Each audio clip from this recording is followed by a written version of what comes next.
许剑秋的修仙资质并不理想，想着刚公布的仙考，神色复杂。他落榜了，连各大仙门招收弟子的最低标准60分都没达到。许剑秋，年龄18岁，境界炼气4重，灵根资质上品黄灵根，道法混元一气诀入门，小斩魔剑诀小成，金钟护身术入门，修仙百艺，一品制服初窥门径，仙考道绩56分。综合评价不第。学府建议找坤道结为道侣，为仙盟生育抗魔大计做贡献。他原以为穿越到这个仙道兴隆的修仙界，能御剑成风，逍遥天地，不说飞升成仙，怎么也得成为金丹真人、元婴尊者什么的。结果连到鸡都住不了，哎，太难了，在天赋面前，努力不值一提。许剑秋叹了口气，说不出的惆怅，看来这辈子注定要碌碌无为。不甘心又能怎样？但也不完全是坏事。坏消息，成了落榜生，无缘筑基。好消息，不用上仙魔战场，因为仙道联盟规定，但凡筑基境及以上修士，都要奔赴仙魔战场斩杀天魔，几乎是九死一生。许兄，别叹气了，这就是我们这种无资质无权势的人最终宿命。旁边一个尖嘴猴腮的青年拍了拍许剑秋的肩膀，此人名叫吴奇，和许剑秋关系较好，平日里一同切磋道法。吴奇挑了挑眉，我都打听好了，凭借我们在仙启学府学到的技艺足以谋生，再娶个道侣也算平安喜乐。虽然筑不了基，寿元短了点，但那些去仙魔战场的大修士还不一定能活过我们。我真不想认命啊。许剑秋内心像是堵了一块大石头，可再挣扎也无济于事。他脸上勉强挤出一丝笑意，这倒也是。吴奇和他差不多，先考53分，也算是难兄难弟了。周围唉声叹气的人居多，春风满面的只有10之1、2。从此以后，彼此就是不同世界的人了。哟，这不是许剑秋与吴奇吗？先考不第也就罢了，怎么还吃不着葡萄说葡萄酸啊？阴阳怪气的声音响起，一个身着赤红道袍的青年趾高气昂，正一脸不屑地盯着许剑秋和吴奇。韩烨，你……吴奇正想出口反驳，见到对方亮出的玉牌上面浮现的文字，顿时哑口无言。韩烨，年龄18岁，境界炼气6层，灵根资质中品玄灵根，仙考道绩68分。综合评价极低。对方18岁就炼气6重，还有中品玄灵根，筑基境是板上钉钉的，真是人比人气死人。面对韩烨的冷嘲热讽，许剑秋只能眼观鼻鼻关心，装作没听见。你什么你？你们两个废物，丢人现眼的玩意儿，一辈子只能当井底之蛙，不能一睹仙道风采，真是可怜可笑可悲。韩烨一阵狂喷，见两人低眉顺眼，顿觉无趣，于是拂袖扬长而去。等人走远后，吴奇握紧拳头，小声逼逼：可恶，仙考极地了不起啊！吴兄，算了算了，人家以后就是人上人，咱还是少招惹吧。许剑秋拍了拍吴奇的肩膀，不过是些许冷嘲热讽罢了。他以前一生剑来，与无数人厮杀，各种难听的话见得多了。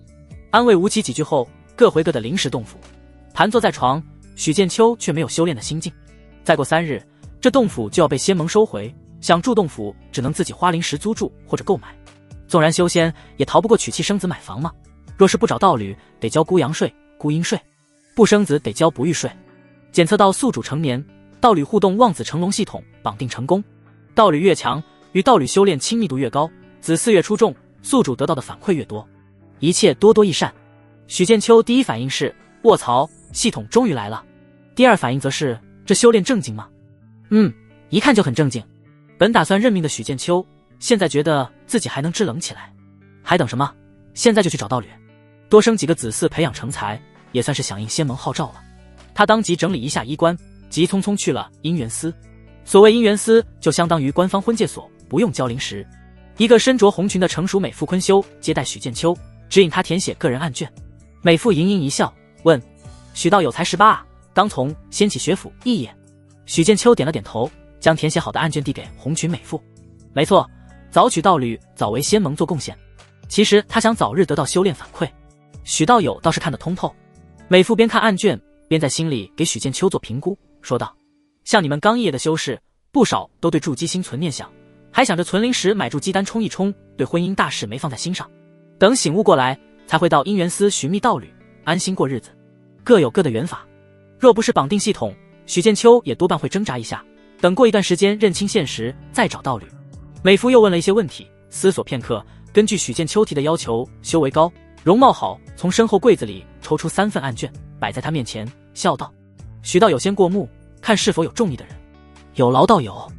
许剑秋把案卷摆开。李如玉，年龄19岁，境界炼气5重，灵根资质下品玄灵根，元婴未施。对道侣要求：样貌风神如玉，有进取之心，姻缘思平语，天真烂漫，心直口快。上面有一张栩栩如生的女子画像，长得挺好看，笑起来活泼可爱，有2个虎牙，但不是许剑秋喜欢的类型。柳心柔，年龄19岁，境界炼气4重，灵根资质上品黄灵根，元婴未施。对道侣要求：样貌风神如玉，修为不低于自己，姻缘思平语，秀爱慧中，性格温婉。画中女子温柔秀丽，比较符合许剑秋的心理预期，但修为不太高。他摸了摸自己俊朗的脸，心想：到了修仙界还要看脸，太肤浅了。顾元瑶，年龄26岁，剩余寿元10年，境界筑基1重，灵根资质下品地灵根，元婴未施。对道侣要求：1年内生子，将子嗣亲自抚养长大，不得交给仙盟抚养。姻缘思平语，时日无多，潜力已尽，冰肌玉骨，花容玉貌。画中女子容貌还在前2个之上，眉目如画，冷艳动人，和评语所说一样，透着一股飘然若仙的气质。筑基境，这个好，这个好，才大8岁，都不是事儿，还是下等地灵根，这可是有望结元婴的资质。万一生下的孩子继承了他的地灵根资质，望子成龙就更轻松了。许剑秋目光灼灼，只是评语和资料上显示，对方仅有10年寿元。1000多年前，域外天魔入侵修仙界，双方展开大战，修仙界死伤惨重。后来仙道联盟规定，无论凡人还是修士，都得成亲生子。修士生下的子嗣可交给联盟抚养，但从此父母与子女断绝关系。若是自己抚养，还得提供灵石给子嗣修炼，又是一笔大开销。因此，许多底层修士生下的子嗣，灵根资质一般的，都会交给仙盟育才院抚养长大。许剑秋就属于这类，在育才院长大，无父无母。他看那顾元瑶筑基境的修为以及冷艳无瑕的容貌，多少有些心动。道侣修为越强，宿主得到的反馈也就越多。系统说的明明白白，还有上面写的自己抚养子嗣，简直与许剑秋不谋而合。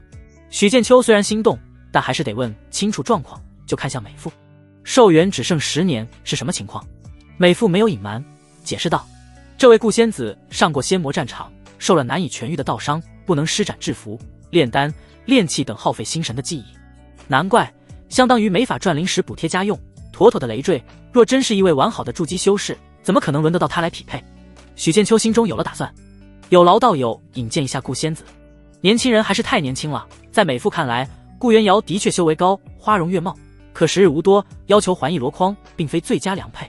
见许剑秋相中了顾元瑶，他也不好阻拦，只是面带笑意，分内之事。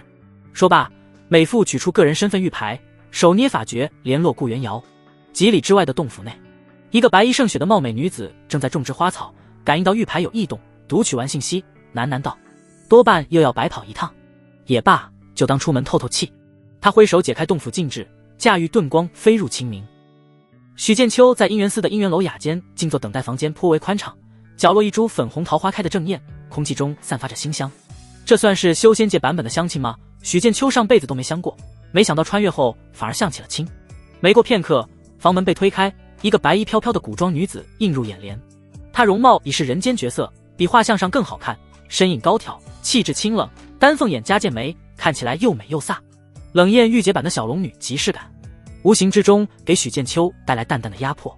她就是顾元瑶，一位筑基修士，也是许剑秋这次的相亲对象。炼气境相亲筑基境，放在小说里就是炼气蝼蚁和筑基前辈相亲，这是许剑秋从未设想过的场景。他一时不知道该称呼道友还是前辈，思来想去都不太合适，就只有拱手说声幸会。在许剑秋打量顾元瑶时，顾元瑶也在打量眼前青年。入座后，他淡淡回了句幸会。倒是长了副好皮囊，但刚满18岁，是不是太年轻了点？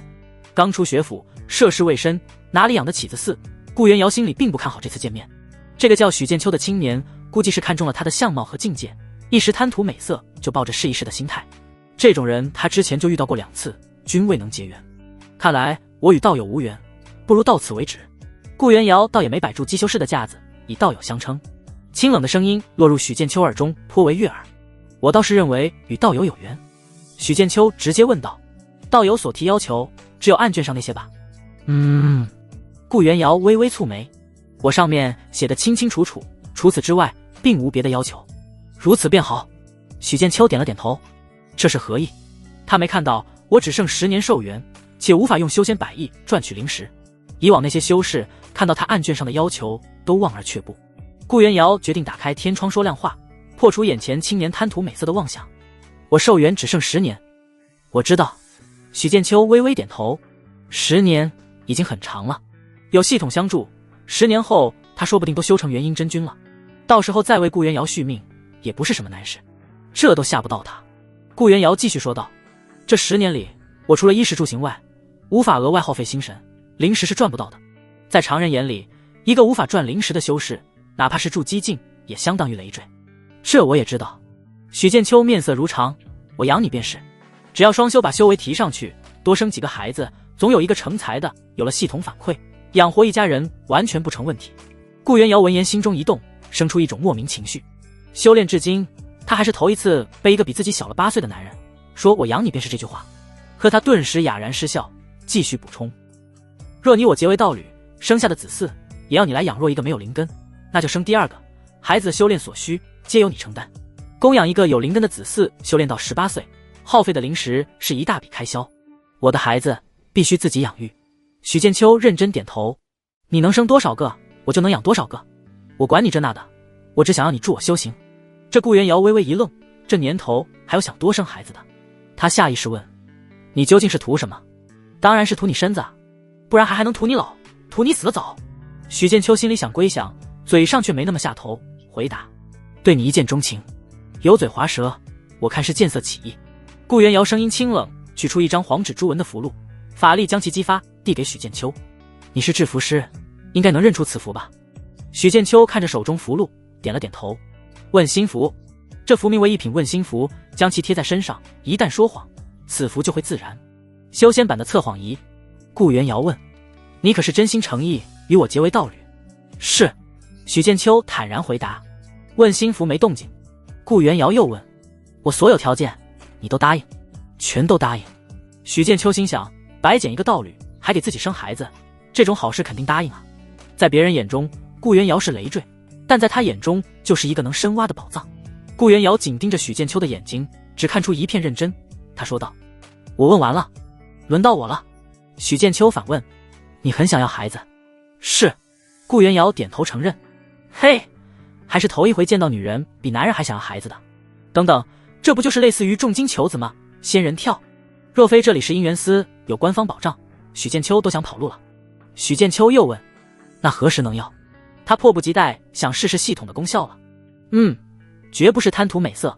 顾元瑶听出他话中深意，微微蹙眉。只要在姻缘司签下姻缘书，随时都可。好，那我们去签。许剑秋站起身，一脸笑意。就喜欢爽快的人。若是在1000年前，就凭他这个炼气蝼蚁，别说与筑基前辈结为道侣，就连一清芳泽的机会都没有。时代变了。两人走出雅间，在红裙美妇的引领与见证下，并肩站在一起，说出誓词：天道为鉴，吾许剑秋、顾元瑶今日与顾元瑶、许剑秋结为道侣，同心同德，共参玄机。此心昭昭，以无道心为誓，以无气血为凭。自今日始，当护持道心，砥砺前行，当同甘共苦，共度劫波。纵九霄神雷加身，遇外天魔阻道，也不离不弃。纵仙道艰难，寿元有尽，此情不渝，此志不移。若为此事，甘受天雷地火加身，道基崩毁，永堕轮回，不得超生。天地共正，姻缘同见。说完，许剑秋与顾元瑶划破指尖，灵力与血液混合，滴在3份姻缘书上。刘颖时也将两人言行记录下来。红衣美妇手中赤红印章，啪啪啪盖在把姻缘书上。启程，恭贺2位道友喜结连理。宿主绑定第一个道侣，奖励礼包1份。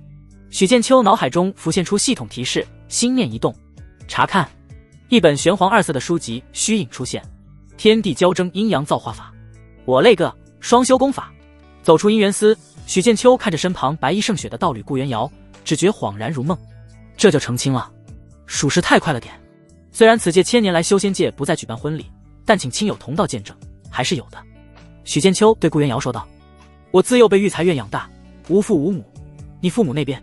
顾元瑶眼中闪过一丝哀伤，摇了摇头：“我父母10年前就死在仙魔战场了，一切从简便可。”许剑秋抓住他洁白如玉的手：“你以后还有我，还有孩子。”顾元瑶手腕一僵，任由许剑秋抓着，嘴里发出一声“嗯”。从今以后，两人就要相依为命，抱团取暖了。这时，许剑秋想到一个现实而尴尬的问题：住哪儿？他居住的临时洞府，再过3日就会被收走，如今恐怕只有租住洞府，等赚够临时之后再买一个。特么的，穿越前是牛马打工人，穿越后是牛马修仙者。顾元瑶看出了他的窘境，清冷的脸上浮现一丝笑意，如冰雪消融。住我那儿吧。啊！许剑秋万万没想到，白捡的道侣居然还是个富婆，自己岂不是成了小白脸？就在许剑秋愣神之际，顾元瑶浑身冒着白光，将他一同笼罩，耳边传来声音：“屏息凝神。”下一瞬，一道剑光冲天而起，好似白虹划过虚空。剑光之中，许剑秋只感觉身体一紧，仿佛被无数道冰冷、锋锐又无形的绳索捆住。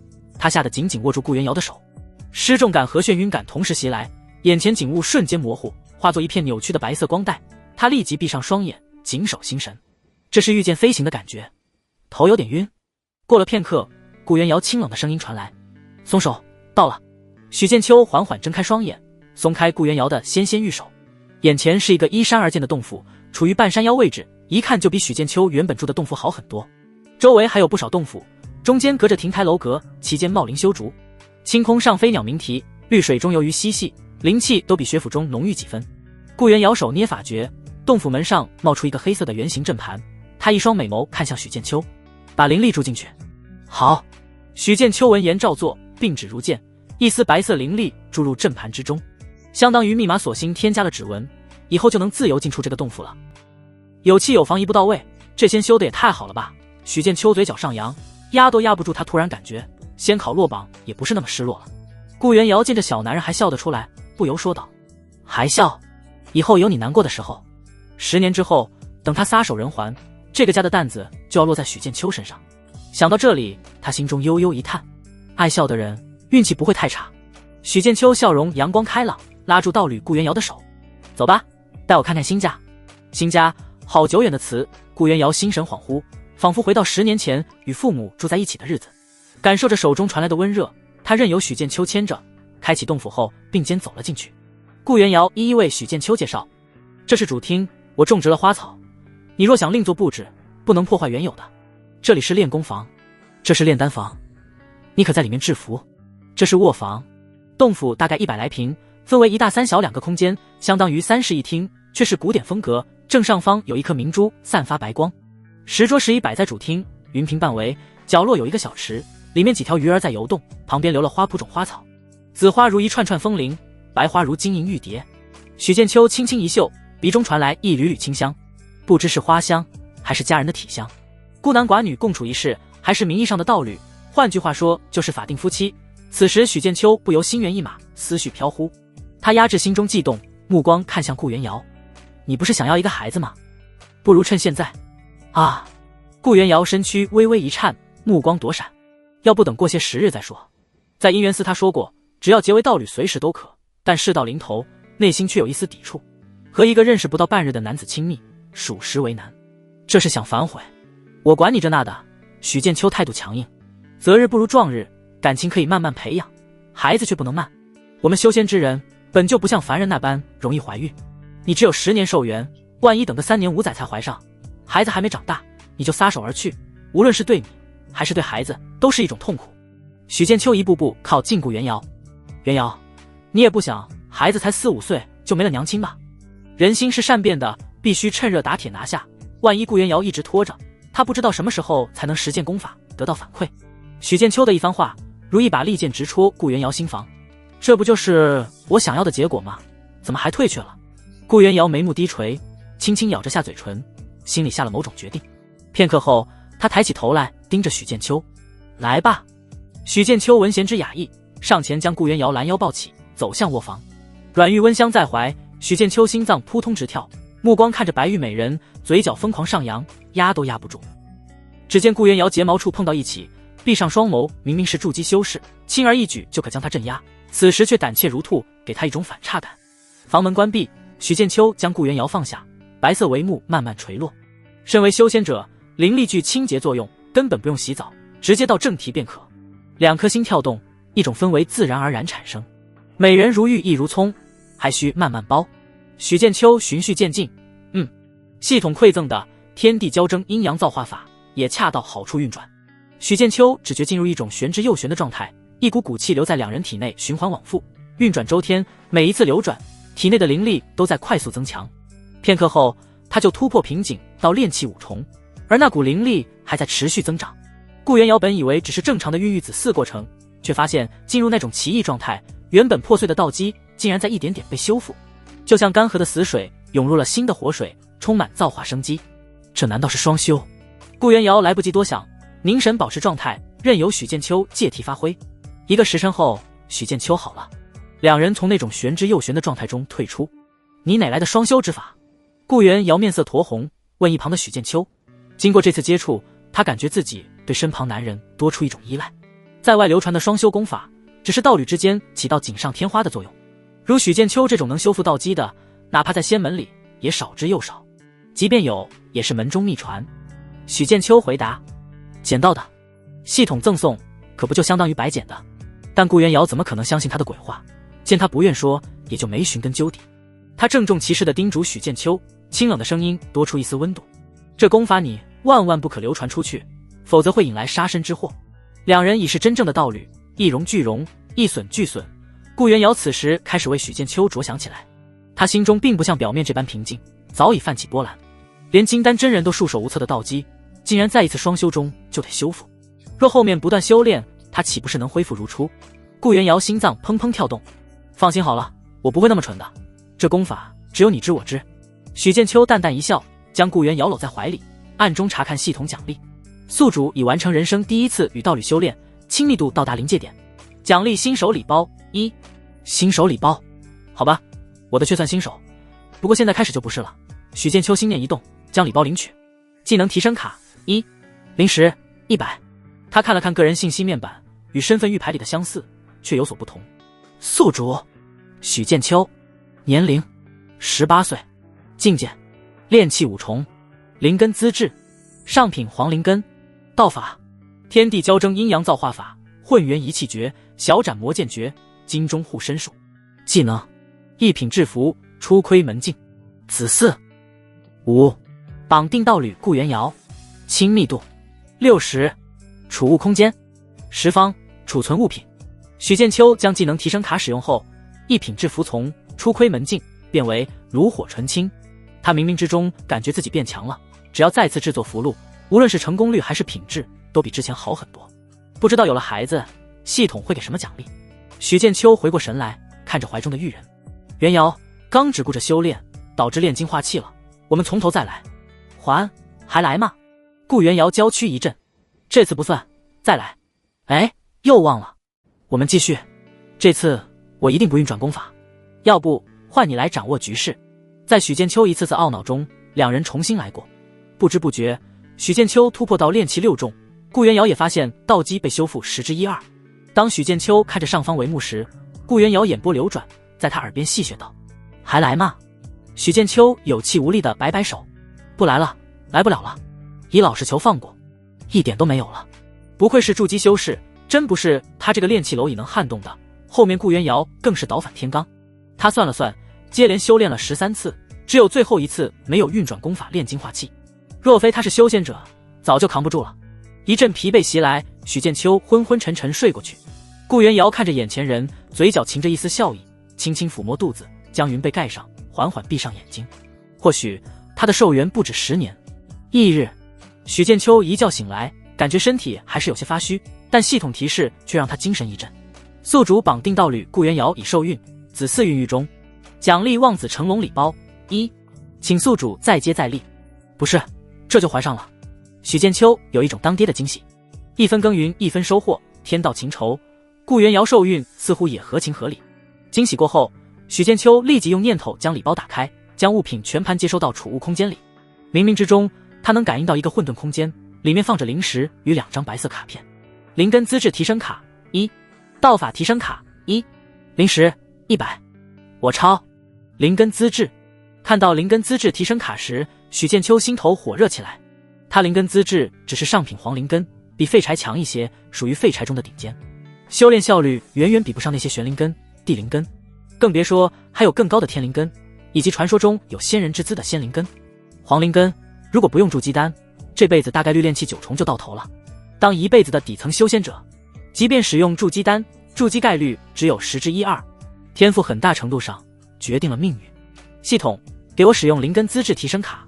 如今提升灵根资质提升机会摆在眼前，许剑秋毫不犹豫选择使用。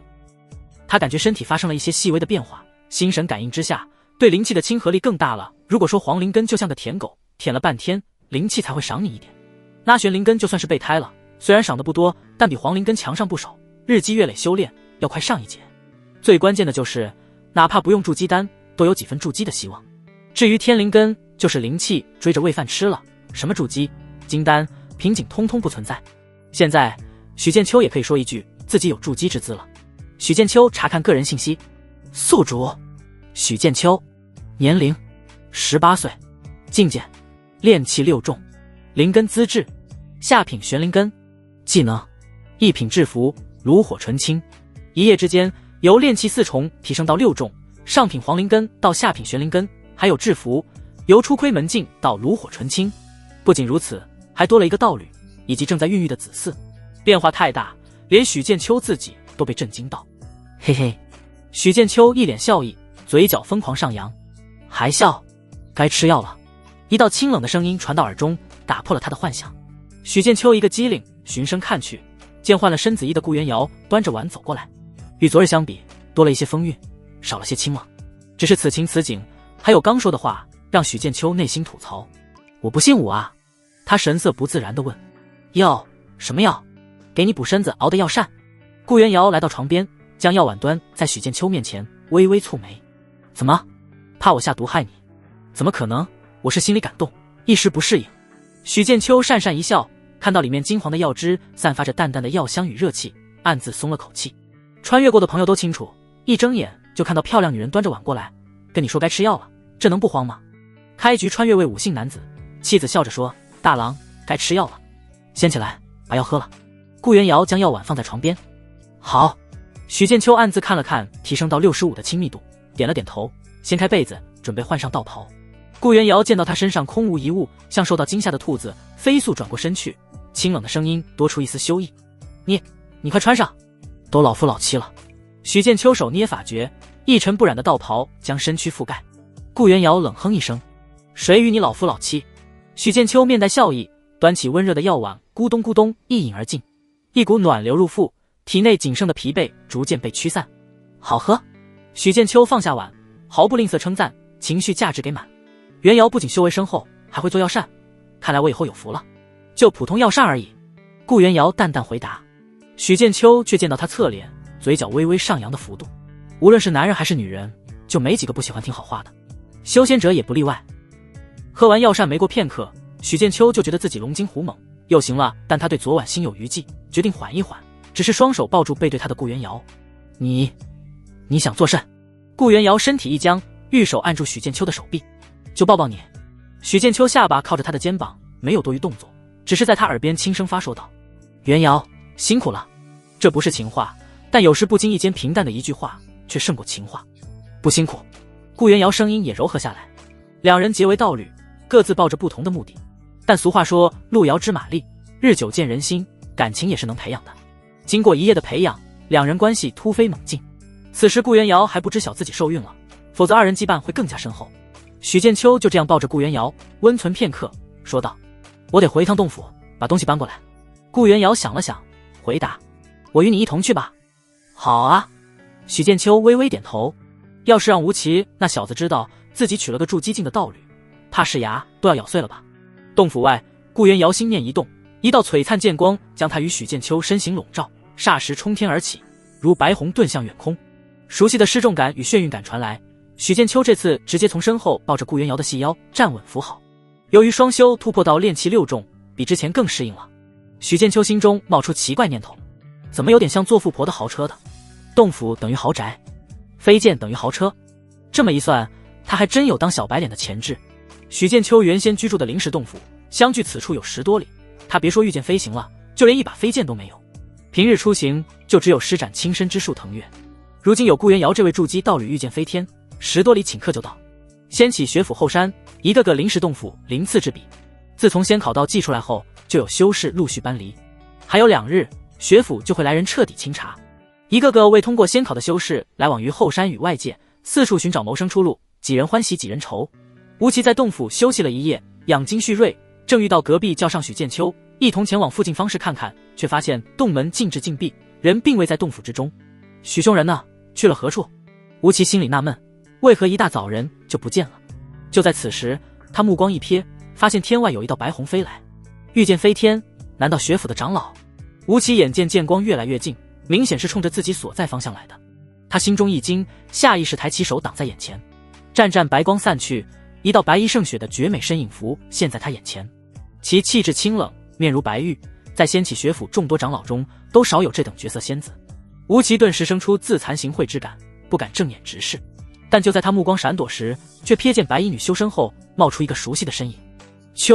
许兄。吴奇瞪大眼睛，一脸震惊地盯着那张脸面庞俊朗不凡，气质风神如玉，双眉好似弯刀，将那双温柔的眼眸点缀得带有锋芒。除了许剑秋还能是谁？吴兄，怎么不认识我了？许剑秋面带微笑，走上前捶了一下吴奇的胸口。不是，许兄你怎么？吴奇揉了揉眼睛，如果他没看错，许剑秋刚刚是用手揽着这位筑基女修的腰吧？如此亲密，两人之间是什么关系？他脑海里只有一个念头，究竟发生了什么事？还是我看错了？许兄，这位前辈是？吴奇惊疑不定地问许剑秋。什么前辈？叫嫂子。许剑秋介绍道，他是我的道侣。嫂子。吴奇目瞪口呆，心里疯狂呐喊，开什么玩笑？不可能，绝对不可能！一位容貌绝美的筑基女修，怎么可能是好兄弟的道侣？这比许剑秋突然说自己先考及第，还要让他难以置信，还要难受。可吴奇见顾元瑶并未出言反驳，许剑秋也不像说笑，心里信了一半。我是许郎的道侣顾元瑶。顾元瑶清冷的声音响起，坐实了这一切。咔嚓，吴奇仿佛听到了自己道心破碎的声音。洞府里，许剑秋给吴奇简单讲述了自己这1日的经历：去姻缘司寻找道侣，与顾元瑶结缘，顺便在姻缘司的见证下结为道侣。顾元瑶只剩10年的寿元，还有一些细节他并未告诉吴奇。来龙去脉吴奇都清楚了，可找到一位筑基道侣是什么情况？跟做梦似的。更别说顾元瑶还长得美若天仙。吴奇心里很不是滋味，后槽牙都快咬碎了。许兄，你不生不想救，哎，真是羡煞我也。只因有顾元瑶在，他得顾及形象，否则会更加失态。缘分来了，挡也挡不住啊。许剑秋嘴角疯狂上扬，心里暗爽。他才不会告诉吴奇，自己不但有道侣，境界提升了2重，还住上了洞府。吴奇这表情像极了既怕兄弟苦，又怕兄弟开路虎。要是知道真实情况，那不得酸死。嫂子，我能不能单独和许兄去我洞府聊聊？吴奇小心翼翼问一旁的顾元瑶意见。一位筑基修士让他很有压力。顾元瑶很给许剑秋面子，回答：一切由许郎做主。啊！听到这话，吴奇心里更酸了。他还以为许剑秋与顾元瑶结为道侣后，许剑秋处于弱势呢。毕竟一个炼气境，一个是筑基境，实力悬殊，谁知道会是这般情况？许剑秋挺直腰板，朝顾元瑶抛了一个眼神，太给面子了。顾元瑶回以微笑。许剑秋不知吴奇在卖什么关子，就对顾元瑶说道：元瑶，你在洞府待着等我，我与吴奇去就回。去吧。顾元瑶点了点头。待两人走后，顾元瑶看了一眼略显杂乱的洞府，双手冒出白色法力，洞府中物品自动摆放，变得井然有序起来。旁边吴奇的洞府，两人进去后，吴奇立即关上禁制，朝许剑秋拱手长揖，躬身一拜到底。刚嫂子在，不方便多说。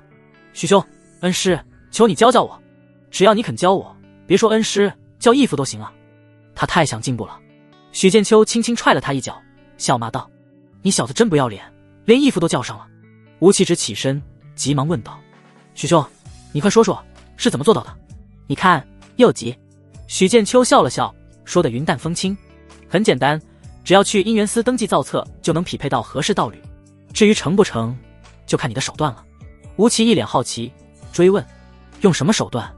许剑秋话深情感导师：他想要什么，你能给什么？只要彼此达成一致，就能成。一个不合适就2个，总有合适的道侣等着你。他其实就只比吴奇多了点颜值，多了个系统而已。成与不成，就看吴奇自己了。找道侣就和谈恋爱一样，颜、钱、颜、缘，总得有一个吧。这些都没有，那还是洗洗睡吧，梦里什么都有。我今日就去试试。吴奇听完信心满满，握紧拳头，两眼冒光。有好兄弟许剑秋做榜样，他也想找个筑基女修做道侣，就算退而求其次，也要找个如花似玉的。许剑秋不忍打击形貌旗鼓的吴奇，只能祝他好运。回到洞府，见到不多的物品被顾元瑶收拾整齐，许剑秋心中不禁一暖。元瑶，谢谢你，你我本是道侣，荣辱与共，又何必说这些？顾元瑶语气温柔，若全都要带走，可放我储物界中。储物袋、储物界最便宜的都要上百块灵石，刚出学府的炼器进修士还真买不起。许剑秋虽然有系统的储物空间，但不好暴露出来，微微摇头。不用全部带走，我挑选需要的就好。符笔、符纱、符纸等制符的工具，打作修炼用的蒲团，一瓶屁股丹，一套衣衫，很快他就将要带走的挑选出来，排好了。好。顾元瑶一挥手，物品全部消失不见，只剩下一些无足轻重的东西留在洞府给后来人。过了片刻，两人走出洞府，驾驭剑光飞天而起。什么？许剑秋竟然找了个筑基境的道侣，简直一派胡言。洞府周围以前与许剑秋略有交集的修士得知这个消息后都不愿相信。一个长脸修士仿佛看透了一切，冷笑道：哼，就算是筑基境，那一定是个奇丑无比的女修，否则怎会看上他？李兄言之有理，那许剑秋平平无奇，怎能得仙子青睐？另一个胖修士附和道。一个见到许剑秋抱着顾元瑶细腰飞走的修士争辩，可那女修美若天仙。话未说完，就被长脸修士摆手打断，此事万万不可能，我有流影石为证。另一个修士掏出一块黑色石头，用灵力激活。众人看到流影石里许剑秋怀抱仙子御剑飞天的场景，全都沉默了。过了片刻，咬牙切齿，这狗贼为何好事都轮到他了？真该死啊！许剑秋平平无奇，我比他强了何止一点半点，凭什么啊？我也要找仙子当道侣。人群中，吴奇见到这些家伙受到刺激，心里顿时觉得好受多了。哼，等我找到道侣，有尔等羡慕之时。他在身上贴了张一品神行符，朝着姻缘司的方向飞奔而去。修仙百艺中，炼丹师、炼器师、阵法师处于鄙视链顶端，剩下的各有千秋，谁也别笑话谁。许剑秋的制服在修仙百艺里算得上热门职业，符箓用途广，性价比高，修士们几乎人手都有几张，但也意味着竞争更为激烈。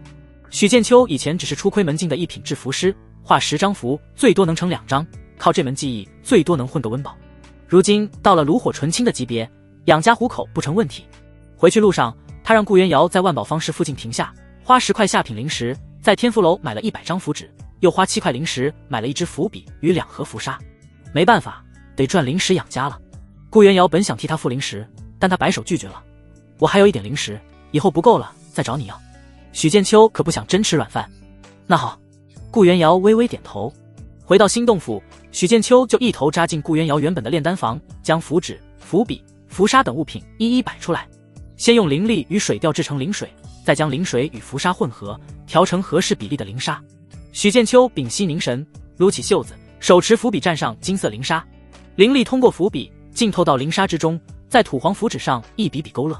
片刻后，一个繁复的符文逐渐成型，好似一把剑。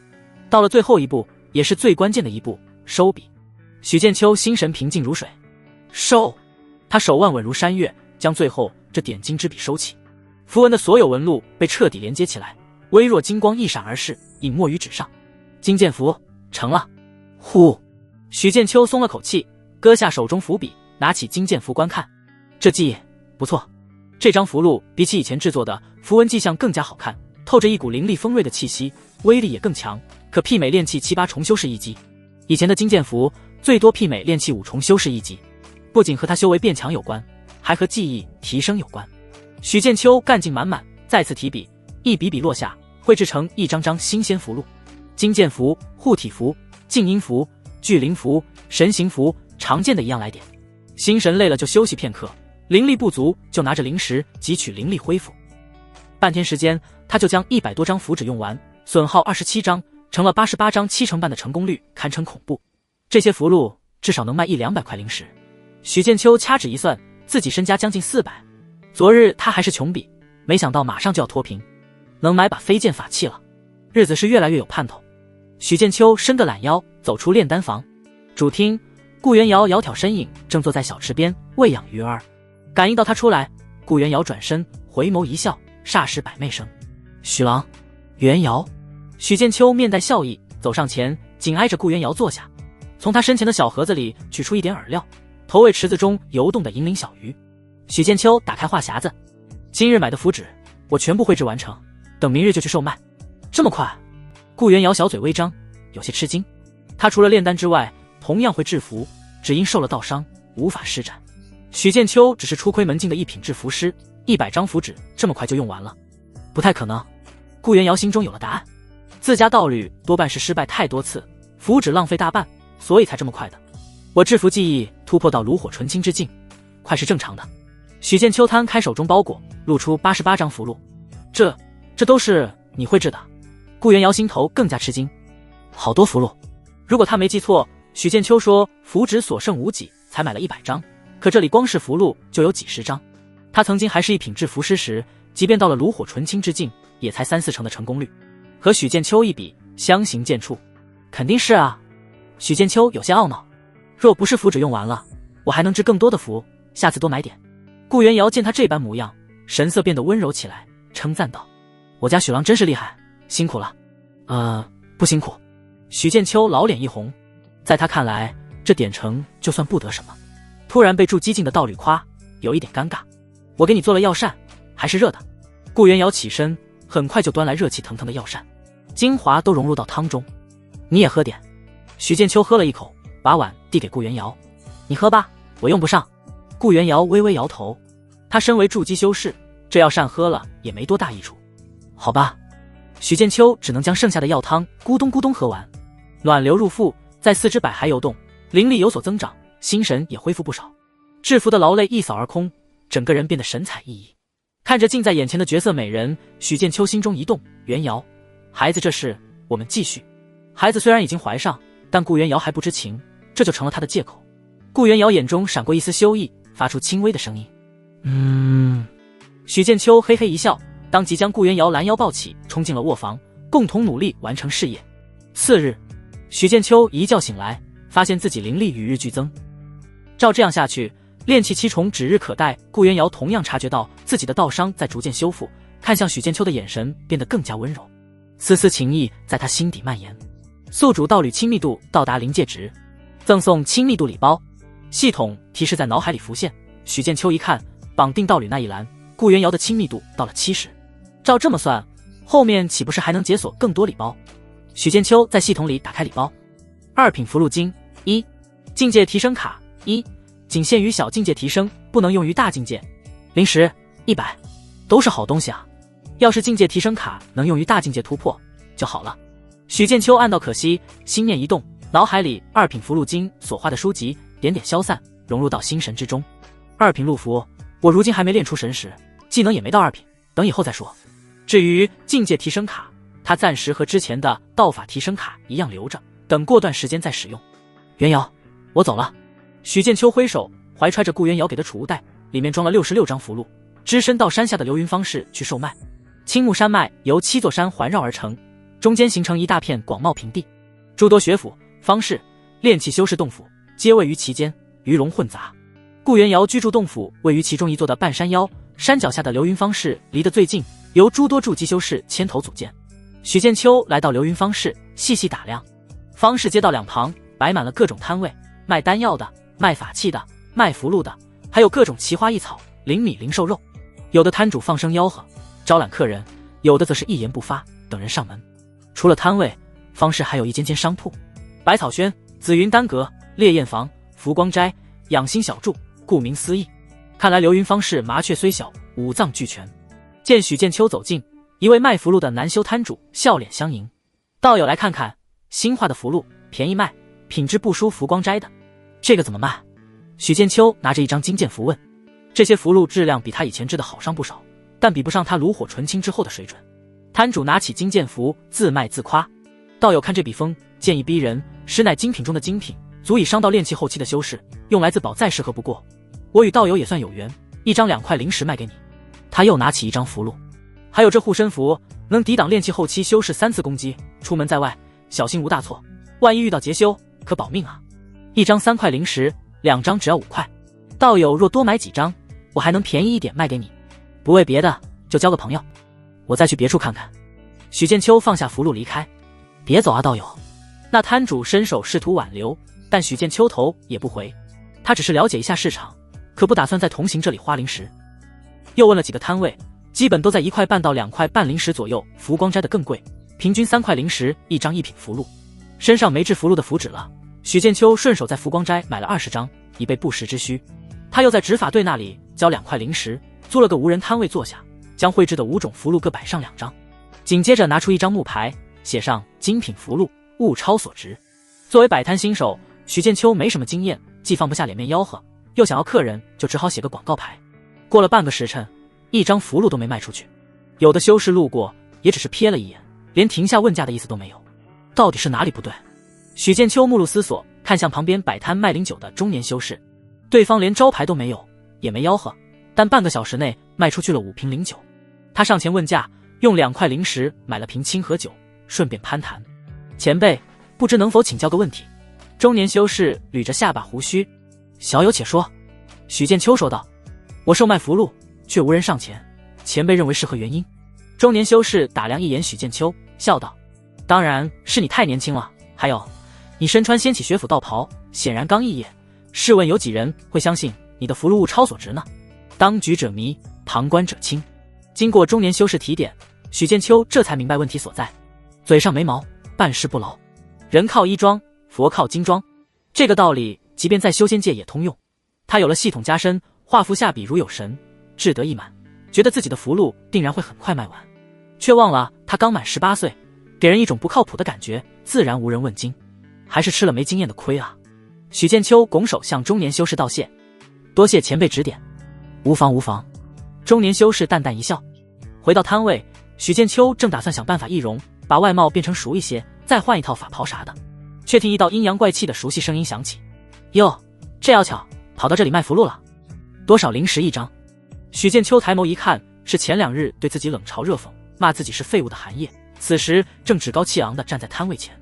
韩烨身后还有2个年轻修士，男的一袭白衣，气宇轩昂，女的身着红裙，面容艳丽，气质妩媚。许剑秋淡淡回答韩烨，一张符箓，2块灵石，这家伙不会是来搞事的吧？他总感觉对方不怀好意。2块灵石，你想灵石想疯了？韩烨也没看符箓，伸出手指指着许剑秋，冷笑道，你先考不第，学艺不精，刚从仙启学府肄业，一张符箓就想卖2块灵石，这分明是坑人，丢学府的脸。得到系统前，许剑秋在技不如人的情况下才会隐忍不发，但有了系统，实力提升了，再当缩头乌龟，那系统不是白得了吗？他当即站起身，直视韩烨，高声说道，我已到炉火纯青之境，制服水准今非昔比，由不得你来质疑。2人的声音吸引来不少修士围观，好奇心在哪个世界都不缺。见前2日还唯唯诺诺的废物许剑秋，现如今还在自己面前大声说话，韩烨顿时觉得脸面挂不住了。他向来自视甚高，声音愈发冰冷，我还真就质疑你了，你立刻收拾摊位滚蛋，从我眼前消失，我就不和你这废物计较。你若给脸不要脸，那我只有撕破你的伪装。许剑秋也不惯着他，针锋相对，你算什么东西，也配在我面前乱废？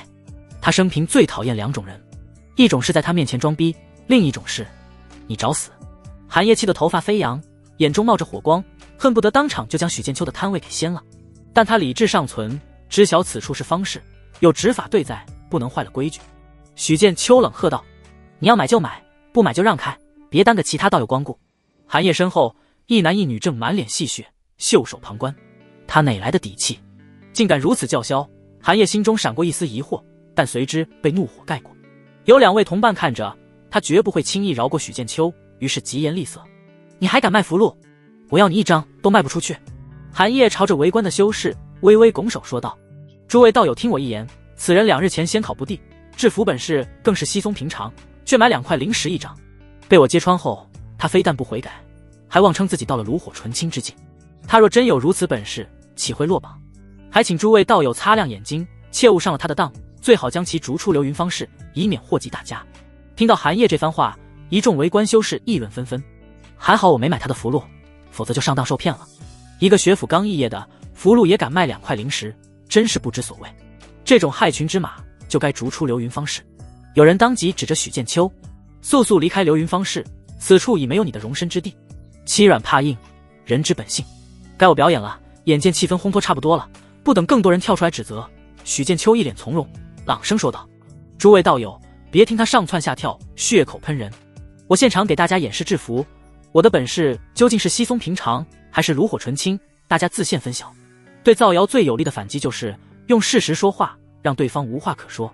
阻拦我赚零食，断我财路，这个仇我记下了。许剑秋一挥手，摊位上多出符笔、符纸，还有之前调配剩下的灵砂。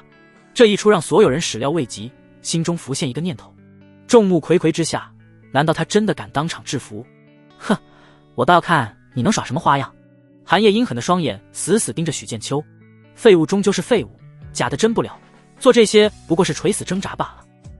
他身后那位妩媚女修也饶有兴趣地盯着提笔的许剑秋，只见许剑秋一只手将符纸拈来，一只手蘸上金色灵砂，笔走龙蛇，在符纸上勾勒出符文，灵力在笔尖流动，融入到金色痕迹里面。许剑秋动作行云流水，轻松写意，宛如沉浸于符道10余载，隐隐有大家风范。这真的是炉火纯青之境。妩媚女修露出惊容，她也是一位制服师，自然清楚想要达到这个境界有多么不容易。她在制服一道颇有天赋，但也离炉火纯青之境有一段距离，少说也要1年半载才能突破。什么？这绝无可能。韩烨听到同伴言语，猛然摇头。笑话，这废物连仙考都没过，制服怎会到炉火纯青之境？围观人群中也有一些制服师，通过许剑秋的动作和笔锋就能看出部分端倪。他画的是金剑符，这运笔手法实在是绝，只有制服技艺抵达炉火纯青，才有这种风范。难说运笔风范也可以装，还得看最终制作的符箓。外人议论纷纷，许剑秋却沉浸于制服之中。当最后一笔收回时，符文彻底成型，金剑符光芒乍现，一丝剑气散逸。众人惊呼出声：成了，真的成了！道友年纪轻轻就抵达炉火纯青之境，仙途无量啊！2品制服师可期。开始质疑许剑秋的修士接连改口：哼，故作玄虚。韩烨虽未抓住破绽，但心中认定许剑秋是在弄虚作假。他眸光闪烁，伸手冷喝道：慢着，你这符箓谁知质地如何？你肯定是在糊弄大家，但你骗得了别人，骗不了我。韩烨，妩媚女修眸中闪过一丝厌恶，朝着韩烨说道：到此为止吧。他的眼神被韩烨捕捉到，韩烨急忙辩解：叶文，你千万别被这小子蒙蔽了，他在弄虚作假，是真是假，我自有判断。叶文摇了摇头，毫不掩饰对韩烨的失望。他怎会与这种目光短浅之辈相识？幸好没有深入接触。另一位男修虽未说话，看向韩烨的眼神却充满了嘲弄。你们！韩烨心中怒火中烧，看向许剑秋这个始作俑者。许剑秋，你一个落地生，如何能制出质地上乘的符箓？一切不过是你的障眼法罢了。见韩烨跟个小丑似的，还在嘴硬，许剑秋拿起新鲜制成的金剑符，淡然说道：质地如何，一试便知。吾见未尝不利也。韩烨面色愈发阴沉：我来试你的符箓。许剑秋瞥了韩烨一眼，摇了摇头：我的符箓威力很大，怕伤到你，更何况方士严禁私下动手。伤到我？韩烨龇牙咧嘴：你若能伤到我，算我输。他后退10步，打算亲自揭穿许剑秋。这时一个身穿执法者道袍的修士站了出来：我等都在，你尽管试便是，不会违反方士规矩。是啊，快试，别磨蹭了。围观修士纷纷催促：既然有诸位道友作证，我就试一下我的符箓到底威力如何。许剑秋手捏金剑符，眸光泛着冷意，看向韩烨：你可要做好准备，别被我伤到了。韩烨手中多出一张符箓，冷笑道：我只用护体符和灵力，你尽管来。他这张护体符可抵挡炼气7重修士的攻击，自身又是炼气6重修为，根本没把许剑秋放在眼里。下一刻，他激发护体符，化作一个白色半透明光，照将自身笼罩，赤红灵力也从体内迸发，护住周身。许剑秋并指如剑，夹住金剑符，一丝灵力激发符箓，化作一把金色飞剑，破空杀向10步之外的韩烨。10步一杀，嘘，剑光一闪，轰在韩烨的护体符所化的白色光罩上，瞬间将其洞穿。不好！韩烨心中一凛，感受到死亡的威胁。没等他有任何反应，金剑符势如破竹，再次洞穿他的护体灵力，从后背破体而出。啊！寒夜痛哭出声，胸膛当即有鲜血飙出。自作孽，活该！许剑秋心中冷笑，这家伙算是踢到铁板了。这张金剑符乃是许剑秋用心绘制而成，威力至少达到炼气8重。他其实不用拿寒夜怎么样，只需要证明这张符箓的威力便可。然而寒夜托大，只用一张普通的护体符和自身炼气6重的灵力抵挡，又怎么可能挡得住？许剑秋，我和你没完！寒夜目眦欲裂，口吐鲜血，赶忙掏出疗伤丹药服下。留下狠话后，他像只狼狈的野狗，拖着受伤的躯体头也不会离开。至于他的2个同伴，并未理会他。这威力可比一般的金剑符厉害。道友，符箓多少灵石？给我来2张金剑符。还有我也要。有着寒夜这个人形广告牌，围观修士立即有几个异动，上前问价。所有符箓一律2块灵石。许剑秋笑呵呵地开始卖符，没过片刻就卖了78张符箓，留了10张自己用，一共158块下品灵石到手。许剑秋不禁感慨，广告效应真是好。若非有寒夜以身试剑，当带货主播，他也不可能短时间内就把符箓卖完。寒夜还真是个好人啊！许剑秋收拾摊位，念头流转，你以后最好别来招惹我，否则……他收拾好准备离开时，一道妩媚的女声从身后传来：“道友请留步。”我抄。听到这句有大因果的称呼，许剑秋面色一变，赶忙大步离开。不是，他跑什么啊？红裙女修叶文跺了跺脚，身旁白衣男修叶白回答：“也许是怕你图谋他的灵石，就他那点灵石，谁稀罕啊？我又不是劫修。”叶文撇了撇嘴，有些生气：“我只是想问问他如何到炉火纯青之境，谁知道他跑这么快。”叶白意味深长地说道：“出门在外，男修也得保护好自己。”哼，懒得理你。叶文长得妩媚艳丽，在哥哥面前却是小孩子脾气。叶白心中感到无奈，这个妹妹被保护得太好，不识人心险恶，宽慰道：“别生气了，哥带你逛逛。”好吧，原谅你了。叶文一脸笑意。百草轩静养室内，寒夜缓缓睁开眼，低头看着胸口长出肉芽的伤，眸中杀机毕露。许剑秋，我要你死！许剑秋大步流星跑路，见没人追来，才松了口气。那一声道友请留步，让他心中充满警惕。想到今日卖符箓所得的灵石不少，说不定就被人暗中盯上了。作为一个有点被迫害妄想症的人，许剑秋决定离开流云方士时得小心谨慎一点。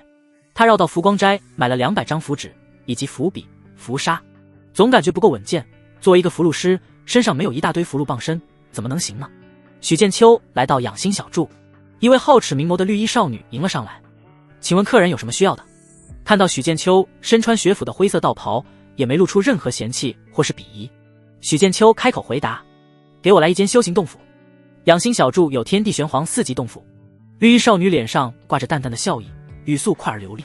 黄级洞府2块灵石修行1日，玄级5块灵石，地级10块灵石，天级要住机修室才能使用。请问客人需要哪一种？给我来一间黄级洞府就行，只用1日。许剑秋只是临时用一下洞府制服，无需铺张浪费。家里可是还有道侣和未出生的孩子要养。他取出2颗灵石地给绿衣少女。很快，绿衣少女就拿来一块木牌交给许剑秋，伸手指了方向：“客人请，黄字13号在前面左转。”有劳。许剑秋找到黄字13号，将木牌贴在洞府门上，大门缓缓开启，有种在修仙界住酒店的既视感。开启洞府禁制，许剑秋又激活一张静音符，此符能隔绝外界动静与窥视。做好准备后，他当即5心向天，凝神静气，使用境界提升卡。下一刹，直接从炼气6重突破到炼气7重，进入炼气后期的范畴，灵力几乎增长了1倍。更重要的是，许剑秋感觉心神愈发凝实，到了炼气后期就能操控法器与敌人对战，施展飞剑取人头不再是梦。但御剑飞天还不行，那是助激进的标配。以防万一，许剑秋再次使用仅剩的道法提升卡，把小斩魔剑诀由小成提升到大成。他并指如剑，一道白色剑罡从指尖延伸，化作3尺白虹。道法施展自如，没有丝毫晦涩。运转混元一气诀，灵力于经脉之中流动，1个周天后归于丹田。这卡太给力了，提升后完全不用巩固，就能自然而然的适应，好似许剑秋勤学苦练得来的一般，制服。他取出工具，又制了20-30张符箓，这才走出修行洞府。退完洞府，许剑秋又来到天一楼，给自己挑选了2套卖相不俗的法衣，一黑一白，配套2双靴子，由灵蚕丝织成，有一定的防护、恢复灵力、轻身、清净等作用。花了他30块灵石。在学府时，他每月只有仙盟补贴的2块灵石，30块灵石相当于1年多的补贴。如今花起来眼睛都不眨一下。卖法衣的女修眸中异彩连连，暗送秋波，许剑秋却视若无睹。主要是对方无言，与他无缘。许剑秋来到女修法衣区域，给顾元瑶挑选了一套白纱露肩长裙，搭配玉簪、腰带、发带、耳坠，最终花了50块灵石拿下。希望元瑶喜欢。他不禁有些期待，顾元瑶穿上白纱长裙的模样，香肩微露，清冷而羞涩。亲密度的提升不仅靠双修，还靠日常的点点滴滴。亲密度到100，系统会奖励什么礼包？新制的符箓，许剑秋并未拿出来再买，而是收敛气息，大步朝流云方氏大门走去。一路上，他心神感应着四周，很快就发现有几人暗中跟随，不怀好意。灵石动人心啊！许剑秋自知卖出符箓的灵石瞒不过有心之人。这个世界可不是什么太平盛世，而是弱肉强食，强者为尊，处处充满杀机。以往在仙启学府是有仙盟律令保护，任何人不得残害未异业的修士，否则将面临仙盟的诛杀。如今许剑秋已脱离了仙盟保护，即将面临修仙界的毒打。他走出流云房室时，立即在身上贴了一张神行符，激活后大步流星飞奔，如一支离弦之箭。好狡猾的小子，追！别让他跑了。暗中尾随的诸多修士，有的选择追上去，有的权衡利弊，放弃了这次追杀。劫修就是打劫修士的修士，他们并非某个特定团伙，更多的是3、5成群。有的表面上是某个摊位的摊主，出了方士，身份就是自己给的。只要不在方士里闹事，方士压根不会多管。利益足够，很多修士都会化身劫修，杀人放火。许剑秋边跑边感应，身后追来的修士在变少，开始还有7、8人，没一会儿就感应不到了。我抄！许剑秋突然面色微变，下一瞬，轰的一声，整个人倒飞出去，接连撞断2棵大树，一道道白色光照将他包裹，这才幸免于难。危急时刻，许剑秋激发了贴在身上的护体符，挡住了暗中袭击的一道血光，2张护体符被破去，自然殆尽。他奶奶的，这都不死！一个手提血刀的光头中年男子骂骂咧咧走出，这小子到底激活了多少张护体符？许剑秋站起身，目光落到光头男子手中血刀上，那是法器，难怪能连破他2张护体符，对方身上给他带来一股压迫感，至少是炼气8重的修士。光头男子摸了摸脑袋，厉声说道：“老二，别给老子躲着了，出来速战速决，破去他的乌龟壳。”得嘞。另一道瘦削中年的身影从虚空浮现，手里拿着一把黑色法剑，给许剑秋的压迫感没那么大，但至少也是炼气7重。2个有法器的劫修联手追杀，还真是看得起我啊！许剑秋心中一沉，就他那3瓜2枣，勉强能买一把法器，还舍不得买，却引来2个有法器的强人，这合理吗？2位道友且慢动手，我们是不是有什么误会？许剑秋急忙询问试探。没有误会，老子杀的就是你！光头男子手持血刀飞扑而来，一刀斩出，数丈的血红刀芒撕裂空气，直杀许剑秋。瘦削修士也跟着出剑，黑色剑芒快如闪电，森寒锋锐。2人一左一右，轰！许剑秋周身护体符一下又被破了4张，这次有了准备，倒是没被轰飞。法器造成的破坏力太强了，杂碎，真当我好欺负是吧？他心念一动，2只手掌摊开，指尖夹着8张金剑符，齐齐朝2人劈头盖脸掷去。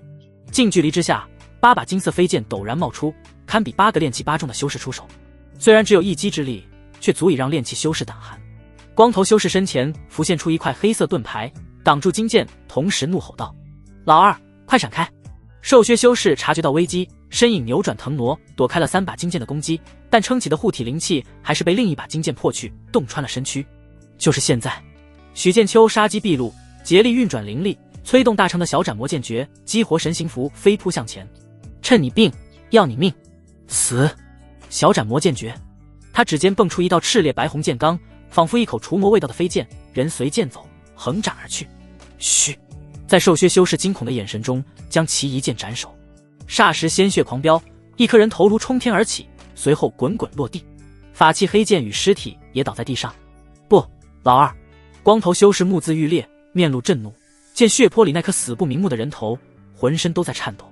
许剑秋衣袍飘飞，持剑而立，指着光头修士，咧嘴冷笑道：“杂碎，到你了！杀人者，人恒杀之。不是说这小子符箓售卖一空，不足为虑吗？光头修士与瘦削修士当结修多年，有法器在身，每次都是手到擒来。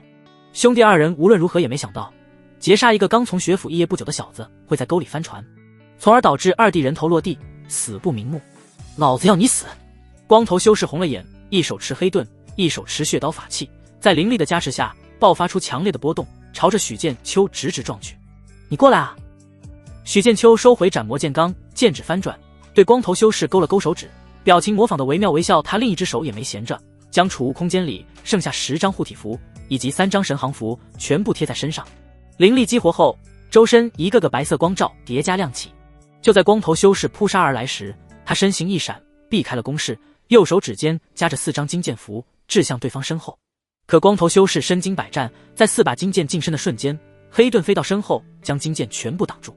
当当当当，金铁交击的声音接连响起。死！光头修士手中血光大盛，血刀脱手飞出，数丈血芒如匹练，裹挟千钧之力破空斩向许剑秋瞬息变至，杀机如寒冬冰霜。轰！许剑秋毫无意外被血芒击中，狠狠地轰进地面，一个大坑瞬间成型。4张护体符同时自燃，化作飞灰。法器之威加上一位炼气8重修士寒怒一击，相当于炼气9重造成的杀伤力。许剑秋现在还没被打死，已经算是尽力了。他感觉5脏6腑都被震动，脑瓜子嗡嗡的。本以为够稳健了，看来还是准备不够充足啊。早知道会遇到持有法器的劫修，他就准备个100-200张符箓，用资源堆也要堆死对方。许剑秋还没从坑里跳出去，头顶就传来凶神恶煞的声音：给我兄弟偿命！一把巨大血刀从凌空斩下，直直落在许剑秋护体光罩上。轰！一声巨响之后，4张护体符又没了。他身上如今只剩2张护体符。在光头修士靠近大坑时，许剑秋手中又多出4张金剑符，对着光头修士就是劈头盖脸一顿输出。当当当当，黑盾再次挡住金剑攻击。大坑外，光头修士越打越心惊，这小子到底有多少符箓？他体内原本雄浑的灵力催动2件法器消耗巨大，只剩1-2成，事情变得棘手起来。老子就不信弄不死你！光头修士一咬牙，手中血刀再次绽放光芒。这下危险了！许剑秋凝聚全身灵力护体，朝着坑外说道：我与你无冤无仇，你为何非要杀我不可？以前无冤无仇，但你杀我二弟，这仇就结下了。光头修士见许剑秋套话，也乐得拖延一下时间，手中悄然多出灵石，想恢复灵力。许剑秋念头转动，道出猜测：看来是有人指使你来劫杀我。指使？他算什么东西，也敢指使我？各取所需罢了。光头修士心中对那人也恨上了，要不是对方，他二弟也不会死在这里。许剑秋问：他是谁？一个名字在他脑海里冒出寒意。那家伙本就是心胸狭隘，被他当众打脸，不记恨才怪。只是许剑秋没想到对方报复会这般快。哈哈！光头修士狰狞笑道：想知道，老子偏不告诉你。灵力恢复不少，他将手中吸干的废灵石丢在地上，露出残忍至极的神色，为我二弟偿命。光头修士手中血刀高高扬起，血芒闪耀，就要将许剑秋斩杀。却见许剑秋一脸嘲讽：蠢货，我在等人，你又在等什么？电光石火之间，许剑秋朝着上空高呼：袁瑶，救我！光头修士以为他在虚张声势，冷喝道：谁来了都救不了你。下一瞬，一道白虹从天而降，强大恐怖的威压席卷而来。助激进！光头修士心中一凛，余光瞥见一个白衣胜雪的冷艳女修从白虹中浮现出身影。终于等到你！见到顾元瑶赶来，许剑秋松了口气，小命终于保住了。临走之前，顾元瑶给了他一块玉牌，只要捏碎就代表遇到了危机，顾元瑶就会赶到。因此在一开始遇到袭杀时，许剑秋就暗中将玉牌捏碎。误会，都是误会，前辈饶命啊！光头修士脸色发白，瞬间没了开始的凶狠气势，从恶狼变成一只温驯绵羊。炼气劲对住激进，毫无胜算。顾元瑶面如寒霜，一言不发。他缓缓抬起玉手，一道冰蓝光芒瞬间落在光头修士身上，将其连人带法器冻结，化作一座冒着森寒之气的冰雕，直接秒杀。这就是2个境界的差距。许剑秋也在此时从坑里跳出来，散去护体符与护体灵力，颇有重劫后余生之感。生死之间的搏杀太刺激了。许郎，你怎么样？顾元瑶脸上冰霜消弭，赶忙一步上前，上手检查许剑秋是否受伤。许剑秋转了转身子：我并无大碍。检查一番后，顾元瑶才略微宽心，整理许剑秋衣领，脸上满是关切与自责。抱歉，我来晚了。他若坚持同行，就不会发生这样的事。许剑秋面带微笑，摸着顾元瑶的脸，一点都不晚，来得正合适。突然，他目光一凝，见到顾元瑶嘴角有一丝血液溢出，赶忙问：元瑶，你怎么了？哦，无妨。顾元瑶伸手在嘴角一抹，血迹瞬间不见。他浑不在意回答，只是一点就急罢了。许剑秋想起初见顾元瑶时，案卷上说他受了道伤，一位筑基修士寿元有200载，顾元瑶才26岁，风华正茂，却只剩10年寿元，那就说明所谓的道伤十分严重。许剑秋认真盯着他的眼睛，我会替你治好道伤的，还有10年，总会有办法的。许郎，我相信你。顾元瑶微微点头，笑容明媚。他看着眼前的道侣，心想，若不是你，我的道伤也不会逐渐恢复。经过这2日的双修，他原本毫无愈合希望的道伤已经恢复了20%，痊愈并非没有可能。顾元瑶心里突然后怕不已，还好这次来得及时，否则许剑秋就危险了。他神色严肃说道：许郎，下次出门我与你一起，好吗？许剑秋面露迟疑，可是你的道伤……为了打消许剑秋的担忧，顾元瑶如是说道：其实我与你双修后，道伤在逐渐恢复。一说出口，他就觉得心中羞得慌，这事怎么能拿到明面上说呢？真的？许剑秋一脸惊讶，没想到双修还有这种好处。是真的。顾元瑶微微颔首，眼帘低垂，玉面酡红。嘿嘿。许剑秋十分兴奋，以后多多修炼。修炼又多了一个借口。顾元瑶岔开话题，指着旁边冰雕：许郎，这贼子还没死，你要如何处理？许剑秋没想到顾元瑶留了活口，眼中杀机闪过。杀了便是，既然猜到是寒夜暗中搞鬼，找个机会报仇就是，没必要再费力拷问。好。顾元瑶闻言屈指一弹，剑光纵横，冰雕立即化作无数碎块，压着许剑秋打的光头修士就这样粉身碎骨，只有血刀与黑盾这2件法器保留下来。许剑秋搓了搓手，把2件法器收进储物空间，还找到一个储物袋。对了，那边还有。他想起死在自己手中的兽靴修士，找到尸体，从身上摸出一个储物袋，还有那把黑剑法器，所有物品加起来差不多价值1000灵石。杀人放火金腰带，真是一波肥。许剑秋不禁心生感慨，难怪许多修士不惜铤而走险去当劫修，风险同样与收益成正比。摸完尸后，许剑秋心里美滋滋地搂着顾元瑶的腰，紧接着御剑飞天返回洞府。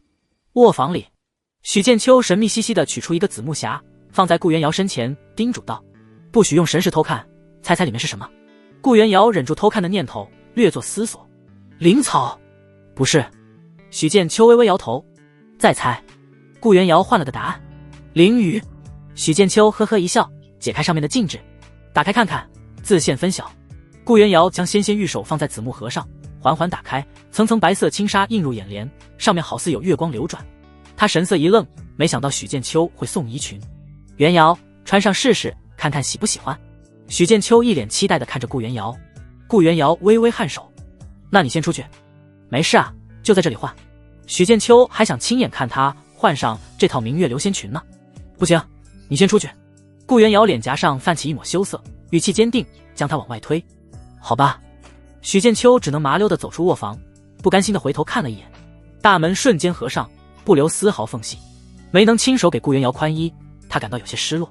卧房里，顾元瑶双手捧起白纱长裙，冷艳的脸上多出一抹红霞。紫木匣下面还有玉簪、白靴、腰带等等。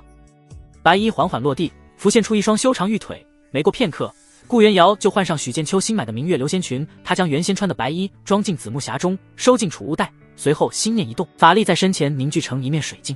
看着镜中人身影，他思绪纷飞。门外，许剑秋来回踱步，怎么还没好？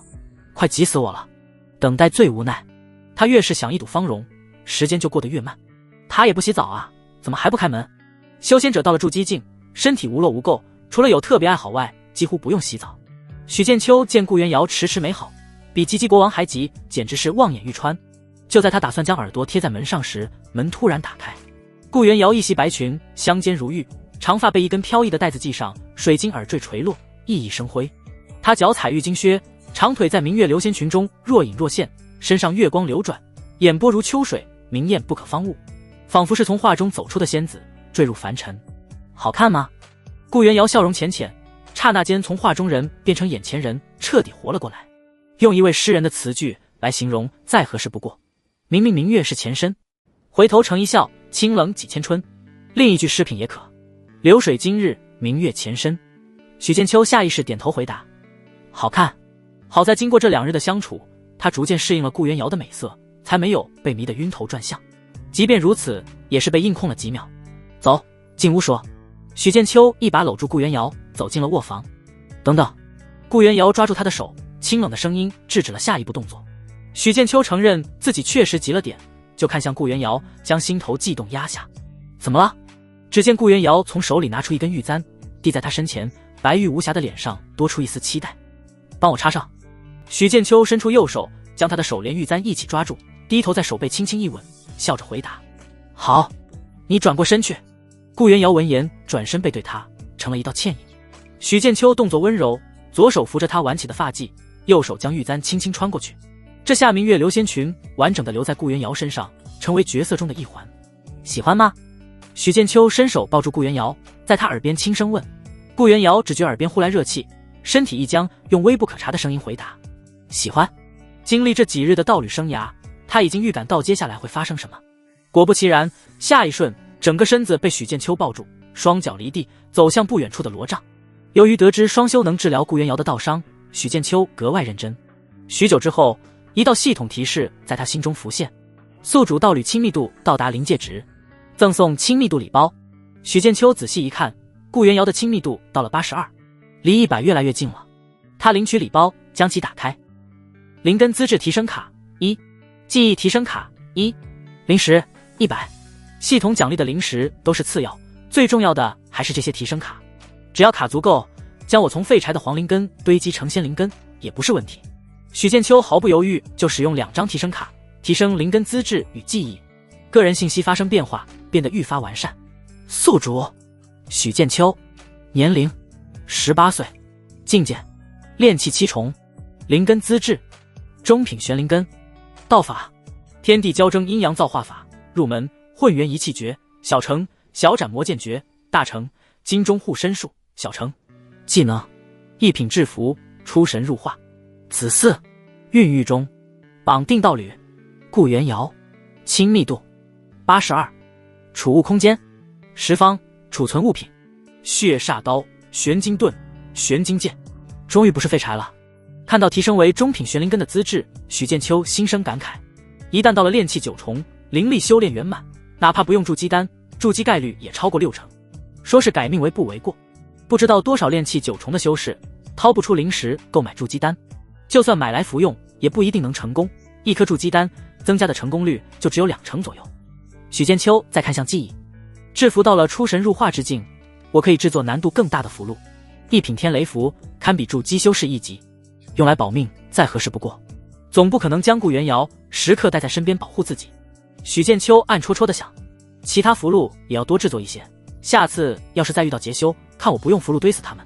罗帐里，顾元瑶微微喘息，在身下垫了一个后枕，小腹向上抬起，心中期盼着早日受孕。这不是他第一次这样做了。许剑秋一开始还好奇这是要干嘛，一问顾元瑶才知道，据说这样能提高命中率。殊不知在2人结为道侣那一日，他就成功受孕了，只是运气不显，暂时感应不到生命痕迹。许剑秋看破不说破，等过几日顾元瑶发现受孕就好了，毕竟有系统这事他不能告诉任何人。元瑶，你道伤恢复如何了？许剑秋关心起顾元瑶的伤势。顾元瑶感应着逐渐恢复的道基，面色微微泛红，眼中闪过期待与忐忑。恢复了2成多。许剑秋一脸兴奋，照这样下去，岂不是再过半个多月就能彻底恢复？但愿如此吧。顾元瑶心神恍惚，想到那日道基破碎的场景。仙魔战场上，他被心魔缠身，差点就失去理智，沦为心魔傀儡，将飞剑对准仙道阵营。最后他虽然活了下来，道基也被师尊用回天丹修补起来，却于事无补，破镜难圆，更何况是道基。这也导致他修为却一退再退，再过1-2年可能就会坠入炼气境。于是他心灰意冷之下回故里隐居，想在作画之前有一个孩子，继承自己的仙道意志。没想到遇到了许剑秋，更没想到千疮百孔的道基竟然在双修后就逐渐复原了。他本坠入无尽黑暗，却在绝境之中遇到了光明。想到这里，顾元瑶心中百感交集，顿觉恍然如梦。想什么呢？许剑秋伸手在他眼前晃了一下。没什么。顾元瑶面带微笑，看向养精蓄锐的许剑秋，眼神中多了一丝温柔。许王，下次你去方氏，别忘了带上我。好啊，一定带你。许剑秋连连点头，心中一暖，有人罩着的感觉真不错。他低头在顾元瑶眉心一吻。元瑶，你先歇歇，我去制服。此时心神平静，思如泉涌，正适合研制天雷符。顾元瑶叮嘱道：不要操劳过度。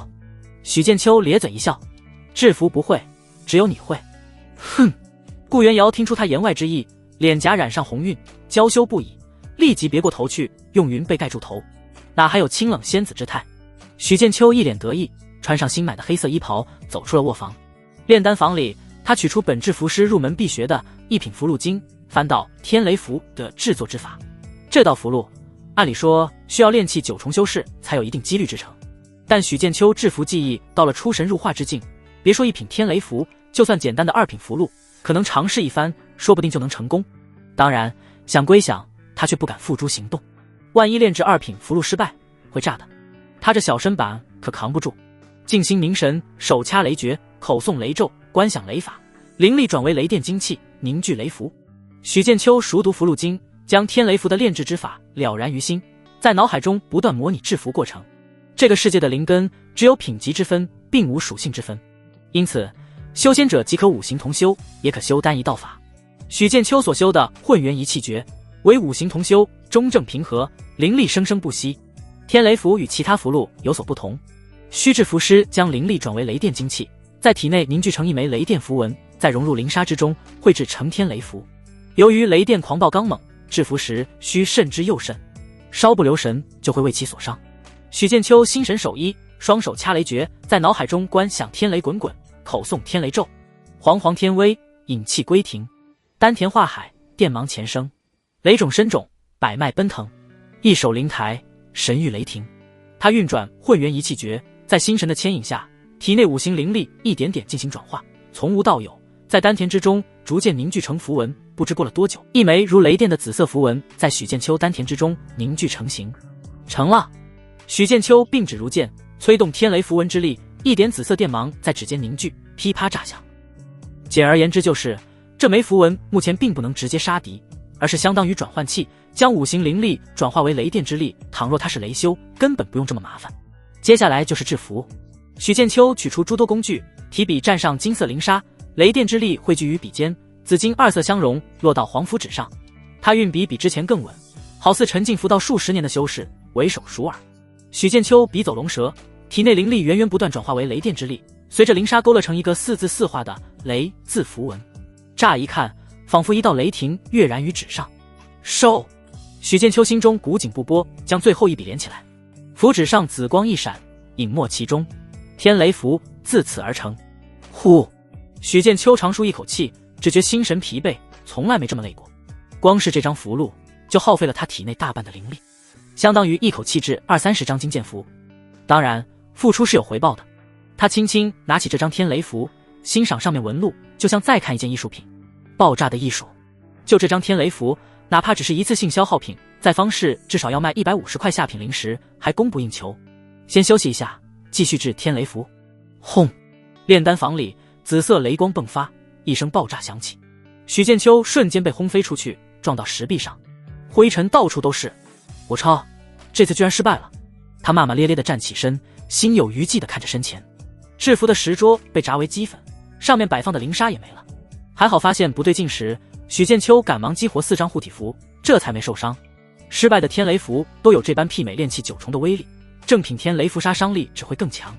修过仙的朋友都知道，炼丹师会炸炉，也就顾元瑶这炼丹房防爆，才没让许剑秋给拆了。不过以后这里就是属于他的制符房了。快收笔时，我心神有所松懈，导致雷电之力出现波动。许剑秋记下失败原因，然后恢复灵力与心神，等二者恢复巅峰，又继续炼制天雷符。一连5日，他有大半时间都是在制符房里度过，除了制符还是特么制符。养精蓄锐后，再和顾元瑶修炼天地交争阴阳造化法，由于亲密度越来越高，修行速度比用灵石还快，灵力突飞猛进。这5日里，许剑秋成功炼制了6张天雷符，当然也失败了4次，其他符箓多达162张，以金剑符与护体符为主。许郎，当许剑秋制完符回到卧房时，顾元瑶神色复杂地看着他，有期盼，有紧张，也有欣喜，最终化为一句话：我怀孕了。啊！许剑秋即便早就知道这个事实，心中惊喜依旧涌了出来，无比兴奋地抱住顾元瑶，眉开眼笑。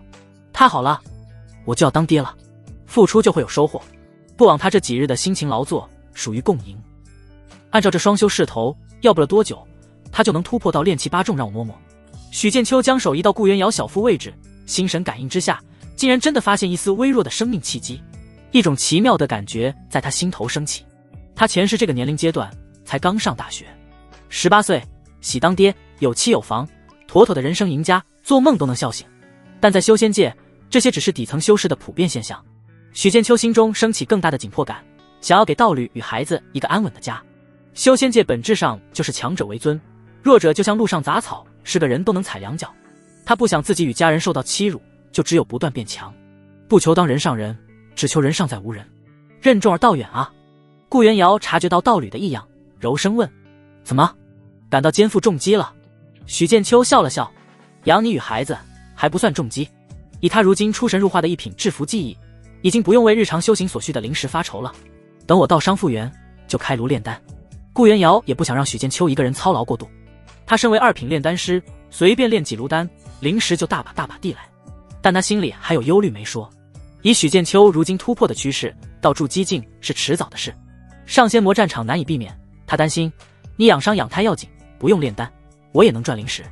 许剑秋自信满满：好，我相信你。顾元瑶握住许剑秋的手，感到一阵心安。他本着破罐子破摔念头找的道侣，比预想中还要有潜力，这算是捡到宝了吗？元瑶，你既已怀孕，还能双修吗？许剑秋对这方面没多少常识。能的。顾元瑶嗔怪地白了他一眼，修仙之人可不像凡人那般脆弱。许剑秋微微一愣，所以一直都能，就不用像普通人那般怀孕期间不能那个。顾元瑶面色微红，你得温柔一点。好好，放心吧。许剑秋咧嘴直笑，被顾元瑶掐了一下手，连忙喊痛。两人庆祝一番，各自感到收获满满。一个道侣都疲于应对，道侣多了怎么办啊？许剑秋摸了摸腰，感觉力不从心。筑基境修士还是太厉害了，看来得找本炼体功法，强大体魄。接连几日制服与修炼过于劳累，许剑秋思绪发散，不知不觉沉睡过去。次日，他带着100多张符箓，乘坐顾元瑶的飞剑来到流云方室1里之外降落。许剑秋说道：元瑶，你在附近等我便可，不用进去。这是为何？顾元瑶不解。虽说方室中禁止动手，但他还是不太放心。我孤身一人，更容易被人盯上。许剑秋露出莫名笑容，要是有哪个不长眼的劫修对我动手，你再出手。顾元瑶瞬间明白了他的意思，这是要以身为诱饵，劫那些心怀不轨的劫修。他腹诽不已，没想到自家小情郎年纪轻轻，心思却那么阴险。不对，是有谋略，那我就在此地等你。顾元瑶微微颔首，对许剑秋的做法并未觉得有何不妥。他替许剑秋整理衣领，柔声说道：切不可以身犯险，我有天雷符在手，筑基以下无惧。许剑秋握紧他的手，笑道：再说了，还有你这位筑基强者压阵，总之一切小心。顾元瑶再次叮嘱。许剑秋点点头：好，我会的。他在身上贴了一张神行符，运转灵力，在山林中如履平地。顾元瑶看着他离去的背影，直至消失不见，脸上浮现一抹怅然若失。方室之中修士往来，依旧十分热闹。许剑秋很快就来到流云方室，先去浮光斋买了300张符纸以及符笔、符沙，轻车熟路的在执法队那里交纳灵石。许道友来卖符啊，我来3张护体符，3张金剑符，对了，还是2块灵石吧。一个其貌不扬的执法队成员认出许剑秋，顿时笑脸相迎。还是原价。许剑秋取出6张符箓递给对方，道友如何称呼？没想到还没摆摊，生意就来了。在下王刚，要不是道友的符箓，我前2日遭了盗。王刚买了符箓后，心有余悸的拱手，一脸感激。在此多谢道友。他2日前休沐，离开流云方室，回到10多里外的洞府，谁料半路遇到仇家埋伏，正是从许剑秋手中买的护体符救了他一命，又靠着威力强大的金剑符反杀对方。听完王刚的讲述，许剑秋谦虚说道：王道友无需客气，符箓只是身外之物，道友能逢凶化吉，也靠道友自身修为深厚。哎，许道友这就太过自谦了。王刚心中生出结交之意，见许剑秋要摆摊卖符，就说：“许道友先忙完，我在做东请道友到春风楼一叙，不知可否？”年纪轻轻制服，就到炉火纯青之境，假以10日，成为2品制服师，地位水涨船高。到时再想结交，他就不够格了。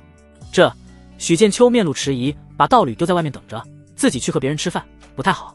王刚察言观色，立即说道：“许道友若是不便，我下次再来叨扰。”许剑秋想到对方是方氏执法队的人，相当于地头蛇，结交一下也有必要。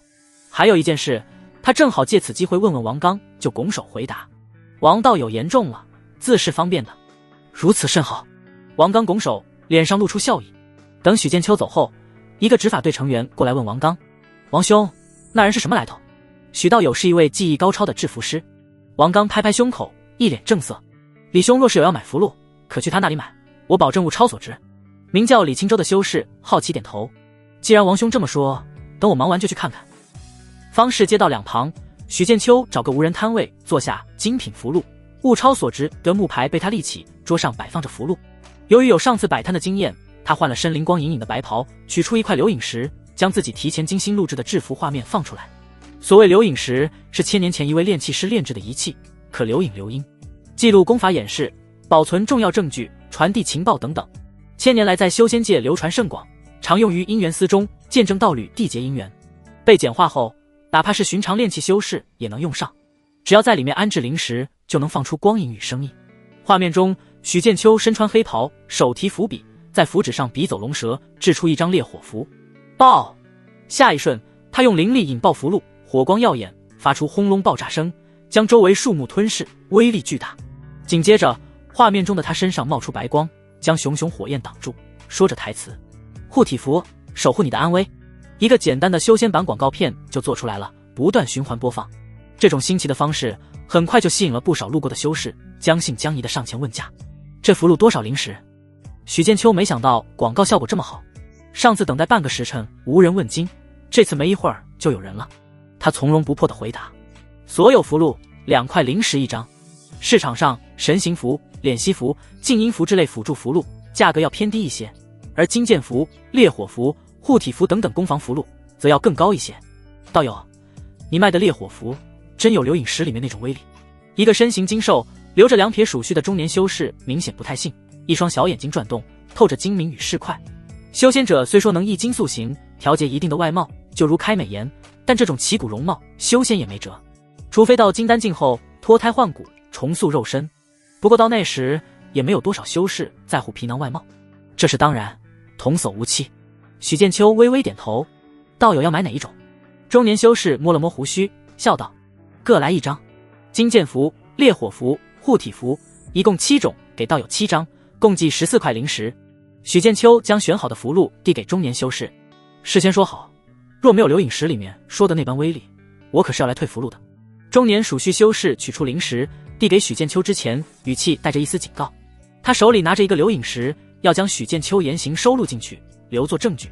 这家伙想干什么？许剑秋朝着身前众人拱手，朗声做出保证：“本人所制符箓，张张精品。若哪位道友买了符箓，认为符箓有假，名不副实，本人在此承诺，一定退回灵石。”他话锋一转：“不过符箓得是在本人手里买的才行，我就暂且相信道友。”属须修士收起手中留影石，将灵石交给许剑秋，一手交灵石，一手交符箓。“我来2张烈火符，我来3张护体符。”有人开头，很快就有人跟着掏腰包买符箓。由于留影石画面中烈火符造成的威力太大，不少人都选择买烈火符，顺带买1张护体符。许剑秋拿出来卖的100多张符箓，半个时辰就被抢购一空。周围卖符箓的摊主看得眼红心热，在心里暗暗咒骂他抢生意，有的则是想着也学他这般，下次用留影石记录符箓威力。甚至有些炼丹师、炼器师一拍脑袋，也动了心思。许剑秋刚准备收摊，却见一开始买他符箓的中年属须修士大步走了过来，大吼道：“那黑心制服师，给我站住！”“什么？我？”他伸手指了指自己，不太确定。路人见状，纷纷投来好奇目光。“没错，就是你！”属须修士冷哼一声，指着许剑秋：“你卖给我的符箓，根本没有留影石中说的那般威力。”许剑秋眼睛微眯，这是来者不善啊！修仙界版本的打假博主来找茬是吧？于是他淡淡问道：“你有何证据？”“哼，这就是证据。鼠须修士取出流影石，诸位道友请看。投影石中是他在方士外使用烈火符的景象，只见他手中一张烈火符被灵力激活后，火焰迸发，远没有许剑秋流影石中展示的那种威力。还有护体符，激活后形成的护体光罩被一道剑光轻而易举击破。鼠须修士又取出另一个流影石，上面投射出许剑秋当场做保证所说的话。当着众人的面，鼠须修士朝许剑秋冷喝道：“你这黑心摊主，该如何解释？赶紧退我灵石！”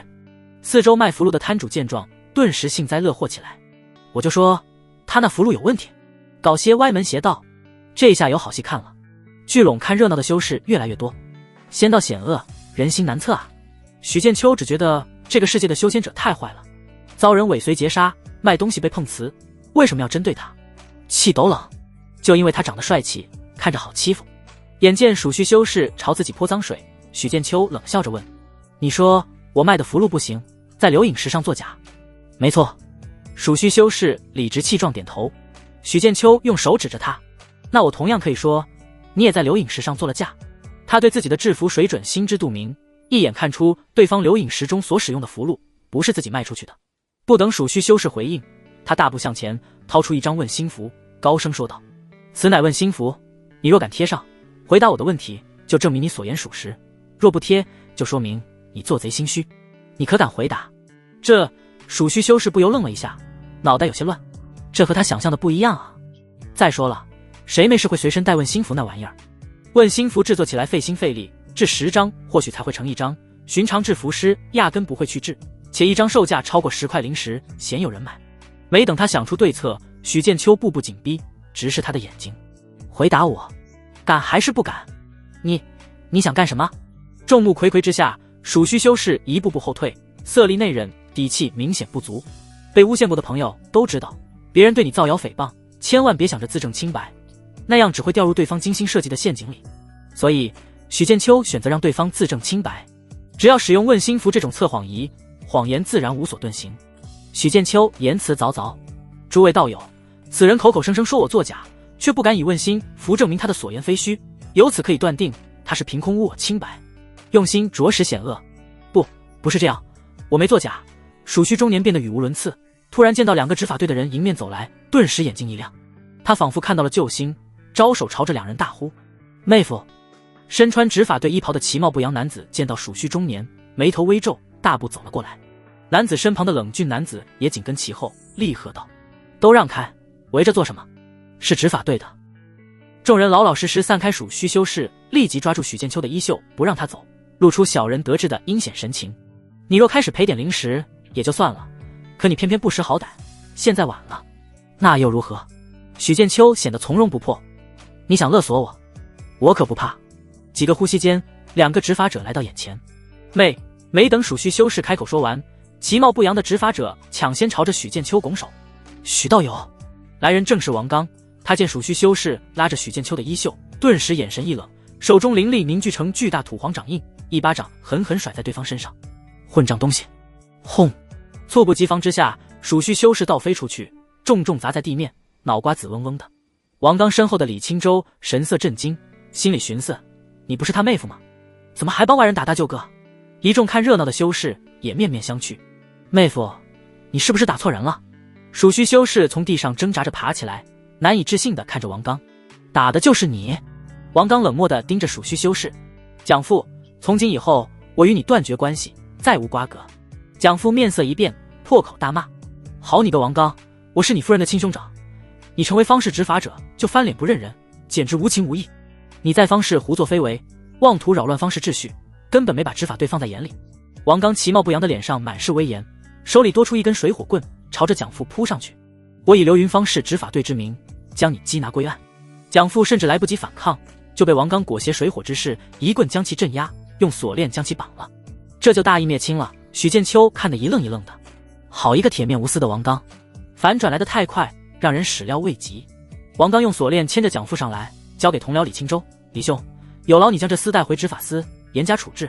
我已与他断绝关系，不用考虑我的情面。”蒋父被锁链封进灵力，连话都说不出来，像羊一样被牵着。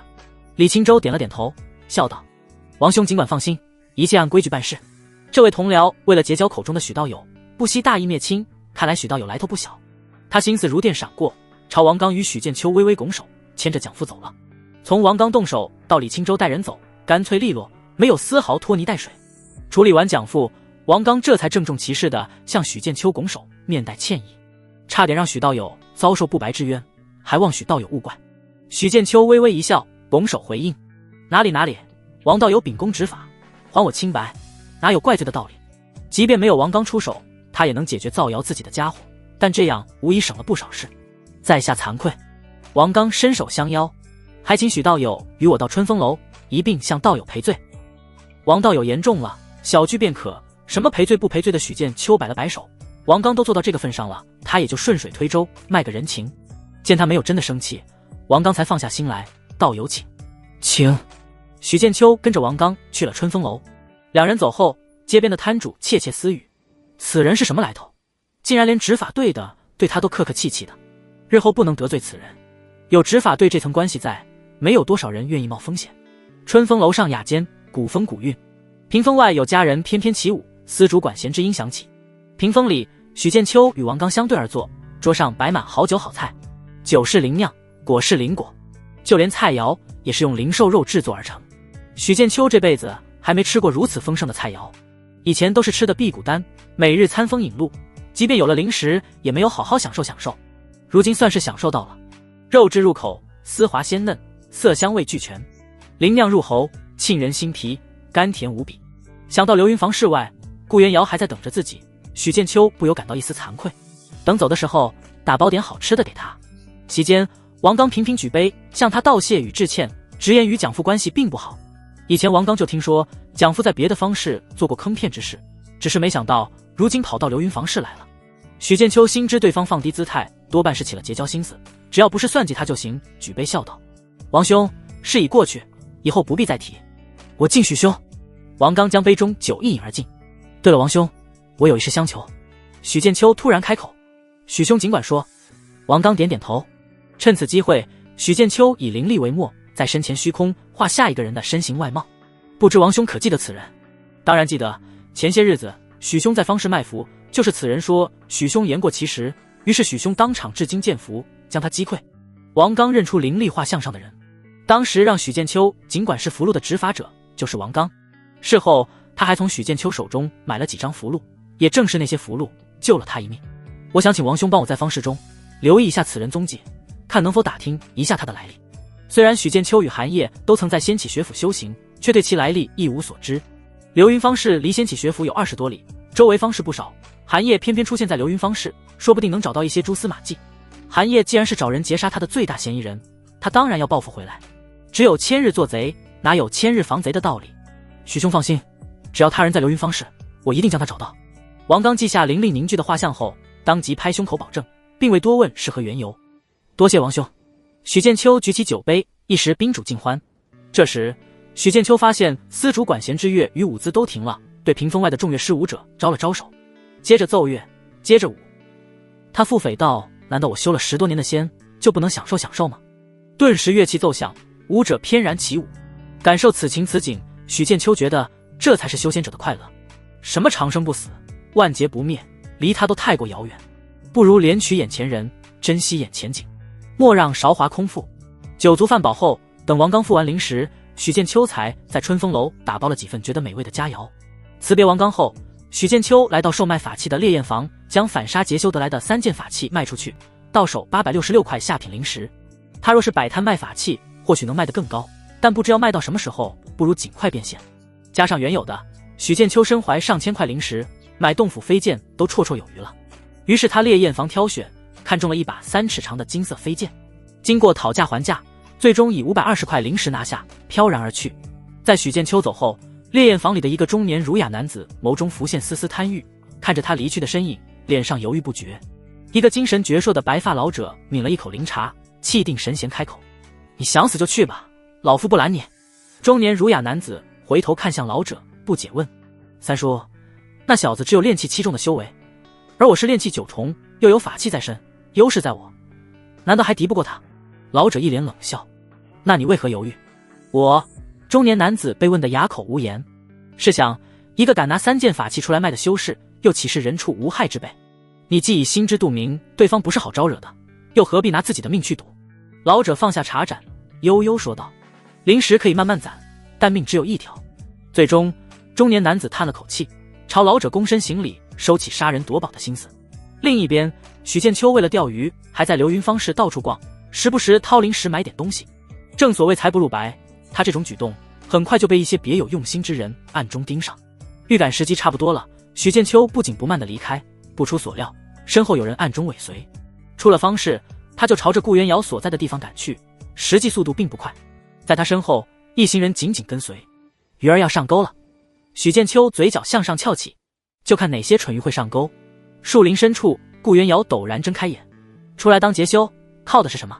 实力？不是眼力劲，没眼力劲的都死了。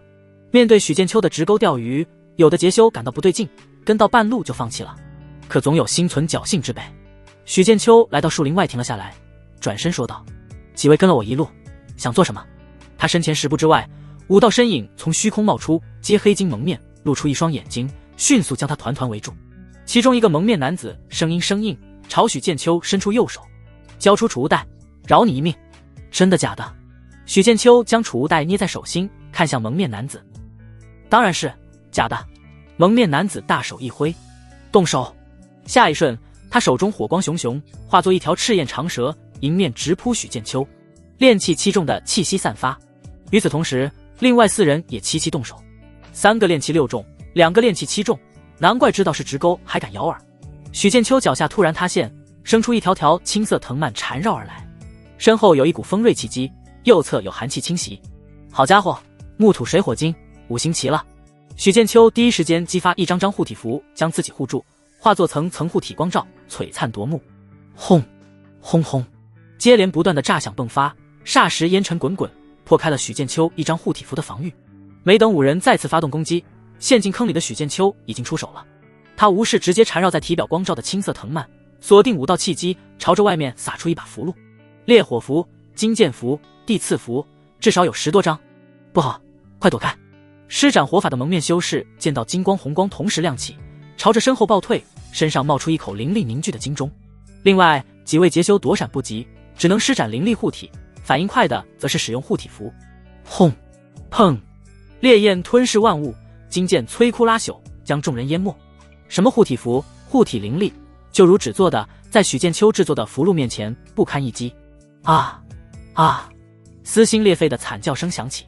许剑秋纵身一跃从坑里出来，放眼看去，5位蒙面劫修直接死了3位炼气6重的，还有一个炼气7重劫修身躯被金剑洞穿身躯，受伤不轻。唯一完好无损的只有那施展火法的劫修。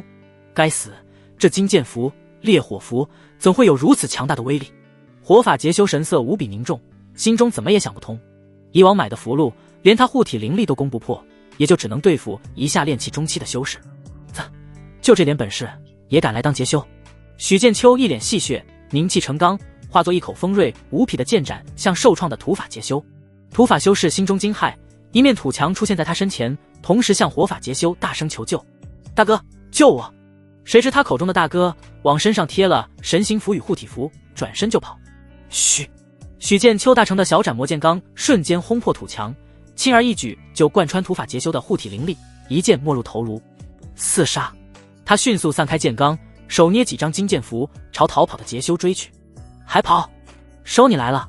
却发现对方突然摔倒在地，一动不动。什么情况？想装死？我又不是熊。许剑秋离对方只有10步时，眉头一皱，停了下来。下一瞬，他只觉精神恍惚了刹那，在他心神失守之际，隐约看到了一点乌光从劫修脑后飞出，快如急电袭来。不！许剑秋只看到一层层护体符光罩被洞穿，最终被拦在身外。好险，还差3层护体符就能伤到我了。这下他终于看清，连破开自己6张护体符的是一根乌黑飞针，佩服，这都杀不死你。一个黑衣大汉突然出现，眨眼间乌黑飞针就回到他指尖。还有高手。许剑秋看了看地上躺着不动的那个劫修，心知对方多半不是装死，而是真死了。这个突然冒出的黑衣大汉，玩螳螂捕蝉黄雀在后啊！本地修士真是太没有礼貌了。对方气息远超许剑秋遇到的劫修，恐怕是炼气9重，又有法器在手，不好应对啊。他不动声色地在身上又贴了10多张护体符，感应到顾元瑶气息就在附近，这才安心了。许剑秋冷声说道：“道友想黑吃黑，未免霸道了些。”哈哈，死到临头，你给我说霸道！黑衣大汉一脸轻蔑，正要催动飞针法器，却见迎面飞来一道道金剑。区区金剑符，能奈我何？他身躯陡然膨胀起来，化作2米多高的巨人，肌肤仿佛镀上一层金气，衣服绷紧，肌肉求结。当当当，一把把金剑击在黑衣大汉身上，蹦出一连串火星，堪比炼气8重的金剑符。黑衣大汉神色凝重，这小子修为虽弱，符箓威力却不弱，可惜遇上了他。肉体硬扛金剑符，竟然是一位炼体修士。许剑秋心念飞快转动，又甩出一把符箓，气急败坏吼了一声：“看我烈火符！”蠢货，金剑符都伤不了我，烈火符又怎么？黑衣大汉脸上狰狞笑意突然凝固，熊熊火光中，3道醒目的紫芒陡然迸发。这是什么？黑衣大汉心中升起警兆，疯狂催动功法，雄浑的灵力加持肉身，同时手中乌黑飞针杀向许剑秋。晚了，许剑秋在丢出符箓时就飞速后退。轰隆隆，刹那间有雷声轰鸣，这是天雷符。平地3声惊雷，紫色霹雳炸响，悍然轰在黑衣大汉身上。恐怖的雷光疯狂肆虐，摧毁着黑衣大汉的肉身。几个呼吸后，紫色雷光散去，黑衣大汉已经化作一大块焦炭倒在地上，散发着阵阵焦香。炼体修士再强，也敌不过我天雷符啊！许剑秋吹了吹手指，天雷符堪比筑基境修士一级，更何况是3张。黑衣大汉终究不是筑基境，为了稳妥起见，许剑秋又掏出一张天雷符，想给对方补个刀。许郎不用，他已经死了。一道温玉音传到许剑秋耳中，白衣胜雪的顾元瑶从暗中出现。早在许剑秋与5位劫修狭路相逢时，他就抵达，随时准备出手。一旦自家道侣有生死危机，他便会立即相助。那就好。许剑秋收起天雷符，天雷符还是挺贵的，一张要卖100多块灵石嘞，能省就省。当然，灵石该花得花，最好直接用资源堆死敌人。嘿嘿，又到了摸尸清点战利品的环节。许剑秋满心欢喜地蹲下身，将黑衣大汉临死之前袭来的乌黑飞针法器拾起，又走向对方尸身炼体修士，不知道能不能爆出本炼体功法。兄弟你好香啊！许剑秋扒拉黑衣大汉焦黑的尸身，摸到了一个灰扑扑的储物袋。至于对方穿上的法衣，早就被天雷符毁坏了。摸完黑衣大汉，他又将另外5个劫修的尸体挨个扒拉，摸到2个储物袋。因为那3个炼气6重的劫修太穷，连储物袋都买不起，就这点灵石还好意思出来抢劫。许剑秋破开储物袋里面的心神之力，看到一堆乱七八糟的东西，有符箓，有丹药，有衣物，就是没有多少灵石。不过光这2个储物袋本身就值个200-300块灵石，还有黑衣大汉的法器，储物袋这次以身钓鱼，收获估计得有上千灵石，比辛辛苦苦制服来灵石快多了。风险越大，收获越大。在许剑秋清点战利品时，顾元瑶守在一旁，见他还有黑衣大汉身上的储物袋没动，就关切问：“许郎，这储物袋用不用我帮你打开？”黑衣大汉是炼气9重，而许剑秋只有炼气7重，心神大概是不如对方深厚，打开储物袋要费不少劲。不用，我自己来就行。许剑秋微微摇头，他还记得顾元瑶受了道伤，难以动用神识，即便恢复了不少，也要多加注意。顾元瑶见他要自己动手，就没强求，身上法力波动散发。那我们回家吧。我来了。许剑秋收起所有战利品，熟练搂住顾元瑶的纤腰，心想，怎么有一种被漂亮富婆开豪车接送上下班的感觉。下一瞬，剑光冲天而起，载着2人飞向洞府。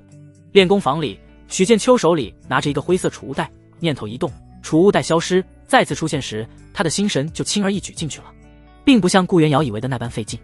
只因为许剑秋有系统储物空间，任何收进空间里面的物品都会被抹去原有烙印。储物袋、法器都是如此。黑衣大汉储物袋里东西并不多，只有几十块灵石、3个玉盒，还有1个玉简。许剑秋直接打开其中一个玉盒，一股浓浓的药香扑鼻而来，里面放着一朵血红色的灵芝。系统储物空间早已标注血灵芝。另外2个玉盒里则是清新凝神花与固脉草，这是其中一种筑基丹的3种主要灵药，价值上千灵石，只差玉髓乳就被对方凑齐了。真是个慷慨解囊的好人啊！许剑秋算是明白，为何对方储物袋里灵石那么少了，全都用来买灵药，想炼制筑基丹，最后还是便宜了他。许剑秋拿起玉简一看，储物空间标注是不灭金身残。他并未按常规那般用心神读取功法玉简，而是动用系统一键学习。下一瞬，他手中不灭金身玉简裂开，一股股信息涌进心头，很好，一剑入门。这不灭金身果然是炼体功法，虽然是残篇，却可修炼到元婴境。优点是肉身防御力惊人，能硬汉法器法宝，修至最高境界可与仙气对轰，肉身渡天劫。缺点则是极为耗费资源，至少是同境界炼体修士的10倍。资源这算什么？我最不缺的就是资源了。不对，现在还是比较缺的。许剑秋盘坐于地，周身摆满灵石，运转不灭金身。他身躯好似一张大口，不断吞噬着周遭灵气。这些灵气入体后，并未被丹田转化为灵力，而是直接滋养肉身，诞生出一缕缕金色力量。渐渐的，许剑秋身躯染上一层淡金色，这是炼体篇入门的标志。若是做到像黑衣大汉那般变成明亮的金色，就炼体大成了。许剑秋取出今日买的金色飞剑，轻轻在手指肚上划了一下。以他现在的肉身防御，当然挡不住飞剑的锋锐，瞬间划出一个伤口。只不过没有催动灵力的情况下，伤口愈合速度很快，没过片刻，伤口就消失不见。这些都不是重点，重点是许剑秋感觉自己不仅五脏六腑得到强化，体力变强了很多，与顾元瑶对决时绝不会落入下风。去找元瑶试试，一决高下。许剑秋信心满满的走出练功房，把正在学习酿灵酒的顾元瑶拦腰抱起，冲向了卧房。一个时辰后，许郎，你行不行啊？顾元瑶丹凤眼中露出一丝怀疑。什么？你竟敢怀疑我？许剑秋瞬间红温了，我就不信了，再来。唉，最终他依旧不敌顾元瑶，败下阵来。许郎，你不是修行了炼体功法吗？怎么，刚那股气势呢？哪儿去了？顾元瑶戏谑地看着他，玉手捏着一簇黑发，在他胸口划来划去。我真傻，真的，我以为能镇夫刚，没想到跨境界这么难。许剑秋两眼无神，心里十分郁闷，估计要将不灭金身炼体篇修炼到大成，才有一战之力。你给我等着，有朝一日要让你求饶。许剑秋恶狠狠地瞪了顾元瑶一眼。好呀，我等着我家小男人。顾元瑶笑容妩媚动人。沉迷修行时，时光飞逝，一转眼就是3日过去。许剑秋经过多次双修，水到渠成，突破到炼气8重，灵力与心神双双变强了3成左右，离筑基境越来越近。一到晋升筑基，灵力就会蜕变为法力，心神蜕变为神识，产生质的飞跃。到那时，无论飞剑取人头，还是御剑成风，都手到擒来。先把飞剑给炼化了。许剑秋取出金色飞剑法器，在剑身留下心神烙印，初步感应与飞剑多了一丝若有若无的联系。取个名字就叫斩魔剑吧。接下来就是用雄浑的灵力不断洗炼飞剑，将其炼化，达到如臂驱使的地步。没有系统给的奖励，光是双修与吐纳修炼速度太慢了。许剑秋和别的修士相比自然是很快，但他恨不得1日突破一个境界，1个月直接立地成仙，可惜这系统也做不到。系统，给我好好反思一下，为什么你不能？就在他铺按系统时，新的提示在脑海里传来：宿主道侣亲密度到达临界值90，赠送亲密度礼包。系统奖励又来了，系统还是挺给力的。许剑秋念头一闪，领取亲密度礼包。道法提升卡1，灵根资质提升卡1，修为提升卡1，技能提升卡1，一品炼丹经1，一品炼气经1，一品阵法经1，灵石100。我超！许剑秋目瞪口呆，心中狂喜。系统老登报金币了，奖励居然如此丰厚，远超以往。使用，通通使用。他本将道法提升卡加在不灭金身上，但想了想，最终还是加在了天地交争阴阳造化法上面。个人信息面板为之一变。宿主许剑秋，年龄18岁，境界炼气9重，灵根资质上品玄灵根，道法天地交争阴阳造化法，小成不灭金身炼体篇入门，混元一气诀，小成小斩魔剑诀，大成金钟护身术，小成技能2品制服初窥门径，1品炼丹初窥门径，1品炼气初窥门径，1品阵法初窥门径。子嗣孕育中。绑定道侣顾元瑶，亲密度90。绑定宝物斩魔剑。储物空间10方，储存物品。境界修为离筑基只有1步之遥。灵根资质也变成了上品玄灵根，这就意味着突破筑基境不用任何灵丹妙药辅助，毫无瓶颈，甚至有几成结金丹的希望，可称一句有金丹真人之姿。比先考落榜时对他冷嘲热讽的寒夜中品玄灵根还要高上一品。双修功法也到了小成，等过会儿就找顾元瑶验证一下突破成果。2品制服师。许剑秋看向技能这一栏，由于使用技能提升卡制服到2品的同时，心神随之水涨船高，得到大幅度强化，离蜕变为神识指差临门一脚。只要他想，就能在炼气境炼制出2品符箓，地位待遇堪比筑基修士。稳健发育，不能太浪了。许剑秋决定稳一手，不暴露出2品制服师的信息。不光如此，境界也得隐藏一下，万一被别有用心之人发现，他不到1个月时间就从炼气4重突破到炼气9重，可就不妙了。秘密太多，实力太弱，也是一种烦恼。许剑秋巩固一下修为后，走出练功房，正看到顾元瑶从卧房走出。元瑶，你突破了。许郎，你突破了。两人面面相觑，看向对方的眼神都很震惊。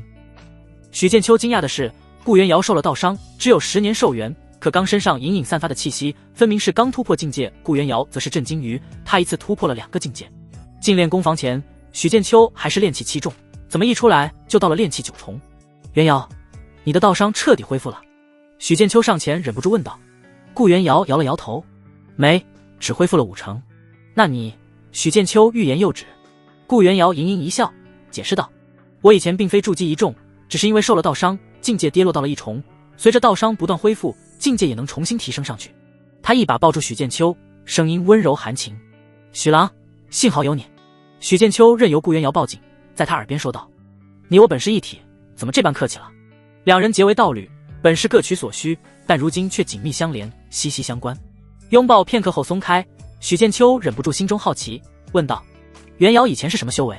顾元瑶捋着几缕发丝，语气中带着一丝怅然与自傲。筑基9重，若非受了道伤，他如今应该突破到金丹境，成为金丹真人了。那点自傲很快烟消云散，只剩怅然了。好厉害！许剑秋不由吸了口冷气，竖起大拇指赞许。他若没有得到系统，筑基9重是他望尘莫及的存在。看出顾元瑶情绪低落，他就安慰道，等你道伤恢复，迟早能重回巅峰，只不过是多走了一趟来时路。要是你突破到金丹境，不会丢下我这个区区炼气境的小修士吧？许剑秋半开玩笑问道。他莫名想到了前世看到的一些故事，丈夫倾家荡产救了重病妻子，结果妻子病好之后翻脸不认人，还改嫁给了别人。小伙将自己的双眼给了盲眼女友，女友恢复光明后做的第一件事就是离开小伙。诸如此类的事太多太多了，付出巨大代价，别人不一定会感恩，这就是血淋淋的现实。不会的，许郎。顾元瑶美眸认真盯着他眼睛，举起手来，我顾元瑶对天道发誓，绝对不会舍弃你。若我做出这般卑劣行径，就让我身死道消，魂飞魄散。在他坠入低谷时，是许剑秋给了他久违的温暖，让他从绝境中一点点走出，给了他重回巅峰的希望，他又怎会舍弃道侣？更何况两人还有了生命的延续。我相信你。许剑秋郑重点头，抓住他的手放下，捏了捏他凝脂般的脸。我可舍不得你身死道消。他相信顾元瑶不是那种忘恩负义的人，他不一样。好吧，其实许剑秋相信的是自己实力，谁先突破到金丹境还不一定呢。今日双喜临门，我们庆祝庆祝。许剑秋心情愉悦，将顾元瑶拦腰抱在怀里。要怎样庆祝呢？顾元瑶用手勾住他的头，眼波流转。许剑秋大步走向卧房，拖住顾元瑶丰盈的手略微用力，咧嘴一笑，你这是明知故问。两个人修炼 JPG 天地交争阴阳造化法提升到小成境界，再加上两人都突破了境界，许剑秋明显感觉到修炼的反馈更加明显，修炼速度比吐纳灵气还要明显。选哪个还用说吗？于是许剑秋沉迷修仙难以自拔，乐不思蜀。8月15日，许剑秋啊许剑秋，你怎么如此堕落，不制服了呢？明日开始就制服赚零食养家。8月16日，与元瑶修炼，制服的事明日再说，不急。8月17日，与元瑶修炼。8月18日，我是不是忘了什么？算了，不重要，还是双修要紧。8月19日，早知道我就该提升不灭金身的，屡战屡败啊。对了，我该制服了。顾元瑶越来越神采奕奕，许剑秋却越来越觉疲惫。等到许剑秋醒悟过来时，已是几日之后了。他来到炼丹房，静心凝神后，提起符笔，紫色雷电精气从笔尖落在符纸上，符文逐渐成型，很快就得到一张天雷符，而灵力只消耗了2成不到。许剑秋一连制了3张天雷符，都没有任何失误。天雷符虽然威力强大，在炼气中无敌，但要对上筑基修士还是很勉强。修仙界危机四伏，得未雨绸缪。2品符箓成本和失败率太高，得慢慢来。他看着手中天雷符，灵机一动，一张天雷符对筑基修士威胁不大，那5张、10张呢？能不能将天雷符威力叠加？许剑秋思维发散，看向了技能栏中的一品阵法。在修仙100中，阵法师比炼丹师、炼器师还要难，只逊色于传说中的天机师，需要精通9宫8卦、奇门遁甲、阵法真解等等。许剑秋此时靠着系统，才勉强将一品阵法学了点皮毛，有用的知识又增加了。阵法包罗万象，小至花草木石，大至周天星斗，皆可成阵。世间修仙者不计其数，无数年来推陈出新，布阵之术也多种多样。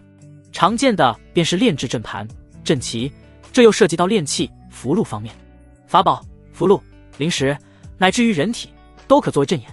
许剑秋将一品阵法经看完，其中有句灵阵、水幻阵、小五行杀阵，却没找到想要的阵法。天雷符本就狂暴刚猛，在炼制时都容易失败爆炸，更别说用来布阵。敌人还没伤到，就先把自己给炸了，难办啊！许剑秋并非什么天才，不可能说灵机一动就想出一个完美的解决办法，连路都不会走就想飞，做梦呢！唯一的办法就是靠系统报奖励。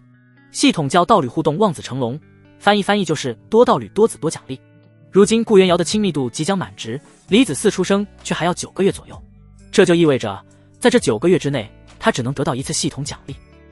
系统是许剑秋最大的金手指，想要不断变强，就只有将系统的作用发挥出来，所以他得继续找道侣，为仙盟的生育抗魔大计做贡献。可是元瑶那儿不好交代啊！许剑秋微微叹气，顾元瑶虽然道基受损，却是实打实的筑基2重修士。他刚与顾元瑶结为道侣不到1个月，就想另寻新欢，妥妥的渣男行为。顾元瑶要是知道了，不会生气吧？不会一剑飞来斩了他的头吧？想要继续找道侣，得先过了顾元瑶这一关。要是能捐子弹就好了，可惜这是修仙世界，许剑秋感觉受到了局限。其实他若是一尊金丹真人、元婴真君，想有多少道侣就找多少个，想生多少个子嗣就生多少个，没人会谴责他，反而会提倡。一切为了对抗域外天魔。但许剑秋如今只是炼气蝼蚁，有一个筑基境的道侣都算他撞大运了。偷偷去凡人地界娶几10个妻妾，这个念头刚冒出就被许剑秋否决。先不说顾元瑶会不会知道，单从系统那里就行不通。道侣不是说越多越好，而是要越强越好，子嗣也不能光生不养。亲密度与子嗣灵根资质就是2大问题。许剑秋一筹莫展，制服也没心情，就走出制服房透透气，却见顾元瑶就站在门口，似乎是在等他，神色冷如冰霜。难道小心思被发现了？许剑秋心中一惊，感到不妙。顾元瑶突然问道：许郎，你要道侣不要？啊！许剑秋愣神，连忙摆手拒绝：不要不要！这绝对是顾元瑶发现了端倪，在试探他。许郎，你先听我说。顾元瑶上前抓住他2只手臂，神色有些急切。我知道这是比较唐突，会让你很为难，可是到如今只有你能救他了。许剑秋这下反应过来，原来他想再找道侣的心思没被发现啊。等等，听顾元瑶这意思是要主动帮他找道侣。他一脸不解问：究竟是什么事？救谁？顾元瑶眼神躲闪，不敢直视许剑秋的眼睛，有些难为情地回答：一位与我情同姐妹的友人，他也受了道伤，怕是时日无多了。他继续出言解释：原本清玄受的道伤比我轻，就算不能彻底痊愈，也还有20-30年的寿元。可我最近才得知，他在疗伤时出了差错，道基崩溃，导致只有1-2年可活。顾元瑶遇到许剑秋后，经过双修，道基已经恢复了6-7成，寿元也从10年变为50多年。由此可见，许剑秋的双修功法是何等不凡，堪称神效。他与许剑秋一荣俱荣，一损俱损，自然不可能让自家道侣把双修功法透露出去。强取豪夺的事实在是太多了。清玄与我不仅情同姐妹，还一起经历过多次生死，就连道伤也是一同遭受的。我不想眼睁睁看着好姐妹去死。顾元瑶神色复杂地看着许剑秋，唯一的办法就在许郎身上。只要许剑秋与他那位好姐妹叶清玄结为道侣，再运转双修功法，就能助其恢复到伤。顾元瑶心里天人交战，经过几日的纠结，才打算和许剑秋摊牌。许剑秋听完顾元瑶的阐述，心情同样很复杂。天底下还有这种好事？道侣给自己送道侣，这是什么操作？这不太好吧？许剑秋故作矜持，一脸为难，心里却在欢呼，这简直太好了。顾元瑶还以为他不情愿，低着头弱弱说道：对不起，让你为难了，我也不想与别人分享你，可我实在是没办法。为难？一点都不为难啊。许剑秋只是被幸福砸晕了，没缓过神，强压住嘴角不笑，抱着顾元瑶柔声说道：袁瑶，不用说对不起，你我本为一体，你的事就是我的事。他说的义正辞严，正气凛然。他既然与你情同姐妹，又是生死之交，我理应出手相助。许剑秋不知顾元瑶心中如何想，问道：可是元瑶，你真的不会介意吗？听到许剑秋答应了，顾元瑶神色由悲转喜，紧紧抱着他。我怎会介意，我只是怕你介意。许剑秋心里已经乐开了花，表面上还得装作我是为了帮你的模样。救人一命，功德无量，更何况是你的好姐妹，只要能帮到你，我不会介意的。刚刚还为找道侣一筹莫展，顾元瑶却送来神助攻，简直绝了。他又问：那他知情吗？他还不知情，但我会说服他的。顾元瑶眼神中充满了坚定，他一定要让好姐妹叶清玄脱离苦海。许剑秋对那位未来的道侣充满了好奇，想要多了解一些信息。对方什么修为，什么模样，但他又不好表现得太明显，就说道：元瑶，想听听你们的故事。顾元瑶点了点头。好。主厅里两人相对而坐，他拖着下巴面露追忆，缓缓说起自己与叶清玄的过往。我与清玄于18岁时相识，我拜入了苍冥宗，他拜入了仙阵宗，两位妙龄女修因缘际会，相识相知，引以为知己。随后顾元瑶拜入苍冥宗，叶清玄拜入仙阵宗，各奔仙途。两人筑基后成为真传弟子，离开宗门游历，在一次除魔未到时重遇，结伴而行，闯荡五行洲。后来两人又一同进入仙魔战场，互帮互助，度过几次生死危机，与修士斗法，与天魔厮杀，修为也突飞猛进。虽说仙魔战场九死一生，但也伴随着许多机遇。第三次进入仙魔战场时，顾元瑶已经突破到筑基9重，叶清玄略逊一筹，也到了筑基8重。只要活着离开战场，顾元瑶就有把握晋升金丹。可惜发生了意外，两人在做探查任务途中遭遇魔群袭击，顾元瑶被天魔寄生，叶清玄被虫魔围困。幸好仙盟援军赶到，两人这才死里逃生，捡回一条命。在顾元瑶的讲述中，许剑秋脑海里勾勒出一个身穿青衣、率真直爽、行事随心所欲的年轻女子形象，这就是清玄。顾元瑶取出一块留影石放在石桌上，投射出画面。许剑秋定睛一看，画面中两个女修并肩屹立在云雾飘渺的山巅，一白一青，衣袂飘飘，仙气十足。白衣女子冷艳无瑕，容貌绝美，不用说就是她眼前的顾元瑶。另一个青衣女子嘴角微微翘起，更加俏皮可爱一些，容貌不输顾元瑶，只是气质不同。花开两朵，各表一枝。看着画中一白一青两位绝色佳人，许剑秋愣愣出神，有点像前世看过的动漫中小白和小青的即视感。怎么样，清玄好看吧？他还是一位2品阵法师。顾元瑶淡淡一笑，总之与清玄结为道侣，许郎不会吃亏。没你好看。许剑秋收回目光，撇嘴道：什么吃不吃亏，我是看在你面子上才同意此事的。2品阵法师，他正愁没办法将天雷符蝶加起来增加威力，要是有那未来道侣叶清玄帮忙，岂不是能完善一下构思？我替清玄谢谢许郎。顾元瑶眼神中带着感激，他感觉将好姐妹介绍给道侣当道侣这事，要是传出外界，恐怕会引起众多非议。都是自家人，何必客气？许剑秋竭力做好表情管理，不让自己笑出声来。他还得谢谢我嘞。许剑秋想了想，问：那他何时来？还是去寻他？顾元瑶回答：清玄明日就来。许剑秋瞪大双眼，嘴巴微张：这么快？好家伙，幸福来得太突然了。见他一脸吃惊的模样，顾元瑶神色复杂，轻声说道：是快了点，但你我从相识到结为道侣，不也很快吗？许剑秋点头附和道：这倒也是，不到1个月俩道侣，这速度遥遥领先。也不知吴奇那家伙怎么样了，应该找到道侣了吧？姻缘司雅间，吴奇穿上新买的道袍，无比忐忑地等待与他匹配的有缘人。这是他第2次来姻缘司了。上一次来，他一眼看中了那个杏眼桃腮的女修，可对方只用了一句话，就让他内心破防：你衣着简陋，样貌猥琐，哪来的勇气？与你见面，简直是浪费时光。说罢，那女修目露鄙夷，扬长而去。吴奇用了半个多月才恢复些许信心，再次到姻缘司。终于雅间门被一道倩影缓缓推开，见到这身着白衣的女修，吴奇不由想到许剑秋。虽然比不上好友的道侣，但也算如花似玉了。吴奇面带笑意起身迎接这个叫李雪的女修。在下吴奇，见过李仙子。你就是吴奇？李雪声音冷淡，看向吴奇的眼神带着一丝审视，在他面前坐下。接下来的一连串的问话让吴奇如遭雷击。你才练气4重修为低了点，你存了多少灵石？买了洞府没？洞府多大？吴奇唯唯诺诺回答：“我会努力提升修为，赚取更多的灵石，然后买洞府。”许剑秋也没有这些，照样找了个筑基境的道侣，没道理他找不到啊。意思是，你没灵石，也没洞府。李雪眉头紧锁，原本只是清冷的脸，瞬间变成冰冷。吴奇支支吾吾：“没有。”李雪缓缓起身，没有多看吴奇一眼，离开雅间之前留了一句话：“吴道友，你我已无缘，给你个忠告，你还是多赚取灵石，再来找与你有缘之人吧。”吴奇呆呆站在原地，心里凄凉无比。许兄，快帮帮我吧！元瑶，我来帮你。许剑秋如妙手神偷，熟练地帮顾元瑶宽衣。紧接着就是只可意会不可言传的修仙场面。穿花蛱蝶深深见，点水蜻蜓款款飞。次日，一艘青色飞舟破开云海，从天外而来，悬浮在青木山脉之上。一只由法术凝聚成青鸟从非洲飞出，没入群山。洞府之中，顾元瑶看着掌心的传信青鸟，眼睛一亮。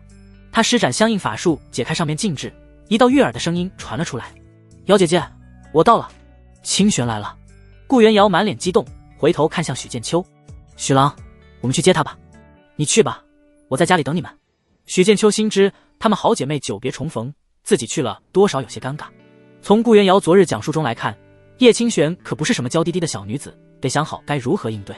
好，顾元瑶微微颔首，也没多想，身形瞬移到洞口，解开禁制后，驾驭剑光冲天而起。山脉之上的虚空，一白一青两道身影目光对视。清玄，瑶姐姐，两人久别重逢，一时间思绪如潮，紧紧相拥在一起。叶清玄微微蹙眉，闻到了一股陌生的气息，很快被顾元瑶身上的法力波动吸引了注意。他神色凝重地看着顾元瑶，心疼不已。瑶姐姐，你的修为……昔日即将结金丹的苍冥宗真传，如今却只有筑基2重，让他心如刀割的同时，也感到一阵惋惜。修为跌落了，重新修炼便是。顾元瑶泰然自若，脸上满是自信，丝毫没有因身受到伤而自怨自艾。殊不知1月前的他早已心如死灰，道心不稳。不愧是瑶姐姐，叶清玄眼中流露出敬佩，这才是他熟悉的那个顾元瑶，苍冥宗第一真传，哪怕身处逆境，也有逆流而上的决心。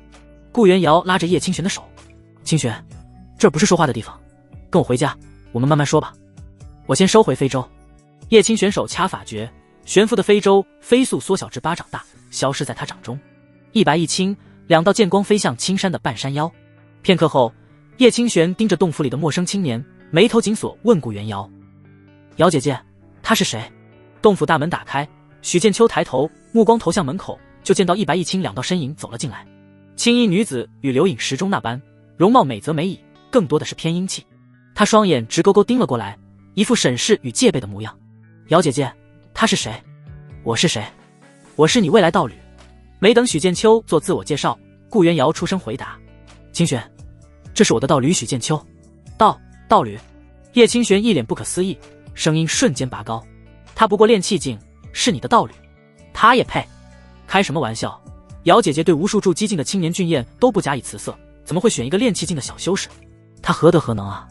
叶清玄只觉眼前一黑又一黑，哭丧着脸看着顾元瑶：“瑶姐姐，你是在和我说笑的对吧？什么叫我也配？”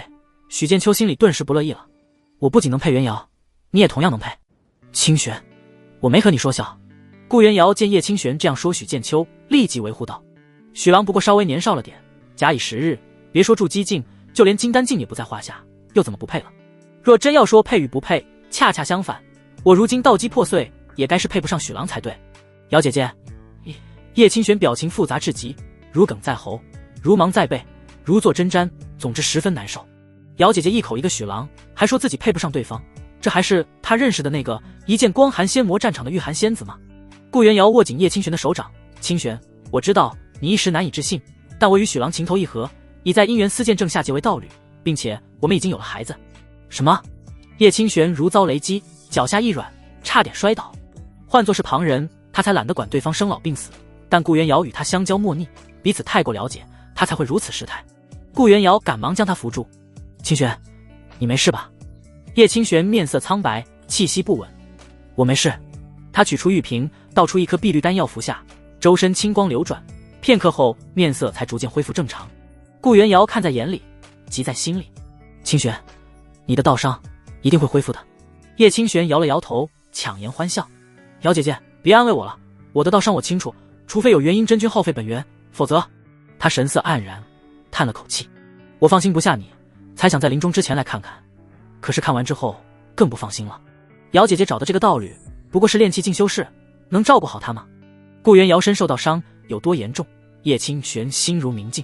纵然当初有那位沧海真人出手，也只是将顾元瑶破碎的道基粘合起来，平日里能施展法力，多活几年罢了。在叶清玄看来，眼前这个与瑶姐姐结为道侣的炼气修士，即便突破到筑基境，对瑶姐姐的道伤也无能为力。如今瑶姐姐竟然还怀了她的孩子，等孩子一出生，更是会伤及元气，本就不多的寿元雪上加霜丝及种种，叶清玄一时才急火攻心，道心不稳。他甚至以为许剑秋趁人之危，或者顾元瑶有什么把柄在他手里。清玄，不是你想的那样。顾元瑶与叶清玄相识多年，猜到他在胡思乱想，解释道：许郎很好，真的很好。见叶清玄看自己的眼神越来越不顺眼，许剑秋淡淡开口：叶道友，我问你个问题。什么问题？叶清玄神色不像一开始那般敌视，但还是跨着个脸。你18岁时是什么境界？许剑秋问。叶清玄想了想，回答：炼气8重。他身具下品地灵根，18岁时刚好炼气8重，拜入仙阵宗后，只用了1年半就晋升筑基，成为真传。许剑秋神色淡然，仿佛在陈述一个事实。我今年也18，炼气9重。你什么意思啊？叶清玄微微挑眉，这是在向我示威。倒是许剑秋的年龄比他猜想的还要年轻一些。许剑秋平静的目光直视他，半年内我必定能突破到筑基境。如今我已是2品制符师，日后仙途如何，不敢夸下海口。但叶道友口中所说的不配，我却无法苟同。19岁的筑基境，2品制符师，叶清玄脑海里浮现出他所在的仙阵宗对弟子评判标准，这样的天资，即便在仙阵宗中也属上乘。他当年19岁时还是炼气9重，尚未筑基，阵法师也刚到1品出神入化之境。相比如今的许剑秋，他也是不如的。想到这里，他才察觉自己小觑了瑶姐姐的道侣。叶清玄轻哼一声：那又如何？你明知道瑶姐姐受了道伤，还让她怀孕，这只会让她道伤更甚。这是我自愿的。顾元瑶一只手握住叶清玄，一只手握住许剑秋，出声解释。哎，叶清玄无奈叹了口气：冤孽啊！瑶姐姐是被灌了迷魂汤，还是怎么了？他不理解。许剑秋笑了笑：如果我说我已将元瑶的道伤治愈了大半呢？不，这不可能。叶清玄连连摇头，信誓旦旦说道：你又不是元婴真君，如何能治疗道伤？别以为我不知道你信口开河，我同样受了道伤，这方面我比你更懂。你以为你是懂王啊？许剑秋心里吐槽。清玄，许郎此言非虚，我的道伤的确恢复了大半。顾元瑶为了让叶清玄相信，手掐法诀，一道白色光芒从他头顶缓缓升起，白芒散开，是一把巴掌大的金银小剑，剑身冒着寒气，宛如白玉，这便是他的铸成的道基。道基白玉小剑上有着一道道裂痕。叶清玄定睛一看，瞪大了双眼，惊喜交加：瑶姐姐，你的道伤真的恢复了？他以前见到过顾元瑶的道伤，道基彻底崩碎，沧海真人用大神通加法宝才勉强将道基碎片凝聚在一起，却也是布满密密麻麻的裂痕，无一处完好。如今一眼看上去，裂痕消失许多，剑柄剑颚完好无损，剑脊上的裂痕也消失了大半，与之前相比好了太多太多。顾元瑶点了点头：要不了多久就能彻底恢复。太好了，真的太好了。叶清玄眼睛微微泛红，虽然觉得难以置信，但事实摆在眼前，由衷为顾元瑶感到高兴。顾元瑶收回白玉小剑道基，凝视叶清玄：清玄，不仅我的道伤能恢复，你的同样也能。许剑秋就这样看着道侣图穷匕现，为自己助攻。叶清玄心中一震，愣愣无言。道伤顾名思义是道基之伤，已经伤及本源，相当于金丹真人的金丹破碎，元婴真君元婴损毁。想要弥补本源，无疑不需要巨大代价。如今得知好姐妹道伤逐渐复原，自己的道伤也有希望时，叶清玄呼吸都急促了几分。难道真的是他治愈的？叶清玄美目中满是复杂之色，缓缓看向许剑秋。这个炼气境的小修士竟有那么大的能耐，这下信了吧？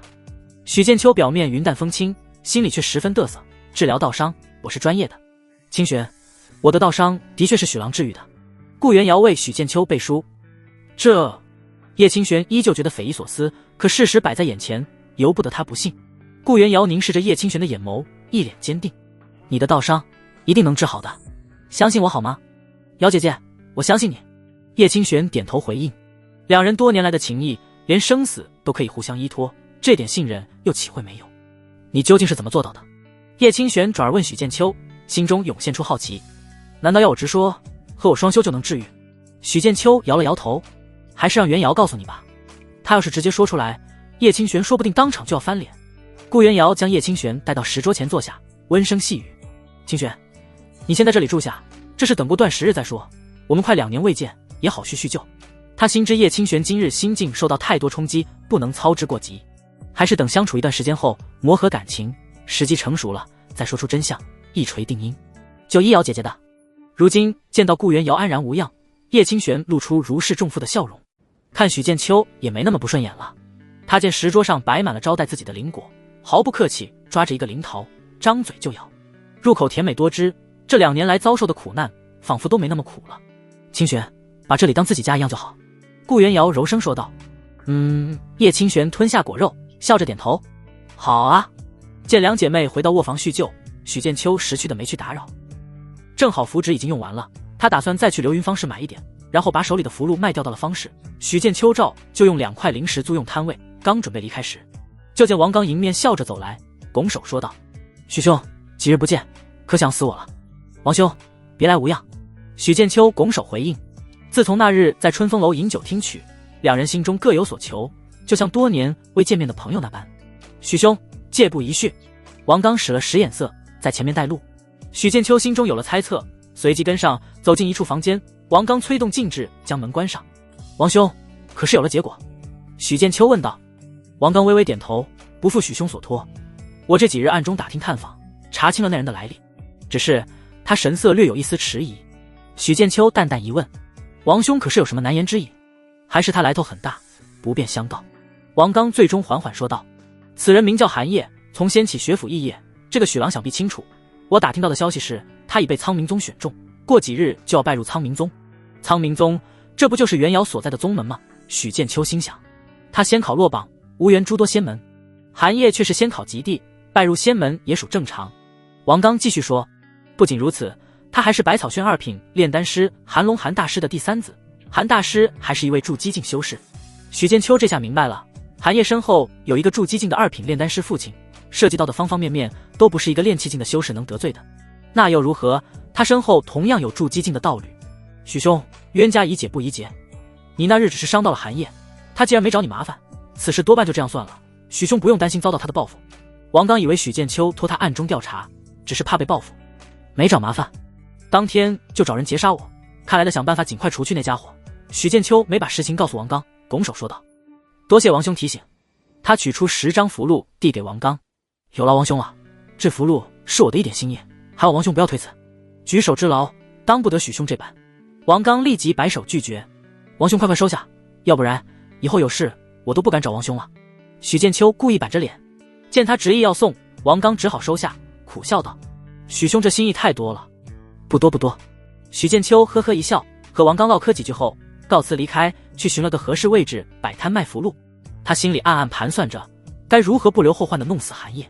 作为一个有点被迫害妄想症的人，许剑秋最烦打了小的来老的这种情节，因此还得把韩烨的筑基境父亲也算上，老的赶来就一家人整整齐齐上路。许剑秋这样一算，自己怎么也得拥有筑基境的战力才行。别的炼气修士都在绞尽脑汁该如何突破筑基境，我却是想着怎么杀筑基境，这对吗？他不由摇头失笑，许符师，你终于来了，符箓还是上次的价吧。一个浓眉大眼的壮汉满脸惊喜地走上来，许剑秋从对方脸上看到几处不起眼的旧疤，眼神沉稳，带着一丝常年在外磨砺出的警惕。身着便于活动的灰色粗布短打劲装，背后背着一把带鞘大刀，多半是一位狩猎妖兽的修士。价格照旧。许剑秋微微点头，回头客啊。壮汉赶忙取出灵石，金剑符、烈火符、护体符，我各来3张。许剑秋将符箓给他，一手交灵石，一手交符箓。没一会儿又有修士上来问价，其中回头客居多，也有少数是被刘颖石广告吸引来的。这就是口碑啊！1个时辰左右符箓就卖完了，也没人来闹事。许剑秋收拾摊位走人，留下周围羡慕嫉妒的摊主。大哥，要不要捞上一笔？我数了数，那位许符师1个时辰就卖了172张符箓，就是344块灵石。你个憨货，想死可别带上我，咱俩都是炼气7重，联手可敌炼气8重，又有法器，怕啥？人家是符师，谁知道身上还有多少符箓？当心丢出来砸死你个憨货！再说了，你有法器，别人难道就没有？对啊，我怎么就没想到呢？哎，鱼不好钓啊！刘云方士1里外，许剑秋叹了口气，想当钓鱼佬，结果空军了。他去采办了制服、炼丹、炼器、炼阵的诸多基本材料，花了200多块零食，在方士街道转悠。出了刘云方士，却发现没人尾随。难道是我钓鱼意图太明显了？既然没人来送死，许剑秋只能略显遗憾地打道回府。洞府里，顾元瑶与叶清玄频频举杯，互相倾诉近2年来的经历，又回顾从前种种，不胜唏嘘。一坛灵酒很快见底，叶清玄再次打开一坛灵酒，倒满后一饮而尽。瑶姐姐，你真的甘心蛰伏在这里，为那个男人生儿育女吗？顾元瑶低头看着杯中酒，眼神明亮。这2年，我明白一个道理：世事无常，什么金丹元婴、羽化登仙，都是镜花水月。在我道基崩坏，寿元只剩10年时，我心中想的是，如父亲娘亲那般成家生子，这也是一种人生，总不能人人都成仙吧？那谁来当凡人？所以并没什么甘不甘心的，至少这是我遵从本心选择的，一旦认定，九死不悔。更何况许郎待我不薄，我相信有朝一日，他会在仙路上走得比我更远。叶清玄神色复杂地看着顾元瑶，瑶姐姐，你变了，但又没变。他听着都有些吃味，感觉酒都酸了。左一句许郎，右一句许郎，你是被他灌了迷魂汤吗？这个臭男人！顾元瑶盈盈笑道：清玄，别对许郎有太多的偏见，你的道伤还需要他来治疗呢。哼，我才不要他来治，只要能把瑶姐姐治好就行了。叶清玄气鼓鼓的又饮了一杯灵酒。当许剑秋回到洞府时，一开门就闻到空气中浓浓的酒香。两女坐在石桌前，喝红了脸，醉眼迷离。地上还放着几个酒坛，修仙者的酒量真是可怕。许剑秋走上前，元瑶，我回来了。许郎，顾元瑶站起身呢喃，一把抱住他。许剑秋只觉一股酒气扑鼻而来，并不刺激，反而透着香味，问道：灵酒对孩子不会有影响吧？我是筑基修仙者，不会有影响。顾元瑶回应。见两人抱在一起，叶清玄心里酸溜溜的，只是低着头喝闷酒。松开怀抱，许剑秋取出一些灵果放在桌上，你们慢慢喝，我去做点吃的。许郎辛苦了。顾元瑶眼中流露着幸福之色。许剑秋微微一笑，去了制服房捣鼓吃的。他去干嘛？叶清玄好奇问。等会儿你就知道了。顾元瑶神秘笑道。制服房里，许剑秋取出锅碗瓢盆等等，以及一堆香料，新买的灵兽肉、灵蔬，架好炉子，生火做饭。按理说修仙者可以吃辟谷丹，把更多时间花在修炼上，到了更高境界就能真正辟谷，连丹药都不用吞服，如书上记载那般，食气者神明而寿，不食者不死而神。但许剑秋上辈子就习惯了1日3餐，吃各种美食，穿越到修仙界后，隔3差5吃辟谷丹，别提多难受了。有了条件后，他当然不会亏待自己。许剑秋先煮上一锅灵米，将灵兽肉与灵蔬切成想要的形状备好，然后开始做菜。人间烟火气，最抚凡人心。闻着锅里的香气，他感到十分满足。这才是修仙的打开方式。一味的苦修，并非他所愿。半个时辰左右，香喷喷的菜新鲜出锅，水煮肉片、春酒炒灵鸡蛋、红烧肉、灵蔬汤、灵鸡汤。高端的食材往往只需要简单的烹饪方式，可惜许剑秋暂时没找到与番茄相似的食材，否则怎么也得弄一个经典的番茄炒鸡蛋。他推开制服房，先端着饭与汤出来。鸡汤来了。霎时香气四溢，盖过了洞府中的酒香。顾元瑶站起身，接过许剑秋手中饭菜，放在石桌上。清玄，你先坐着，我去帮许郎端菜。他跟着许剑秋去了暂时充当厨房的制服房，看着石桌上金黄的鸡汤，上面飘着几颗火枣，几点葱花，香气扑鼻而来。叶清玄嘴里唾液迅速分泌，喉咙滚动，这是那个臭男人做的。身为筑基境修士，他已经很多年没吃饭菜了，平日里都以辟谷丹充饥。片刻后，两人又端来剩下的菜。元瑶，叶道友，吃饭吧。许剑秋笑着示意，两人动筷。顾元瑶也招呼道：清玄，别客气，就当在自己家一样。这时叶清玄才发现自己才是客人，瑶姐姐和那个臭男人更像一家人，他故作矜持的点头。许郎，你多吃点。顾元瑶贴心的夹了一筷子春酒炒灵鸡蛋到许剑秋碗里。许剑秋笑容灿烂，也夹了一筷子红烧肉给他，你也多吃。可恶，竟然给他夹菜，明明是我先认识你的。叶清玄握紧筷子，咬着后槽牙。清玄，你也吃。顾元瑶看到叶清玄眼神，补救似的夹菜到他碗里。清玄该不会生气了吧？顾元瑶说道。尝尝许郎的味道。叶清玄微微点头，手僵硬地握住筷子，把肉片夹到嘴里。香辣的味道在舌尖绽开，一下子仿佛填补了缺失的东西。身体各个部位都在争先恐后地发出呼唤。他眼睛微眯，将肉片吞咽下肚，瞬间感觉神识都得到了升华，整个人都变得鲜活起来。好吃，怎么样？还合胃口吗？顾元瑶一脸期待地问。叶清玄矜持地点头，还不错，还不错。我看你挺享受的嘛。傲娇的家伙。许剑秋看破不说破，没多关注叶清玄，将注意力放在美味可口的饭菜上。这几道菜由于食材都是零肉、零蔬，就连香料都是零值，相比前世那些同名的菜，味道更加鲜香美。寻常修仙者哪吃过这种细糠？相比凡人，他们只是拥有强大神通与法力罢了。至于那些传说中的龙肝凤髓、玄胎灵府，别说筑基境，就算是元婴真君，恐怕都无福享受。对面的叶清玄先矜持，然后大快朵颐，显然被这些菜给征服了。吃到最后还剩一块红烧肉，许剑秋正准备夹，却见一双筷子横插而来，将肉夹走。许剑秋一看，叶清玄正将红烧肉塞进嘴里，一脸满足。小样，轻松拿捏了。许剑秋心里得意洋洋。叶清玄感应到被注视，眼帘抬起，正好与许剑秋四目相对。臭男人，看什么看？叶清玄下意识移开目光，心里却是对他有了一定的改观。这臭男人有点手段。我来洗碗。吃完饭后，顾元瑶主动担起洗碗的任务。制服房里，他手捏法诀，一股水流将锅碗瓢盆包裹，清洗干净后，一朵火焰冒出，将杂物烧为灰烬。主厅中没了顾元瑶打圆场，许剑秋与叶清玄面面相觑，氛围十分尴尬。叶道友，我听元瑶说你是阵法师。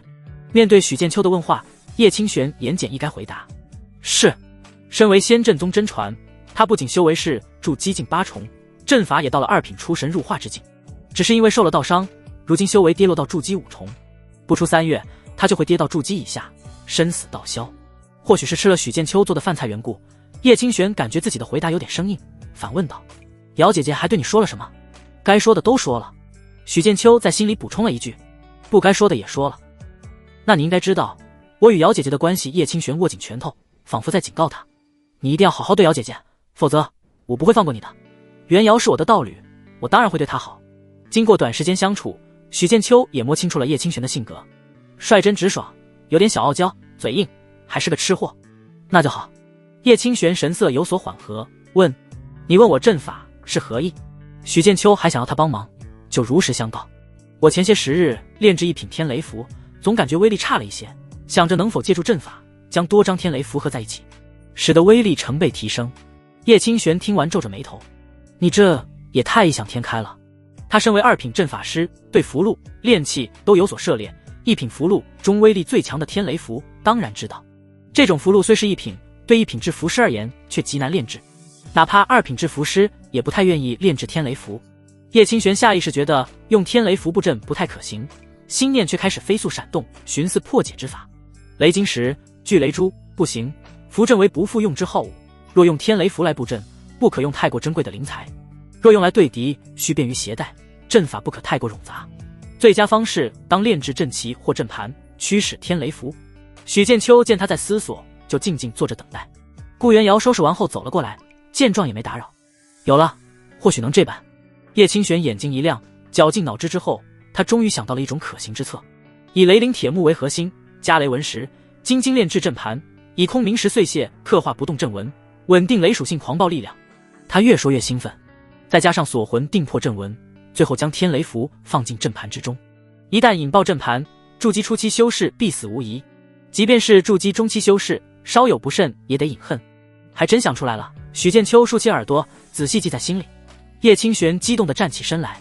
最重要的是，这阵法仅为1品，1品阵可跃境杀筑基修士。他无比懊恼，悠悠叹气：以前我怎么就没想到呢？如今想到也不迟。许剑秋竖起大拇指，赞叹道：叶道友不愧是2品阵法师，这个就叫专业。他冥思苦想都没辙，而叶清玄略微思索，就有了办法。果然，行家一出手就知有没有。叶清玄摆了摆手：这符阵是你给我的灵光，若没有你，我可想不出来。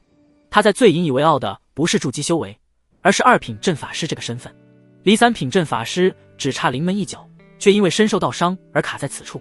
没想到有朝一日，竟然会因为一个炼气进修士而创出一门新的阵法。念及至此，叶清玄心情愈发复杂，交代许剑秋：“你去找不同炼气师，将阵盘炼制出来，再找阵法师刻上对应阵纹，最后再交给我将阵法完善。”许剑秋愣了一下：“这么麻烦？”叶清玄解释道：“这样分开炼制是为了避免阵法流传出去，我受了道伤没法炼制，或许我可以试试。”许剑秋想到自己学习了系统给的炼气与阵法，也算是一品炼气师与一品阵法师了，炼制一品的东西也不是不可以，若实在不行再去方室找人。你当过阵法师吗？就乱世，想当然。叶清玄毫不留情的嘲讽。一品阵法师不像炼丹制符，涉及方方面面，玄秘深奥，并非寻常修士能学成的。修仙100亿中，炼气进修士顶多能掌握一门技艺。这臭男人已经是制符师，哪有精力学阵法？真以为阵法师是有手就行吗？不知天高地厚，叶清玄心里嘀咕。事实又何妨？许剑秋没有辩解什么，事实胜于雄辩，等练成之后再打他的脸。那我就拭目以待。叶清玄双手环抱，一副过来人的姿态。有自信是好事，但不能太过自信。你是不知道挂逼的厉害。许剑秋面带微笑。万一成了呢？你行你上。哎，我上我真行。万一？哪有那么多万一？叶清玄发现这臭男人就是个犟种，干脆偏过头去，不想和他说话。对许剑知根知底的顾元瑶笑着说：“清玄，就让许郎试试吧，需要什么灵材？你详细说说。”短短不到1月，许剑秋就从炼气4重突破到炼气9重，制服也从1品到2品。他相信他能人之所不能。叶清玄没好气的回答：“行，就给你加许郎试试。”他从储物袋接连取出一堆东西放在石桌上，竖起2根手指对许剑秋说道：“这是能炼制阵盘与阵纹2次的灵材，你有2次机会，如若不成，你还是乖乖去找别人炼制吧。”多谢叶道友。许剑秋微微拱手，这未来道侣不认同他还资助灵材，真是人美心善啊。要谢就谢瑶姐姐好了，我可是看在她面子上才帮的你。叶清玄很是傲娇的撇嘴。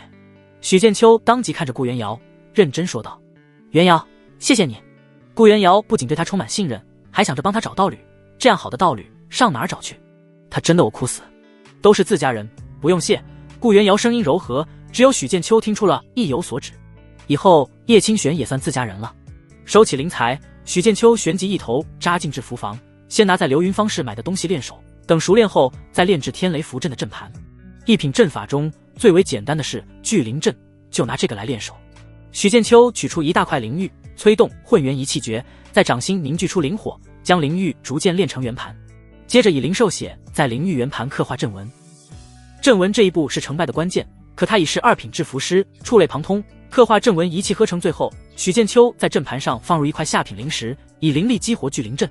下一瞬虚势起风，在他感应中，一缕缕灵气迅速朝着阵盘涌来。聚灵阵成。许剑秋又炼制了水幻阵、逆息藏行阵、龟甲阵的阵盘都一一成功，开始炼天雷符阵的阵盘。一品阵法经中详细记载了诸多基础阵盘的炼制之法，其中一种雷属性的阵盘便是以雷灵铁木、雷纹石炼制而成，常用于小五雷阵、引雷桩阵、小降魔阵、雷音淬体阵等等，区别只是还要加入不同灵材，再刻画不同阵纹。天雷符阵说白了只是个一品阵法，重点还是其中的天雷符。许剑秋不急不躁地释放灵火，按照顺序先炼雷纹石，再炼金晶、雷灵铁木。半个时辰后，他看着彻底成型的阵盘，咧嘴一笑。能有多难？这不是有手就行。至于重中之重的刻画阵纹，对许剑秋而言，还没有炼制阵盘难。很快，叶清玄新创出来的阵法就被许剑秋弄好了，不动阵纹、锁魂定魄阵纹也都刻画在阵盘上。许剑秋目光炽热，盯着手中天雷符阵的阵盘，这才是爆炸的艺术。主厅之中，叶清玄坐在小池旁，用灵米投喂灵鱼，时不时将目光看向制服房。那臭男人年纪轻轻，口气倒是不小，等他尝过失败滋味后就老实了。清玄，倘若你道伤痊愈以后，你想做些什么？顾元瑶旁敲侧击问。叶清玄用法力从水中举起一条灵鱼，曾经我想如鱼儿那般跃出水面，看一看头上天穹。他将灵鱼放回水里，语气带着一丝无奈。如今道基崩坏，道心蒙尘，我又跌落到水中，有不甘心，有怨恨，可那又有什么用？倘若道伤真的痊愈，叶清玄攥紧拳头，目光冰冷，我会重回仙魔战场，斩杀那些域外天魔，还有将当初陷害我俩的人抽魂炼魄。顾元瑶平静如水的神色瞬间变得冰冷如霜。清玄，你可是查到了什么？叶清玄冷声说道。当初我们接到任务去救被困同门，却突然遭到天魔袭击，导致你我身受到伤。瑶姐姐，你可记得发出求救后是谁带队救我们的？当然记得。顾元瑶微微点头。秦白薇秦师姐，还有刘曼刘师姐。他明白叶清玄的意思，旋即又摇头。我开始也怀疑过他俩，可没有真凭实据。后来师尊也调查过，一切都是意外。意外只不过是预谋已久的表象。叶清玄手中多出一块紫色碎片，这是天魔祭的阵盘碎片。当初在那处洞穴里，我就见到过类似的，所以我怀疑有人暗中布了天魔祭，将天魔召唤而来。仙魔大战绵延千年，主战场由域外宇宙的仙魔战场，朝着世界各地渗透，修仙界中就有修士受到天魔蛊惑，炼制天魔祭阵盘，召唤天魔。顾元瑶眸中杀意凛冽，说出心中结论：谁受益，谁就是幕后主使者。结果呼之欲出秦白薇、刘曼，前者是顾元瑶的师姐，后者是叶清玄的师姐。自从顾元瑶与叶清玄一路高歌猛进后，无论是修为还是炼丹、阵法，都赶超秦白薇、刘曼，隐隐被各自的师尊当作下一任峰主培养。倘若那次顾元瑶与叶清玄从仙魔战场上全身而退，就能凝聚金丹，脱胎换骨，一跃成为金丹真人。秦白薇、刘曼只能沦为陪衬。没错，据我所知，刘曼与秦白薇都已闭关凝聚金丹。叶清玄眼中满是恨意与不甘，一旦出关，就是金丹真人了。哼！顾元瑶声音冰冷森寒，他俩踩着我俩的尸骨上位，此事我绝不善罢甘休。叶清玄咬牙切齿，血债血偿，本该属于自己的资源被人半路摘桃子，姐妹二人看到了对方眼中的恨意，空气中弥漫着凛冽杀机。许剑秋刚走出制服房，不禁打了个寒战，正好看到两女一副杀气腾腾的模样，想刀人的眼神让他心里咯噔一下。我操，这怎么回事？我寻思我也没做错什么事啊。见许剑秋出来，顾元瑶瞬间收起杀意，面色如春阳融雪，挂上浅浅的笑容，喊了声许郎。叶清玄神色也跟着恢复正常，仿佛刚发生的一切都是错觉。许剑秋这下算是领教了堪比川剧的变脸，他扯起嘴角露出僵硬笑容。元瑶，叶道友。叶清玄抱着手臂打量他，猜测道，脸色这么难看，看来是炼制阵盘失败了。我成功了。许剑秋淡淡回答。我就说没有万一。叶清玄声音戛然而止，一脸惊愕地盯着他，声音拔高。什么？你再说一遍。顾元瑶即便猜到许剑秋能人之所不能，可真正发现结果后依旧惊讶不已，一双美眸凝视着他。许剑秋重复一遍。我说我成功了。你是骗我的对不对？叶清玄声音颤抖。不可能啊，阵法哪有那么简单。许剑秋懒得解释，直接取出紫色经文的阵盘，叶道友一看便知，事实胜于雄辩。叶清玄接过阵盘，手指缓缓抚过上面阵文，顷刻间就洞悉了一切。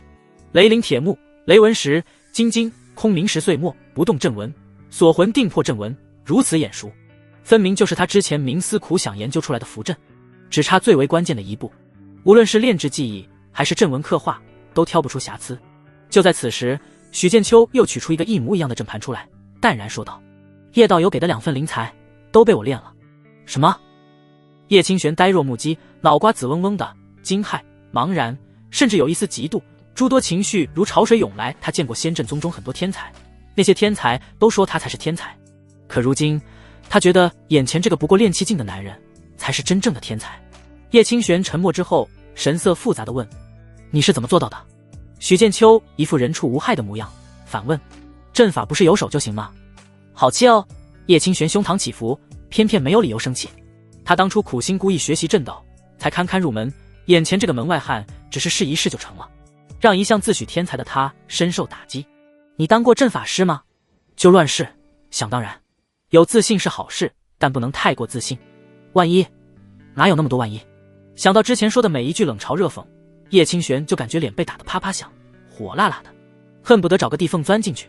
世界就是一个巨大的回旋镖，许剑秋心中有个小人在嘻嘻直笑，他就是故意不小心说的。谁让叶清玄不相信他？这下打脸了吧？炼气、炼丹、制服、阵法等等都可能炼制失败，即便到了出神入化之境，也不能保证每次都成功。2份灵材，叶清玄已经断定到许剑秋会炼制失败，却没想到他直接炼制出来2个阵盘。此时此刻，他才真正对许剑秋刮目相看。或许他真能使我道伤痊愈。叶清玄渐渐从内心深处相信，自己的道伤能被这个只有练气境修为的男人治好。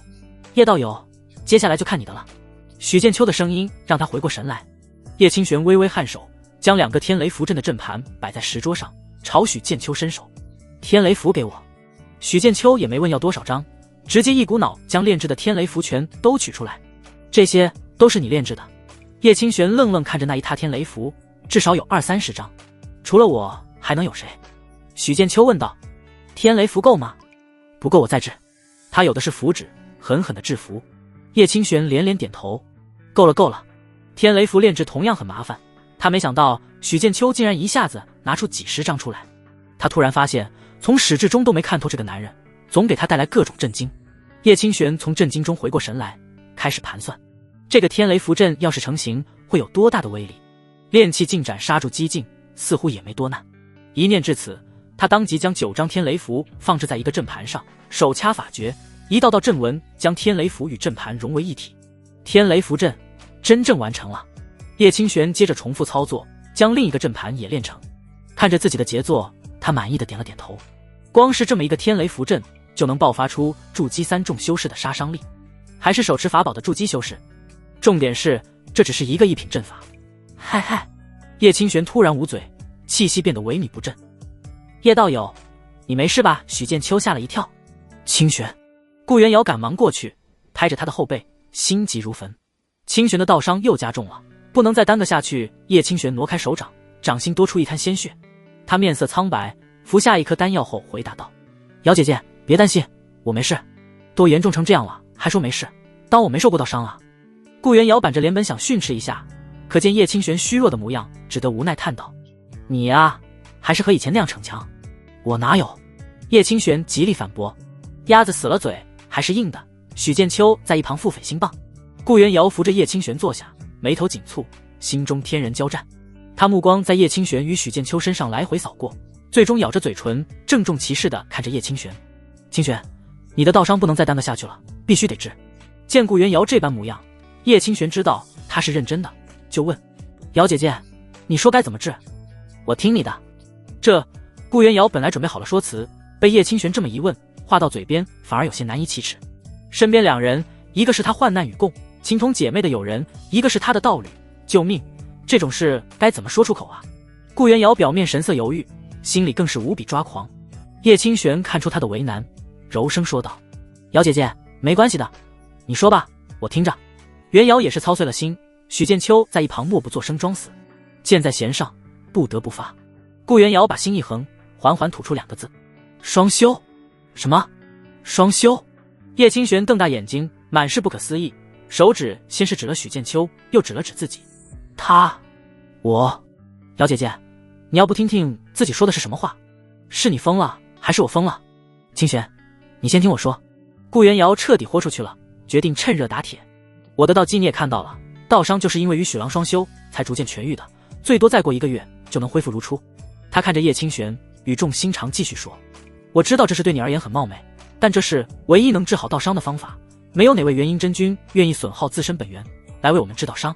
顾元瑶目光看向许剑秋，多出柔情。我本来已经认命苟且偷生，可许郎的出现让我看到了痊愈的希望。秦白薇与刘曼害我们2人道基破碎，肯定很得意吧？等我恢复之后，不报此仇，誓不罢休。他话锋一转，握住叶清玄的手，盯着他眼睛。清玄，你也不想眼睁睁看到刘曼踩着你上位，成为仙阵宗的金丹真人吧？刘曼，叶清玄身躯微微颤抖，心中恨意喷薄而出。这贱人，我一定要将我失去的全都拿回来。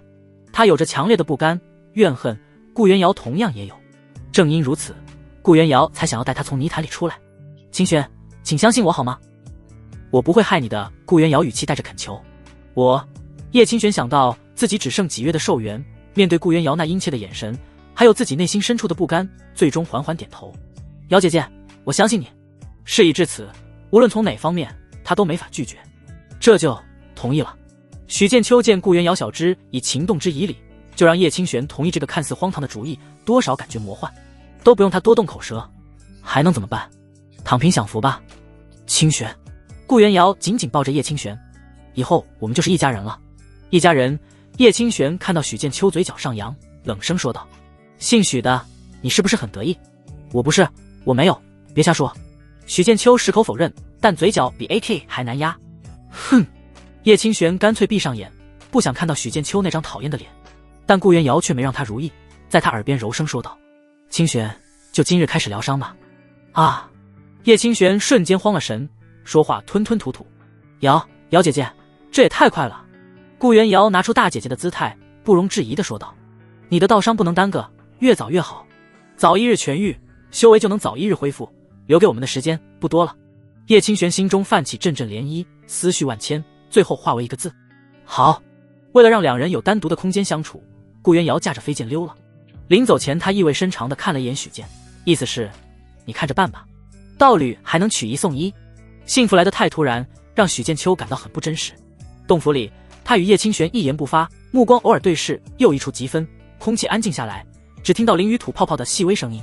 最终还是由许剑秋打破沉寂，夜道：“清玄，你与元瑶的道伤是被人陷害的。”叶清玄又恢复了傲娇模样，没好气地说：“是又怎样？难道你还想给我们报仇？”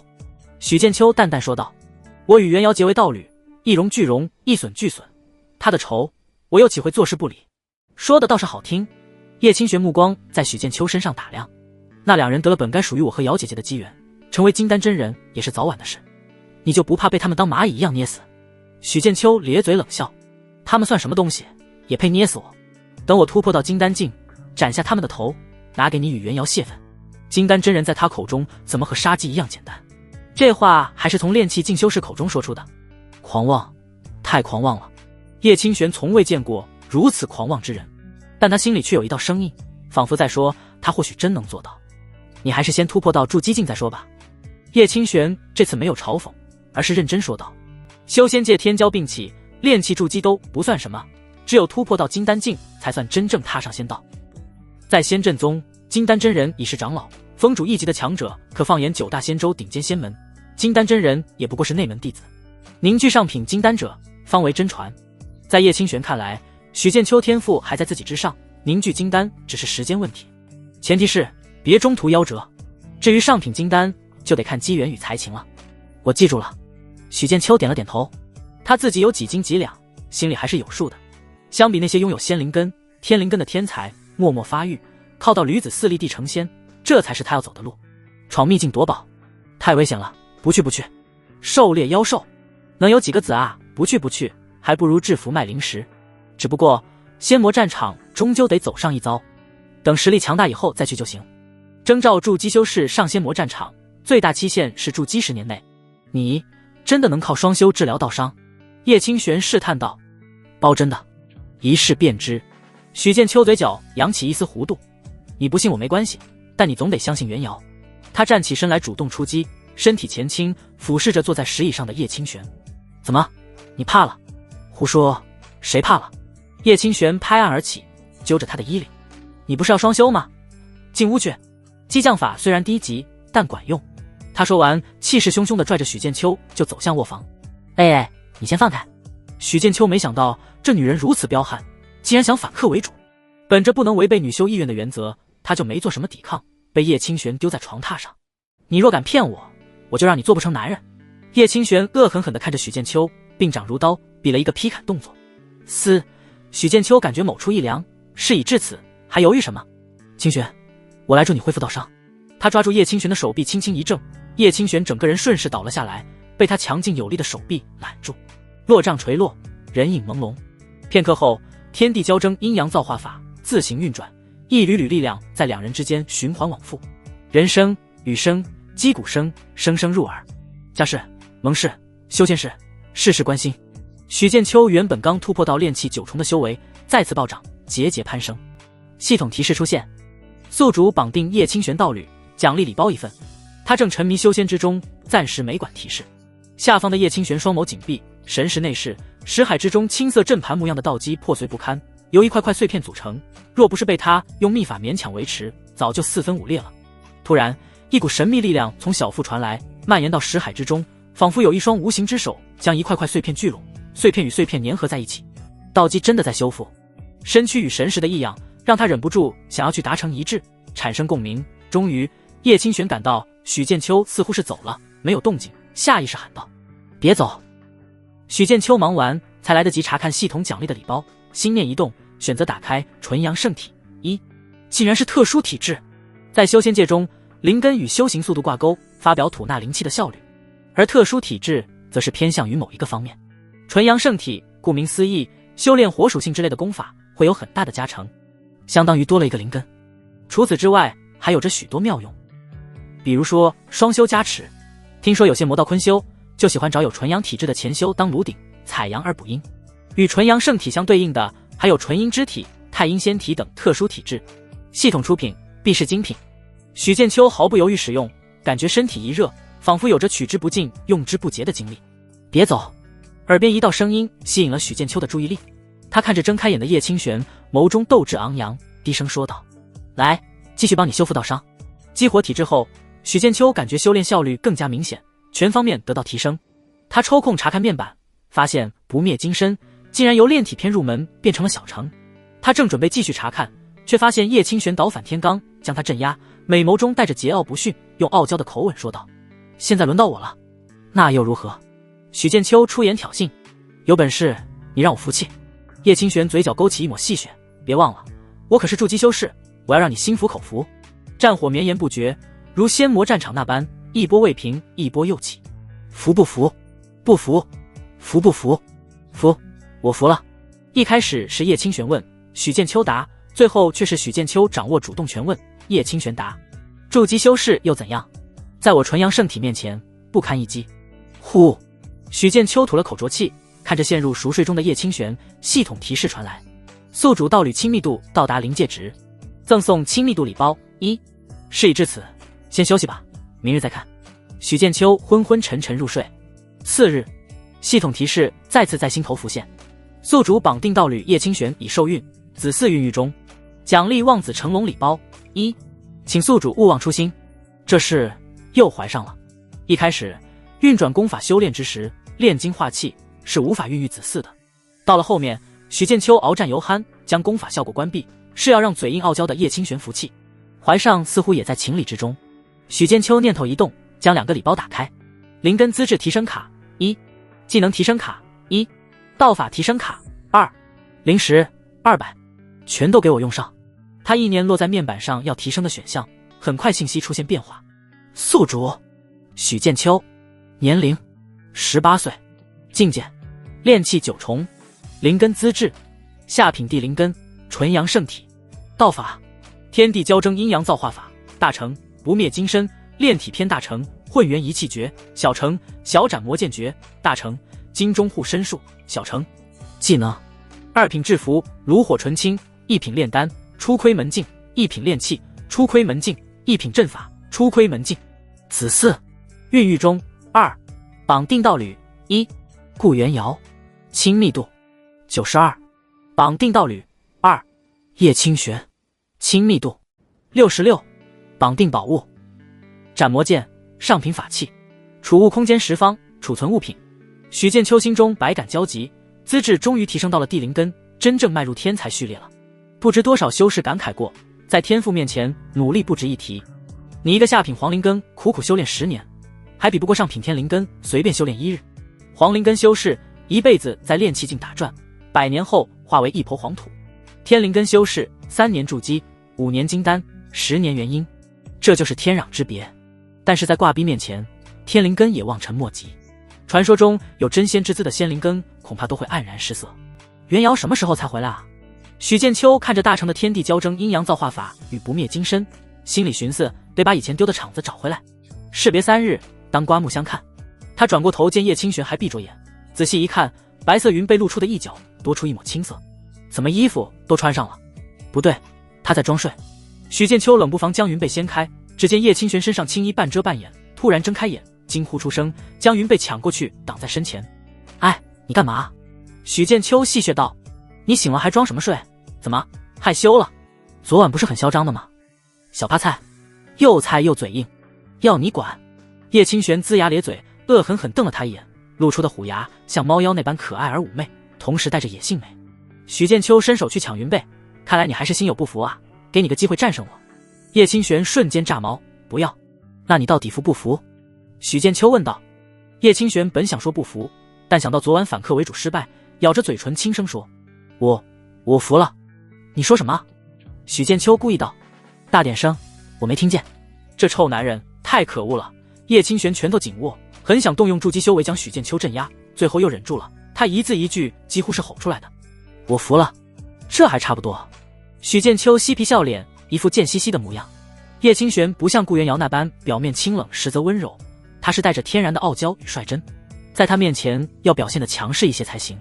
太过弱势的话，等着跪搓衣板吧。许剑秋表情切换自如，露出关心：“清玄，你道伤恢复多少了？”叶清玄神色缓和，低声说道：“2成。”亲身体验过束手无策的道伤被治愈之后，他才明白顾元瑶的良苦用心。世上竟有如此玄妙的修炼之法。那就好。许剑秋微微点头，心中松了口气，眉毛一挑：“要不咱们继续修炼，让道伤早日痊愈。”叶清玄胸膛起伏，指着卧房的门，横眉冷竖：“你给我滚出去！带个请字。”许剑秋不紧不慢地换上衣袍。叶清玄深吸口气：“请你给我滚出去。”好嘞。许剑秋笑容灿烂，溜出卧房。主厅里，顾元瑶白衣胜雪，坐在石桌前饮茶。见他出来，微笑着问许郎：“舍得出来了？你不会吃错了吧？”许剑秋感觉空气里有一股酸味。顾元瑶摇头回答：“怎么会？主意是我提出来的。这对清玄与你都有益无害，我又岂是不明是非之人？他真的我哭死。”许剑秋上前揽住他，在他眉心轻轻一吻，说道：“我们3个人把日子过好，比什么都重要。”许郎，顾元瑶靠在许剑秋怀里，手抚摸着他的脸，莫名笑了笑。许剑秋低下头问道：“怎么了？”顾元瑶扑哧一笑：“你越来越厚颜无耻了，你这是夸我还是损我？”许剑秋一脸郁闷，捏着他的脸问。清冷如雪的顾元瑶怎么也学会阴阳怪气了？顾元瑶认真回答：“当然是夸你。”行吧。许剑秋俯身在他嘴边一啄，温存片刻，顾元瑶整理衣领，面色微红：“许郎，我给你做了药膳。”“我不用补，纯阳圣体了解一下。”许剑秋本想说不用了，但看在顾元瑶一片心意的份上，就只有接受。“辛苦了。”“不辛苦。”顾元瑶从储物袋里将早已做好的药膳取出，“趁热喝吧。”许剑秋端着冒热气的药膳咕咚咕咚喝下去，身心都是暖暖的。“清玄呢？醒了没？”顾元瑶神色变得有些古怪。卧房突然打开，一袭青色长裙的叶清玄走了出来，云鬓挽起，玉簪束发，像一朵出淤泥而不染的青莲，少了几分野性傲娇，多了几分出为人侣的温柔。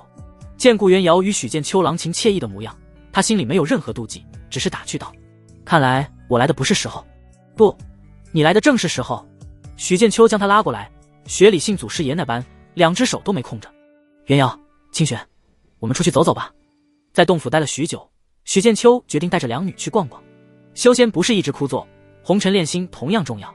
有2位助激进的道侣在，根本不用担心半路遇到劫修，该担心的反而是劫修。若真有不开眼的蠢货送上门来，许剑秋不介意白捡零食。姻缘寺大殿，白玉为柱，金漆描画着并蒂莲与比翼鸟的图样，空气里漫着一股清甜的桃花香，丝丝缕缕，沁人心脾。桃之夭夭，灼灼其华。人来人往，多是成双成对，眉梢眼角藏着或羞涩或欢喜的情意，低声絮语交织成一片嗡嗡之声。好多人啊！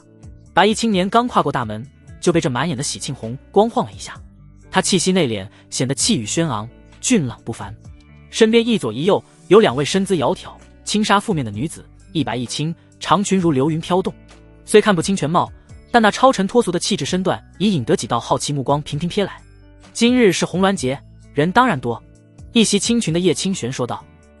许剑秋这才想起，修仙界有一个红鸾节，红鸾心动，佳偶天成。修士在这1日结为道侣，能得到姻缘司的福利。许兄，角落里一个略显局促的声音响起。许剑秋循声望去，就见吴奇正挤在排队的人群边缘，朝他用力挥手。吴奇脸上带着点见到熟人的兴奋，更多的却是身处此地的某种不自在与落寞。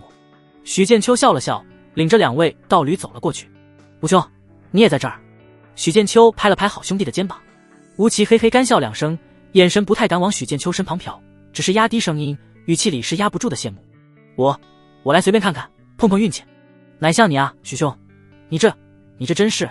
他憋了半天也没找到合适的词，最后只化作一声长叹：“人比人，气死人哦！我失败了这么多次，道侣的影子都没摸到，你倒好。”那份酸溜溜的羡慕几乎要凝成实质。吴奇凑到许剑秋耳旁好奇问：“另一位是许剑秋，嘴角上扬，云淡风轻回答：“他也是我的道侣。”什么？吴奇惊呼出声。这才一夜不到1月，许剑秋有了筑基境的道侣也就罢了，居然还有另一位道侣，怎么好事都让他给占了啊？吴奇内心歇斯底里，想到自己接连碰壁，快要哭了。许郎，你们先叙旧，我与清玄去逛逛。顾元瑶挽着叶清玄的手，十分懂事的给许剑秋两人腾出空间。许剑秋点了点头，好。就在许剑秋听吴奇诉苦时，大殿入口处又是一阵细微骚动，一行人走了进来。为首的女子一袭水蓝衣裙，面容娇俏，下巴微抬，带着几分显而易见的傲气。她身侧紧跟着一位青年男子，身着阵法师特有的新闻袍，神色略显矜持，但对方目光扫过周围时，那份属于阵法师以及即将一步登天的优越感还是不经意流露出来。哟，这不是许剑秋和吴奇吗？江雪目光一转，恰好看到他们，嘴角立刻勾起一抹意味不明的弧度，挽着身旁的方天刘款款走来。他视线在许剑秋身上一扫而过，又瞥了眼旁边尖嘴猴腮的吴奇。江雪脸上的笑意更深了几分，带着毫不掩饰的怜悯。真是巧了啊，你们来姻缘司碰运气。他声音清脆，却刻意拔高了些，引得附近几人侧目。不是我说，许剑秋，你都这修为了，还是实际点的好，不要心高气高。还有吴奇，你都寻姻缘无果多少次了，还不死心？吴奇脸皮一下子涨红，嘴唇蠕动了2下，头埋得更低了，自卑的几乎想找个地缝钻进去。他上次来姻缘司，那女修对他颐指气使，最后不欢而散，恰好被江雪看到。方天流在一旁淡淡开口，语气带着阵法师特有的疏离与傲慢：“雪儿，人各有志，不过修行路漫漫，道侣一世，确实需寻个门当户对的，方能相互扶持筑基之下，寻觅良缘确实艰难些。”他这话像是劝慰，实则更是插刀，目光扫过风神如玉的许剑秋，隐含轻蔑：“长得好看又如何？连道侣都找不到。”江雪仿佛得了支持，愈发来劲，故作关切地对许剑秋道：“听见没？方朗可是被仙阵宗点名要收为内门弟子的人，他的话再对不过。咱们在学府福禄院一同修行，我才劝你早点认清现实，找个差不多的就得了，别好高骛远，白白耽误时间。这姻缘司啊，不是你们该来妄想的地方。”他一副我为你好的嘴脸，眼神里的优越感却几乎要溢出来。许剑秋面色平静，嘴角甚至还含着一丝若有若无的笑意，仿佛对方嘲讽的不是自己。真当我还是以前那个练气4重的小修士？我不过用敛息诀隐藏了几重修为，真不想扮猪吃虎啊！就在这时，内殿的珠帘忽地发出一阵清脆撞击声，宛如仙乐清明，一股无形的威压如初融的春水，温和却不容抗拒的缓缓弥漫开来，瞬间冲散了大殿内原本喧嚣浮躁的气息。所有窃窃私语戛然而止，众人下意识地屏住呼吸，目光齐刷刷地被吸引过去。只见2名女子一前一后掀开珠帘走了出来，前方一位是身着白色流仙裙，身姿高挑，清冷如月宫仙子；另一位则穿着青裙，眼波流转间仿佛出淤泥而不染的青莲。2人皆未刻意显露，但那周身隐隐流转的灵光，那令人心悸的筑基威压，却做不得假。大殿内落针可闻，所有修士无论男女都不自觉地低下头，流露出敬畏之色。筑基修士，而且是2位。江雪和方天流脸上的嘲讽和优越瞬间冻结，像是被冰水泼了个透心凉。下意识地收敛了所有气息，屏息垂首，身体僵硬，连大气都不敢喘，心中泛起惊涛骇浪。筑基修士怎么会来姻缘司？在无数道敬畏、好奇、探究的目光中，那2位绝色筑基女修莲步轻移，竟直直朝着许剑秋他们的方向走来。下一刻，让所有人眼珠都快瞪出来的事情发生了。那清冷如仙的白衣女子手中捧着一卷熠熠生辉的金色姻缘谱，她走到许剑秋面前，竟是微微颔首，语气带着自然的亲昵：“夫君，久等了。”那青裙女子则巧笑嫣然，很自然地伸出纤纤玉手，替他拂去肩上根本不存在的微尘，声音娇柔：“登记的手续都办妥了，都怪这姻缘司的规矩繁复，让我们的夫君等久了。”夫君，2位筑基大修称呼这个恋中期的小子为夫君。轰！这话如同9天惊雷，猛地炸响在寂静的大殿中，也狠狠劈在江雪、方天流的脑门上。吴奇猛地抬头，眼睛瞪得如同铜铃，嘴巴张得能塞进一个鸡蛋。他脸上的羡慕彻底化为纯粹的、无法理解的震撼，傻傻地看着许剑秋，又看看那2位筑基女修，脑子彻底宕机。许兄另一个道侣，竟然也是筑基境修士。方天流脸上的矜持和傲慢碎得干干净净，只剩下骇然与难以置信，瞳孔剧烈收缩，身体不受控制的微微颤抖起来。筑基修士，2位，这怎么可能？这许剑秋不是才练气中期吗？他何德何能？而江雪她脸上的血色唰的一下褪得干干净净，惨白如纸。刚才那副高高在上、怜悯施舍的表情还僵在脸上，此刻却扭曲成一个极其滑稽可笑的惊骇模样。他的眼睛死死盯着那卷象征着正式道侣关系的金色姻缘谱，又看看那两位风姿绝世、对许剑秋柔顺亲昵的筑基女修，大脑一片空白，整个世界都在嗡嗡作响。他手里还紧紧捏着那份姻缘私送的包装精致的贺礼。啪嗒，一声清脆的碎裂声响起，在这死寂的大殿中格外刺耳。那盒贺礼从他彻底脱离的手中滑落，重重砸在光可见人的白玉地砖上。精美的礼盒摔裂开来，里面一对原本象征美满的玉质比翼鸟瞬间磕成两半。大殿内那死一般的寂静被玉盒摔碎的脆响硬生生划破。江雪眼睛死死盯着那摔得四分五裂的灵玉比翼鸟，又猛地抬起头来看向许剑秋身旁那两位风姿绝世的筑基女修。她嘴唇哆嗦着，却一个字也吐不出来。那对比翼鸟本是姻缘司在红鸾节为结成道侣的修士送上的祝福，此刻却像极了对他方才那番话最恶毒最直接的嘲讽，碎得拼都拼不起来。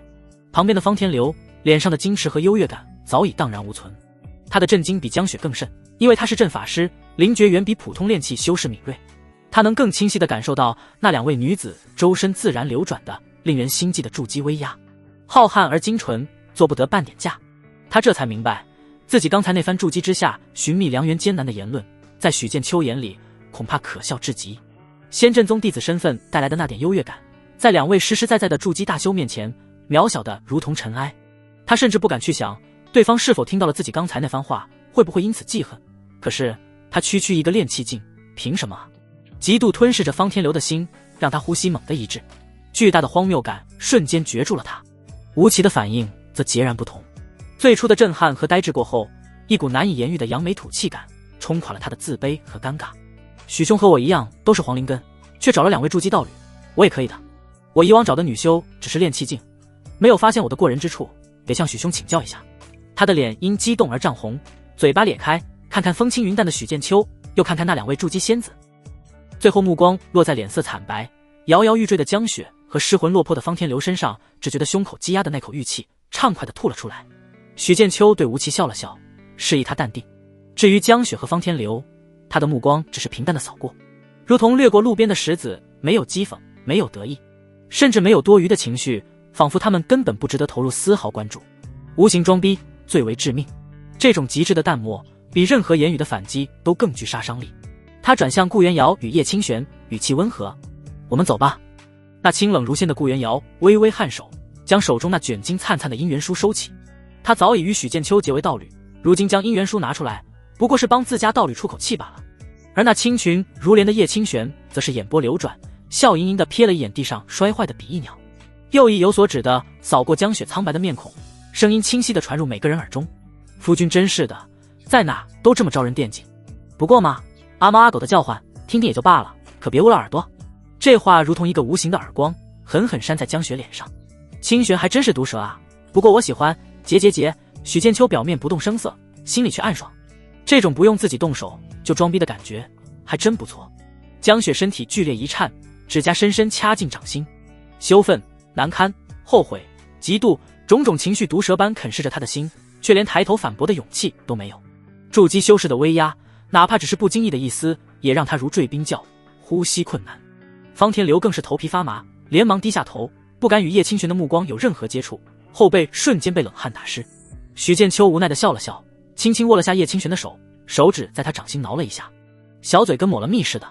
会说就多说一点。说罢，不再理会身后那一片死寂和各异的目光，许剑秋携着两位道侣径直朝殿内走去。他还没和叶清玄登记造册，正式结为道侣呢，得把最后流程走了。吴奇挺直了腰杆，没去打扰三人，而是找了个僻静的位置坐下等待。直到那一行三人的身影消失，大殿内凝固的气氛才仿佛冰消雪融，轰的一下炸开。司那两位真的是筑基前辈，竟然都换那青年夫君。那两位女修容貌气度如此不凡，修为更是高深，竟同时与一人结为道侣。这家伙究竟是何来历？天理何在？我姻缘何在？你们看到他们的脸色没有？笑死我了，刚才还一副高高在上的样子。议论声如同潮水般涌来，每一句都像针一样扎在江雪和方天流身上。那些目光不再是羡慕，而是充满了玩味、嘲讽和怜悯。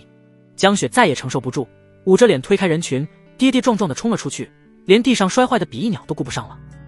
方天流脸色青白交错，感受着四周火辣辣的视线，只觉得从未如此难堪。他死死攥紧了拳头，指甲几乎嵌进肉里，心底除了难堪，更多了对许剑秋的怨恨。道侣修为再强，终究不是自身的，我被修饰，一切伟力归于自身。等我突破到筑基境，成为2品阵法师，区筑基道侣算得了什么？他强作镇定，对负责登记的姻缘司修士僵硬地拱了拱手，也几乎是落荒而逃。姻缘司内殿，给许剑秋做见证的还是上次那个红衣美妇。对方一脸愕然，怎么又是一个筑基境的道侣？你小子捡漏是吧？他见过形形色色的修士，很快就将震惊压在心里。由于修仙界每年战死仙魔战场的修士太多，并不反对有多个道侣，但每一对在姻缘司登记造册的修士都得生育子嗣，否则就得交重税。若是偷偷成道侣而不登记，一旦被发现也会重罚。对于这一块，仙门无比重视，只要一个结果，那就是生孩子。在红衣美妇的见证下，许剑秋与叶清玄发誓结为道侣。天道为鉴，吾许剑秋、叶清玄今日与叶清玄、许剑秋结为道侣，同心同德，共参玄机。纵九霄神雷加身，域外天魔阻道，也不离不弃。天地共正，姻缘同见，四目相视，尽在不言中。许剑秋感受到了责任与牵挂，叶清玄则是多了一份依赖。顾元瑶在一旁心绪恍惚，没人知道他在想什么。炼气境男修士与筑基境女修结为道侣，还是两个，太炸裂了。消息不胫而走，迅速在姻缘司周围各大方士与仙启学府传开。听说了吗？制服院那个江雪和他那个马上要进仙阵宗的相好，在姻缘司被人狠狠打脸了。那个平时不声不响的许剑秋带着2位筑基期的道侣去登记，他何德何能啊？必有某方面的过人之处。该不会是灵根很大吧？你最好是在说灵根。2位筑基仙子啊，还都那么貌美，这许剑秋到底什么来头？难道有金丹境的父母？可他不是由仙盟抚养长大的吗？小院石桌上一壶灵茶袅袅生烟，许剑秋坐在那儿，顾元瑶素手执壶为他斟满一杯，茶香清冽，沁人心脾。叶清玄则懒洋洋地倚在旁边一株花开正盛的灵桃树下，指尖捻着一片花瓣，似笑非笑地看着院门口方向。这个小院是近日买下的，准确来说是叶清玄出了1000块灵石买的。许剑秋其实咬咬牙也能买，但叶清玄非得出灵石，他心中感慨，阵法是真富，哥们也是吃上软饭了。顾元瑶的洞府虽然不错，但3个人住还是有点尴尬。许剑秋倒是无所谓，大被同眠多好，但顾元瑶与叶清玄一口否决。许兄，我悟了，我彻底悟了。无其人未到，生先至。只见他一阵风似的冲进小院，因为跑得太急，那本就尖嘴猴腮的脸庞涨得通红，额上还带着汗珠，一双眼睛却亮得吓人，死死盯着许剑秋，像是发现了什么惊天大秘密。许剑秋被他这阵仗弄得一愣，放下茶杯。你悟什么了？吴奇租住的洞府就在附近，加上他是许剑秋在这个世界的贫贱之交，许剑秋就将小院的位置告诉了他。吴奇一个急刹停在石桌前，双手啪的一下按在桌面上，身体前倾，激动的声音都在发颤。我悟了你为何能让2位筑基仙子倾心，这根本不是运气，也不是缘分，这是大道真谛啊！啊！许剑秋更猛了。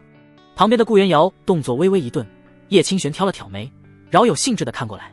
吴奇深吸一口气，如同宣读圣旨般庄严，眼神狂热。许兄，你就别瞒我了，你定然是掌握了某种无上秘法，或是身怀绝世媚功，否则以我吴奇这般朴实无华的容貌，为何屡战屡败？而你风神如玉，道侣成双，还都是筑基大修，这绝非偶然。他越说越觉得有道理，用力点头。定是如此。许兄，不，恩师，教我，求你教教我吧，我愿意付出任何代价。说着，他眼神猛地一狠，像是下了某种决心。许剑秋哭笑不得，打住，我哪有什么媚功秘法，你莫要胡思乱想，他只不过有个系统罢了。话未说完，只见吴奇猛地后退2步，整理了一下自己那深灰色道袍，脸上露出一种极为肃穆又带着几分豁出去的壮烈表情。紧接着，在许剑秋和2位女修愕然的目光中，吴奇扑通一声竟直接跪了下来。义父！这一声石破天惊的呼喊，震得树上的桃花都仿佛颤了3颤。许剑秋刚入口的灵茶噗的全喷了出来，呛得连连咳嗽。我拿你当兄弟，你竟然想认我为义父？旗飘零半生，未逢明主是吧？好小子，真有你的，你应该姓吕才是。顾元瑶素来清冷的脸上罕见的浮现一丝错愕。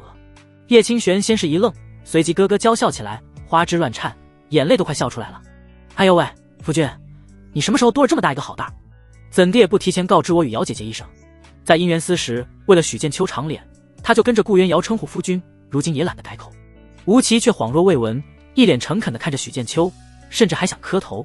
义父在上，请受孩儿一拜，传我无上妙法吧。孩儿日后定当侍奉左右。停，打住！你给我起来！许剑秋额头青筋直跳，赶紧隔空一扶，一股柔力将吴奇硬生生拖了起来。吴奇，你疯魔了不成？谁是你义父？我年纪比你还小2个月。他可不想被背刺。吴奇被强行拉起，仍不死心，眼巴巴道：义父，您就收下我吧，我不求能像您一样左拥右抱，只求能找到一个不嫌弃我的道侣，幸福安稳过一生。他说的声情并茂，配上那副尊容，显得格外滑稽又心酸。就在此时，许剑秋脑海中多出系统提示：是否收吴奇为义子？什么玩意儿？不是，系统你来真的啊？他赶忙在心中问系统：收义子也能得到奖励？培养义子获得的奖励只有亲生子嗣的一半。对哦，系统名叫道侣互动望子成龙系统，除了与道侣互动之外，望子成龙也是很关键的一步。只是许剑秋没想过义子也能算进去。虽然义子只有亲生子嗣的一半奖励，但也让他颇为动心。总之，收好兄弟为义子这事还是太过炸裂。许剑秋按着突突直跳的太阳穴，打消了收吴奇为义子的念头，没好气道：我没有秘法，元瑶和清雪与我在一起乃是真心相待，与容貌秘法无关。你再胡闹，以后就别来找我了。见许剑秋似乎真的动了气，吴奇这才蔫了下来，像双打的茄子，耷拉着脑袋嘟囔道：可是我真的想不通啊。看着他这副又可怜又好笑的样子，许剑秋叹了口气，语气缓和下来：大道修行自身才是根本，你整日想着走捷径寻秘法，心思浮躁，如何能精进？道侣之事讲求缘法，强求不得。你若盛开，蝴蝶自来；你若成才，道侣自来。何愁无人赏识？有米鸡自来。这个道理放在修仙界同样管用。吴奇抬起头，小眼睛里还是有些迷茫和不甘。可我这样子，皮囊不过是表象。许剑秋打断他，神情认真起来。你若能潜心修炼，将至心思投入大道之中，自会有气度生成。届时，谁还会只盯着你的容貌说事？吴奇郁闷无比。我区黄灵根，此生恐怕无缘筑基，再如何修炼都只是徒劳。许剑秋沉吟片刻，道：这样吧，义父之事，休要再提。你若真听我一句劝，便回去好好修炼。他顿了顿，抛出一个让吴奇呼吸骤然急促的承诺：只要你修炼到炼气9重，我便为你寻一枚筑基丹来。先画个饼再说，等吴奇到炼气9重时，他至少也是金丹真人了。区一颗筑基丹，压根不算什么。筑基丹？吴奇猛地瞪大眼睛，声音都劈了叉，那点小心思瞬间被这巨大的惊喜砸得无影无踪。许兄，你说真的？那可是筑基丹，多少炼气修士梦寐以求而不得的宝丹。他倒没怀疑许剑秋的财力，有2个筑基道侣在，筑基丹也不是什么难事。他也想过上这种被道侣包住基丹的生活啊。许剑秋微微一笑：我何时骗过你？好，我一定努力，我一定刻苦修炼。吴奇激动的手足无措，脸长得比刚才还红，原地转了2圈，对着许剑秋深深一揖：许兄，你比我亲爹还亲，我这就回去修炼，有生之年一定修到炼气9重。说完，他像是怕许剑秋反悔似的，转身就跑。因为太激动，吴奇还被门槛绊了一下，踉跄几步，头也不回地冲出院门。风中传来他语无伦次的喊声：筑基丹！哈哈哈！我吴奇也有今天。修炼必须狠狠地修炼。小院终于恢复了清静。许剑秋摇摇头，重新坐下，端起茶杯。叶清玄笑盈盈地走过来，挨着他坐下，促狭道：夫君倒是大方，筑基丹说送就送。不过你这兄弟真是个活宝。许剑秋笑了笑，看着院门外吴奇消失的方向，轻声道：虽是闹剧，但他心性不坏，只是走了些弯路。希望这筑基丹真能给他指条明路吧，至少能让他把那认义父的荒唐念头彻底打消。可是收义子这个念头却在许剑秋心中萌芽。我不能捐子弹多子多福，收义子怎么样？奖励虽然只有一半，但只要量多，那不得起飞。许剑秋想到吕布捅义父的名场面，又犹豫了。小院里桃花开得正艳，许剑秋与顾元瑶探讨完阴阳造化之道后，早起用灵力洗练斩魔剑。他并指如剑，催动小斩魔剑诀，飞剑化作一道金色剑光，在小院中飞来飞去。这口飞剑经过半个多月的炼化，已经能如臂驱使，在10丈之内纵横飞掠。飞剑取人头不在话下。顾元瑶静静坐在桃花树下，白衣胜雪，与粉色桃花交相辉映，已泡上苓茶，夫君喝茶。许剑秋收工后走到顾元瑶身旁，端起茶杯轻抿了一口，夸赞道：元瑶泡茶是越来越好喝了。顾元瑶微微一笑：你也越来越会夸人了。就在此时，一袭青衣的叶清玄风风火火地从屋里冲了出来，一把拽住许剑秋的胳膊。姓许的，他声音清亮，带着一股不容置疑的急切，眉毛扬着：你先别练了，我有大事说。他此时连夫君都没叫。许剑秋被他这莽撞劲儿弄得一愣，无奈笑道：何事这般着急？天塌了不成？顾元瑶也收了势，好奇地看向叶清玄，心中隐隐有了猜测。叶清玄深吸一口气，也不扭捏，指着自己肚子，语速快得像蹦豆子：塌不了，但这里头可能真有了个小的。你的种。空气瞬间凝固，许剑秋视线缓缓下移，落在叶清玄依旧平坦的小腹上，又猛地抬起来看他那张写满真事儿不骗你的率直脸庞。有了。他喉咙发干，声音飘忽的不像自己的。我的种。其实他早在7日之前就知道叶清玄受孕了，此时只是装作震惊。旁边的顾元瑶先是一怔，随即那双清冷的眸子骤然爆发出璀璨的亮光，他一步上前握住叶清玄的手，惊喜交加：清玄，此话当真？你真的有喜了？他语气里的欣喜几乎要满溢出来。瑶姐姐，那还有假？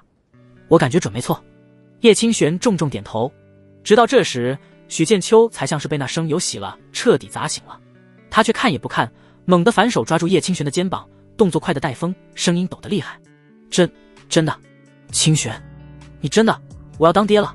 他脸上的茫然迅速被一种巨大的近乎恐慌的狂喜取代，眼神亮得骇人，一遍遍确认：我要有孩子了。叶清玄被他摇得晃来晃去，没好气地瞪他，嘴角却忍不住上扬：废话，不是你的还能是谁的？得到这斩钉截铁的确认，许剑秋猛地吸了一大口气，最后只化作一连串的傻笑：好，真是太好了。他心里却在想，自己演技越来越好了，总不能得知有了孩子后还故作镇静吧，总得表示一下态度。顾元瑶轻轻将叶清玄拉到自己身边，柔声道：清玄，从今日起你可得多加注意，等到伤恢复之后也不能去冒险。他看向叶清玄小腹的眼神温柔的能滴出水来。再过10个月，一家3口就要变成一家5口了。叶清玄道伤已经恢复了3、4成，按照以往的性子定会想方设法报仇，但有了孩子以后就有了牵挂，不能太过冒失。许剑秋双手在叶清玄与顾元瑶的肚子上轻轻抚过，心想2个孩子终究还得等10个月才出生，太慢了。收义子这事得考虑考虑。不过在那之前还有一件事要解决。流云方士，人流如织，各色修士来往于街道2旁林立的摊位与店铺之间，空气里混杂着丹药的清香，灵草的土腥，还有一丝不易察觉的弱肉强食的味道。百草轩的鎏金招牌下，许剑秋掸了掸黑衣上并不存在的灰尘，神态自若地走了进去。店铺里药香浓郁，柜台后站着的不再是寻常伙计，而是脸色略显阴沉的寒夜。之前那场偷袭，许剑秋可是一直记在心里，如今该了结了。寒夜显然也认出了他，先是一愣，随即嘴角勾起一抹毫不掩饰的讥诮：哟，这不是吃软饭的小白脸吗？怎么来我百草轩是想用别人施舍的零食买丹药？上次找劫修习杀许剑秋，他没想到让许剑秋逃过一劫，不知用何种手段反杀了那2个劫修。事后他也担心事情败露遭到报复，但过了这么久都没见到许剑秋，还以为他不知情，或者知道自己身后有驻击修士不敢动手。后来就是他得知许剑秋有了2个驻击境的道侣，见到眼前面如冠玉的许剑秋，寒夜心里极度的发狂。区区黄灵根资质的废物，凭什么能拥有这么多的灵食？同时寒夜心里认为许剑秋绝对是吃软饭，甚至就连许剑秋之前卖的符箓，他也先入为主，觉得是身后筑基女修给的。那2个筑基女修看似年轻，说不定都100-200岁了。感知到许剑秋身上气息似乎强了些，但绝未到筑基，他心下大定，语气愈发轻蔑：我这儿可不是善堂，穷鬼和废物概不接待。许剑秋也不动怒，目光淡淡扫过柜台里陈列的玉瓶。听闻百草轩丹药品质尚可，特来购置一批凝元丹。凝元丹是炼气后期修士常用丹药，价格不菲。寒夜嗤笑一声，双臂抱胸：就你一个吃软饭的，本公子绝不会卖给你任何丹药。话未说完，他的眼睛猛地一直，只见许剑秋随手从储物袋里取出一个鼓囊囊的袋子，袋口微开，里面赫然是满满一堆下品灵石，灵光闪闪，粗略看去至少200-300颗。更显眼的是，其中还夹杂着几块灵气明显更为精纯浓郁的中品灵石，加起来估计有上千灵石。寒夜的呼吸瞬间粗重了，眼睛里的贪婪几乎要溢出来。他爹虽是筑基炼丹师，但对他这个不成器的儿子管束极严，灵石给的抠抠搜搜，何曾见过这么多灵石堆在眼前，而且还是在一个他认定的吃软饭废物手里。你这么多灵石是吃软饭来的吧？寒夜的声音都有些变调，酸溜溜的。吃软饭也需要靠本事的。许剑秋漫不经心地将灵石收进储物袋。再说这与你何干？到底卖不卖？寒夜脸色变幻，贪婪最终彻底压倒了理智。他强压下立刻动手抢夺的冲动。方室内严禁斗法，执法队可不是吃素的。他眼珠一转，计上心头，脸上挤出一丝僵硬的笑容。卖，当然卖。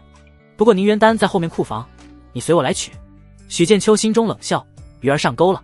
但是君子不立危墙之下，这里是寒夜的地盘，他可不会以身犯险。那算了，我不买了。许剑秋收起灵石就走。见许剑秋要走，寒夜顿时急了。你别走啊，太麻烦了，我去紫云丹阁买。许剑秋头也不回。该死，他怎么不上当？难道察觉到了什么？寒夜心中怒火中烧，一旦许剑秋跟他去库房，有的是办法拿捏。不行，他必须死。寒夜嫉妒许剑秋有那么多灵石，还傍上了筑基女修。一旦他找劫修习杀许剑秋的事情暴露出来，恐怕许剑秋不会善罢甘休。甚至许剑秋已经知道了，但是眼睁睁看着许剑秋成长起来，他更不甘心。寒夜眸光闪烁，走向了忙碌的后院，来到库房外，找到2个筑基修士，躬身行礼。阮叔，刘前辈。流云坊室外的荒郊，野草漫生，枯木求枝，风声呜咽，比不得坊室内的喧嚣繁华。平添了几分肃杀。许剑秋在紫云丹阁买了一瓶宁元丹，就径直离开流云坊室。突然他抬头一看，远处2道遁光飞来，他感知到了2股属于筑基期修士的毫不掩饰的气息，带着一股凶悍的煞气。3道人影从天降。寒夜脸上尽是狰狞。许剑秋，你这废物真是自寻死路，竟然还敢路踩。他身旁站着一个身着黑衣面容枯槁的修士，另一个身穿青袍，眼神阴鸷。上次想杀我的2个劫修，是你找的吧？许剑秋神色从容问道。是我，怎么想做个明白鬼？寒夜戏谑笑道。许剑秋回答，确认一下，避免杀错人。旋即他又摇了摇头，笑道，无论之前是不是你，好像都没那么重要了。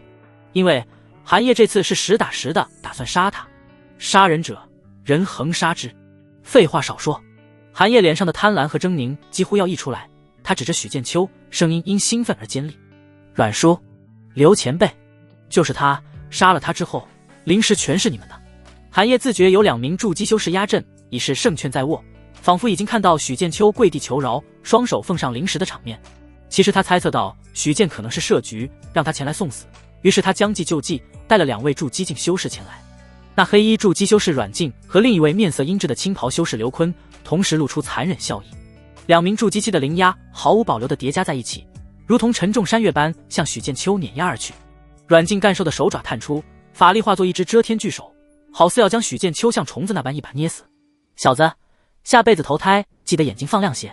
刘坤则更为谨慎，祭出一面黑色小幡法宝，翻面黑气涌动，化作数条狰狞鬼手，从侧翼抓向许剑秋，封死其退路。劲风扑面，吹得许剑秋黑衣猎猎作响，可他脸上却不见半分寒夜预想中的惊恐绝望，反而是一种稳操胜券的嘲弄。等了半天，就等来2个筑基初期。许剑秋甚至轻轻摇头，像是有些失望。寒夜，你就这点家底？话音未落，他袖袍骤然一拂，4个紫光熠熠的天雷阵盘激射而出，快若闪电，化作4道璀璨雷纹，瞬间飞向2大筑基修士。天雷符阵，杀！不好，是符阵！阮静和刘坤脸上的狞笑瞬间冻结，化为极致惊骇。嗡的一声沉重嗡鸣，4座杀机凛然，范围更广的雷霆牢笼瞬间成型。刺目的电光将阮静、刘坤彻底淹没，他们冲势太猛，根本刹不住脚，一头撞入那狂暴的雷霆罗网之中。更别说许剑秋的天雷符阵有追魂锁魄的功能，就如复古之驹那般，跑都跑不掉，只能被动挨打。2人想后退，却发现四周空间已被狂暴的雷霆之力彻底锁死。那黑色小幡法宝幻化的鬼手触碰到雷光的瞬间就哀嚎着湮灭。轰隆隆，天塌地陷般的巨响猛然爆开，比之前狂暴数倍的紫色雷霆如同雷神震怒，化作一片毁灭的雷海，在那片空间内疯狂肆虐、抽打、毁灭。地面被炸开一个更大的深坑，焦土四溅，刺目的雷光让人无法直视，其中夹杂着阮静和刘坤两声短促而凄厉到极点的惨叫，以及韩烨那惊恐痛苦的尖叫。筑基修士又如何？法宝又如何？在天雷符阵之下，都是纸老虎。雷光肆虐了足足数息，才缓缓散去，原地留下一个触目惊心的巨大焦黑坑洞，缕缕青烟升起，散发着刺鼻的焦糊味。方才还气势汹汹的2名筑基修士早已消失得无影无踪，连一点残渣都没剩下，仿佛从未存在过。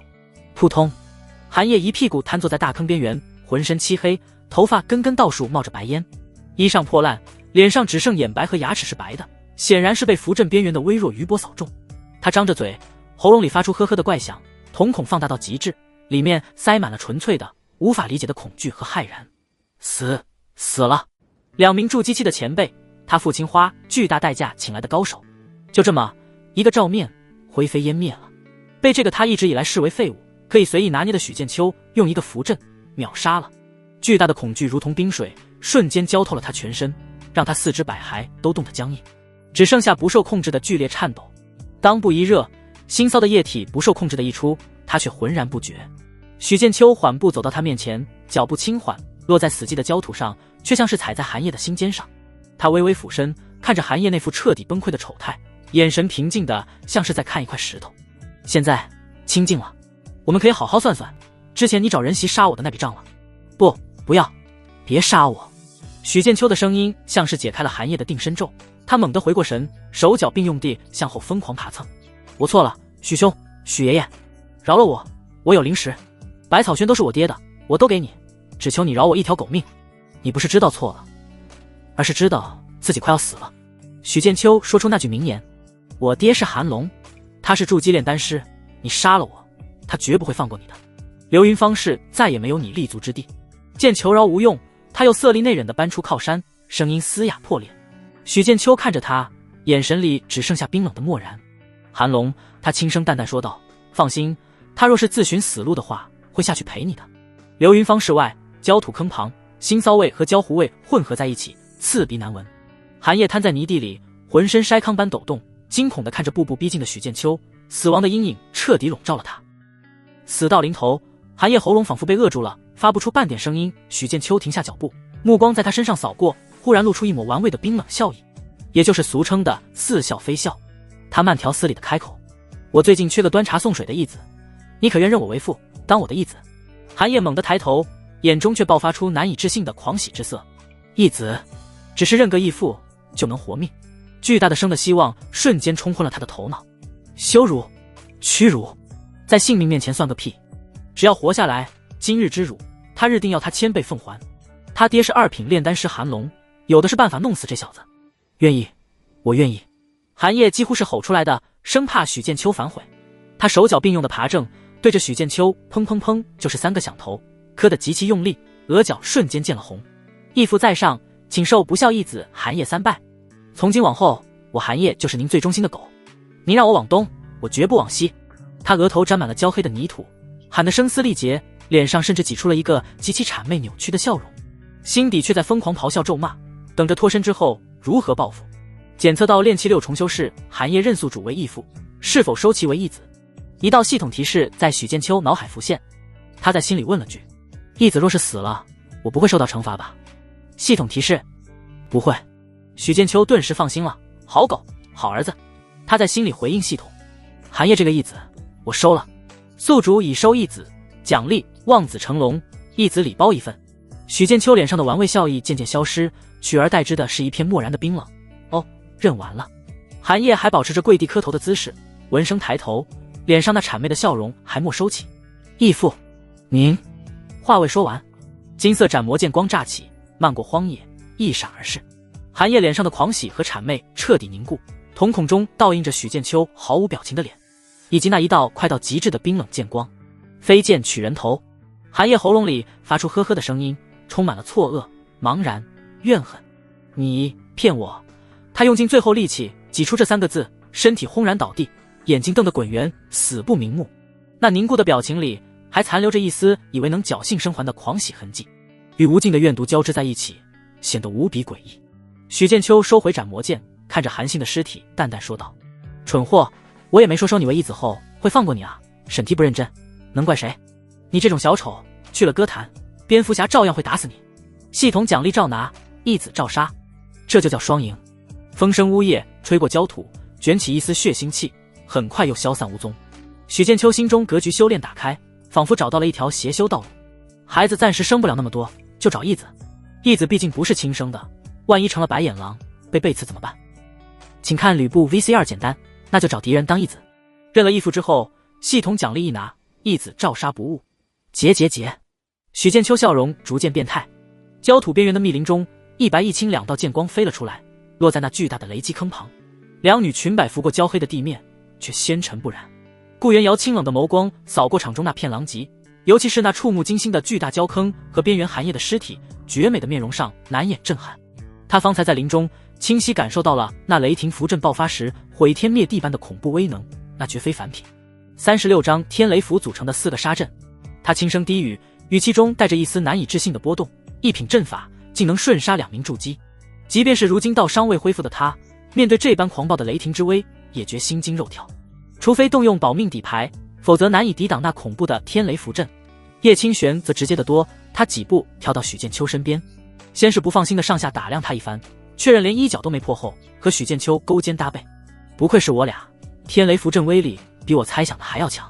他不禁生出与有荣焉之感，毕竟天雷符阵的阵盘以及炼制之法都是他创造的。许剑秋则是提供了灵感与天雷符。他一脸兴奋莫名的又说道：亏我和姚姐姐还担心你吃亏，藏着准备随时出手呢，白操心了。但随即他秀眉就蹙了起来，狐疑的看向许剑秋，又瞥了眼不远处寒夜那具死不瞑目的尸体。不对啊，叶清玄性子直，想到什么就说什么。你最后搞什么名堂？干嘛让那姓韩的废物认义父？听着就恶心。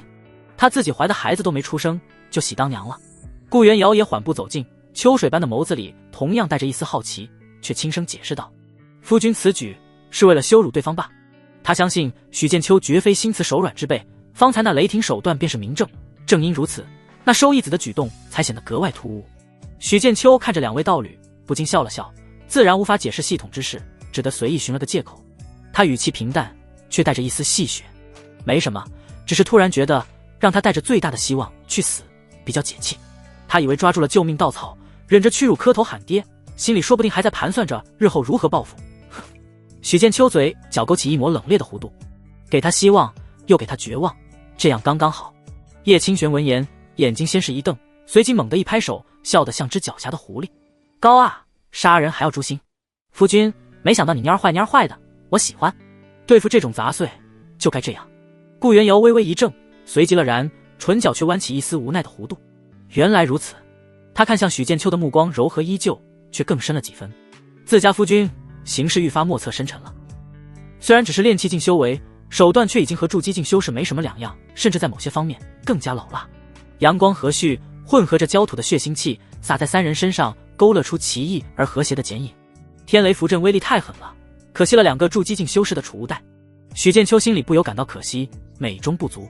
4个天雷符阵狂轰滥炸，2大筑基修士不仅尸骨无存，法宝和储物袋也都炸没了。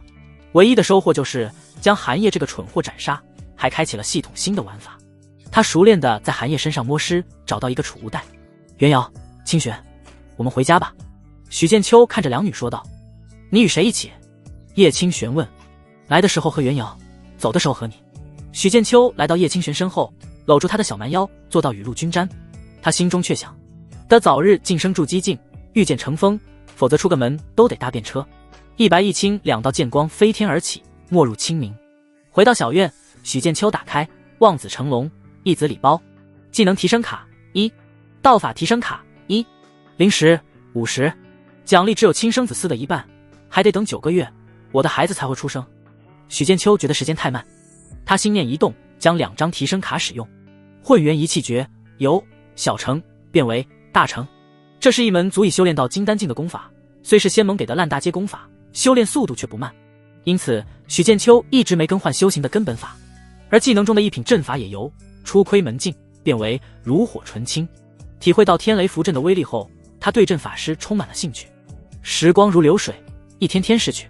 许剑秋沉迷于双修之中，每次都有进步。这日小院内的宁静被一道不请自来的盾光倏然划破，一道窈窕身影驾驭着飞剑，毫不客气地落在小院上方。来人一身苍冥宗真传弟子服饰，面容姣好，却带着一股刻薄的傲气。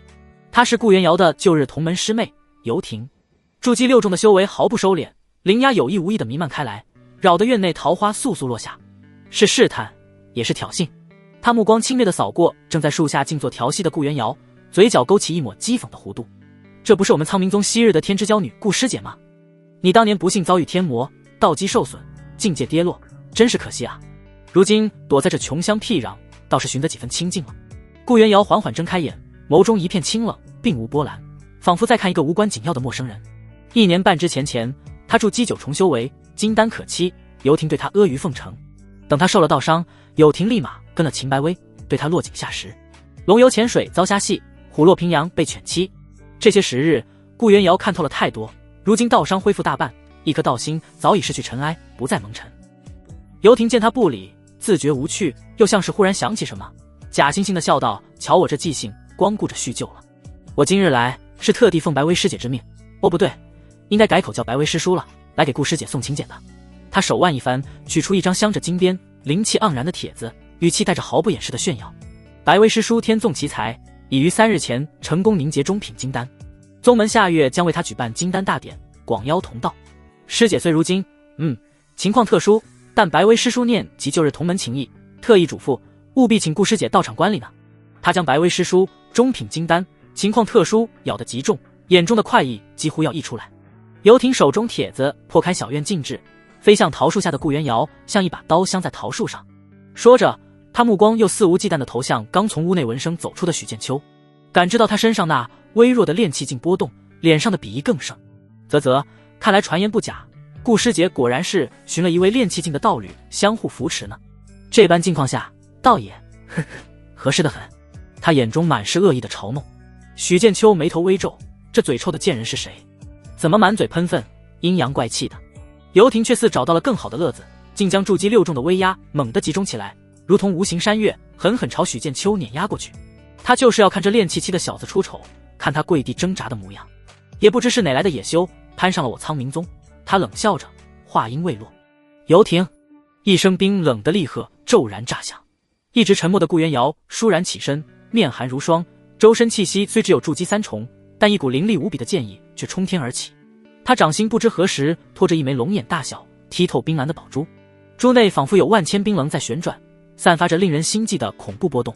你算什么东西，也配对我夫君无礼？顾元瑶眸中杀机毕露，一字一顿，声音冷得仿佛能冻结万物。收起你的威压，立刻，否则……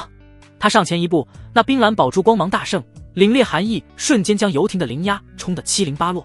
哪怕今日违背门规，身受责罚，我也必斩你于此。每一个字都如同双刀血剑，狠狠刺在游婷心上。他骇然变色，难以置信地看着顾元瑶手中那枚明显品阶极高的秘宝，又感受着那毫不作为的纯粹无比的杀意，身体猛地一僵，碾压向许剑秋的威压瞬间如潮水般溃散。师尊好偏心，竟把这等珍宝留给你。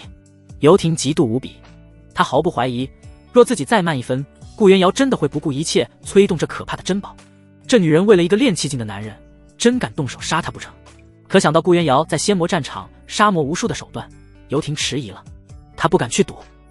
就在这时，一袭青衣的叶清玄也慢悠悠地从另一边踱步而出，脸上笑盈盈的一双桃花眼却冰冷如刀，上下打量着游婷，如同在看一个死物。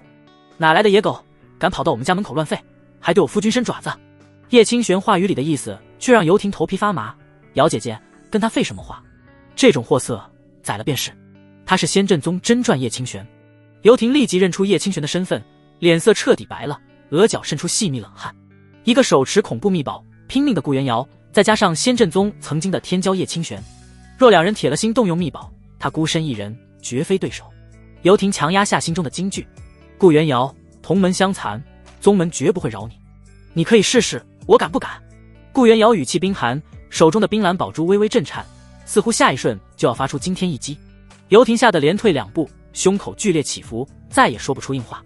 他死死瞪了顾元瑶和叶清玄一眼，仿佛要将今日之辱刻在心里。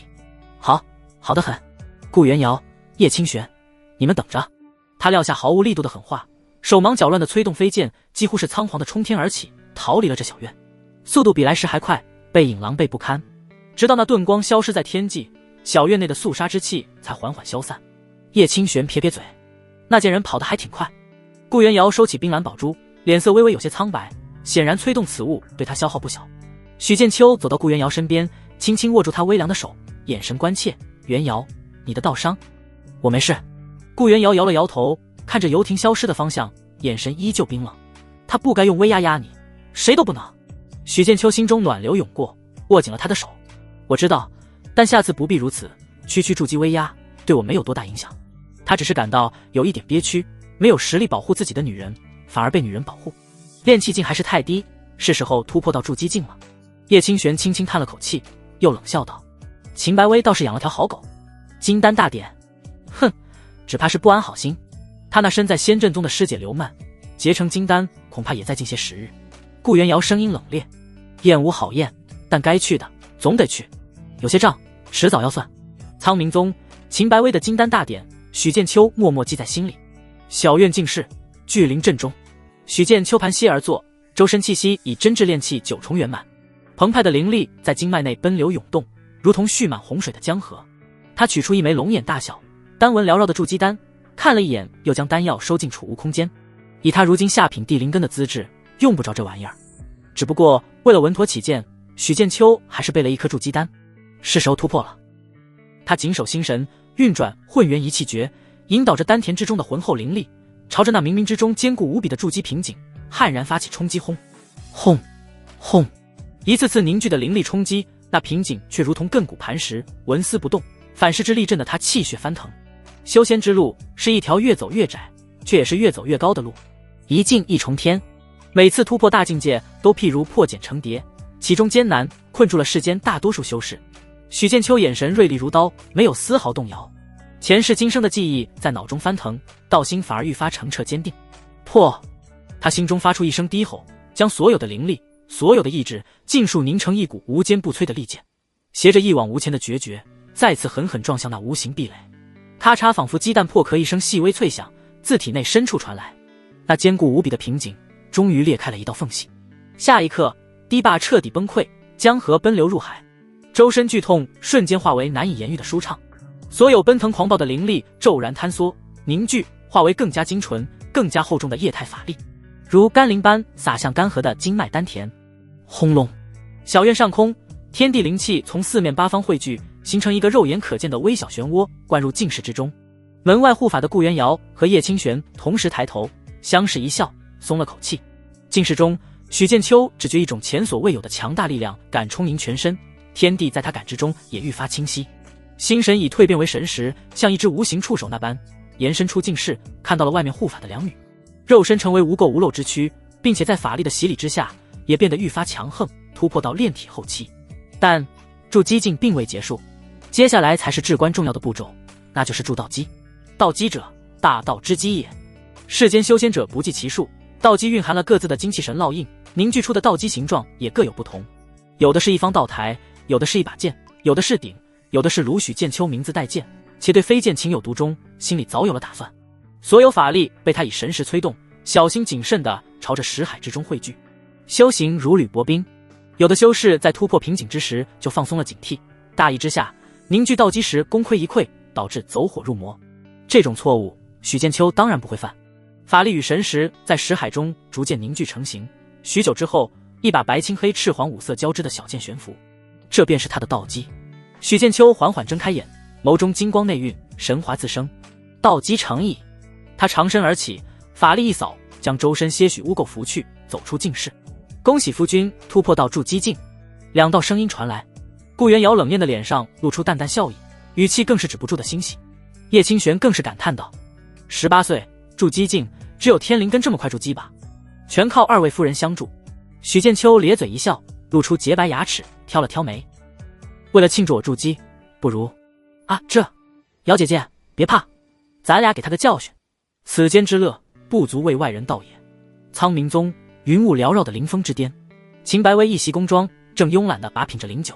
她容颜尚可，眉宇间却带着一股挥之不去的刻薄与高傲。周身隐散发的金丹威压，让洞府内的弟子大气都不敢喘。游艇站在下方，脸色阴沉郁闷，添油加醋的将在小院的遭遇说了一遍，尤其强调了顾元瑶那毫不掩饰的杀意和那件可怕的秘宝，以及叶清玄的存在。师叔，那顾元瑶根本不曾将您放在眼里，他为了那个练气境的野男人，竟敢对我动杀心。还有那个叶清玄，也狂妄至极。游艇声音带着委屈和后怕。洞府内空气微微一凝，秦白薇把玩法宝的手止顿住了，他缓缓抬起眼皮，美眸中闪过一丝极淡的讶异，随即被浓烈的讥诮所取代。哦，他红唇轻启，声音带着金丹修士特有的淡漠威仪。修为跌落，连筑基境都快维持不住的废物，就凭一件师尊给的宝物也敢拿出来逞凶。他轻轻嗤笑一声，仿佛听到了什么天大的笑话。炼气境的道侣，顾元瑶，你也就这点出息了，连这种蝼蚁都看得上，与我早已是云泥之别。他语气中的轻蔑毫不掩饰，仿佛提及的只是一只碍眼的蝼蚁。金丹之争向来如此，一步错，步步错。在顾元瑶道基破碎那刻，就对他没有多大威胁了。直到他如今结成金丹，顾元瑶再无翻身机会。游艇连忙道：可是师叔，那件秘宝，一件死物罢了。秦白薇不耐烦地打断他，眼神渐冷。他若敢催动一次，就会让道基彻底破碎，生死道消。苟延残喘的东西，也只剩这点虚张声势的本事了。他站起身，金丹微压稍稍流露，便让下方的游艇感到呼吸一滞。他不是接下了我的帖子，要来金丹大典吗？秦白薇嘴角勾起一抹冰冷而恶毒的笑意。很好，我正愁着大典不够热闹，他若真敢来自取其辱，我倒是要高看他一眼。秦白薇顿了顿，眼中闪过算计的光芒。我要让所有来宾都看看，昔日苍冥宗的天才，如今是何等堕落不堪的模样。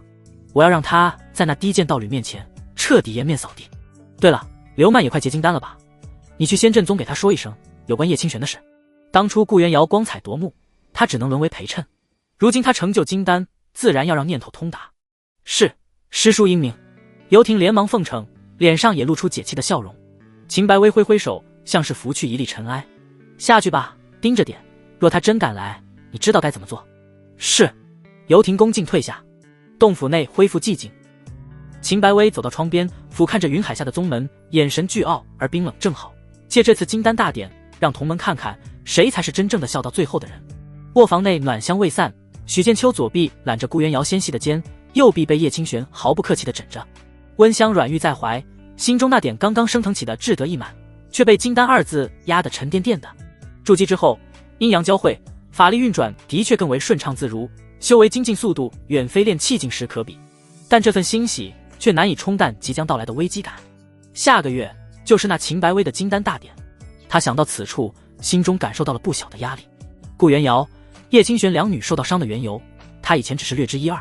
那个叫游婷的女人上门找事，他心中猜测背后的金丹真人秦白薇与顾元瑶不太对付，于是许剑秋一番鏖战，总算从顾元瑶口中得知双方的恩怨，就连顾元瑶和叶清玄所受的道伤都与秦白薇有着千丝万缕的关联。还有仙阵宗另一个叫刘曼的，也快要突破到金丹境了，等同于他短时间内要对付两个金丹真人。我以为自己不惹事，老老实实修炼就不会惹祸上身，没想到啊，道侣还有仇人。许剑秋心情复杂，出来混总是要还的。他以为白捡了两个筑基境的道侣，福的确是享受到了，可福兮祸所伏，接下来就得面对祸了。顾元瑶看出他有心事，就柔声问道：夫君可是在担忧秦白薇的事？许剑秋指腹无意识地摩挲着他光滑的玉肩，如实回答：毕竟是金丹境的，说不担忧是假。若给我足够时间，金丹境也不算什么。按照现在的进度，他再多收几个不长眼的节修当义子，领了礼包就翻脸不认人，1年内怎么也能突破到金丹境。可是那秦白薇下个月就要举行金丹大典，留给他的时间不多了。顾元瑶靠在他左边肩膀上：夫君放心，我道伤恢复了90%，很快就能彻底痊愈，下个月回苍冥宗，有师尊在，秦白薇不敢拿我怎么样。一旁红晕未消的叶清玄忽然睁开眼，哼了一声，红唇微撇：瑶姐姐，今时不同往日，你那师尊再怎么护短，也只能护你周全，却护不了脸面。秦白薇与刘曼是一路货色，他的金丹大典，无论你去不去，都会遭到羞辱，事后甚至会有各种针对。我们指望别人，不如指望自己拳头硬。他说话向来直接，此刻更带着一丝不易察觉的戾气，想动我们可没那么容易。许剑秋感受到叶清玄瞬间绷紧的身体和那股子豁出去的狠劲儿，他收拢手臂，将两女紧紧地环住。清玄说的是靠人不如靠己，他声音沉静下来，眼中掠过一丝锐光。袁瑶，你师尊能护住你一时，却难护一世，更未必会护我与清玄。秦白薇既是你为眼中钉，此番炼成金丹，气焰必然更成他不敢在明面上动手，暗地里的手段只怕会更阴狠毒辣。他顿了顿，脑中飞快盘算，还有那个仙阵宗的刘曼也即将突破金丹，这两人若联起手来，先后发难，都是心腹大患。唉，许剑秋苦笑道，本以为捡了天大的便宜，白的两位仙子为道侣，享尽清福，没想到福气背后还藏着这等泼天的祸事。果然世间就没有白享的福分。顾元瑶闻言，眸中闪过一丝愧疚，正欲开口，却被许剑秋用手指轻轻按住了唇。不过他话锋一转，脸上那点无奈迅速被坚毅取代，继承了我的道侣，你们的仇自然便是我的仇。夫，我想了，祸便一起来扛。1个月时间是紧了些。他目光投向窗外沉沉的夜色，仿佛在对着那未见的强敌宣战，但也未必不能周旋一番。叶清玄撑起身来，捧着许剑秋的脸狠狠亲了一口。不愧是我看中的男人，以后我和姚姐姐一起奖励你。若许剑秋是那种遇事逃避的软蛋，他表面或许不会说什么，心里多少会有点疙瘩。许剑秋一听，感觉又想修炼了。夫君，有你真好。顾元瑶心头也是万分感动，听着许剑秋有力的心跳声，只觉心安无比。2道系统提示在许剑秋脑海中浮现：宿主道侣顾元瑶亲密度到达临界值99，赠送亲密度大礼包；宿主道侣叶清玄亲密度到达临界值88，赠送亲密度礼包。许剑秋精神一振，系统这是瞌睡来了送枕头啊！打开，他念头一动，系统奖励的礼包旋即打开。修为提升卡2，灵根资质提升卡1，道法提升卡1，技能提升卡1，灵石300，还得是系统。许剑秋心中压力一扫而空，将除了修为提升卡之外的卡全部使用，提升各个方面，个人信息随之变化。宿主许剑秋，年龄18岁，境界筑基一重，灵根资质中品地灵根，纯阳圣体，道法天地交争阴阳造化法，大成不灭金身，筑基篇入门，混元一气诀，大成小斩魔剑诀，大成金钟护身术，大成敛息诀，大成。技能2品制服出神入化，1品炼丹出窥门境，1品炼器出窥门境，1品阵法出神入化。子嗣孕育中2，绑定道侣1，顾元瑶，亲密度99，绑定道侣2，叶清玄，亲密度88，绑定宝物斩魔剑，上品法器，储物空间10方储存物品。修为他暂时没加，以免引起不必要的麻烦。上次叶清玄亲密度突破70时，许剑秋就将奖励的道法提升卡与技能提升卡用了，如今再次提升，整体实力又上了一个台阶。他搂着顾元瑶与叶清玄，心中豪气大发。区金丹算什么，再给我几个月，只手就镇压了。叶清玄附和道：好好，知道你最厉害了。他心中却没怎么当真。在他看来，许剑秋固然天纵奇才，可他太年轻了，18岁筑基已经遥遥领先，想要突破到金丹境，怎么也要3年5载。炼气境与筑基境差距极大，筑基境与金丹境的差距只会更大。一境一重天可不是说笑的。金丹真人拥有种种神通，高深莫测，哪怕不用任何法宝，光凭法力与神通就能将金丹以下的修士镇压。筑基想要镇压金丹，无异于痴人说梦。怎么不信是吧？许剑秋翻身而起，不怀好意地看着叶清玄，先把你给镇压了。又是场一边倒的压制赛。姚姐姐，快来帮我！没过片刻，叶清玄就叫救兵。顾元瑶无奈，只能挺身而出，帮他对付敌人。夫君，你越来越厉害了，你最好是指的境界。夫君，放过我吧，我知错了。错哪儿了？见两人不堪一击，许剑秋循循善诱。元瑶、清玄，你们也想让道伤早日痊愈吧？于是顾元瑶与叶清玄眼中流露出斗志，一切都是为了恢复道伤。3日后，许剑秋悄悄地将修为提升到筑基3重，敛息诀已被他修炼至大成的，在外人看来还是筑基1重。静室中，许剑秋静气凝神，看着眼前。石岸上5色灵砂已备齐，瑞金白、苍木青、玄水黑、离火赤、厚土黄，就连符纸都是由上好的雷灵木鞣制而成，符纸呈淡紫色，隐隐有电光流转。五雷符是2品符箓中难度最高的一种，相当于天雷符的升级版，能爆发出金丹真人一击。金木水火土五行凝成五雷，无论是符杀、符纸还是符笔，甚至是炼制手法，要求都远远高于天雷符。五行本就相生相克，化成五雷，更多了狂暴刚猛霸道，一不小心真的会炸。价格嘛，当然也更贵。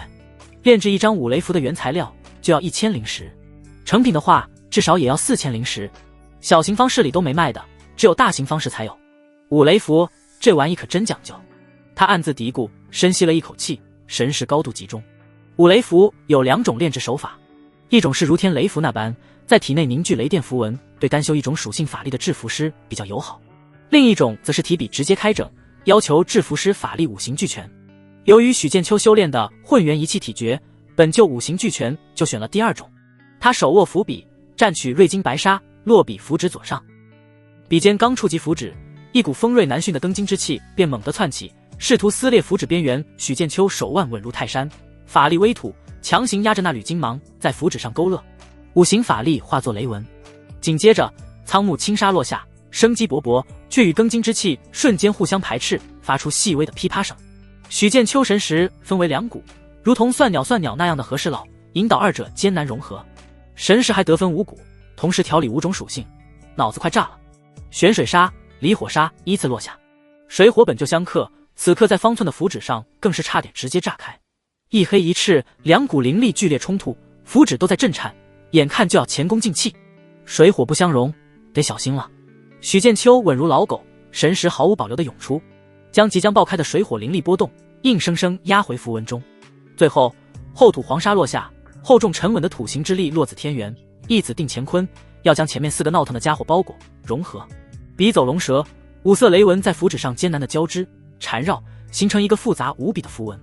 每一笔都需精准控制5种灵沙的融合，对神识和法力的消耗堪称恐怖。终于最后一笔收起，5色光芒骤然一亮，随即内敛完美的融合在一起，形成一道浑然天成蕴藏着恐怖波动的紫色雷纹符箓，静静躺在石岸上。呼，许剑秋长吁一口气，感觉精神萎靡，一副差点被榨干的模样。总算成了，比同时跟5个筑基女修斗法还要累。一张五雷符就消耗了90%的法力与神识。许剑秋念头闪过，让清玄研究一下，看有没有办法把五雷符也弄成五雷符阵，要是能砸死金丹真人就好了。他不由笑了笑，感觉自己有些异想天开。小院内桃花飘落，灼灼桃树下，许剑秋正与叶清玄坐而论阵道，探讨用天雷符阵的方法炼制五雷符阵。夫君，金丹境拥有广大神通，法生元灵，五雷符只是拥有金丹一击之威，即便炼成五雷符阵也不足以对付金丹真人，那再加入一些别的阵法或者是法宝，只要能弄死一个金丹真人就行。我得多想想。一番探讨得出的结论是方法可行，但想要对付金丹真人还远远不够。进室的门打开，顾元瑶一袭白衣款款走出，他周身气息圆融通透，再无往日那丝若有若无的滞涩与虚弱，唇角含笑，眸中带着难掩的心悦，看向正在石桌旁研究符箓的许剑秋与叶清玄。夫君，清玄。顾元瑶轻声唤道。许剑秋抬起头，叶清玄也停下动作，齐齐看向他。顾元瑶微微一笑，那笑容如冰雪初融，带着前所未有的轻松与释然。我的道伤今日已彻底痊愈了。话音不大，却让两人欣喜不已。许剑秋眼睛瞬间睁大，直直盯着顾元瑶，像是要确认自己是否听错那纠缠他多年，甚至一度让他跌落境界的道伤真的好了。下一瞬，许剑秋一个箭步就跨到顾元瑶面前，双手握住他的肩膀，声音里带着一丝不易察觉的颤抖。元瑶，你真的全好了？真的。顾元瑶头顶天门，一把洁白玉剑飞出，上面完美无瑕，没有半点裂痕。好了，真的好了。许剑秋狂喜涌上心头，一把将顾元瑶紧紧拥入怀中，他心里的一块大石终于彻底落地。叶清玄先是愣了1秒，随即反应过来，一双美眸瞬间亮得惊人。啊！他发出一声惊喜的叫声，像只欢快的青鸟猛地扑了过来，不由分说地挤进两人中间。他一把抱住顾元瑶，满脸兴奋。瑶姐姐，你真的好了？天哪天啊！我就知道你肯定能恢复的。比他自己道伤痊愈还要激动，抱着顾元瑶不肯撒手。太好了，以后看谁还敢说你半句不是。咱们姐妹联手，把那秦白薇和刘曼狠狠镇压。激动过后，叶清玄忽然咦了一声，松开手，仔细感知了一下顾元瑶周身的气息，小嘴惊讶地张成了圆形。等等，瑶姐姐，你的修为。许剑秋此时也才注意到，顾元瑶不仅道伤痊愈，那散发出的灵压波动，赫然已是。顾元瑶看着两人惊喜交加的模样，眼中笑意更深，轻轻颔首。我因祸得福，沉疴进去，修为也恢复到了筑基5重，离巅峰时的筑基9重越来越近了。筑基5重，叶清玄眼中流露出一丝期待，他的道基已经恢复8成，离痊愈也不远了。许剑秋此时同样满面春风，心中畅快无比。道伤痊愈，修为恢复到筑基5重，下月前往苍明宗参加那秦白薇的金丹大典，无疑又多了一重坚实的保障。他左右看了看，两位皆是喜形于色的道侣，心中豪气顿生，笑道：今日双喜临门，定要好好庆祝一番。怎么庆祝？叶清玄心中有一丝不妙的预感。你说呢？许剑秋一手揽住一人，飘然飞向卧房。大梦谁先觉，平生我自知。许剑秋伸了个懒腰，神清气爽地走出卧房，念着罗贯中写丞相的诗：草堂春睡足，窗外日迟迟。这里的丞相是诸葛丞相，不是魏武挥边的曹丞相。许剑秋来到桃花依旧的小院里，泡上一壶灵茶，日子悠哉悠哉。没过片刻，顾元瑶一袭白衣走来，他周身气息虽已恢复至筑基5重，经过一夜的双修，更是圆融通透，眉宇间却凝着一抹决绝。此时他看着许剑秋，却欲言又止。元瑶，你怎么了？有话不妨直说。许剑秋看出他藏有心事，放下茶杯，气氛略显沉凝。顾元瑶咬着下嘴唇，将决定说了出来。夫君，我的道伤已愈，道心亦如明镜，不染尘埃，但秦白薇的金丹大典在即，无论我去或不去，他绝不会善罢甘休。1个月太短了，按部就班修炼，绝无可能恢复我昔日筑基9重的修为。我知道，我会想办法的。许剑秋起身握住顾元瑶冰冷的手，心情也变得沉重起来。等不是办法，做才有希望。看来得想办法多认几个义子了。当然，若是有一位肤白貌美大长腿的金丹女真人看穿他的逞强，愿意自荐枕席当他的道侣，那就再好不过。哪怕让他立地成仙，道侣3000，他也愿意啊。如此一来，所有问题迎刃而解。不过希望不大。顾元瑶目光投向远方，仿佛穿透虚空，看到了星空之外的那片血腥之地。夫君，我欲往仙魔战场猎杀域外天魔，以道功兑换仙盟9转还原丹，或有几分机会短期内重回巅峰。瑶姐姐，不可！那里，仙魔战场4字一出，刚走出房门的叶清玄脸色骤变，身形一闪，来到两人面前。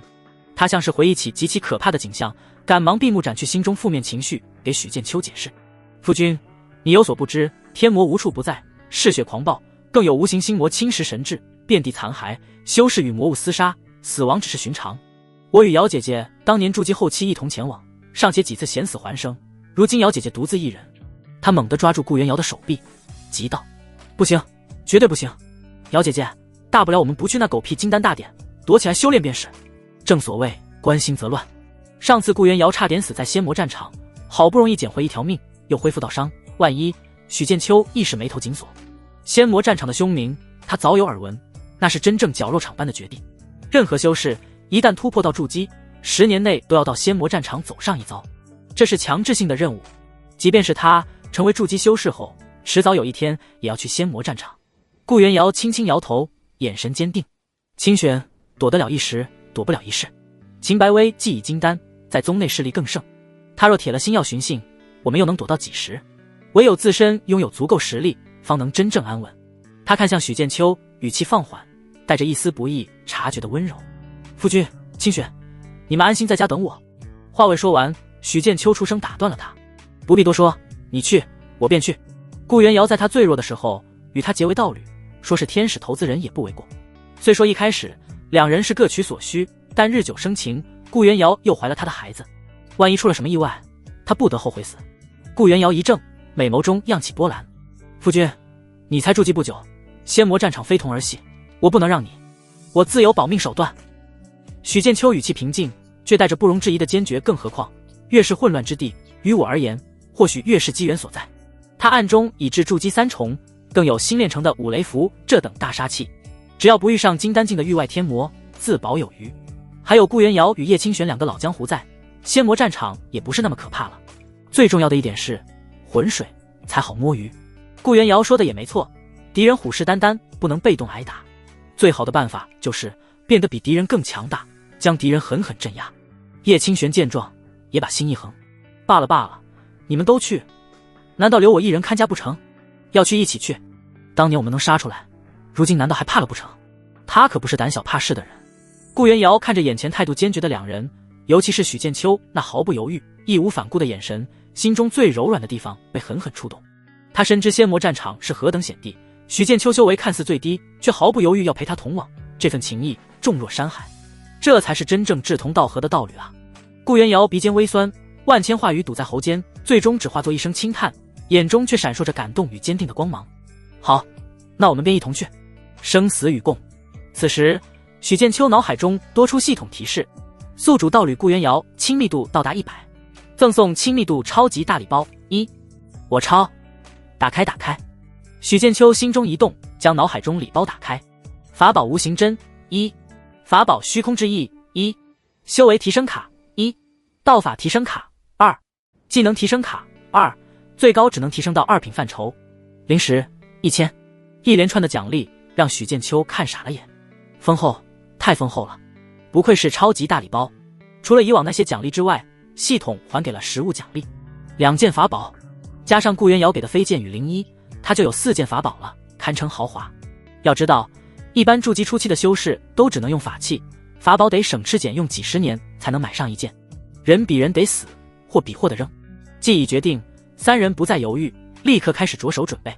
顾元瑶本是2品炼丹师，如今道伤痊愈，当即开炉炼丹。他取出珍藏的灵草，神情专注，控火提纯，凝液成丹，手法行云流水。不过半日，便炼出数瓶清心辟魔丹，能有效抵御仙魔战场的魔气与天魔侵蚀。他又炼了些快速恢复灵力的回元丹和疗伤圣药大造化丹。除此之外，他还将法宝级的一口飞剑与1件灵衣交给许剑秋炼化。说来惭愧，这几日沉迷双修，他差点忘了法宝这事。叶清玄则忙着检查整理自己的诸多阵盘与宝物，他翻出几件一次性的护身玉佩，强行塞给许剑秋。许剑秋也没闲着，他一边疯狂与叶清玄修炼，祝他早日痊愈道伤，一边埋头疯狂制符。除了威力最大的五雷符小心收好之外，又绘制了大量的2品大自在白金剑符、金刚不破符，分给两女之前的天雷符阵也多准备了一些。许剑秋更是耗尽心神，勉强又成功绘制出1张五雷符以及3张2品小挪移符。小挪移符虽只能随机传送出百里，关键时刻却是逃命的底牌。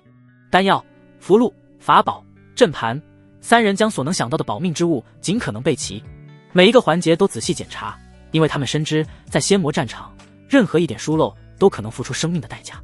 数日后，一切准备就绪。叶清玄在许剑秋行帮助下，道伤终于痊愈，并且修为也恢复一些，到了筑基6重。再加上他是阵法师，发挥出的作用堪比筑基后期。三人相视一眼，皆从对方眼中看到了凝重，但更多的却是并肩而战的决心与勇气。走吧，许剑秋轻声道。3道流光自小院升起，毅然决然地飞向五行仙舟通往仙魔战场的星空，传送大阵。域外天魔，不知道魅魔是什么样的，润不润？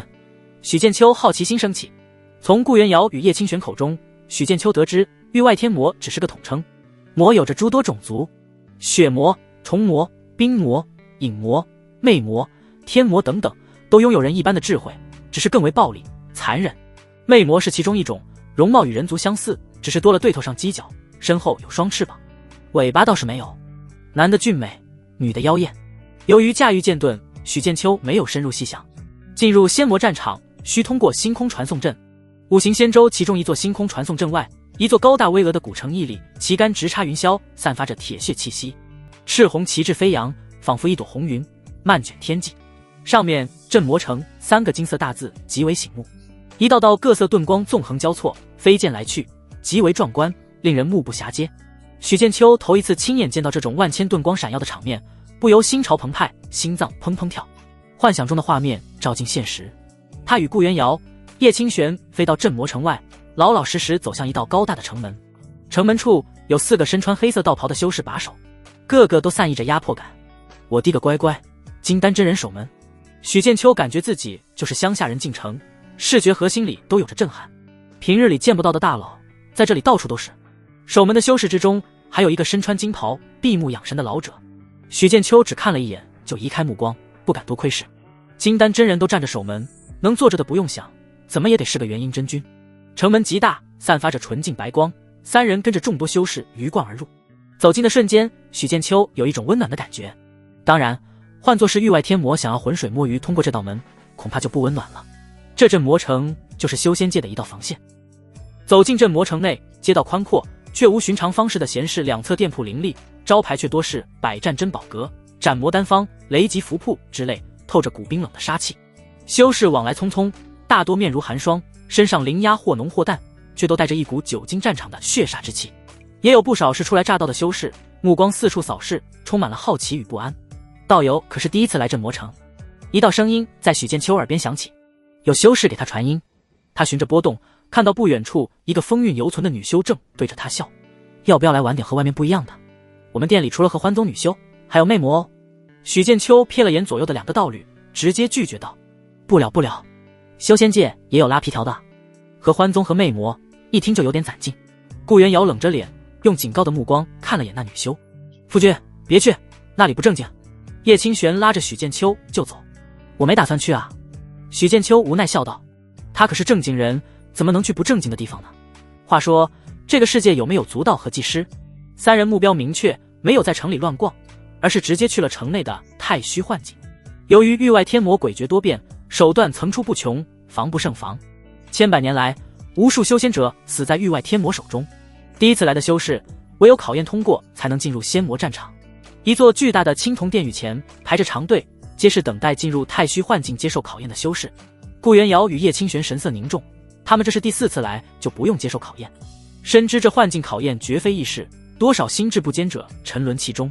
夫君，太虚幻境会让人真假难辨，五蕴皆迷，幻境之中皆是虚妄，谨守本心，无论见到什么都不可沉溺，不可相信。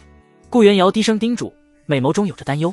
叶清玄跟着说道，夫君，你也别太过担心，以你的心性，太虚幻境根本难不倒你，我试试看。许剑秋点头应下，目光扫过那散发着古老苍凉气息的青铜巨殿，心中却无太多惧意。轮到他时，他深吸一口气，迈步踏入殿门。眼前光华一闪，时空变幻。再睁眼，许剑秋发现自己正坐在一间格子间里，眼前是熟悉的电脑屏幕，上面爬满了密密麻麻的代码，旁边放着半杯冷掉的速溶咖啡，空气里飘着焦虑的氛围。一个肥胖的身影压了过来，阴影笼罩了他。项目经理那张油腻的脸凑到近前，唾沫星子几乎喷到他脸上。许剑秋，发什么呆？甲方又改要求了，今晚全员加班，听见没有？年轻人不要总想着摸鱼，要多吃苦，多劳多得。熟悉的压迫感，熟悉的画饼味道，几乎要让人窒息。若是从前，许剑秋大概只会默默握紧拳头，把骂娘的话咽回肚子里。但现在，他眨了眨眼，忽然咧嘴一笑，身体往后靠着，转已发出嘎吱一声轻响，五蕴皆迷。但我还清醒的啊，难道是系统的缘故？许剑秋念头一动，看到了脑海中的系统面板，略微感应，法力也还在。他叹了口气，用一种近乎怜悯的眼神看着眼前唾沫横飞的经理。王经理，许剑秋慢悠悠的开口，打断了对方的咆哮。你又拿福报和吃苦说事，你看看你这发际线，再看看你这丰满圆润的体型，3高脂肪肝一个不落吧？你奉献了10几年，公司给了你啥？是给了你股份，还是给了你健康？王经理被这突如其来的反问搞懵了，一时没反应过来。许剑秋却不给他机会，继续输出，语重心长的像是个人生导师。王经理啊，不是我说你，1个月几个子啊，玩什么拼命？公司是老板的，身体可是自己的，你这样下去，只怕是只要肯吃苦，就有吃不完的苦了。吃得苦中苦，老板开路虎。他站起身，拍了拍经理的肩膀，语气愈发唏嘘。听我一句劝，躺平吧。加班是加不完的，需求是改不完的。你在这拼命，老板只会觉得你性价比高，更好用，然后给你塞更多活。何必呢？人生苦短，及时行乐啊。王经理的脸从红变白，又从白变青，指着许剑秋，手指哆嗦。你什么你？许剑秋笑容一收，眼神陡然变得锐利，带着一丝筑基修士不自觉的威压。这点画饼的小伎俩，也好意思拿来乱我道心？这福报，谁爱要谁要去，这般谁爱加谁加去，老子不伺候了。他话音落下，猛地一拍桌子，啪！整个办公室景象如同被打碎的玻璃，瞬间布满了裂纹，然后哗啦一声，彻底崩碎消失。就这，许剑秋撇撇嘴。然而下一刻，画面再变，物换景移，许剑秋竟出现在与顾元瑶、叶清玄居住的小院，桃之夭夭，灼灼其华，两女笑靥如花，一白一青，正为他斟茶，有一种结庐在人境而无车马喧的意境。岁月静好，宛如世外桃源，仿佛外面的纷纷扰扰不复存在。在许剑秋怀里还抱着2个3、4岁的小家伙，一男一女，粉雕玉琢，又萌又可爱。爹爹，爹爹，陪陪我吗？夫君，留下吧，此地安宁，何必再去那仙魔战场搏命？顾元瑶柔声劝说，眼神温柔的能溺死人。叶清玄也粘上来，撒娇道：就是嘛，我们一家5口在此长相厮守，岂不快活？温馨画面直指人心最柔软的渴望。温柔乡，英雄冢。许剑秋眼神恍惚了一瞬，几乎要沉溺进去，但他脑海中闪过一道清凉之意，瞬间清醒。又是幻想。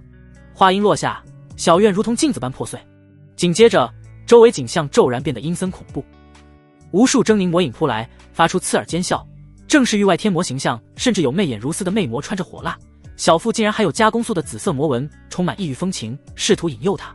你过来啊，死鬼！就拿这个考验修士，哪个修士经得住这样的考验啊？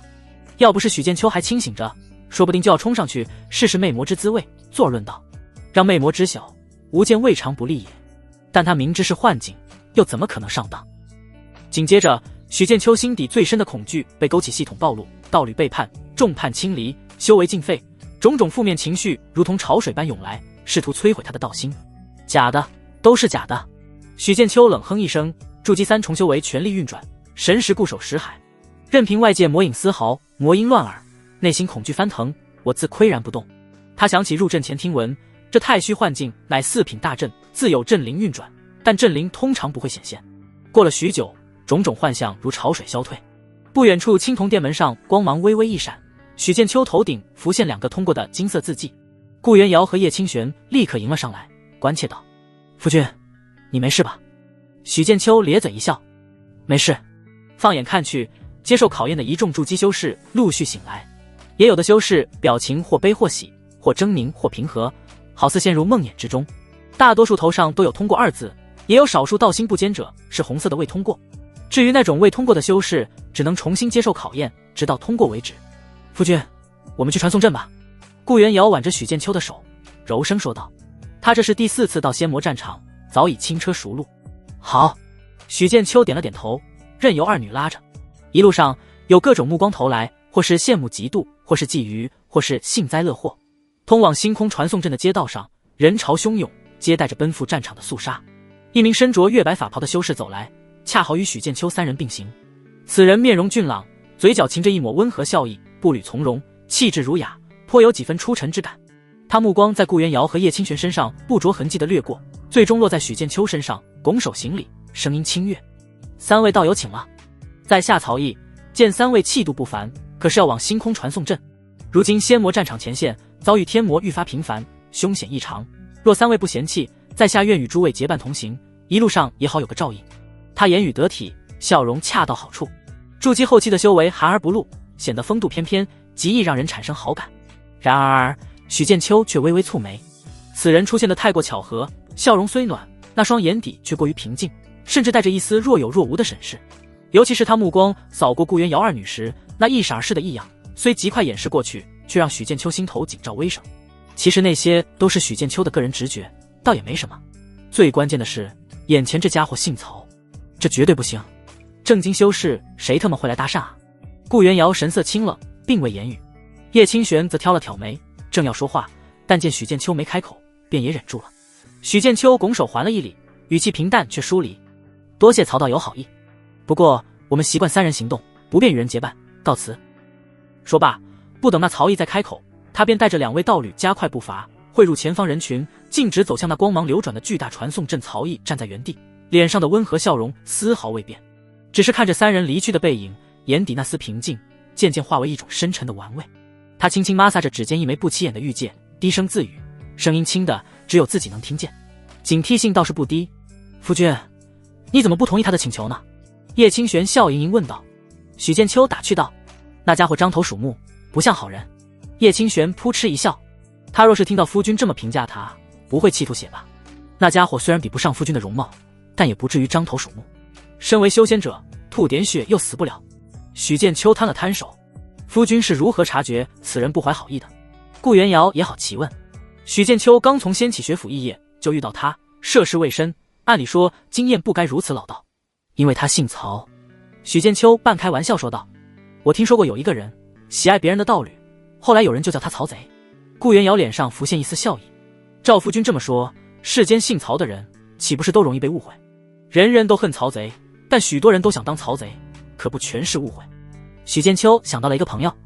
叶清玄不怀好意问：“这么说，夫君也想当曹贼？”“我不是，我没有，别瞎说。”许剑秋立刻否认3连。三人边走边说，很快就来到星空传送阵。星空传送阵坐落于镇魔城核心区域，占地极广，由无数铭刻着玄奥星纹的青铜巨柱环绕而成。中心区域光芒璀璨，无数星辰虚影在其中沉浮流转，形成一个巨大光柱冲天而起，霎时就消失不见，仿佛直通星空彼岸。磅礴的空间之力波动不休，令周遭光线都微微扭曲。许剑秋踏入星空传送阵，等了片刻，3000人凑齐，脚下玄奥阵纹一道道亮起。轰！下一瞬，他与两女便被璀璨星光吞没，传往未知的血腥战场。一阵强烈的眩晕感、拉扯感让许剑秋感到有些不适。等他回过神时，已经到了一个陌生之地。许剑秋踏出星空传送阵，首先感受到的是一股窒息般的无形压迫。这就是仙魔战场。目之所及，最显眼的是一条黑白2色交织的长河，浩浩荡荡，看不到尽头。纯粹的白与极致的黑，让许剑秋同时生出亲切与厌恶的情绪。除此之外，还有一颗颗明亮如日月的星辰点缀在宇宙间。夫君，我们脚下是仙魔战场的其中一个阵地，那里才是真正的仙魔战场。顾元瑶指了指那条横亘寰宇的黑白长河。许剑秋心中回想起相关信息。仙魔战场位于天外天，由无数星辰与洞天、位面构成的广袤界域，是横亘在2个界域之间最宏大、最残酷、最悲壮的壁垒。有修仙界的天骄于此陨落，亦有无数天魔在此湮灭。无数修士前赴后继，将战火阻隔在修仙界之外。此战已持续1000年，并将持续下去，直至一方彻底败亡。正因为有着域外天魔的威胁，修仙界的各路天骄与强者如雨后春笋般涌现，乱世出英雄，大抵如此。元瑶，那些是什么？许剑秋指了指一颗颗明亮的星辰。顾元瑶解释道：“那些是元神尊者开辟的洞天，也是他们的道场。”许剑秋第一反应就是好多，至少有上万颗，这才是真正的金丹真人遍地走。筑基老祖不如狗，唯有元婴真君才能抖一抖。这年18，他站如喽啰，周围密密麻麻的人群都是筑基境修士。对于初次到仙魔战场的修士来说，视觉冲击力极大。夫君，我相信也能成为元神尊者的。顾元瑶笑容温柔，声音也同样如此。在外人面前，他一直都是清冷如雪，唯有在许剑秋面前才展现出唯一的温柔。我也这样觉得。叶清玄一副俺也一样的表情附和。我们多加努力。许剑秋意有所指，让两人一脸羞赧。他心里有着底气，很快就平复内心情绪。幸好3人谈话都以神识加密的，否则被旁人听到，绝对会嗤之以鼻。要是脾气不好的，说不定就会跳出来说他们癞蛤蟆打哈欠口气大。3人跟着乌泱乌泱的人群来到类似镇魔城一般的巍峨城中，登记造册，领取了身份牌。身份牌通体漆黑如墨，不知是什么材质炼制，一面是诛魔2字，一面是持有者的名字，里面还蕴含了个人信息。手续弄完后，3人再次坐上另一个传送阵，直达战场。传送阵的光芒逐渐熄灭，将空间波动的最后一丝涟漪吞没。许剑秋、顾元瑶、叶清玄3人踏出阵坛，脚下是暗红色的，仿佛被鲜血浸透又干涸了无数次的坚硬土地。空气中弥漫着一种混杂了硫磺、腐臭和稀薄灵气的怪异味道。远处天际灰蒙蒙一片，隐约传来令人心悸的能量轰鸣和模糊的嘶吼。他们刚刚领取的身份牌在腰间微热，里面记录着他们的基本信息和一串出使到宫点树灵。原来这才是真正的仙魔战场。许剑秋好奇地四下张望，灵气稀薄驳杂，还一股子怪味。顾元瑶神情凝重，感应着四周，告诫道：“夫君，此地魔气极重，心神易受侵扰，需时刻运转法力守护识海。”许剑秋点点头，正欲开口，远处突然传来一声凄厉惊恐的尖叫，以及某种刺耳的轰鸣：“救命！道友救命啊！”只见一个衣衫褴褛、浑身是血的修士正拼命催动一件残破的法宝飞来，对方披头散发，如同丧家之犬般朝着他们这个方向疯狂逃窜。他脸上写满了极致的恐惧，散逸的法力波动大概在筑基4重。而在其身后100余丈外，2个高大的黑影正急速追近。3人浑身法力蓄势待发。顾元瑶目光一扫，向许剑秋解释道：“那是2名冰魔，身躯融合了魔气，堪比法宝。他们身高近丈，肤色黝黑，如同覆盖着一层粗糙的铁片。四肢和躯干的关键部位竟诡异地与狰狞的黑色魔气融合在一起。他们手臂化为巨大的扭曲刀臂，像只变异螳螂，胸膛镶嵌着厚实的骨甲，关节处探出锋利的骨刺。他们面容丑陋扭曲，口中獠牙外翻，眼中闪烁着嗜血的猩红光芒，飞行时发出阵阵破空声。那逃窜的修士看到许剑秋三人，尤其是感知到顾元瑶和叶清玄身上那不容忽视的筑基灵压后，眼中猛地爆发出狂喜的光芒，像是抓住了最后一根救命稻草，速度竟又快了几分，声嘶力竭地喊道：道友救我！我是流云剑宗弟子，这两个魔崽子追了我好久，求三位仗义出手，我许剑山必有厚报。他喊得情真意切，涕泪横流，任谁看了都会心生几分怜悯。许剑秋眉头微皱，尚未表态。顾元瑶指尖已有冰蓝寒气凝聚，叶清玄也眯起了眼，手中多出一块圆形阵盘。然而就在那叫许剑山的修士即将冲过他们身旁的瞬间，他脸上那极致的恐惧和哀求猛地化为一丝阴险狡诈。许剑山体内混乱的法力陡然以一种近乎自残的方式爆发，身形猛地一个扭曲转向，竟不是躲向三人身后，而是擦着许剑秋的身边，朝着侧后方一片地形更复杂的乱石堆窜去。同时他反手打出两道微弱却极其挑衅的法力波动，精准地射向追来的两名冰魔。吼！那两道法力波动如同火星掉入油锅，瞬间将两名冰魔的全部怒火和注意力吸引到了许剑秋三人身上。他们猩红的眼珠立刻锁定了新的目标，发出震耳欲聋的咆哮，顿时舍弃了那个狡猾的修士，裹挟着腥臭的魔风，挥舞着狰狞的刀臂猛扑而来。嘿嘿，多谢三位道友替在下挡灾了。那修士阴险的笑声从乱石堆后传来，带着计谋得逞的快意，速度丝毫不减，显然打算趁机远遁。找死！许剑秋眼中寒光一闪，他平生最恨的就是这种恩将仇报、祸水东引的无耻之徒。几乎在那修士远遁的同一瞬间，许剑秋也动了。他根本不管猛扑而来的冰魔，身化五色遁光，速度竟比那筑基四重修士快了何止一筹。后发先至，朝着许剑山飞掠而去。五色遁光之中，剑意惶惶。什么档次？也配合我一个姓？就这，区区筑基一众也敢追上来？许剑山感应到身后契机只有筑基一众，不由冷笑一声。然而追来的许剑秋指尖还夹着符箓，结，去！三道璀璨白金光华已激射而出，那是三张二品大自在白金剑符。许剑秋隐藏修为后，只是以五行剑盾追杀，真正的杀招是符箓。身为制符师，当然要用符箓战斗，跟别人玩什么命啊！他出手瞬间化为三道凌厉无匹、蕴含着斩断一切意志的白金剑气，撕裂长空，追上了那个叫许剑山的本家。许剑山正想反杀追兵，忽感身后剑气森然，骇然回头，只见白金剑气已至眼前。不！他惊恐大叫，拼命催动护体灵光，祭出一面残破小盾。赤！白金剑气锋锐无比，轻易撕裂了法宝灵光，斩碎小盾，狠狠穿透其肩胛、丹田、大腿。霎时血花喷溅。啊！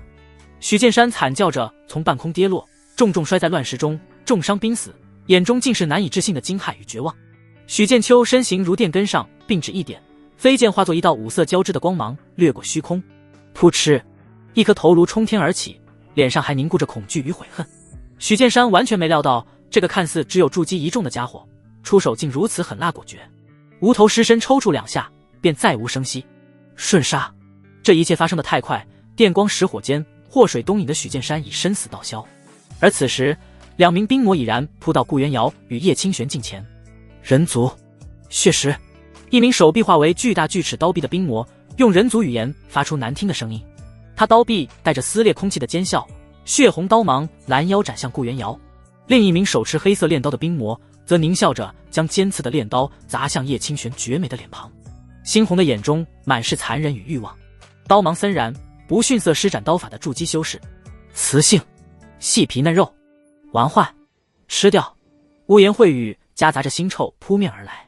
他们虽然冰魔，却没有什么审美的说法，就和阿三一样，只要是雌性就行，管他什么种族。关键词：蜥蜴、山羊、马、牛。孽畜，放肆！顾元瑶面如寒霜，指尖冰蓝剑气迸发，瞬间凝聚成一道坚冰护盾。砰！锯齿刀臂狠狠砍在冰盾上，冰屑四溅，却未能寸进。叶清玄更是柳眉倒竖，冷眼寒煞：脏东西，给老娘死开！他素手轻扬，数道流光飞射而出，4根阵旗瞬间没入周围地面，一道无形力场骤然生成。画地为牢，数！那名挥舞练刀砸来的冰魔只觉得周身空间猛地一凝，仿佛陷入无尽泥沼，动作瞬间变得迟滞无比。杀向叶清玄的练刀硬生生停在半空，难以寸进。他愤怒咆哮，魔气爆发想要挣脱，但那阵法力场韧性十足，将其死死困在原地。魔崽子，试试这个！叶清玄手指掐诀，阵法在变，的火明夷燃。困阵之中，地面骤然裂开，灼热的地火煞气喷涌而出，化作数条火蛇缠绕上那冰魔的身躯，灼烧的他黑烟直冒，发出痛苦嘶吼，与魔气融合的部位更是被烧得通红。另一名冰魔见状狂吼，欲摆脱顾元瑶去救援同伴，但顾元瑶剑势如潮，寒气凛冽，将其死死缠住。许剑秋催动五色剑盾也已回转，见两人拿冰魔练手，就没横插。在两女阵法与剑法的完美配合下，两名媲美筑基中期的冰魔很快伤痕累累，魔气溃散。等许剑秋看准时机，五色飞剑惊空，精准命中冰魔与魔气连接的薄弱处。当当，两名冰魔刀臂惨断裂，嚎着倒地挣扎，魔血汩汩流淌，已无再战之力。许剑秋落地，看着两个奄奄一息的冰魔，心思又活络起来。他走到背地火烤的焦黑的冰魔前，给你们一个活命的机会，要不要？你说的当真？你要说话算话。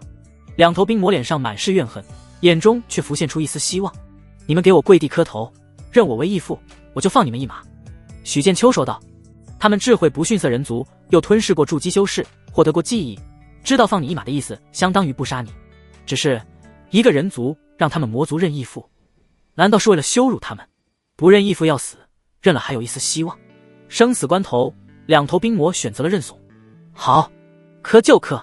两头失去手臂的冰魔对视一眼，齐齐跪倒在地，砰砰砰连磕3个响头，高声喊道：义父！系统传来提示，宿主收魔族为义子，不满足系统条件，无法触发奖励机制。本系统只接受人族认义父。呸！浪费感情。许剑秋感应着脑海里的系统提示，撇了撇嘴，彻底失望。顾元瑶与叶清玄见到这一幕，则是面面相觑。之前收寒夜为义子，他们还能理解，报仇吗？羞辱敌人。可认魔族为义子，这又是什么操作？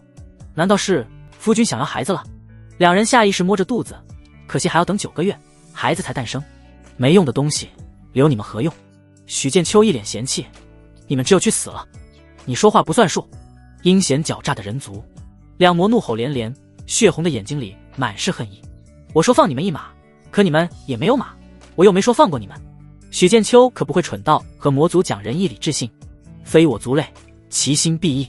他剑指一并，两道五色剑光交织，陡然斩向被桎梏魔气的两头冰魔脖子处。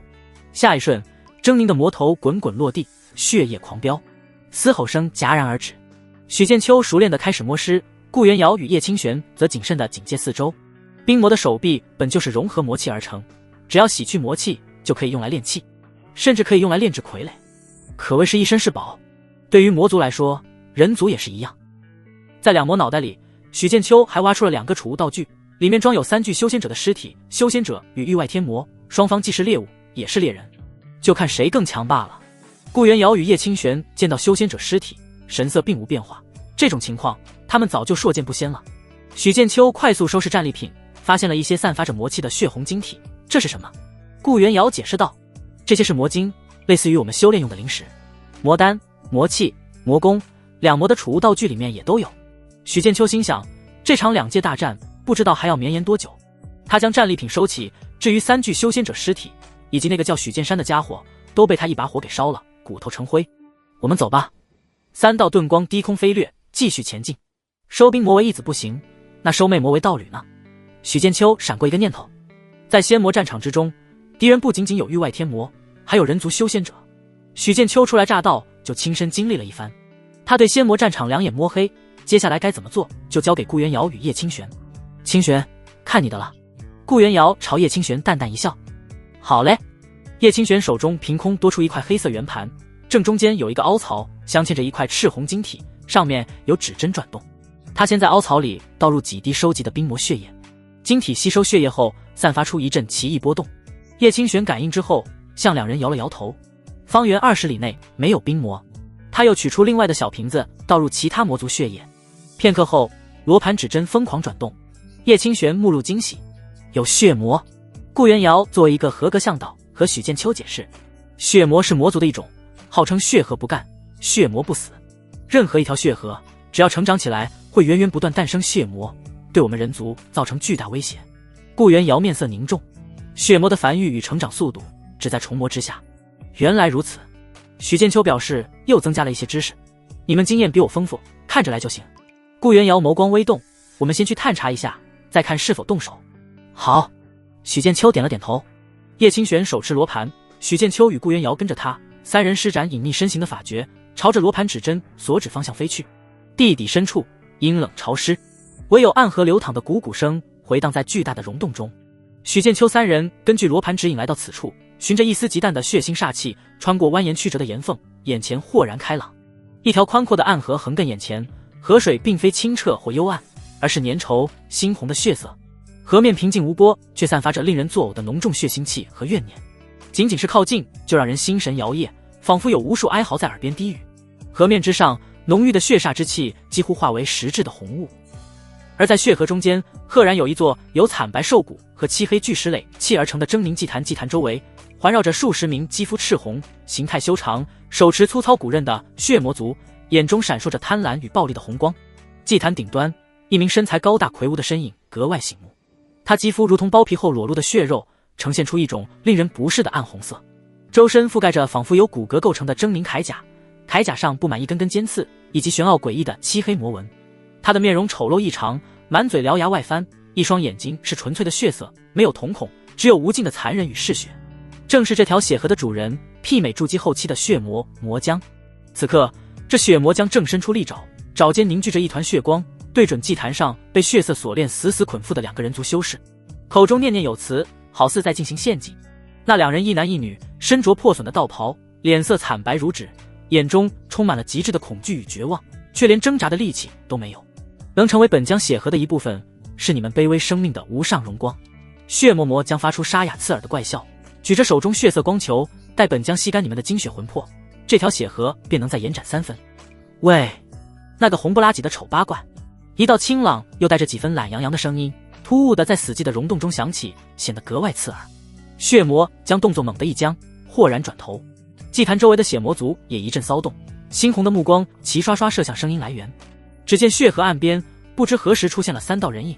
为首的黑衣年轻人正一脸嫌弃地看着他，他左边是一位白裙清冷、手持冰晶长剑的女子，右边则是一位青衣英气、掌中握住几面小巧阵旗的女子，正是许剑秋、顾元瑶和叶清玄。哪来的蝼蚁，敢打扰本将献祭？血魔魔将先是一愣，随即暴怒，血色瞳孔中杀意沸腾。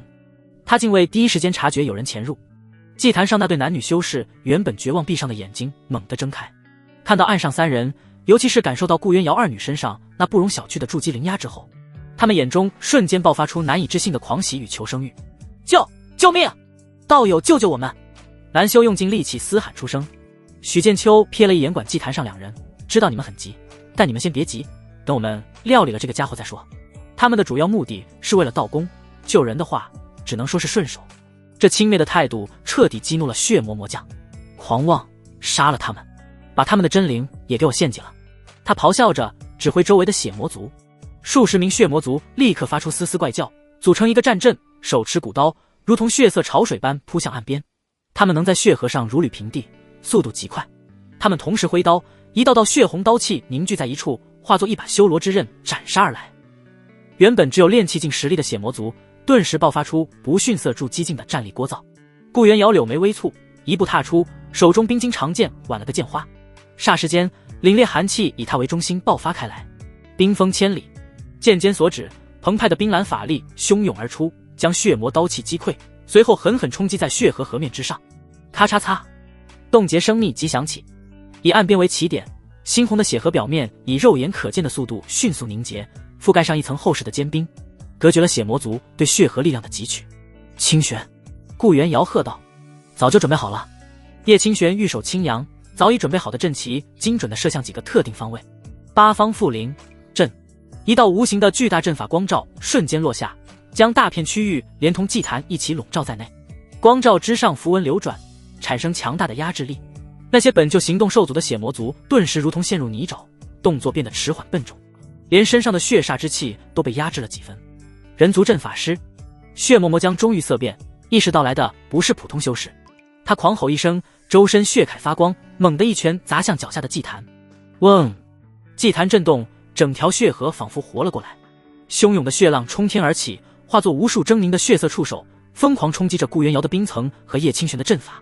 冰层开裂，阵法光照剧烈摇晃。元瑶稳住冰面，清玄维持阵法，这个东西交给我。许剑秋话音未落，人已化作一道五色流光，直接踏着冰面掠向祭坛。他根本无视那些在冰面上挣扎又被阵法压制的血魔族。找死！血魔将见许剑秋竟敢单独冲来，狞笑着张开血盆大口，霎时喷出一道浓稠污秽的血光，蕴含着强烈的腐蚀与污染之力。许剑秋不闪不避，指尖早已夹着一张紫光熠熠的符箓，正是那2品五雷符。丑不是你的错，出来吓人就是你的不对了，赏你个大的。他甩手将五雷符打出，符箓迎风便燃，瞬间引动雷气。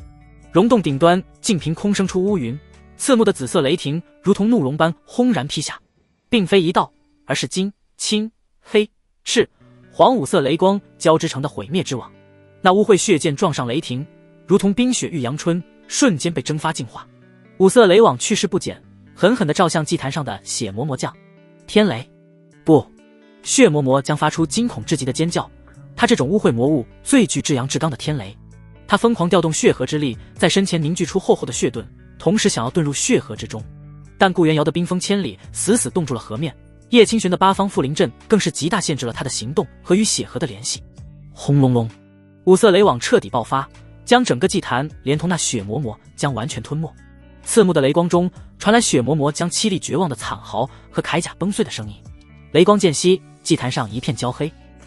那不可一世的血魔将此刻浑身铠甲碎裂大半，露出焦糊的血肉，冒着黑烟，跪倒在地，他气息萎靡到了极点，眼中充满了恐惧与难以置信。许剑秋轻飘飘落在他面前，掸了掸衣角，俯视着他。不是说血河不干，血魔不死吗？看来你这血脉纯度不太行啊。老弟，菜就多练，你不要太嚣张了。血魔魔将艰难地抬头，声音嘶哑，带着无尽恨意。你会为今日所作所为付出代价的。叫爸爸！许剑秋下意识开口，随即想起系统不认这仗，顿时觉得索然无味。算了，跟你这血魔废什么话？5色剑光亮起，魔头落地。随着血魔将毙命，整条血河仿佛失去了核心，沸腾的血浪瞬间平息，颜色都似乎暗淡了不少。那些被冰封、被阵法压制的血魔族纷纷发出惊恐的嘶叫，身体开始自行崩溃，化作污血融入河中，很快便消散一空。叶清玄撤去阵法，顾元瑶也收回了寒气。许剑秋走到祭坛边，挥剑斩断那对修士身上的锁链。多谢3位道友，道友救命之恩，在下没齿难忘。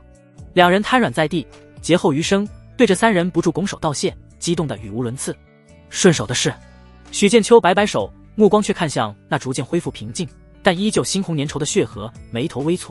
据说血河的源头是一尊媲美真仙的魔祖缔造的血海，溶洞内归于死寂，唯有那猩红粘稠的血河失去了主人，波澜不惊，仿佛一条死去的巨蛇，散发着残余的腥臭与怨念。总算搞定了。叶清玄松了口气，挥手撤去维持的阵法光照，俏脸微微发白，显然消耗不小，不知何时才能恢复到全盛时期。如今筑基6重还是太弱了。他好奇地走向祭坛，看看这丑八怪老巢有什么好东西。顾元瑶也收敛了冰寒剑气，气息略有不稳，轻声道：此地不宜久留，血魔极难杀死，正因如此，他俩一开始就放大招，隔绝血河与血魔之间的联系。他目光扫过那对惊魂未定、连连道谢的修士，微微颔首，示意他们尽快离开。那2位修士还想加入寻求庇护，但被许剑秋婉拒了。他能救人就很不错了。好人做到底，送佛送到西。做梦呢！2人再次道谢之后，朝着上方飞遁而去。许剑秋熟练地在血魔魔将焦糊的残骸和祭坛上翻找。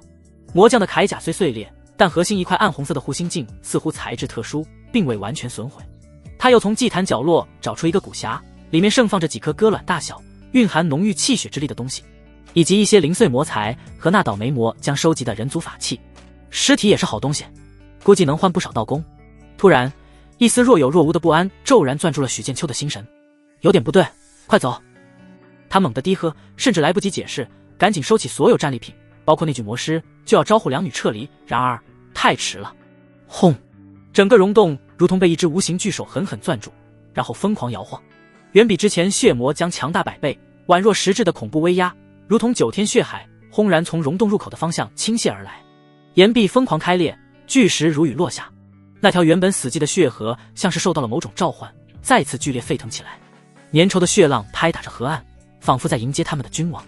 魔王顾元瑶和叶清玄面色微变，在这股可怕的威压下，他们连呼吸都变得极其困难，法力运转几乎停滞，仿佛下一秒就要被碾碎。许剑秋也是气血翻腾，额头青筋暴起，死死盯着溶洞入口那骤然变得暗红扭曲的空间。我操，运气要不要这么背？感觉被资本做局了。只见那里无尽的鲜血如同瀑布倒灌般从虚空中涌出，浮现一个3丈高的巨大身影。他身上是造型更加狰狞厚重的血铠，沉淀了无数岁月杀戮的暗红，身后则是一件赤红披风，烈烈如火。头盔下一双燃烧着实质血色火焰的眼眸，蕴含着滔天的愤怒与杀意。媲美金丹境的恐怖灵压毫无保留地从他身上散发出来，充斥着溶洞的每一个角落，压得人骨骼咯吱作响。这是一尊血魔王的真身降临了。顾元瑶与叶清玄眼中满是无奈，思索着该如何应对。这也太倒霉了，你们好大的胆子，竟敢杀了吾儿！如同厉鬼哀嚎的声音直接响彻在3人的神识深处，震得他们识海刺痛。那血魔王的目光如同2柄血色魔刀，瞬间就锁定了祭坛废墟旁的许剑秋3人，冰冷的杀意瞬间化为焚天的怒焰。你们都得死！他不由分说，抬起一只覆盖着厚重铠甲的大手，隔空对着许剑秋3人轻轻一按。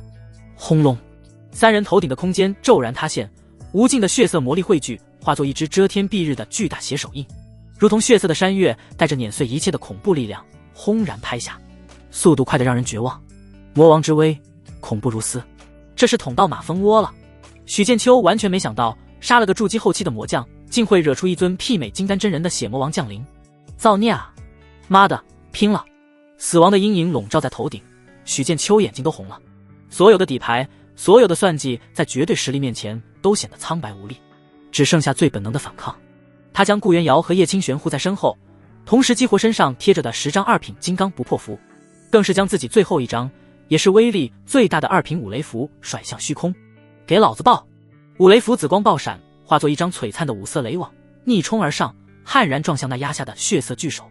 轰隆隆，惊天动地的爆炸声响起，5色雷霆与血光疯狂交织湮灭，狂暴的能量冲击将整个溶洞进一步撕裂，无数碎石化为齑粉。然而媲美金丹真人的血魔王一击，岂是区2品符箓能完全抵挡的？五雷符仅仅僵持了一瞬，便被那血色巨手以绝对的力量碾碎湮灭。巨手只是暗淡了少许，依旧带着毁灭性的力量，加速拍落。噗！许剑秋周身10张金刚不破符形成的护体光罩，在血魔王攻击下层层破碎，余波蔓延到他身上，一口鲜血喷出，但也因此争取到的宝贵一瞬。他身后的叶清玄强忍着魔王带来的威压，俏脸上闪过一抹决绝，毫不犹豫地捏碎了一枚珍贵的2品小魔衣符。走！嗡！空间之力剧烈波动，柔和的白光瞬间包裹住3人。空间波动，想逃？血魔王发出一声惊疑的冷哼，燃烧的血眸中闪过一丝意外，随即是更加暴怒的杀意。他另一只巨手猛地探出，5指成爪，隔空狠狠一抓，咔嚓！方圆100丈的空间仿佛被无形之刃切割成无数碎片。那是血魔王的本命神通。小挪移符的白光剧烈闪烁，变得极其不稳定，传送速度明显受阻。吼！血魔王咆哮一声，试图将3人在空间传送中硬生生斩杀。白光中的3人感觉身体仿佛要被撕碎，恐怖的挤压感从4面8方传来。我尼玛！许剑秋目眦欲裂，使用修为提升卡，从筑基3重提升到4重。他不顾伤势，疯狂催动全身法力，手中5色剑光交织。顾元瑶与叶清玄也强提法力，冰寒剑气与阵法爆发，3人联手抵御着外界血魔王的攻击。温白光猛地一闪，3人身影瞬间模糊，下一刻彻底消失不见。轰！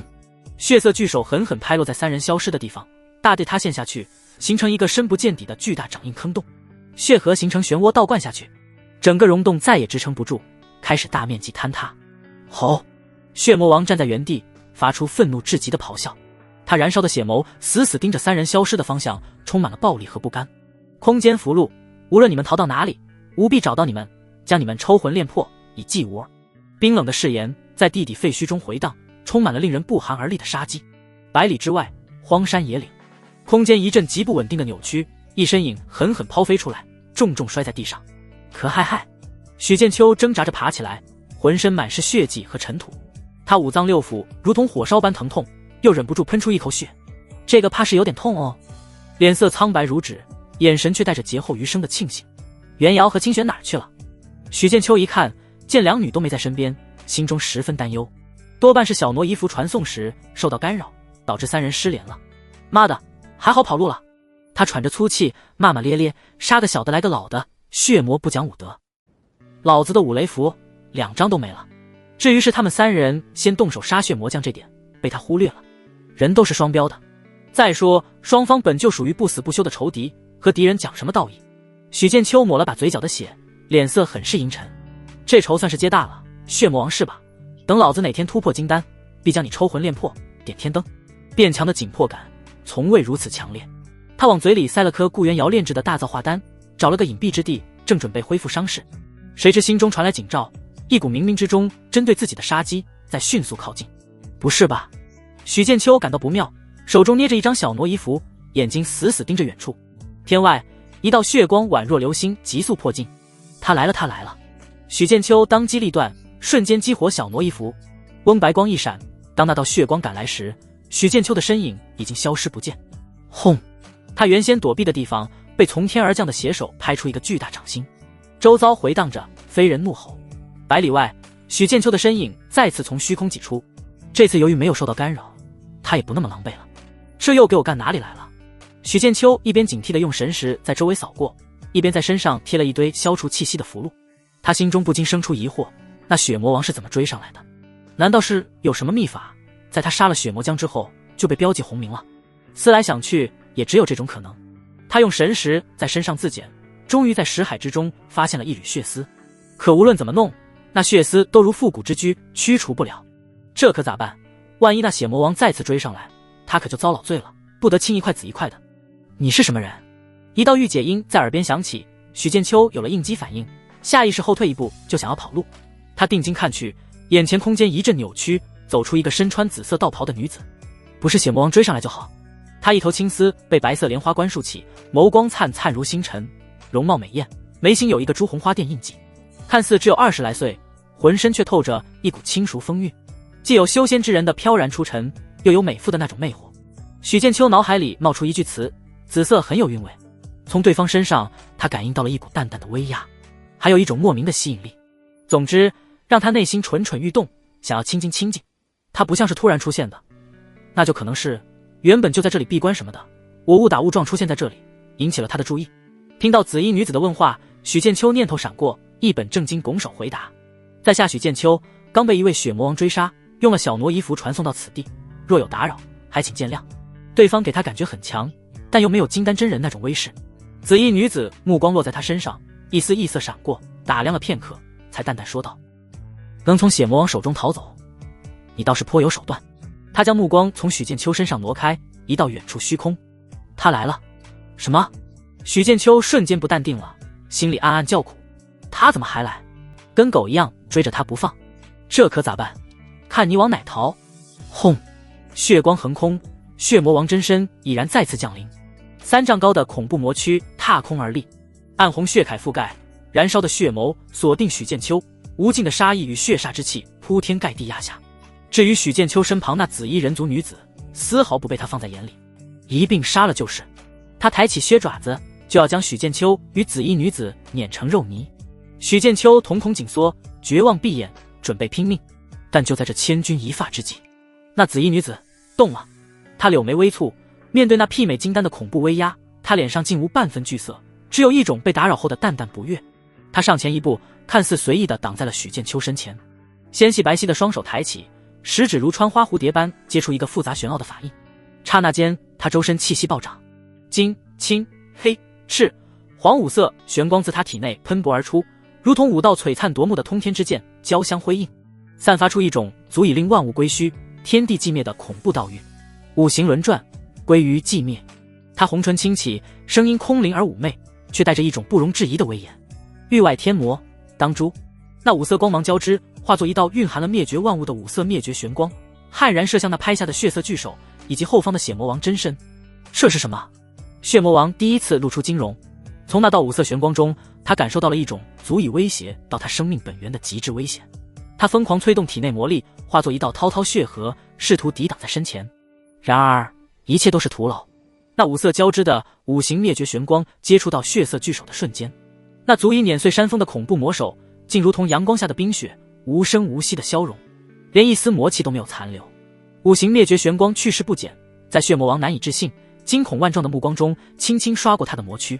没有惊天动地的爆炸，没有挣扎咆哮，那暗红的狰狞铠甲，强横的魔躯，燃烧的血眸，一切的一切都在那五色玄光扫过后，如同冰雪般悄然崩塌湮灭，彻底消失在这仙魔战场之中。媲美金丹真人的血魔王真身，竟被这轻描淡写的一击秒杀得干干净净，连一点残渣都没剩下，仿佛从未存在过。恐怖的威压瞬间消散，只有虚空之中逐渐消散的五色光芒，证明着刚才发生的一切并非幻觉。天地间一片死寂，许剑秋瞪大了眼睛，嘴巴微张，整个人如遭雷击，僵在原地。牛儿逼之！那追得他上天无路入地无门，逼得他狼狈逃窜，堪比金丹真人的血魔王，就这么没了，被一个筑基境的女修一招秒了。他脑瓜子嗡嗡作响，越境杀敌他也干过，但筑基逆伐金丹还是如此轻描淡写的秒杀，臣妾做不到啊。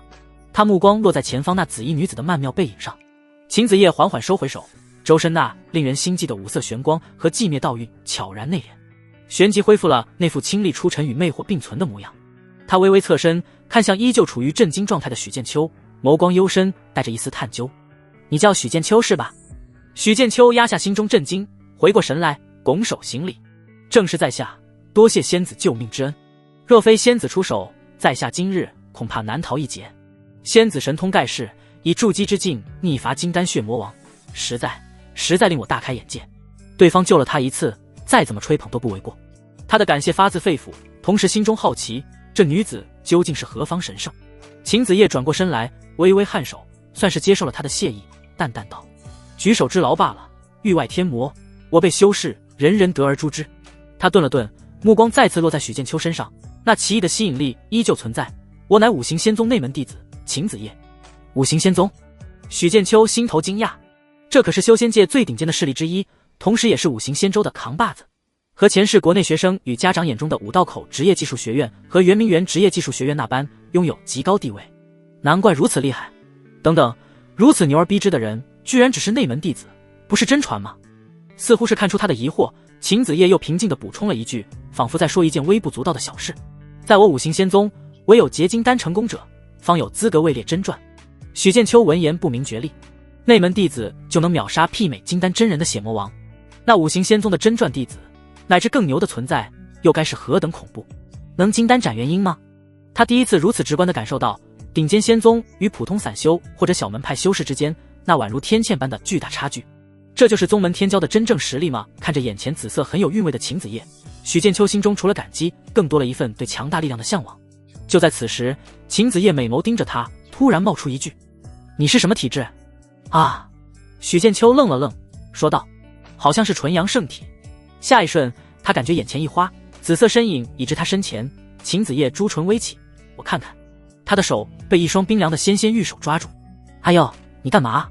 没等他做出反应，秦子夜娇躯猛地一颤，只觉一股奇异莫名的吸引力从许剑秋身上传来，并非法力或神识，而是一种更深层次的源自血脉或灵魂深处的悸动，仿佛有什么沉寂已久的东西被悄然触动，让他心湖泛起从未有过的涟漪。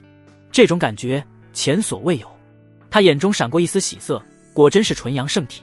那种致命的吸引力，许剑秋同样从秦子夜身上感受到了。他任由秦子夜抓住手，竟然生出一种舍不得放手的念头。在联想到秦子夜问他是什么体质时，许剑秋心中隐隐猜到了什么。眼前这个叫秦子夜的女修，绝对也有特殊体质，不是纯阴之体，就是太阴仙体。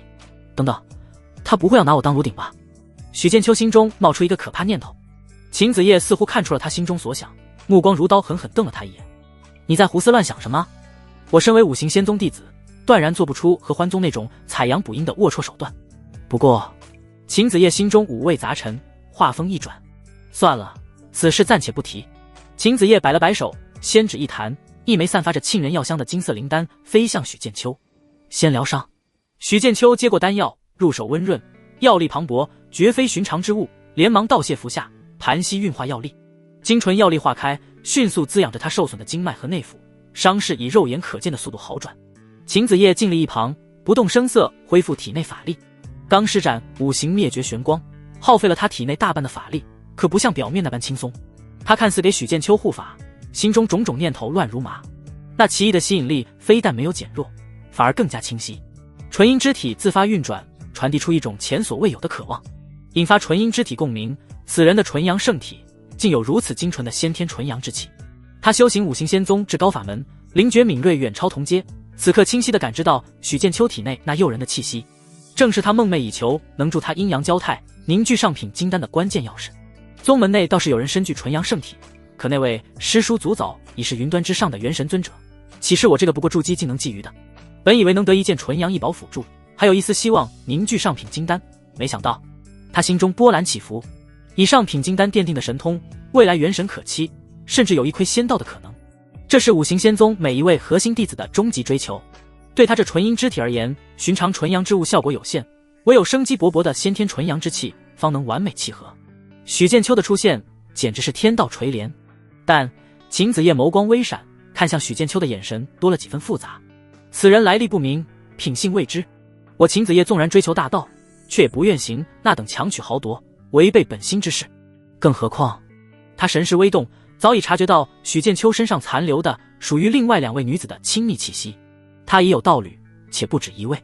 这个认知让他刚刚升起的些许念头又冷却了几分。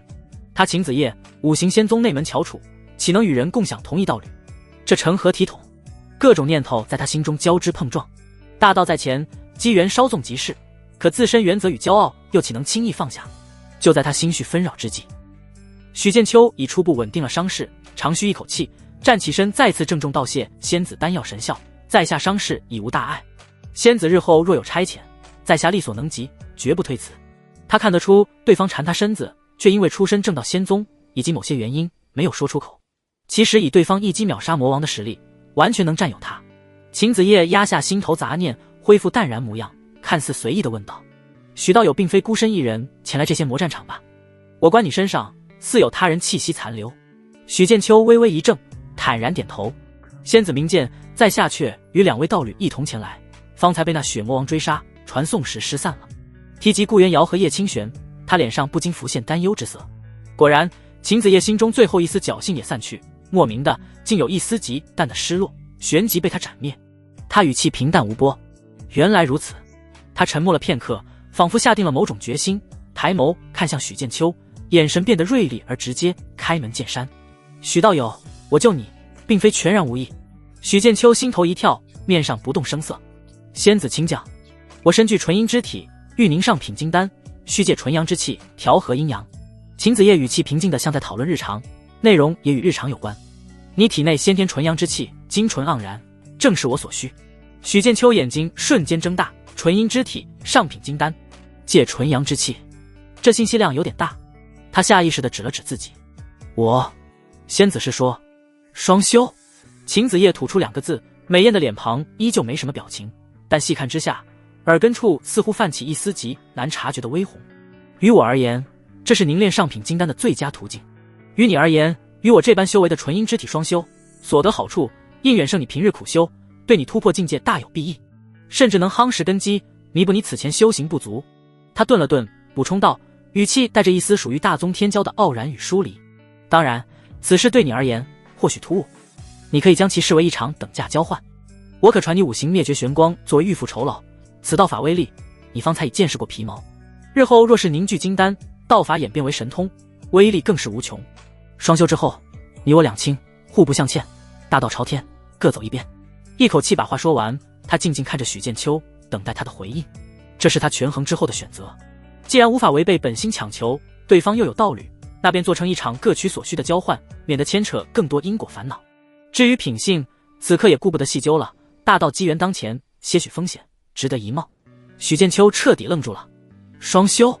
和这位刚刚一招秒了血魔王的五行仙宗天骄仙子，天底下还有这种好事？更别说还赠予道法。巨大的惊喜如同馅饼般砸在头上，砸得他有点晕乎乎的。等等，应该不会是仙人跳吧？我管你这那的，仙人跳我也认了。他正愁该如何尽快提升实力，以应对接下来的危机，这就有一个能大幅提升修为的机会送上门，还是和这样一位绝世仙子。更何况秦子夜还是他的救命恩人，于情于理，他都应该有奉献精神才是。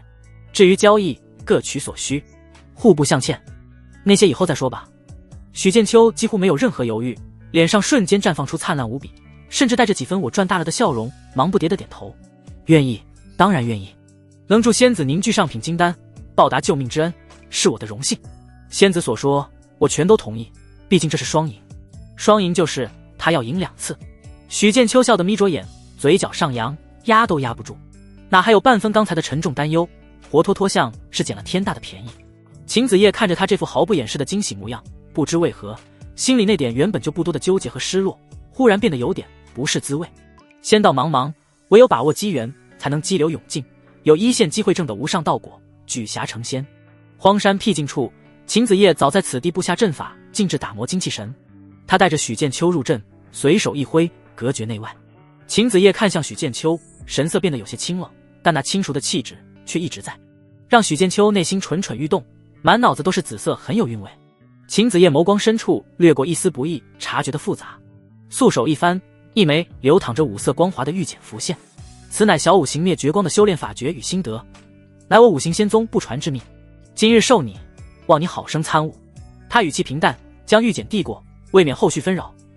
你我须立下天道誓言，此番双修，仅为各取所需，事后两清，互不纠缠，亦不得对外泄露道法与今日细节。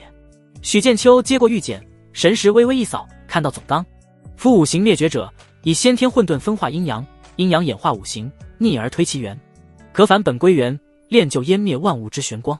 他顿觉其中蕴含的玄奥杀伐之气，令人心悸，果然非同凡响。五行灭绝玄光，到最后会不会炼成五行之内无物不收的五色神光？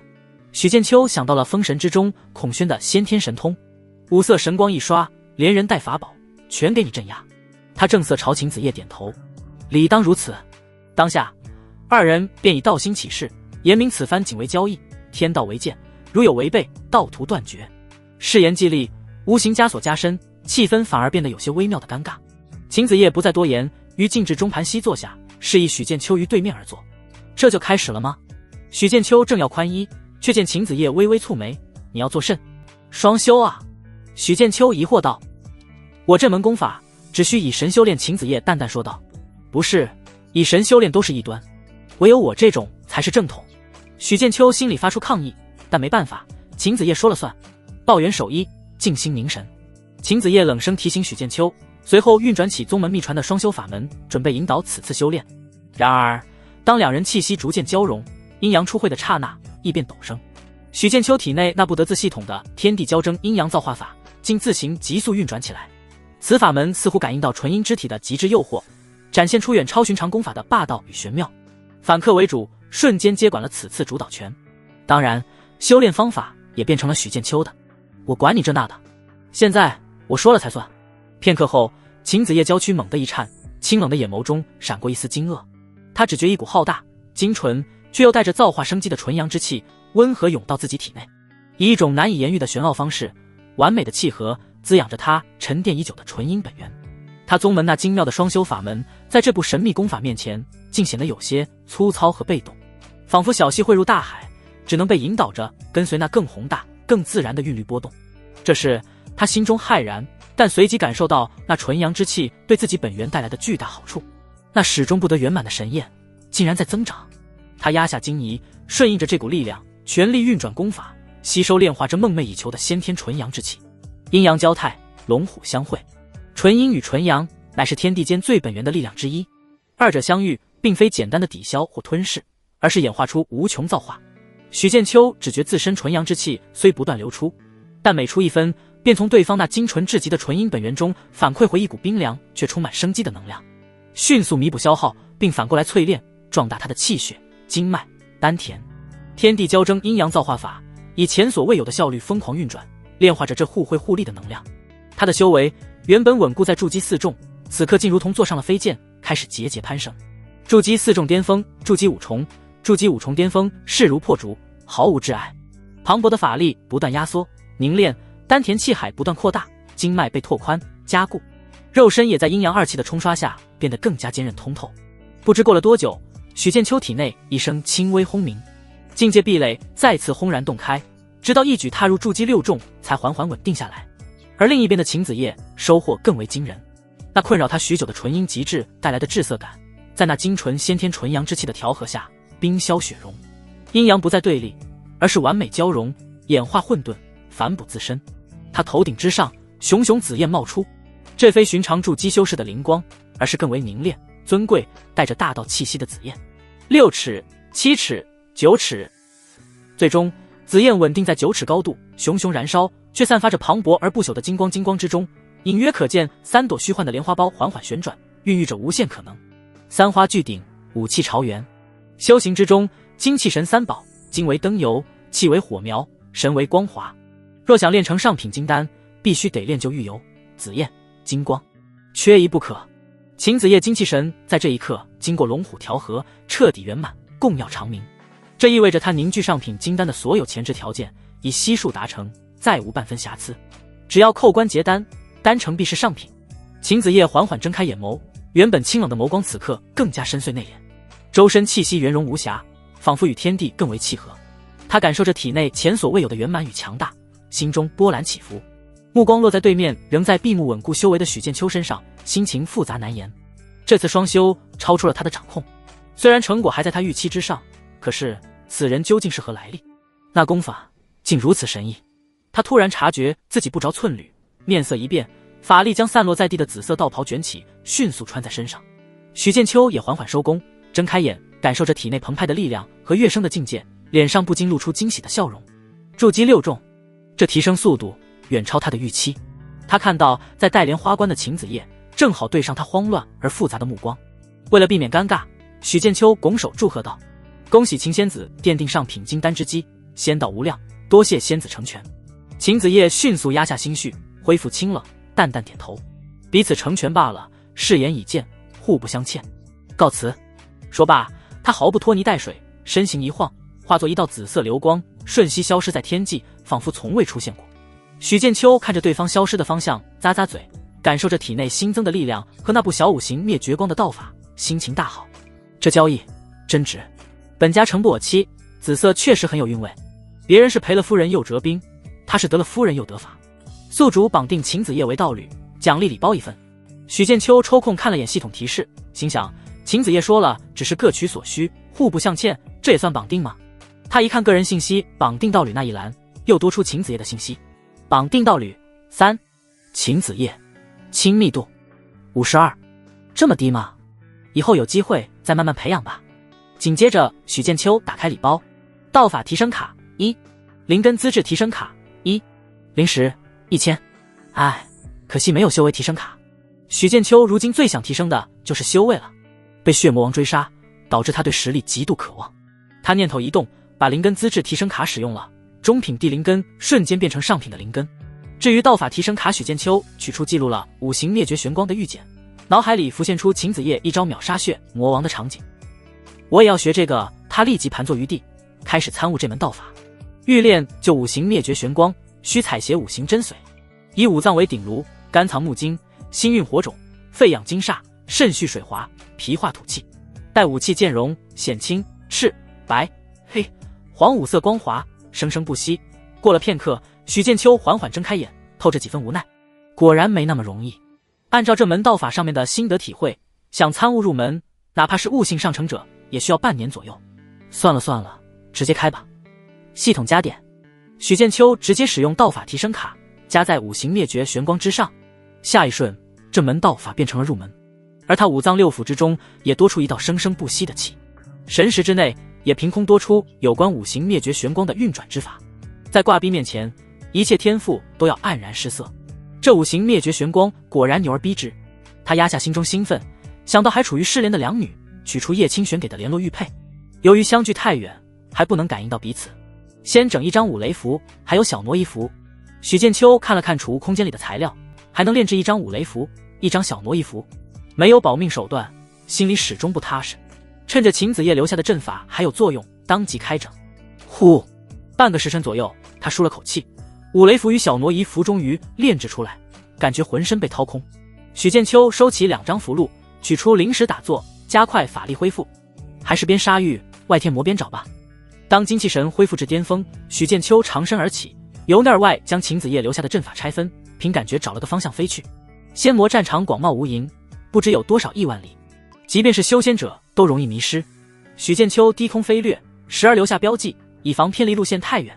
他心中焦急，神识却不敢有丝毫放松，时刻扫视着周围环境。途经一片怪石嶙峋的山坳时，一阵剧烈的法力波动传来，还有诡异的魅惑之音传入他耳中。有人在斗法，多半是河域外天魔。许剑秋眉头一皱，悄然收敛气息，前行靠近。只见山坳内魔气森森，10余名肌肤灰黑、面目狰狞的魔族正结阵围攻2人，而被围在中间的是一男一女2名身着苍冥宗真传弟子淡蓝色道袍的修士。至于许剑秋为何知晓那是苍冥宗真传服饰，这就不得不说，在修炼之余，顾元瑶为他穿过真传道袍，不仅是苍冥宗的，就连仙阵宗的他也见过。毕竟不能顾此失彼，于是叶清玄也穿上了仙阵宗真传弟子的道袍，本色扮演，道侣之间的小乐趣罢了。被围杀的2人中，那男子名为赵衍，女子名为柳轩，皆是筑基6重修为，此刻却狼狈不堪。赵衍胸前一道爪痕深可见骨，血流不止，脸色惨白，操控着一柄灵光暗淡的飞剑。柳轩发髻散乱，嘴角一血，原本清丽的脸上满是惊惶与疲惫，手中一条锦带法宝左支右绌，勉强抵挡着魔族的攻击和那无孔不入的魅惑魔音。而真正让他们陷入绝境的是悬浮在半空中的2道身影，那是一雄一雌，或者说一男一女，2名魅魔。男魅魔身材颀长，面容俊美近乎妖异，皮肤白皙如雪，一头赤红如火焰的长发披散，头上有一对漆黑的弯曲犄角，身后一对宽大的黑色肉翼轻轻扇动，散发着令人心神摇曳的诱惑力。他身着贴合身躯的黑色鳞甲，指尖缠绕着红色的诡异魔光，每每弹出，便让赵衍和柳轩眼神恍惚一瞬，险象环生。女魅魔容貌更是妖艳绝伦，媚态天成，一颦一笑皆勾魂摄魄。同样火红长发，漆黑犄角比男魅魔更为小巧，同样是黑色翼魔蝙蝠翅膀。他身材火爆至极，被紧身黑色皮甲勾勒出惊心动魄的曲线，雪白的肌肤在黑色甲胄映衬下更显诱人。原来魅魔长这样，不知道滋味怎么样呢？可惜没有尾巴。许剑秋暗中窥视，心里觉得可惜。女魅魔并未直接攻击，而是发出阵阵靡靡之音，如同情人低语，不断侵蚀着那2名苍冥宗弟子的心神防线。你俩何必苦苦挣扎呢？放下抵抗，投入我的怀抱，带你们领略极乐之境，岂不快活？女魅魔声音充满魅惑，温柔却带着致命之毒。她笑靥如花，眼波流转间扫过赵衍。这位小哥，你如果杀了同伴，我就不杀你，还能与你快活一场，如何？他笑声忽然一顿，敏锐至极的感知捕捉到了一丝细微的气息波动，赤红眼眸立刻瞥向许剑秋藏身之处。会是谁躲在一旁窥视呢？莫烈，你一并解决了吧，免得碍事。那男魅魔闻言，俊美脸上露出一丝残忍的笑意。也好，多一份血食。他随手一弹，一道红色的魅惑魔光便脱离战圈，如同毒蛇般悄无声息地射向许剑秋的藏身之地。赵衍和柳轩本已绝望，闻言心中又是一惊，随即生出一丝微弱的希望。难道是有人来了？但2人感知到那魔光威力，心又沉了下去，怕是又一个送死的。看来藏形匿迹之法还得多练啊。见被发现，许剑秋不得不从藏身之处闪出，避开那道魔光。男魅魔见许剑秋不过筑基初期修为，轻蔑一笑：你好大的胆子，竟然……他话未说完，却见现出身形的许剑秋看都没看他一眼，反而先瞥了一眼那2名苍冥宗弟子，苍冥宗的。这副全然未将眼前危局放在眼里的态度，让男魅魔一愣，随即勃然大怒：敢无视我，真是找死！他双翼一震，身形如鬼魅般扑向许剑秋，五指成爪，指尖凝聚起足以撕裂法力、祸乱心神的浓郁魔光。赵衍和柳轩见状，刚升起的那点希望瞬间破灭，只剩下悲哀，仿佛已看到许剑秋被撕碎的场景。面对这堪比筑基后期的男魅魔，全力一击，许剑秋眼中却闪过一丝跃跃欲试的光芒，正好拿你试试手。他不闪不避，右手抬起，五指间骤然迸发出金、青、黑、赤、黄5色光华。这光华并不璀璨夺目，反而显得有些晦暗、驳杂，极不稳定，仿佛随时会溃散，却散发出一种令万物归虚、天地寂灭的恐怖道语。五行灭绝玄光。他在心里低喝，将那缕玄光对着扑来的男魅魔轻轻一刷，没有惊天动地的声势，那男魅魔脸上的狞笑和轻蔑瞬间凝固，取而代之的是极致的惊骇与恐惧。他感受到一种发自灵魂深处的战力，仿佛遇到了天敌克星，拼命想后退，想抵挡，但已经晚了。五色灭绝玄光扫过，蓝魅魔周身那强大的护体魔气，惑人心神的魅魔之力，俊美妖异的身躯都在无声无息地开始分解湮灭。不，他只来得及发出一声绝望的尖叫，脑袋以下身躯彻底化为虚无，体内魔魂也烟消云散，最后只剩一个头颅。五行灭绝玄光，好强的威力，秦仙子真是个好人。许剑秋心中感慨，伸手一抓，将其残留头颅收进囊中。这可是击杀域外天魔的道功证据，不能毁了。那些魔族僵在原地，猩红的眼中充满了茫然与恐惧。赵衍和柳轩瞪大了眼睛，脸上满是震撼与难以置信。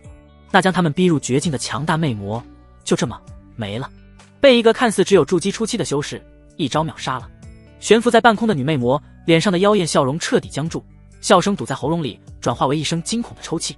她看着许剑秋，如同看着最恐怖的魔神，娇躯不受控制的剧烈颤抖起来。逃，这是他唯一的念头。但他刚生出这个念头，许剑秋那冰冷的目光已经落在了他身上。女魅魔下的亡魂大冒，求生本能压倒了一切。他收起翅膀，果断跪倒在虚空，那副高傲妖艳的神色荡然无存，只剩下无尽的恐惧和卑微。不仅是他，就连苍冥宗的两人都认为许剑秋在扮猪吃虎，如此强横恐怖的实力，怎么可能才筑基初期？许剑秋确实隐藏了修为，但也只是从筑基6重隐藏到筑基3重，只能说五行灭绝玄光这道法牛而逼之。大人饶命，饶了小魔吧。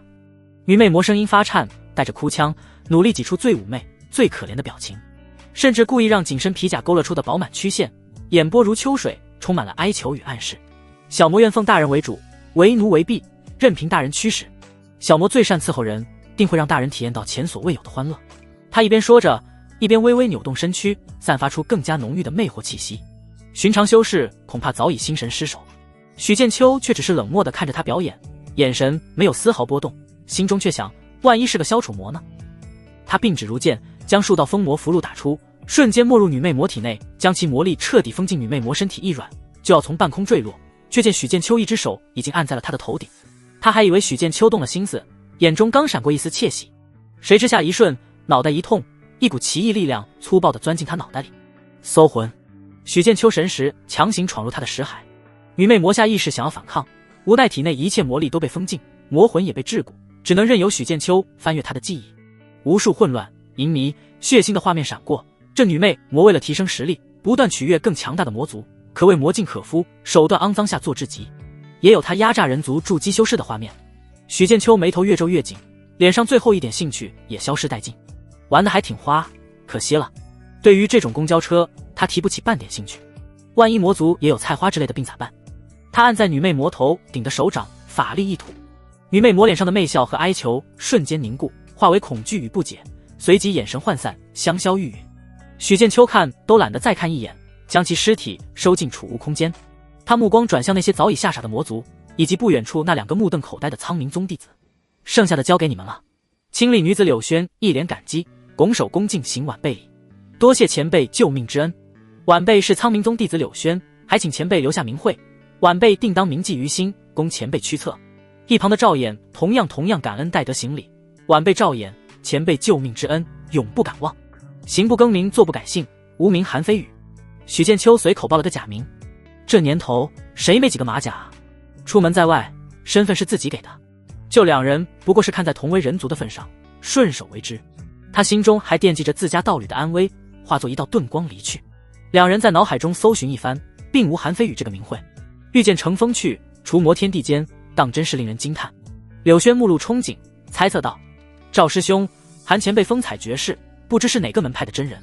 在他看来，能秒杀筑基后期的魅魔，也只有金丹真人了。赵衍回想起许剑秋一道神光将魅魔斩杀的情景，唏嘘道：那一招五行流转，很可能是五行仙宗的前辈。说到五行仙宗，两人不自觉地流露出对上宗的敬畏。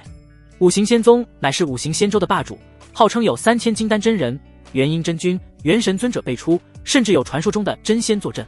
苍冥宗掌教也不过是一尊元婴真君，苍冥宗根本不配与五行仙宗相提并论。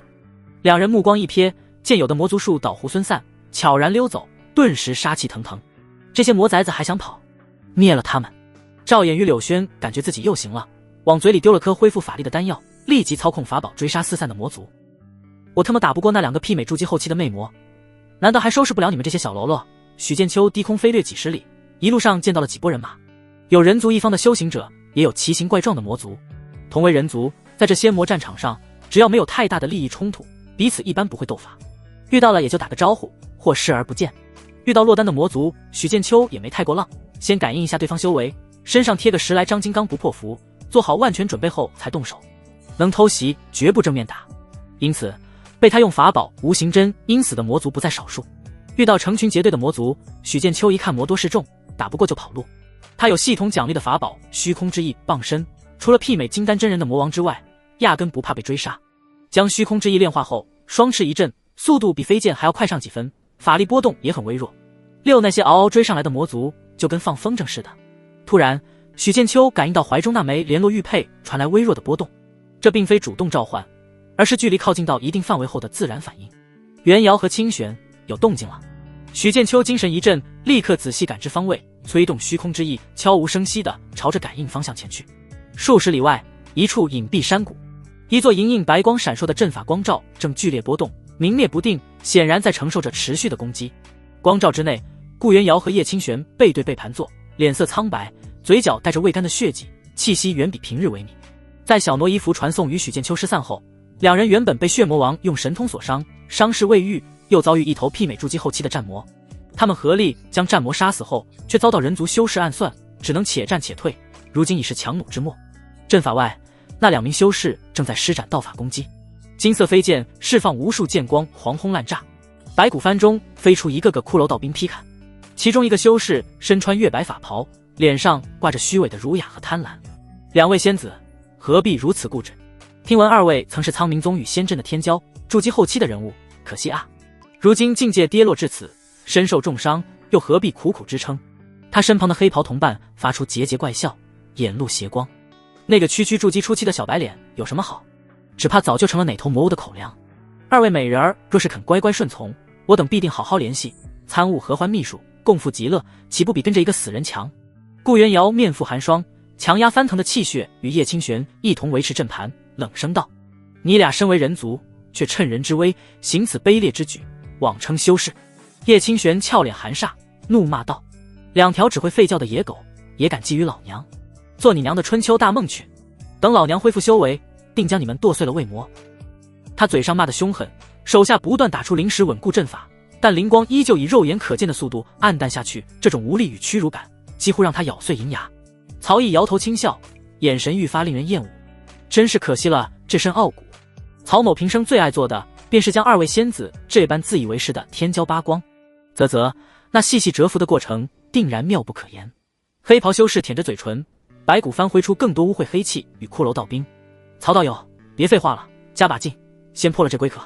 攻击骤然加剧，阵法光照疯狂闪烁，显然撑不了太久。顾元瑶和叶清玄娇躯剧颤，同时喷出一小口鲜血，脸色煞白如纸，眼中不由闪过一丝犹豫。2人脑海里浮现着与许剑秋相处的一幕幕温馨画面。以前遇到几次死局，他们宁愿舍命一搏，虽死无悔。可如今，他们却舍不得死了，因为内心充满了牵挂。有夫君，有未出生的孩子。道基破碎跌落谷底时，是许剑秋给了他们痊愈的希望。如今，希望却快没了。顾元瑶手中多出一颗冰蓝宝珠，眼神从犹豫逐渐变得决绝。纵然身死，他也要与对方同归于尽。敢动我道侣，你他妈活腻歪了！突然，一声暴怒到极致的吼声，如同9天惊雷，猛地从山谷入口处炸响。一道白色流光以近乎疯狂的速度撕裂空气，悍然冲入谷中，带着一往无前的杀意，猛地停在剧烈波动的阵法光照之前。流光散去，显露出许剑秋的身影。他持清明剑立，眼神冰冷的骇人，死死锁定阵法外面的曹毅2人。是你，曹毅？在镇魔城有过一面之缘的那个家伙，果然不是什么好东西。这突如其来的变故让曹毅和黑袍修士的攻击猛地一停，2人愕然转头看向这搅局的不速之客。感知到许剑秋身上那不过筑基初期的灵力波动时，曹毅脸上闪过一丝错愕，随即化为病态般的狂笑。哈哈，原来是你，好，来得好啊！你倒是情深意重，先杀了你，再享用你的道侣，一定很美妙。而阵法光照内，顾元瑶和叶清玄看到那挡在身前的熟悉背影，先是愣了愣，随后感觉心脏怦然跳动。夫君他来了，他竟然找来了，但他怎么可能是那2个筑基后期人渣的对手？许剑秋2张五雷符已经用完，其余手段他们都知晓。符箓虽多，但外面那2个家伙都是筑基8重修为，手段阴险狡诈，斗法经验丰富，寻常修士难以应对。夫君，快走，不要管我们！顾元瑶急声惊呼，声音带着颤抖：“你来送死吗？快逃啊！”叶清玄心中又是感动又是心急如焚。放心，我有把握。许剑秋回头给了2女放心的眼神，还好来得及时。他随后缓缓抬起手中清明剑，剑尖直指曹毅2人，声音冰冷得如同寒冰：“你们已有取死之道。”见许剑秋如此笃定，2女心中才渐渐安定下来，有了喘息之机。虽然许剑秋修为都不如他们，可在他们眼中，这位小夫君一直以来都是从容不迫，天塌不惊，从不做没有把握的事。哼，真是狂妄！曹毅收起脸上笑容，一个筑基初期竟敢如此大言不惭，你想找死，我就成全你！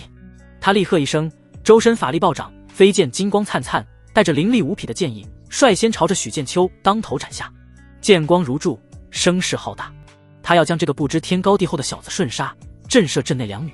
黑袍修士则手持白骨幡在一旁看戏，剑光迅疾如电，曹毅筑基后期的威压毫无保留，似乎下一瞬就要将许剑秋淹没。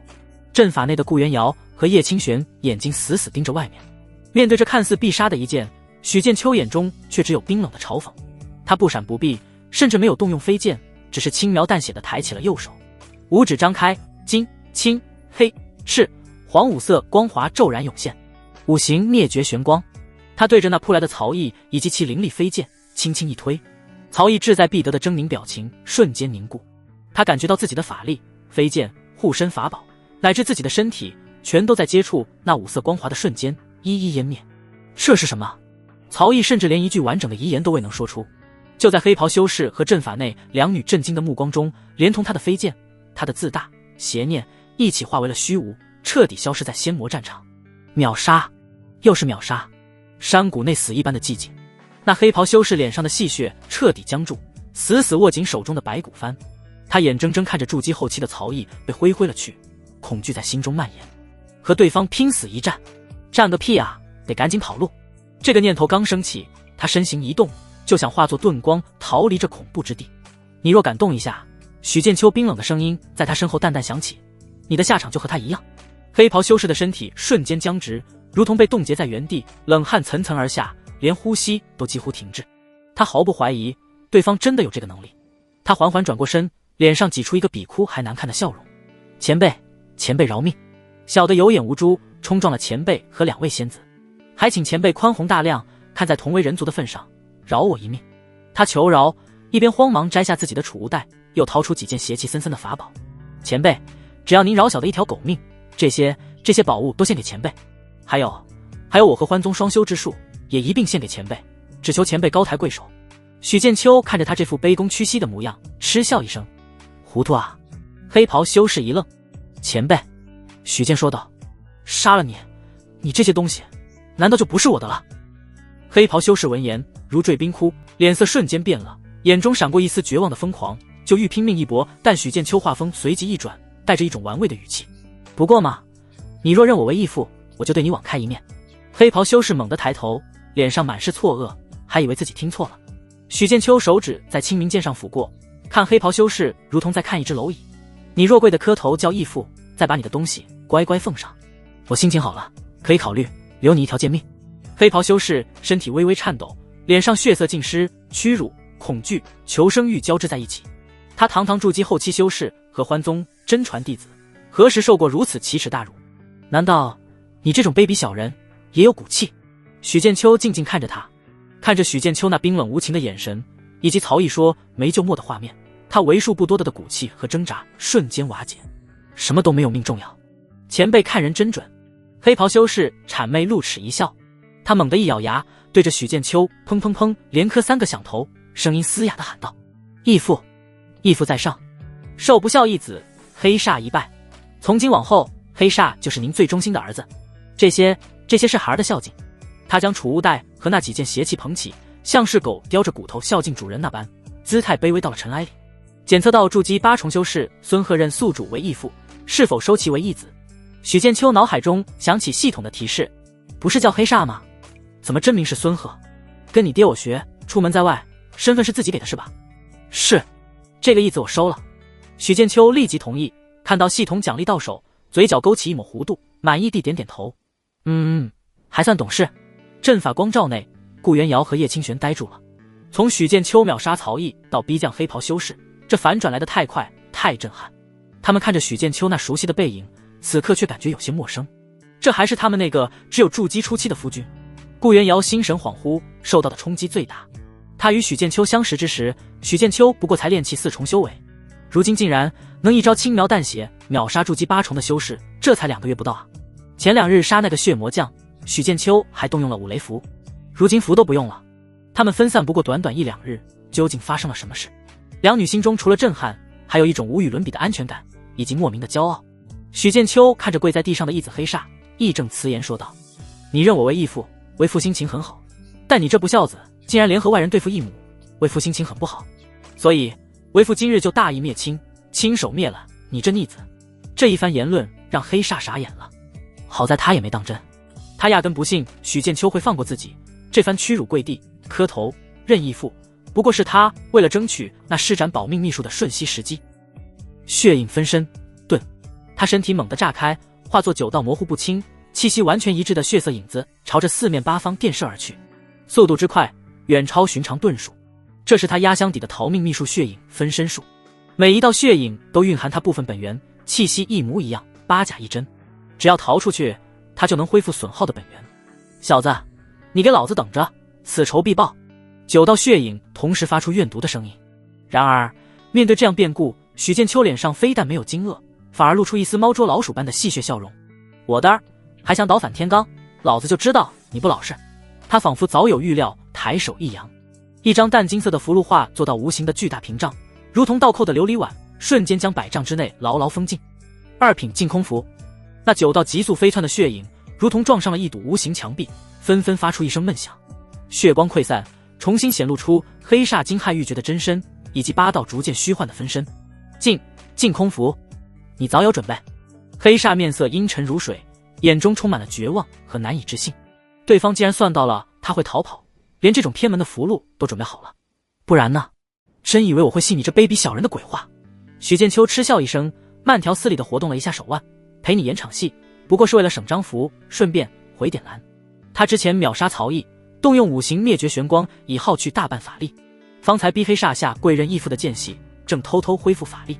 此刻虽未至全盛时期，但再催动一次5行灭绝玄光已经足够了。看着许剑秋指尖再次开始汇聚那令人心悸的5色光芒和寂灭气息，黑煞彻底崩溃了。不要，义父，我错了，我真的……他绝望的哀嚎求饶，试图再次跪地，但许剑秋眼神冰冷，再无半分戏谑。这下叫爷爷也没用了。5行灭绝玄光再次轻轻刷过，黑煞的求饶声戛然而止，连同他的真身分身，所有的恐惧与怨恨彻底湮灭无踪，步了曹毅的后尘。许剑秋微微喘了口气，感受着体内再次被抽空大半的法力，暗道：这道法猛是猛，就是太浩然了，还好省了张5雷符。秦仙子真是个好人，还很有韵味。他心里再次感谢了一下秦子夜，为其颁发好人卡。许剑秋转身看向阵法中惊喜交加的两女，语气变得温柔起来：元瑶、清玄，杂鱼已经清理完，把阵法撤了，让我进来。山谷内阵法静止的光芒缓缓消散，许剑秋快步走到顾元瑶和叶清玄面前，看着两女苍白的面色和衣襟上的血迹，他眉头紧锁，眼中是毫不掩饰的心疼与后怕。伤得重不重？快让我看看。他不由分说地握住两女手腕，精纯的法力小心翼翼探入，查探他们的伤势以及肚子里的孩子。感受到许剑秋眼中的担忧与关怀，顾元瑶和叶清玄心中暖暖的一直紧绷的心弦彻底松弛下来，强撑的坚强褪去，疲惫与伤痛袭来，让他们几乎瘫倒。还好，只是内府震荡，法力干涸。顾元瑶轻声回应，任由许剑秋检查。叶清玄则直接靠近了许剑秋怀里，用轻松的语气说道：夫君，你再晚来一步，就只能给我们收尸了。许剑秋心中一紧，查探完两人都没有伤及本源，孩子也没受到影响，连忙将二女轻轻拥住，温言安抚：好了，没事了，怪我来得太慢。他取出疗伤丹药，小心为两女服下，诱助他们化开药力。待两女气息稍稍平稳，脸色恢复了些许红润，许剑秋沉吟了片刻，觉得有些事还是提前说开为好，免得日后知道造成修罗场什么的。他轻咳一声，神色略显尴尬，但眼神坦诚。元瑶、清玄，有件事我得跟你们说一下。两女闻言都抬头看他。之前我与你们失散后遭遇了些意外，我从小挪衣服中出来就被血魔王追杀，不得已再次用了小挪衣服，还是没能摆脱。当他说到此处时，两女的心一下就揪起来，忍不住问：夫君，你没事吧？有没有伤到哪儿？许剑秋被媲美金丹真人的血魔王追杀，独自面对那样的危机得多绝望啊。换位思考，他们就是一阵无力感。没事没事，我这不活得好好的吗？许剑秋拍了拍两女后背，接着说：幸好遇到一位五行仙宗的弟子，名叫秦子夜。许剑秋措辞谨慎，避重就轻，他将血魔王击杀，救了我一命，我也机缘巧合下助了他一臂之力。他为表感谢，便传了我一门极强的道法，就是方才斩杀那俩贼子的手段。他顿了顿，略去了双修的具体细节，只强调了结果。过程有些特殊，但于我而言获益极大，修为也因此提升了不少。他不再隐藏修为，释放了一丝筑基6重的威压。顾元瑶和叶清玄先是听到五行仙宗4个字，美眸中便同时闪过震惊之色。那可是修仙界的顶级仙宗，夫君你突破到筑基6重了。顾元瑶和叶清玄已经震惊到麻木了，想到他刚那击杀2个筑基后期败类，又觉得这很合理，为他突破感到欣喜。但女子心思细腻，第6感很准，立刻捕捉到许剑秋话语里的含糊其辞和那丝尴尬。过程特殊，助他一臂之力。两女相视一眼，心中同时升起一股莫名的警惕和酸意。叶清玄心直口快，忍不住酸溜溜地道：哦，五行仙宗的天之娇女啊，怎么个特殊法？该不会是看我家夫君俊俏，以身相许了吧？他说着，还故意用手指戳了戳许剑秋的胸口。顾元瑶虽未说话，但清冷的眸光也静静注视着许剑秋，等待着他的回答。显然也有同样的疑虑，许剑秋心中暗叹，就知道瞒不过，但他也没想着隐瞒。刚说了那么多，只不过是为接下来的内容铺垫一下。确实有较为亲密的接触，但主要是为了修炼。他身具纯阴之体，欲凝上品金丹，需借我的纯阳之气，而我恰巧符合条件。他重点强调道。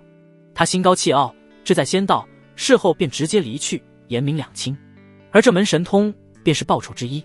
听到纯阴之体、上品金丹、亲密接触等词时，两女心中同时一凛，醋意翻涌。说的倒是挺委婉，不就是双修吗？顾元瑶之所以能接纳叶清玄，因为叶清玄本就是他牵线搭桥的，两人又是生死与共的好姐妹。可突然来了个秦子夜横插一手，两女很难不心怀芥蒂。尤其是想到对方出身五行仙宗，那般高贵耀眼，他们更是生出一股难以言喻的紧迫感，和好胜心。但听到许剑秋坦诚相告，并未隐瞒，且修为确实大涨，还得了一门强大神通，那股酸涩又慢慢被复杂的情绪取代。说到底，夫君变得更强，安全更有保障，他们亦是受益者。叶清玄撇撇嘴，哼了一声，算你老实，下次再有这种好事，记得先跟我们通气，不然有你好看。他挥了挥拳头，语气凶巴巴，但眼神却软化下来，心中暗道：真拿你没办法。事已至此，只能认了呗，还能咋样？日子还得过。顾元瑶轻轻叹了口气，语气恢复平静，却带着一丝不易察觉的黯然。夫君有此机缘也是好事，只是日后还需谨慎些。他既为许剑秋感到高兴，又因那素未谋面的秦子夜感到了巨大的压力，心中五味杂陈。在修仙界中，只要实力够强，道侣众多也很正常。许剑秋见两女反应虽有些吃味，但并未激烈反对，心中暗暗松了口气，连忙保证道：放心，在我心中无人能比得上你们，此事已了，日后绝不会再有。下次批定，真诚才是必杀技啊！当然，真诚也因人而异。如果向一个不值得的人真诚，那就不是必杀技了，而是杀必技，成了纯纯的小丑。扑克牌中大小王，许剑秋深知有这系统在，纯爱战士都得应声而倒。唉，我这无处安放的魅力。坦白之后，他带着两女换了个隐蔽的山洞疗伤。伤好之后，顾元瑶与叶清玄主动出击，扒拉许剑秋的衣服。二位仙子请自重。夫君，你叫破喉咙也没人会来救你的。夫君，你就认命吧。两女决定狠狠惩罚许剑秋，而许剑秋也从仙子请自重变成了仙子请自。技能提升卡1，寿元提升卡1，零食500。事后，许剑秋才想起还有一子礼包没打开，打开后看到奖励，就把2张提升卡都用上。阵法由1品出神入化变为2品出窥门径，寿元也凭空多出10年。筑基境修士300寿，但很少有修士能活到寿终正寝，要么死在了仙魔战场，要么就突破到金丹境。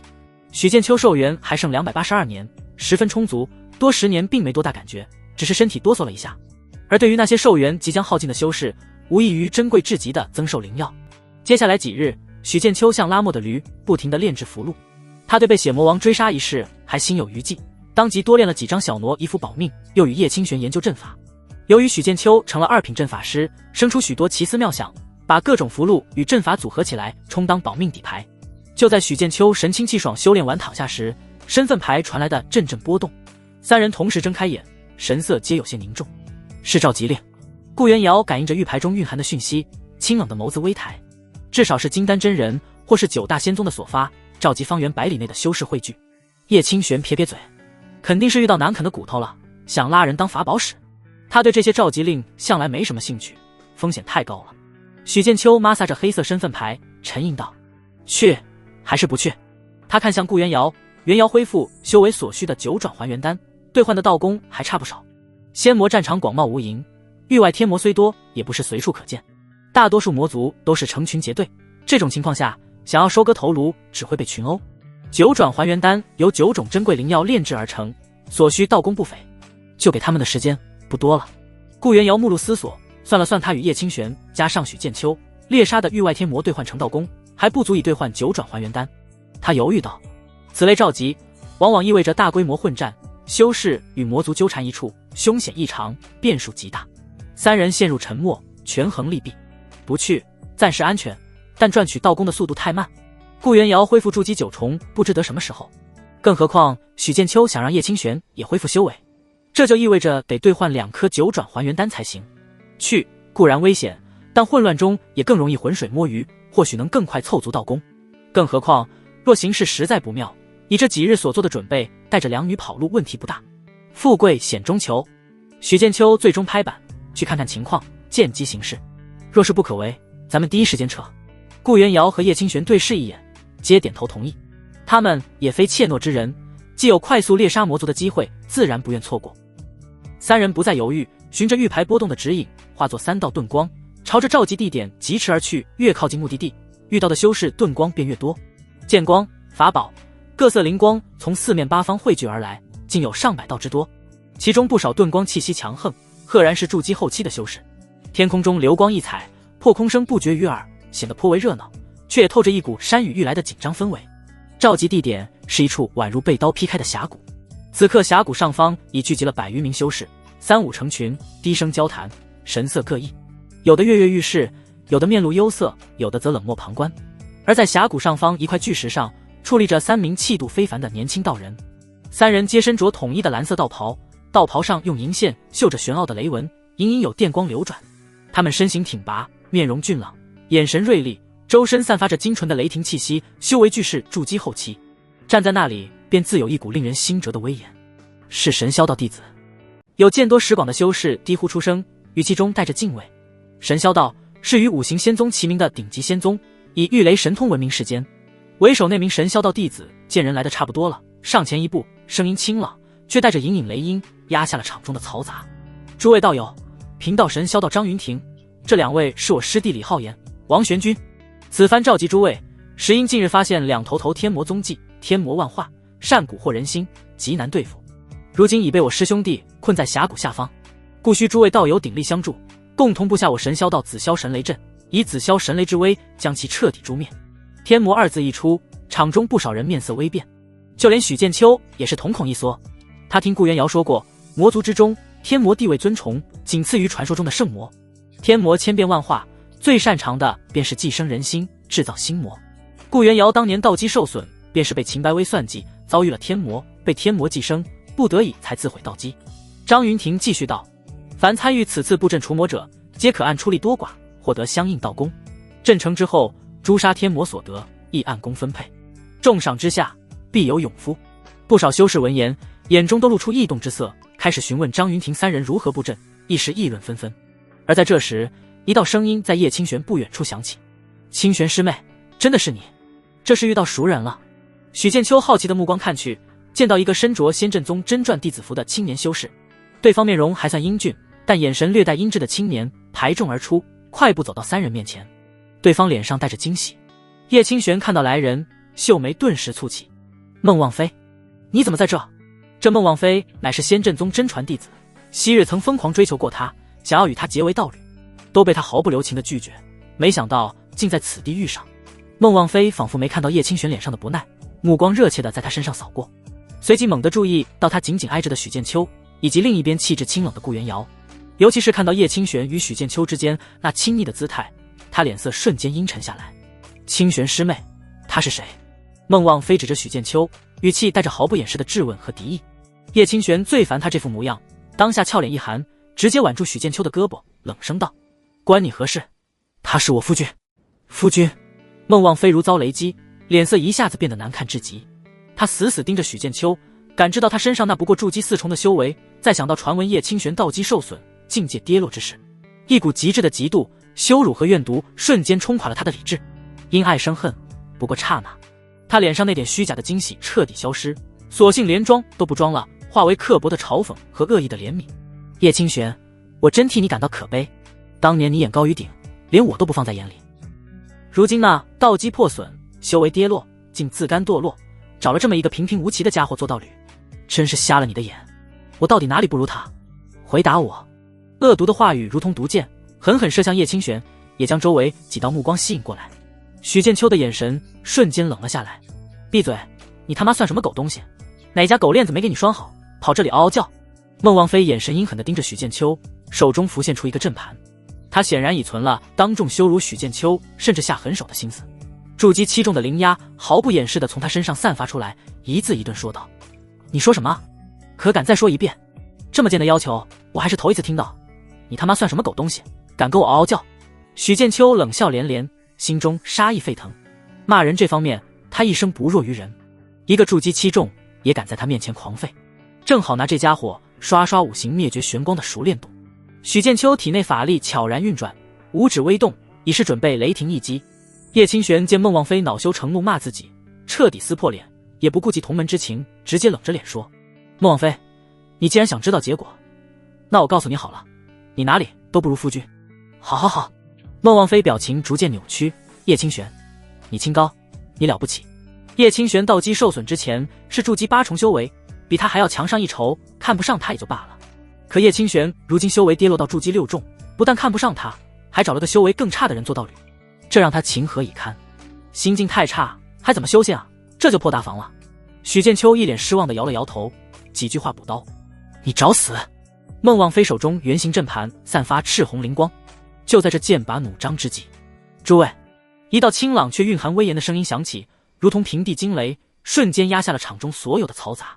只见那神霄道弟子张云庭不知何时已看了过来，眉头微蹙，周身隐有雷光流转。此地乃诛魔之时，非是解决私人恩怨之所。张云庭目光扫过孟望妃和许剑秋，语气带着不容置疑的分量：有何恩怨，待此次诛灭天魔之后，你二人自行了断不迟。若因内讧导致天魔走脱，甚至危及大阵，休怪张某翻脸无情。他筑基9重的强大威压稍稍流露，如同一道雷霆压在众人心头。孟望妃脸色变幻不定，他虽然恨不得现在就用阵法杀了许剑秋，却也不敢得罪神霄道弟子，尤其是修为远高于他的张云庭。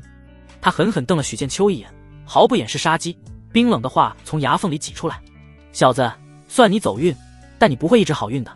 这神霄道的张云庭不知道和秦子夜相比，谁强谁弱。许剑秋念头闪过，面上却只是淡淡瞥了孟望妃一眼，仿佛在看一个跳梁小丑，都懒得回话。他只是伸手在脖子处比划一下，意思很明显，那就是洗干净脖子受死吧。这种无视而嚣张的态度，更是让孟望妃恨得牙痒痒，机欲吐血。等灭杀天魔，再弄死他。两人心中几乎同时闪过类似的念头。张云庭见双方偃旗息鼓，便不再多言，开始高声分配任务。以他神霄道身份和在场最高修为，众人自然无有不从。小部分修士，包括那3名神霄道张云庭、李浩言、王玄君弟子在内，负责在峡谷上方依据方位布置紫霄神雷大阵的各个阵眼，引动天地雷气。另一部分修士则被安排在外围负责警戒，防备可能被大阵动静吸引来的其他魔族以及突发情况。许剑秋3人以及孟望妃都被分在了外围警戒的队伍中。一时间，峡谷上方灵光闪耀，雷符飞舞，阵旗插入特定方位。一个笼罩整个山谷的庞大雷阵正在缓缓成型。空气中弥漫着越来越浓郁的雷霆之威，令人心悸。峡谷下传来一阵阵波动，多半是下面被困的天魔在垂死挣扎。许剑秋一边看似认真地守着自己的方位，一边暗中揣摩那紫霄神雷大阵的奥妙，并与自己刚入门的2品阵法相互印证，倒是颇有收获。眼看大阵即将完成，雷霆之力已如实质般在阵眼处汇聚，发出沉闷的轰鸣意变陡声。外围警戒队伍中靠近内侧的7、8名修士眼中突然同时闪过一抹诡异的黑芒，他们毫无征兆地抱起发难，祭出法宝，施展道术，狠狠攻向身旁正在全力维持阵法节点的修士。小心！你们干什么？惊呼声、怒喝声、惨叫声瞬间响成一片。阵法各地节点遭受攻击，原本流畅运转的雷阵猛地一滞，光芒乱闪，汇聚的雷霆之力变得极不稳定。反噬之力让主持阵眼的3名神霄道弟子齐齐闷哼一声，嘴角一血。有奸细？不对，他们被天魔蛊惑控制了。就在这混乱之时，一阵诡异缥缈，仿佛能直接钻入人心底的魔音如同潮水般从峡谷外涌来，黑压压的魔云铺天盖地而至，魔气森森，数以百计的形态各异的魔族簇拥着一道身影降临。那是一名身着华丽紫袍的青年男子，他有着一头妖异无比的紫色长发，面容俊美近乎梦幻，身形飘忽不定，仿佛介于真实与虚无之间，周身散发着令人头晕目眩、心神摇曳的诡异魔力。他一出现，目光便饶有兴致地扫过混乱的山谷，最后落在了外围警戒区域，落在了顾元瑶的身上，嘴角勾起一抹玩味而残忍的笑意。哦，居然还活着，真是令人惊喜啊！顾元瑶在看到那紫发青年的瞬间，娇躯一颤，脸色变化，他瞳孔急剧收缩，里面倒映出的不再是那俊美面容，而是无尽的血色、破碎的道基、跌落境界时那撕心裂肺的痛苦与绝望。是他，就是这头天魔当年寄生他心神，蛊惑他道心，最终逼得他不得不自毁道基，才侥幸逃过一劫的罪魁祸首。强烈的仇恨、恐惧、愤怒如同毒焰般瞬间焚遍了他的四肢百骸，身体不受控制的颤抖起来，指甲深深掐入掌心，鲜血直流却浑然不觉。那是一种源自灵魂最深处的应激反应。许剑秋第一时间察觉到了顾元瑶的异常，顿时握住他的手腕。元瑶，还有我在。看到他惨白的脸色和眼中那刻骨铭心的仇恨，许剑秋瞬间明白过来，恐怕就是这头天魔害的元瑶道基受损。这狗东西，看老子用五行灭绝玄光弄死你！叶清玄也看到了那紫发天魔，更看到了顾元瑶的反应。他瞬间明白过来，俏脸寒霜，眼中同样浮现出惊人的杀意。瑶姐姐，那紫发天魔却对3人的敌意视若无睹，反而轻笑一声，声音带着奇异的魔力。呵呵，看来今天能收回一件有趣的旧玩物，顺便再找几件新的。杀！他的目光扫过全场，长袖一挥，身后的群魔朝着一众修士冲杀而去。奸细作乱，大阵将溃，强敌降临，局势变得岌岌可危。峡谷上空，魔云翻滚，杀声震天。哦吼！杀杀杀！杀光这些人族！上百狰狞魔族自黑云中扑出，如同决堤的洪流，悍然冲向修仙者阵营。再加上队伍中竟有数名原本并肩作战的修士被寄生后突然反水，里应外合之下，修仙者一方阵脚大乱。刚刚成型的紫霄神雷大阵光芒乱闪，发出不堪重负的嗡鸣，而那紫发天魔的降临更是带来了令人窒息的压迫感。惨叫声接连不断响起，不少实力弱的修士被魔族击破护体法宝，身死道消。大阵之中，张云婷嘴角还带着血迹，他猛地一咬牙，对身旁的李浩言、王玄君道：“两位师弟，撑住阵眼片刻。”话音刚落，他一步踏出阵眼，身形已化作赤色雷光冲出，拦在了那紫发天魔之前。受死！张云婷摊开手掌，一道璀璨的赤红雷光自其掌心迸发，宛如怒龙撕裂魔气，直劈紫发天魔面门。雷法至刚至阳，正是域外天魔的克星，我可不是那2个废物能比的。那紫发天魔轻笑一声，身形如幻影般飘忽不定，他屈指一弹，一缕凝练的紫色魔光便撞上赤红雷霆。轰！雷光与魔光同时炸裂，气浪翻滚，震得周围修士与魔族纷纷避开。张云婷身形微晃，脸色又白了一分，他本就因阵法反噬受了内伤。紫发天魔身形也模糊了一下，眼中闪过一丝诧异，随即笑意更浓。神霄道的雷法有点意思，可惜你受伤了，杀你足矣。张云婷剑指极点，一道道赤色神雷如狂舞的雷龙迅即轰下，让紫发天魔避无可避。来来来！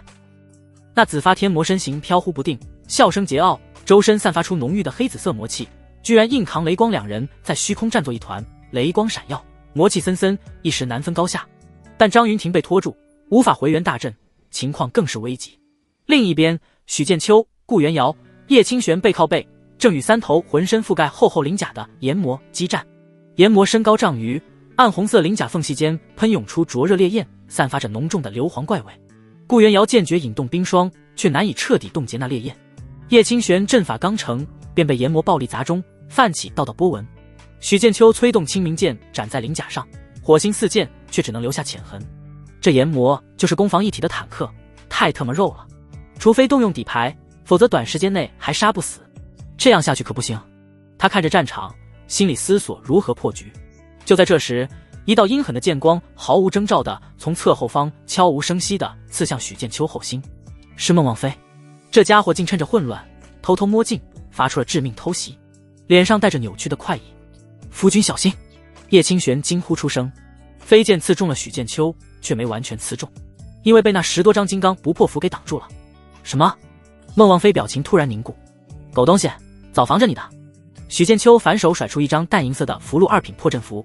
那孟望飞既然是仙阵宗弟子，身上必然有阵法护体。既然决定弄死对方，许剑秋当然要做好万全之策。嗡！咔嚓！孟望飞身上隐匿与增幅的阵法瞬间被破去，身形和剑光猛地一致，露出了巨大破绽。他脸上僵硬的表情瞬间化为惊骇。你想找死，老子就成全你！许剑秋陡然转身，掌间那令人心悸的五行灭绝玄光已然亮起，露出阳光开朗的笑容。结！不！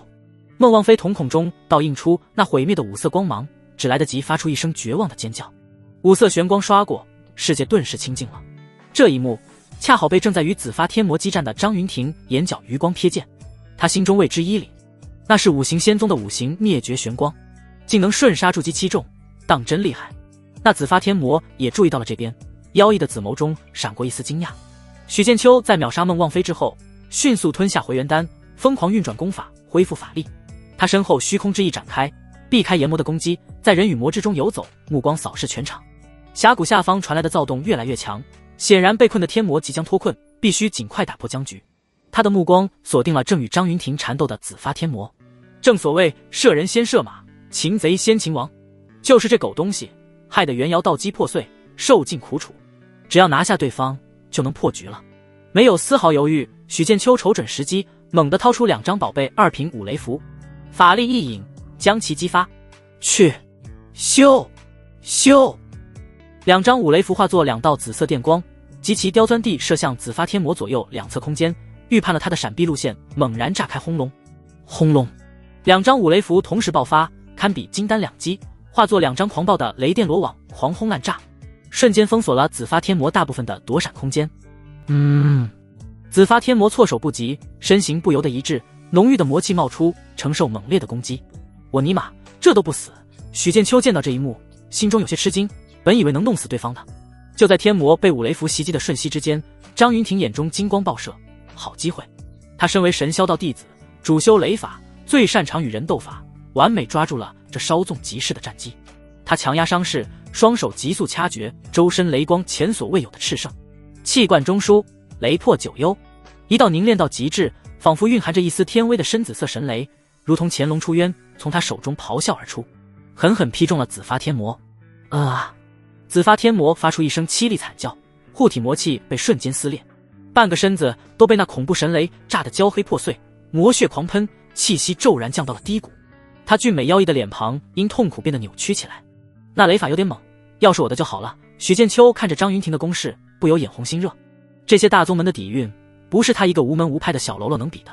别人宗门上万年的努力，他拿什么去超越？他有挂来着，就是现在。许剑秋法力终于恢复大半，眼中杀机如同实质。他再次抬起手，催动五行灭绝玄光，带着为顾元瑶复仇的决心，对着遭受重创的紫发天魔轻轻一刷。不！紫发天魔眼中第一次流露出真正的恐惧，他想逃却逃不掉，在他遁入虚无之前就被张云庭牵制住。那一道神雷不仅重创其躯，更蕴含一丝镇压天魔的雷意，让他难以瞬间化虚。五行灭绝，万物归虚。五色玄光过处，害得顾元瑶道基破碎的紫发天魔身躯迅速湮灭，全场有一刹那的死寂。无论是魔族还是修士，都被这突如其来的逆转以及那恐怖五色玄光的威力惊住了。还有高手？张云婷微微喘息着，看着许剑秋，眼神复杂无比，有震惊，有感激，更有深深的探究。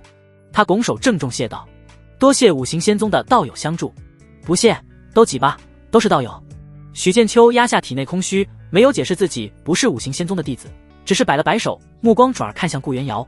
顾元瑶怔怔地看着紫发天魔消失的虚空，贝齿紧咬着苍白的下唇，娇躯仍在微微颤抖。那双清冷的眸子里积压1年半的浓重阴霾与仇恨消散了大半。大仇得报，不对，还有一个踩着他上位的罪魁祸首秦白薇。紫发天魔虽死，峡谷上方的厮杀却并未停歇。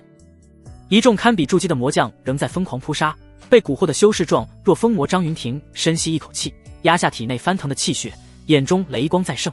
他身形一动，带着一股离庭扫穴般的凛然威势杀入魔群之中。雷来！他并指如剑，在虚空点划，刹那间无数道细密的赤色电蛇自其周身迸发而出，如同拥有生命般精准地扑向那些魔将与被控制的修士。此雷法名为赤火真雷，虽比不上他重创紫发天魔的那道紫霄神雷道法，但对付这些魔将却绰绰有余。电蛇过处，4、5个魔将发出凄厉惨叫，被轰杀成渣，魂飞魄散。而被天魔寄生的修士则浑身剧颤，头发根根竖起，口吐黑烟。他们眼中魔光消散，摆脱了控制，从半空坠落下来。恢复清明后，反应及时的修士撑起法力，挡住战斗余波，这才幸免于难。反应不及时的，则被杀红眼的魔将趁机偷袭斩杀。天有9霄，而神霄为最高，神霄道由此而来。神霄雷法至阳至刚，诛邪破魔，此刻在张云婷手中展现得淋漓尽致。他所过之处，群魔兽首，硬生生将战局由劣势挽回优势。另一边的许剑秋打法则是另一种风格，他深知自身法力消耗巨大，五行灭绝玄光暂时无法动用，便毫不犹豫地开始了撒币战术。清玄、元瑶一起上！他不断从储物袋中掏出大把符箓，看都不看便甩出去。一时间，战场上灵光爆闪，五花八门，厚重的土墙凭空生出，挡住炎魔的冲锋。凛冽的冰霜骤然蔓延，将炎魔冻结。锋锐无比的金剑光芒绽放，在炎魔鳞甲上留下深深痕迹。灼热的火球连环爆炸，炸得魔将踉跄后退。这些1、2品的符箓单张威力或许有限，但架不住数量庞大，劈头盖脸的砸下去，效果极其显著。那3头围攻顾元瑶与叶清玄的炎魔，却被这毫无章法却又精准有效的符箓轰炸的怒吼连连，身上鳞甲破损，火焰都暗淡了不少。顾元瑶和叶清玄压力大减，得以喘息，趁机猛攻。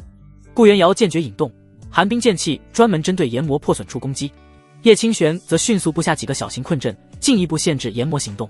在许剑秋堪称败家的符箓支援和两女的配合下，3头堪比筑基后期且皮糙肉厚的炎魔被逐一击杀，成了战利品。紧接着，3人又去收割其余魔将的头颅。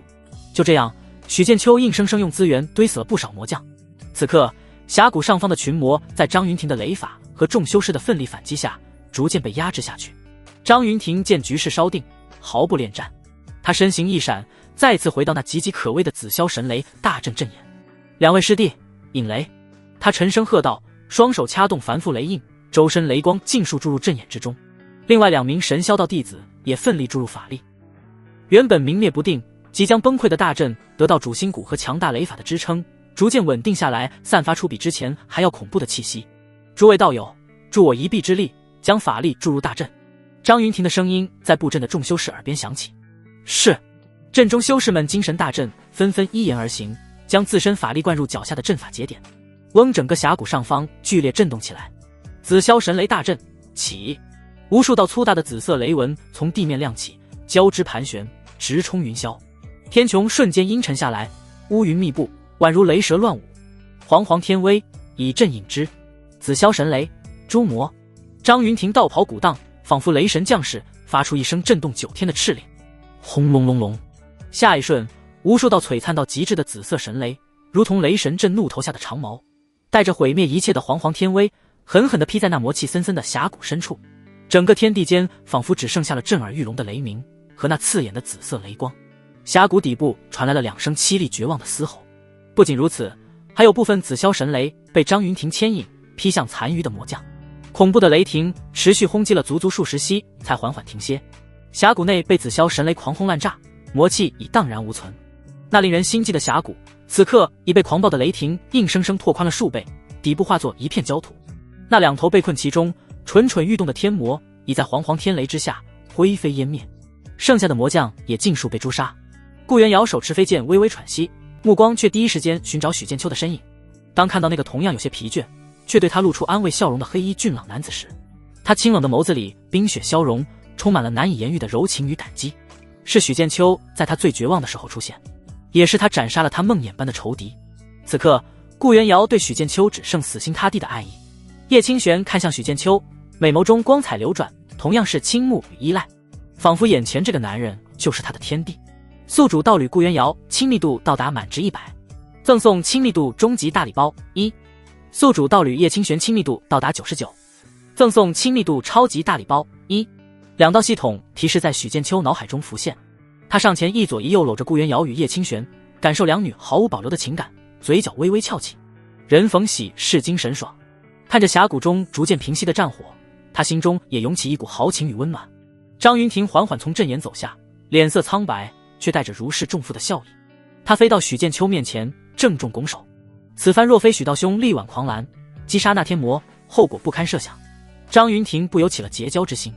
张道兄过誉了，许某实在惭愧。许剑秋松开两女，拱手回礼，谦逊笑道：力挽狂澜的是张道兄，许某不过是帮了些许小忙，别人对他释放善意，他也以礼相待。同理，别人若是带着恶意而来，他就会化身祖安人，口吐芬芳，将其挫骨扬灰。经此一战，许剑秋的名字也被一众修士知晓。许道兄不愧是五行仙宗的弟子，高风亮节。张云婷由衷赞叹。许剑秋立即摆手否认：张道兄误会了，我并非五行仙宗弟子，顶着别人宗门的名头，终究不好。哦，我懂，我懂。张云婷露出一副理解的表情，却腹诽道：五行灭绝，玄光威名赫赫，不逊色紫霄神雷道法，你当我眼瞎啊？张云婷目光又看向许剑秋身旁的顾元瑶和叶清玄，笑问：这二位仙子是许道兄的道侣？许剑秋很自然的伸手，将两女轻轻揽住，坦然介绍道：正是在下的道侣，顾元瑶、叶清玄。顾元瑶微微颔首，仪态依旧清冷。顾元瑶见过张道友。叶清玄。叶清玄淡淡一笑，拱了拱手，见过张道友。张云婷见过二位道友。张云婷心中闪过一丝惋惜，面色不改，笑道：许道兄好福气。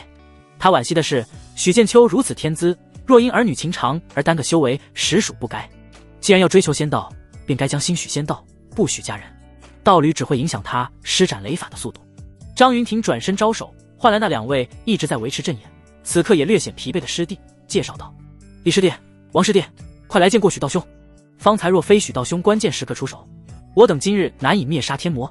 李浩言和王玄君连忙上前，他们先前虽在阵眼中，却也清晰看到了许剑秋以五色玄光协助师兄灭杀紫发天魔的场景。两人心中早已收起任何小觑之心，此刻皆是恭敬行礼。李浩言、王玄君见过许道兄，多谢道兄相助。他们神态语气颇为有礼。见过李道兄、王道兄。许剑秋也客气回礼，心想神霄道的弟子还挺有礼貌的。他开始还以为无上仙宗弟子个个都是用鼻孔看人来着，人的成见是一座，殊不知神霄道弟子向来性子刚烈如雷，眼高于顶。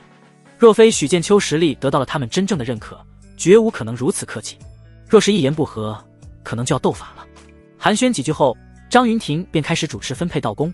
他处事公允，根据众人出力多寡，尤其是许剑秋有斩杀天魔之功，分配了不菲的道功。对此无人有异议。没看到神霄道张云婷三人与许剑秋相谈甚欢吗？再加上许剑秋斩杀天魔，又接连击杀了不少魔将，实力恐怖，没人敢出其锋芒。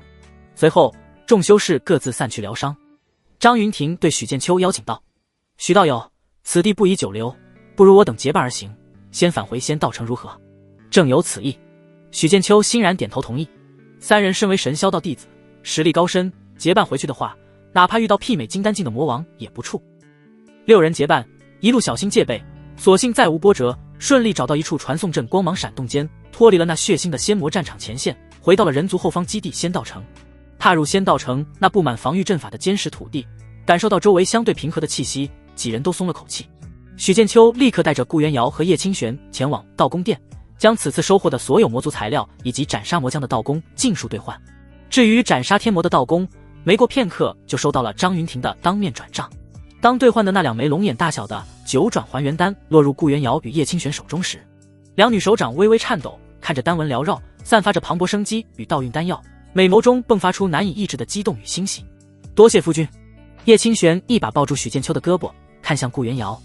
太好了，瑶姐姐，我们终于能恢复了。是啊。顾元瑶收起丹药，也挽着许剑秋的胳膊，妩媚的传音到他耳中。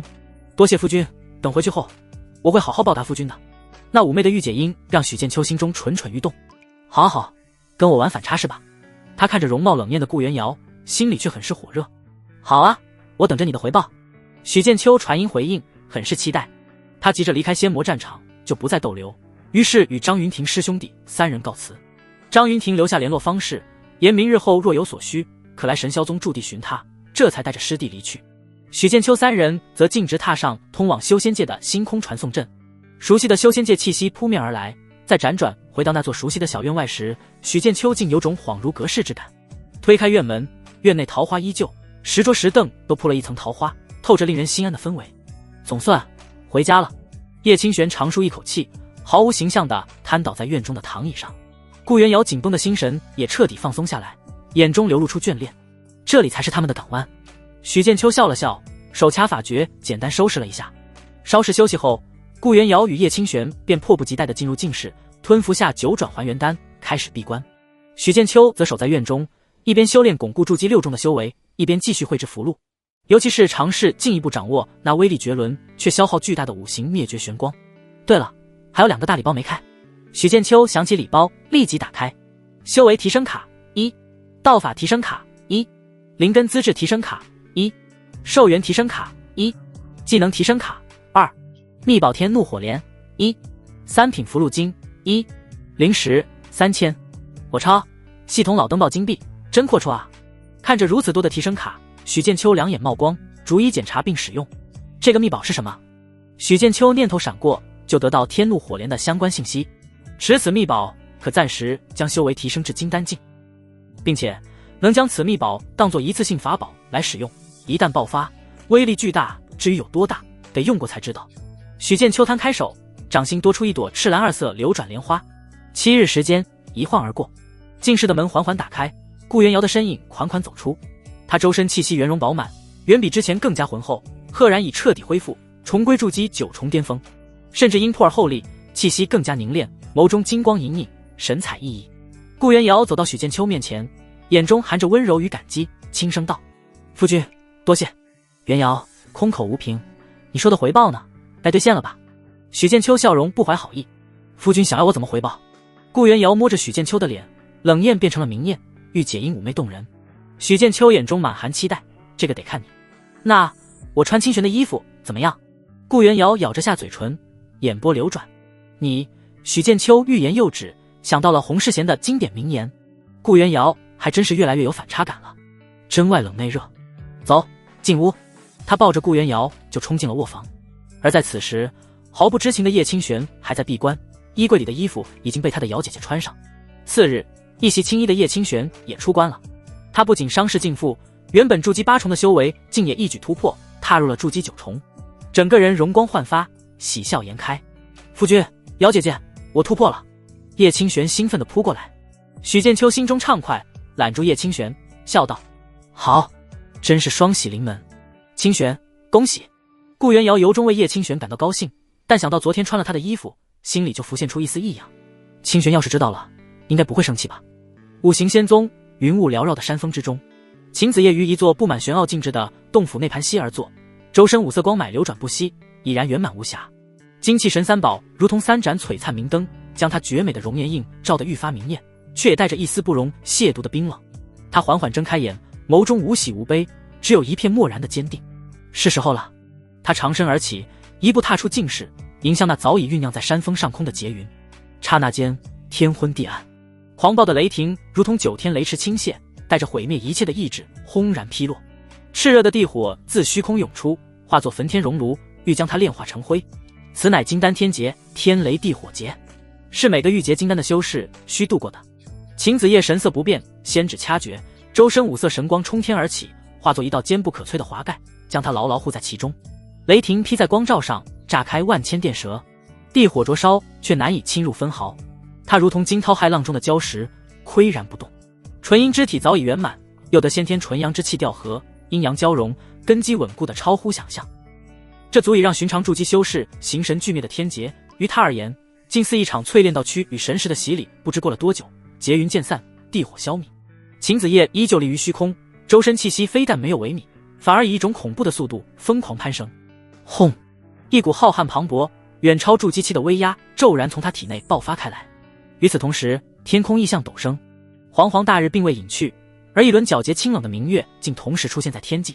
日月同天，交相辉映，无尽精纯的日月精华如同瀑布般垂落，融入秦子夜体内，助他稳固那新生的蕴含着无尽玄妙的金丹。洞府之外，无数五行仙宗弟子被惊动，纷纷抬头望着那惊人的异象，面露震撼与羡慕。日月同天是丹成上品之象，不知是哪位师兄师姐？光芒渐敛，秦子夜缓缓落回地面。他内视丹田，一枚圆满无瑕的金丹正缓缓旋转，金丹闪烁着五色霞光，隐隐有日月虚影环绕，散发出浩瀚力量。他已经成功结丹，而且是最高品阶的上品金丹。掌教法旨随即降临，册封他为五行仙宗真传弟子金丹真人。当被问及道号时，秦子夜沉默了片刻，他脑海中极快地掠过仙魔战场那短暂却深刻的各取所需，以及那双带着几分狡黠的眼睛。随即他眼中最后一丝波动被彻底斩灭，只剩下淡漠。编号绝情，五行仙宗这一代真传为绝字辈，绝情真人，其用意不言而喻，斩断尘缘，绝情灭狱。他接受着同门的恭贺，神色淡然。然而在那冰封的星湖最深处，是否真的再无一丝涟漪，或许唯有他自己知晓。不是，怎么亲密度还降了？许剑秋和顾元瑶、叶清玄日常修炼完毕，看了一眼个人面板，发现秦子夜与自己的亲密度直线下降，从55变成了1。上岸第一剑，先斩意中人。不过两人本就各取所需，秦子夜就算与他的亲密度变成0，也在情理之中。算起来的话，他并不亏，就是有些可惜，纯阴之体带来的吸引力让他念念不忘。紫色真的很有韵味。面板信息上显示，秦子夜并未受孕，毕竟修仙者炼精化气，两人只是修炼了一次，哪有那么容易中吧？他估计快要突破金丹了吧？还是上品金丹？许剑秋在与神霄道张云庭交谈中也得知，即便在顶尖仙宗，上品金丹也不是随便一个人就能凝聚的。一旦丹成上品，便是真正的仙宗栋梁之才，再到种子，有成仙之资。神霄道数以千计的金丹真人，结成上品金丹者不足双10之数，换作是五行仙宗，估计也相差无几。张云庭提到上品金丹时，也目露憧憬以及势在必得的坚定，就当是一场梦。许剑秋心境倒是豁达，若日后他丹成上品，说不定还能再续前缘，一起参悟大道。苍冥宗白云峰，一座崭新的极尽奢华的洞府内，秦白薇一袭华贵宫装，慵懒地倚在玉榻上，手中把玩着一颗赤红宝珠。这件中品法宝是苍冥宗掌教员虚真君听闻他结丹后赐下的。他面上容光焕发，眉宇间那股积郁多年的阴翳仿佛一扫而空，取而代之的是一种志得意满的张扬与傲慢。虽然秦白薇只是中品金丹，但在这苍冥宗内也足以让他跻身高层，掌握莫大权势。无数往日的同门师兄师姐，如今见了他也要恭敬地称一声秦师叔或白云真人。宗门为他筹备的金丹大典在即，更是让他意气风发，仿佛已看到自己受万众敬仰，风光无限的模样。然而在这份喜悦之下，却涌动着更为阴暗和迫不及待的期待。顾元瑶，他红唇微起，吐出这个名字，眼中闪过一丝冰冷的讥诮和快意。当年的天之娇女，如今道基破损，修为跌落的废物，本真人倒要看看你还怎么清高。他几乎能想象到，当顾元瑶出现在他的金丹大典上，面对众人的指指点点和对比之下的落魄，以及那副强作镇定却难掩屈辱的表情，他一定要当着所有宾客的面好好关照这位昔日的竞争对手，将顾元瑶最后一点颜面也彻底踩进泥里。这时秦白薇脑海中又浮现出另一张明艳不可方物的脸庞，秦子夜，他的族妹。想到秦子夜，秦白薇心底那根极度的毒刺就扎得更深。同样是秦家之人，秦子夜却天生资质远胜于他，更早早被五行仙宗那等庞然大物收为弟子，从小到大永远压他一头，就连来到苍冥宗，他也要活在顾元瑶的阴影下。好在如今他已先行结丹。据他所知，秦子夜在五行仙宗近2年来似乎进展并不顺利，迟迟未能凝结金丹。五行仙宗的天才也不过如此，陨落的天才罢了。秦白微嘴角勾起一抹弧度，以前仗着资质好，一副瞧不起人的样子，如今被我远远甩在身后，不知感觉如何。1个月前，他就已特意亲手书写请柬，命人送往五行仙宗，邀请秦子夜前来观礼。请柬言辞看似客气，实则充满了炫耀与隐含的挑衅。秦白微无比期待看到秦子夜出现在他的金丹大典上，无论是顾元瑶还是秦子夜，都只配成为衬托他辉煌的垫脚石。沉浸于权势喜悦与报复快感中的秦白微丝毫不知晓，就在他忙于经营苍冥宗地位，幻想如何折辱他人之时，五行仙宗内，他那位族妹不仅结丹，更是丹成上品。他发出的那份充满优越感的请柬，此刻正在五行仙宗一位道号绝情的新晋金丹真人手中。秦白微，没想到你结成金丹，心胸还是那般狭隘。也罢，我就如你所愿，且看你如何对我。秦子夜收起请柬，身化五色遁光直冲天际，朝着苍冥宗所在方向飞去。苍冥宗张灯结彩，仙乐阵阵，祥云缭绕。主峰之上的苍冥大殿更是气势恢宏，宾客如云，各色遁光从天降，皆是周边与苍冥宗交好的宗门派来道贺的代表，无一例外，皆是金丹真人级别的修士，一个个气度非凡。金丹者，一粒金丹吞入腹，我命由我不由天。度过天雷地火劫，便与筑基境修士拉开极大差距。殿外唱鸣声接连不断，青木宗碧水真人道，火云宗烈阳真人道。大殿内早已布置妥当，蒲团玉案排列有序，灵果仙酿陈列，灵气氤氲。若是凡夫俗子至此，恐怕会当作是仙家圣地。高位之上，苍冥宗的诸位金丹长老风烛已然落座，气息渊庭悦致，与前来观礼的宾客谈笑风生。好多人啊！许剑秋扫了一眼，觉得十分热闹。当他与顾元瑶、叶清玄三人抵达时，立刻便被眼尖的游亭发现。游亭按照秦白微事先的吩咐，嘴边中闪过一丝阴笑，低声对旁边势力的弟子耳语几句。那弟子会意并未唱鸣，而是先引着三人入座，安排的却是一个靠近角落、极不起眼的位置。更过分的是，他们案几之上竟是空空如也，别说灵果仙酿，连杯清茶都无。周围已有不少目光投来，带着探究、好奇，认出顾元瑶的苍冥宗筑基真传，有的甚至些许幸灾乐祸。叶清玄气的俏脸微寒，被顾元瑶轻轻按住手背。顾元瑶神情淡然，仿佛毫不在意眼前的冷遇，只微微摇了摇头。许剑秋眼神微冷，扫了那安排座次的弟子一眼，后者顿时感到一股莫名寒意，缩了缩脖子，赶紧溜走。这时唱鸣声再次响起，仙阵宗妙月真人道。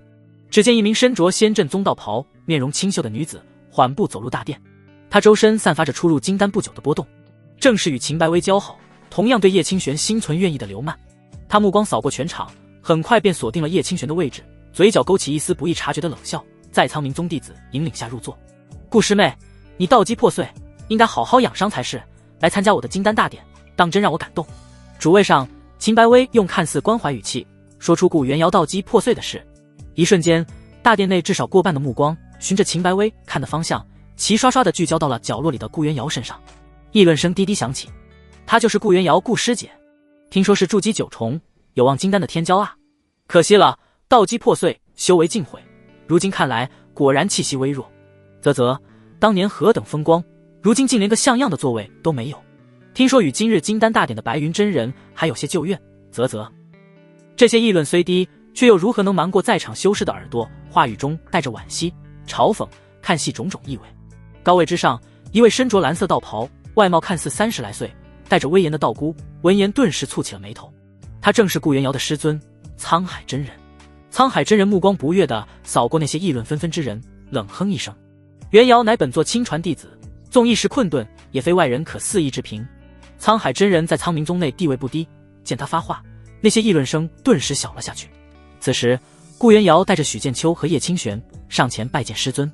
他早已施展秘法，将自身修为掩饰在筑基3重左右，显得十分符合道基受损的传闻。弟子元瑶拜见师尊。顾元瑶盈盈一礼，许剑秋和叶清玄也紧随其后行礼，拜见师尊。看到爱徒，沧海真人脸上露出真切的笑容和一丝心疼，连忙虚服：回来就好，回来就好啊。这位是……他以前见过叶清玄，便微微点头，随后将目光落在许剑秋身上。这是弟子道侣许剑秋。顾元瑶赶忙介绍道。沧海真人打量了许剑秋一番，见他气度沉静，目光清澈，虽感知修为只有筑基1重，但能在这种场合坦然自若，倒也不错。若是以前顾元瑶找了这么一个道侣，他多半会反对，但沧海真人心中叹了叹，微微点头。既是袁瑶所选，必有过人之处，先入座吧，等大典结束再说。是，师尊。顾元瑶带着许剑秋与叶清玄回到座位。沧海真人此时看到了那寒酸的座位，眼中闪过一丝怒意，但在秦白薇大典之上不便发作。沧海真人阴沉着脸，暗中传音给秦白薇：“你做的太过了，元瑶怎么说也是你师妹。”秦白薇将这一切尽收眼底，听到曾经的师尊传音，淡淡回应道：“请沧海真人称道号。”沧海真人虽是他师尊，但那都是过去了。按照修仙界约定俗成的规则，他凝聚金丹就能与沧海真人平辈论交。若心情好的话，称呼一句师尊也可以；若心情不好，那就称职务。你，沧海真人横眉冷竖，只恨自己识人不明，当初收了这么一个白眼狼为徒。这时，当看到顾元瑶那副淡然处之的模样，秦白薇心中就一阵无名火起。这女人都落魄至此了，还装什么清高？但她并未立刻发难，只是端起一杯灵酒，嘴角噙着冷笑。她要等所有宾客到齐，在自己最为风光的时候，再慢慢炮制顾元瑶。游廷侍立在秦白薇身后，看着顾元瑶三人坐在那空荡荡的角落，心中快意无比，心中愈发期待。就在宾客几乎到齐，金丹大典即将正式开始时，殿外唱鸣声再次响起，却带着一丝不确定。五行仙宗内门弟子秦子夜道。五行仙宗的名头让众人精神一振，但内门弟子的称谓又让那份期待落了下去。毕竟金丹大典来的多是金丹真人，即便五行仙宗高高在上，可一个筑基期的内门弟子分量似乎轻了些。众人只见一名身着紫色道袍、面容美艳绝伦的女子缓步走入大殿，她眉心一抹花钿，更显绝色。秦子夜在看到族姐秦白薇送来的请柬时，知其不怀好意。抵达苍冥宗后，就将周身气息收敛得极好，看上去就是个筑基9重的修士。唯有许剑秋听到这熟悉的名字，猛地抬头看去，见到那紫色韵味的身影。秦子夜，他怎么来了？还这般低调？按理说他应该结成上品金丹才对，难道是在扮猪吃虎？一个猜想在许剑秋脑海中冒出。秦子夜平淡地看了一眼主位的秦白薇，正要收回目光时，看到了角落里那道风神如玉的身影。他脑海里不由浮现出在仙魔战场的一幕幕，平静的心湖之中突然泛起波澜。与许剑秋视线接触的刹那，他微微停顿，便若无其事地移开。秦子夜自行找了一个偏僻的位置坐下，仿佛真的只是一个来观礼的寻常弟子。你终于来了，我还以为你不会来呢。秦白薇看到了秦子夜，见他依旧是筑基9重，心中更为得意，只觉得对方是在五行仙宗混得不如意，不好意思过来见自己。待会儿正好一并照顾。苍冥大殿内，心怀鬼胎的秦白薇、刘曼等人均已等待好戏开场。苍冥大殿内气氛庄重而热烈，一位须发皆白、气息浑厚的老者立于长身而起，正是苍冥宗大长老圆空真人，金丹后期修为。他面带微笑，声音洪亮，回荡在整个大殿。今乃我苍冥宗大喜之日，恭贺我宗白云真人秦白薇历经磨难，终证金丹大道。自此仙途坦荡，大道可期。话音落下，殿内响起一片恭贺之声。一名弟子恭敬地捧上一个玉盘，盘中盛放着一团跳跃不息的赤红火焰，散发着精纯力量。此物名为五行火晶，对金丹真人凝练法力、提升火系神通有着极大裨益，可见宗门对秦白薇的看重。此物一出，不少金丹真人都露出异动之色。秦白薇起身，矜持而得意地接过贺礼，目光若有似无地扫过角落的顾元瑶。紧接着，各方前来观礼的金丹真人也纷纷送上贺礼，奇珍异宝，灵光闪耀，引得阵阵惊叹。秦白薇享受着众星捧月的光芒。轮到同门或交好宗门弟子表示，大多数人也献上了心意。当秦白薇目光落到顾元瑶身上时，顾元瑶却安然静坐，毫无表示。不少目光再次汇聚，带着疑惑与玩味。秦白薇心中冷笑，面上却故作大度。元瑶师妹能来，便是最好的贺礼了，语气却带着一丝不易察觉的讥讽。顾元瑶心中明镜似的，深知他之前就是遭了秦白薇算计，才被天魔寄生他对秦白薇恨之入骨，岂会给对方送礼？因此顾元瑶只是淡然垂眸，置若罔闻。金丹大典的流程结束，秦白薇趁机起身，笑语盈盈道：多谢诸位前辈，道友厚爱。按照惯例，金丹大典后不妨举办一场小型法会，让门下弟子们切磋交流，互相印证所学道法，岂不也是一桩美事？此言一出，不少年轻弟子都露出跃跃欲试之色。很快便有苍冥宗内弟子以及一些交好宗门的弟子上场切磋斗法，法术灵光闪烁，斗得颇为热闹，引来阵阵喝彩。许剑秋冷眼旁观，心中暗道：这女人怕是要出阴招。果不其然，又一场切磋刚结束，那游艇便在秦白薇的眼神示意下走了出来。他径直走到大殿中央，竟直接指向角落的顾元瑶，朗声说道：“顾师姐乃我苍冥宗天骄，剑道超群，今日恰逢其会，恳请顾师姐不吝赐教，指点师妹几招。”此话一出，满场哗然。如今谁不知道顾元瑶道基破损，修为跌落？这游艇分明是趁人之危，故意羞辱。混账东西！沧海真人勃然大怒，猛地一掌拍碎桌案，金丹真人的威压瞬间笼罩游艇。游艇，你这逆徒！元瑶如今状况，你岂能不知？竟敢在此大放厥词，趁人之危，宗门规矩何在？游艇被金丹威压得脸色发白，但想到身后有秦白薇撑腰，竟强撑着说道：“师尊明鉴，弟子绝无此意。弟子可以自封修为，将灵力压制到筑基3重，只与顾师姐切磋剑道，绝不动用超出筑基3重的法力。”他转头挑衅似的看向顾元瑶，拱手说道：“还请顾师姐成全。”他这话看似公平，实则恶毒至极。即便同是筑基3重，顾元瑶道基破损，伤势未愈，如何能与一个状态完好的修士斗法？秦白薇此刻也故作无奈的开口：“师尊息怒，尤师妹也是一片向道之心。既然她愿自封修为到筑基3重，想必元瑶师妹也不会拒战吧？点到即止便好。”他将拒战2字咬得略重。许剑秋冷眼旁观，心中吐槽：沧海真人怕是老糊涂了，收了这么2个窝里斗的败类徒弟。叶清玄对此却感同身受，目光瞥向不远处的妙月真人刘曼，正好迎上对方不怀好意的眼神。众目睽睽之下，顾元瑶清冷的目光扫过一脸挑衅的游艇，和看似公允时则包藏祸心的秦白薇，他嘴角竟勾起一抹意味深长的弧度。真是我的好师姐，好师妹啊！顾元瑶缓缓站起身，声音平静无波：既然尤师妹如此盛情，我若推辞，倒显得不近人情了。既是要公平切磋，岂能让师妹一人自封修为？我便也以此境界，与师妹过几招吧。这一幕让所有人都愣住了。他不就是筑基3重吗？又如何自封？连沧海真人都是一怔，眼中露出担忧，传音给顾元瑶：元瑶，切莫冲动，有为师在，秦白薇不敢拿你怎么样。师尊放心，我自有分寸。顾元瑶传音回应。游艇见状心中狂喜，只觉得顾元瑶是死要面子活受罪，自寻死路。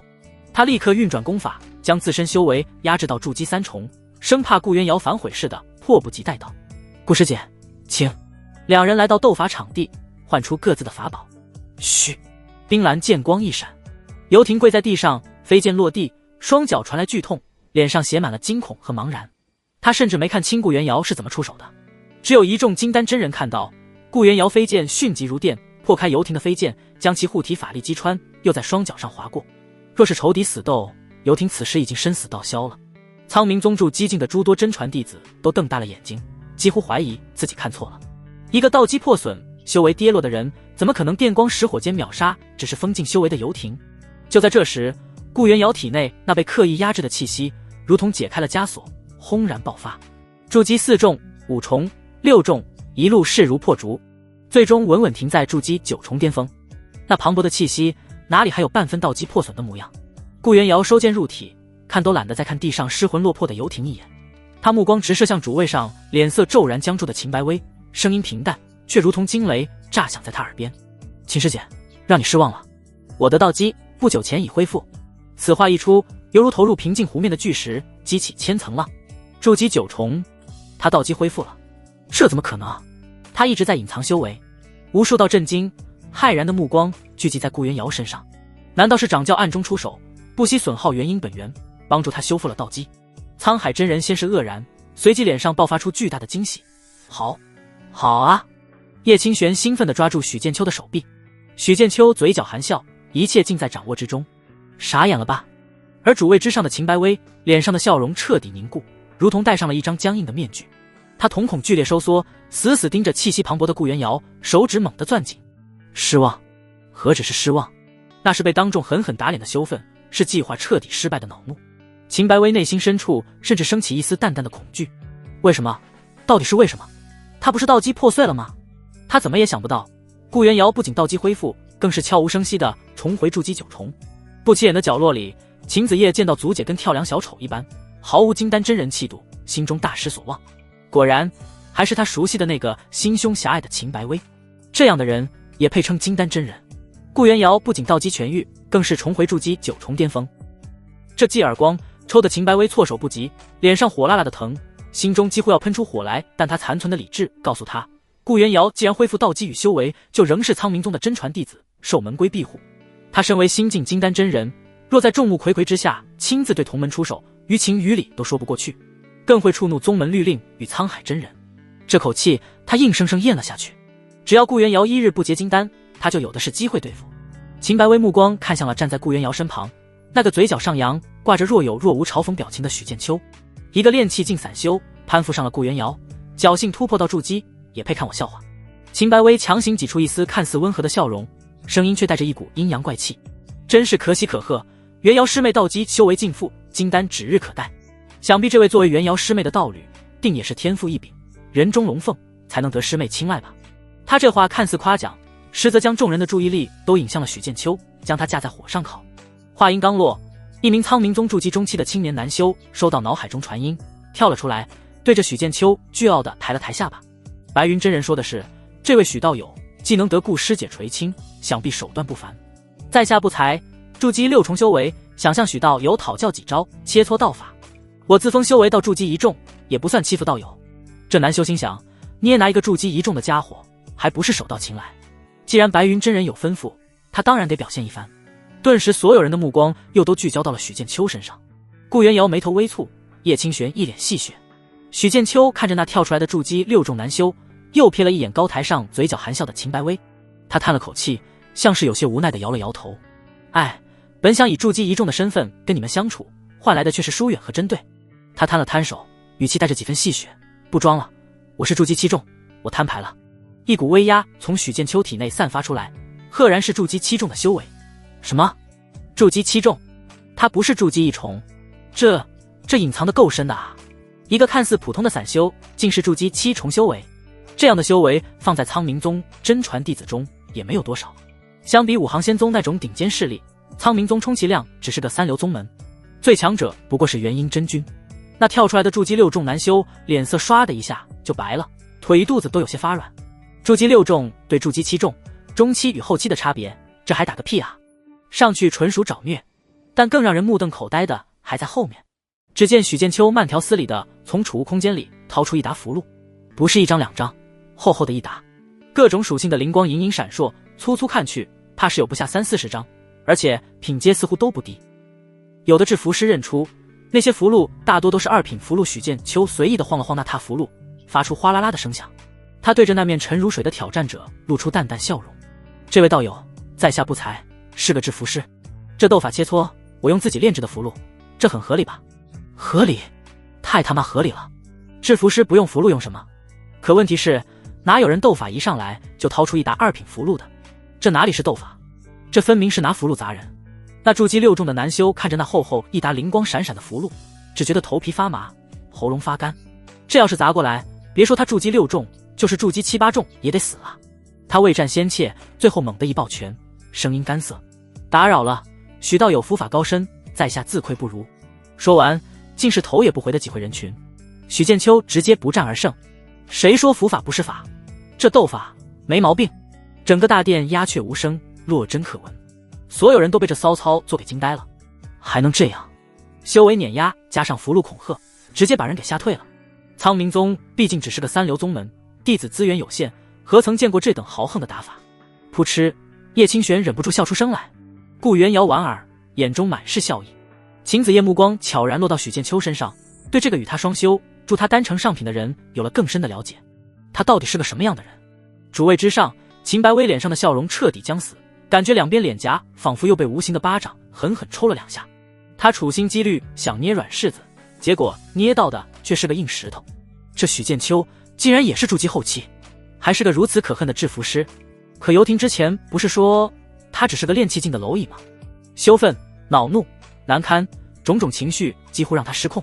也恰在此时，他的目光猛地瞥见了坐在偏僻角落，仿佛与周遭格格不入的紫衣女子秦子夜。看到秦子夜那副神色淡然，仿佛在看戏一样的目光，秦白薇积压的所有怒火和怨气仿佛找到了一个宣泄口，瞬间爆发了。他不敢再动顾元瑶，暂时奈何不了许剑秋，难道还奈何不了这个在五行仙宗混不下去，跑来他这里装清高的族妹吗？秦白薇心中当即冷笑一声，声音充满了迁怒的恶意。这不是我那位拜入五行仙宗、眼高于顶的族妹子夜吗？怎么，在五行仙宗修行多年，今日来参加姐姐我的金丹大典，却只是缩在角落默不作声？莫非是自觉修为浅薄，拿不出手，羞于见人不成？若是混得不如意，大可跟姐姐说一声，看在同族份上，在我苍冥宗给你谋个执事，还是不成问题的。这番话说得极其刻薄恶毒，充满了居高临下的羞辱。他就是要拿秦子夜来出气，找回场子。秦子夜缓缓抬起眼眸，掠过一丝极淡的讥诮，红唇微起，似乎正要说什么。就在此时，一股磅礴浩瀚，远超在场所有金丹真人的威压，骤然降临大殿，青光以惊人的速度飞来，显露出一位面容清癯、不怒自威的中年道人身影。大殿中的一众苍冥宗金丹真人瞬间认出对方的身份，正是他们苍冥宗掌教元虚真君。元虚真君刚一现身，目光便急切地扫过全场，瞬间锁定在了角落的秦子夜身上。他竟完全无视了今日金丹大典的主角秦白薇以及满场的宾客，而是瞬移到秦子夜面前，在所有人惊愕的目光中郑重地拱手一礼。元虚真君态度十分客气，甚至有一丝不易察觉的恭敬。不知绝情真人法驾亲临，元虚有失远迎，宗门怠慢之处，还请真人万万海涵。绝情真人，元虚真君这话如同9天惊雷炸响，所有人的脑子都嗡的一声。元虚真君继续说道：绝情真人丹成上品，日月同天，实乃我人族之幸。真人能驾临碧宗，实令苍冥蓬荜生辉，指望真人莫要因些许琐事怪罪我等不知之过。丹成上品，日月同天，五行仙宗真传，绝情真人一个个词如同重锤，狠狠敲在每个人的心上。全场瞬间哗然。五行仙宗上品金丹的含金量可比苍冥宗的元婴掌教还要高得多，否则元虚真君也不会对秦子夜客客气气的。上品金丹者，要不了几年就能成为元婴真君，甚至元神可期。苍冥宗创立1000年以来，连一个练成上品金丹的都没有。不知者不怪，元虚真君言重了。秦子夜缓缓起身朝元虚真君拱手，对方毕竟是一尊元婴真君，这般放低姿态，他也没托大。一丝属于金丹真人的气机从秦子夜体内散发出来，他也摊牌不装了。好家伙，一个被窝睡不出2种人来，他也很能装啊！许剑秋心中啧啧称奇。殿中一众金丹真人更是不淡定了。什么？他是金丹真人？上品金丹？绝情真人？难道是五行仙宗新进的那位真传？可他不是五行仙宗的筑基内门弟子吗？秦白薇刚才竟然那样对一位凝聚上品金丹的五行仙宗真传说话。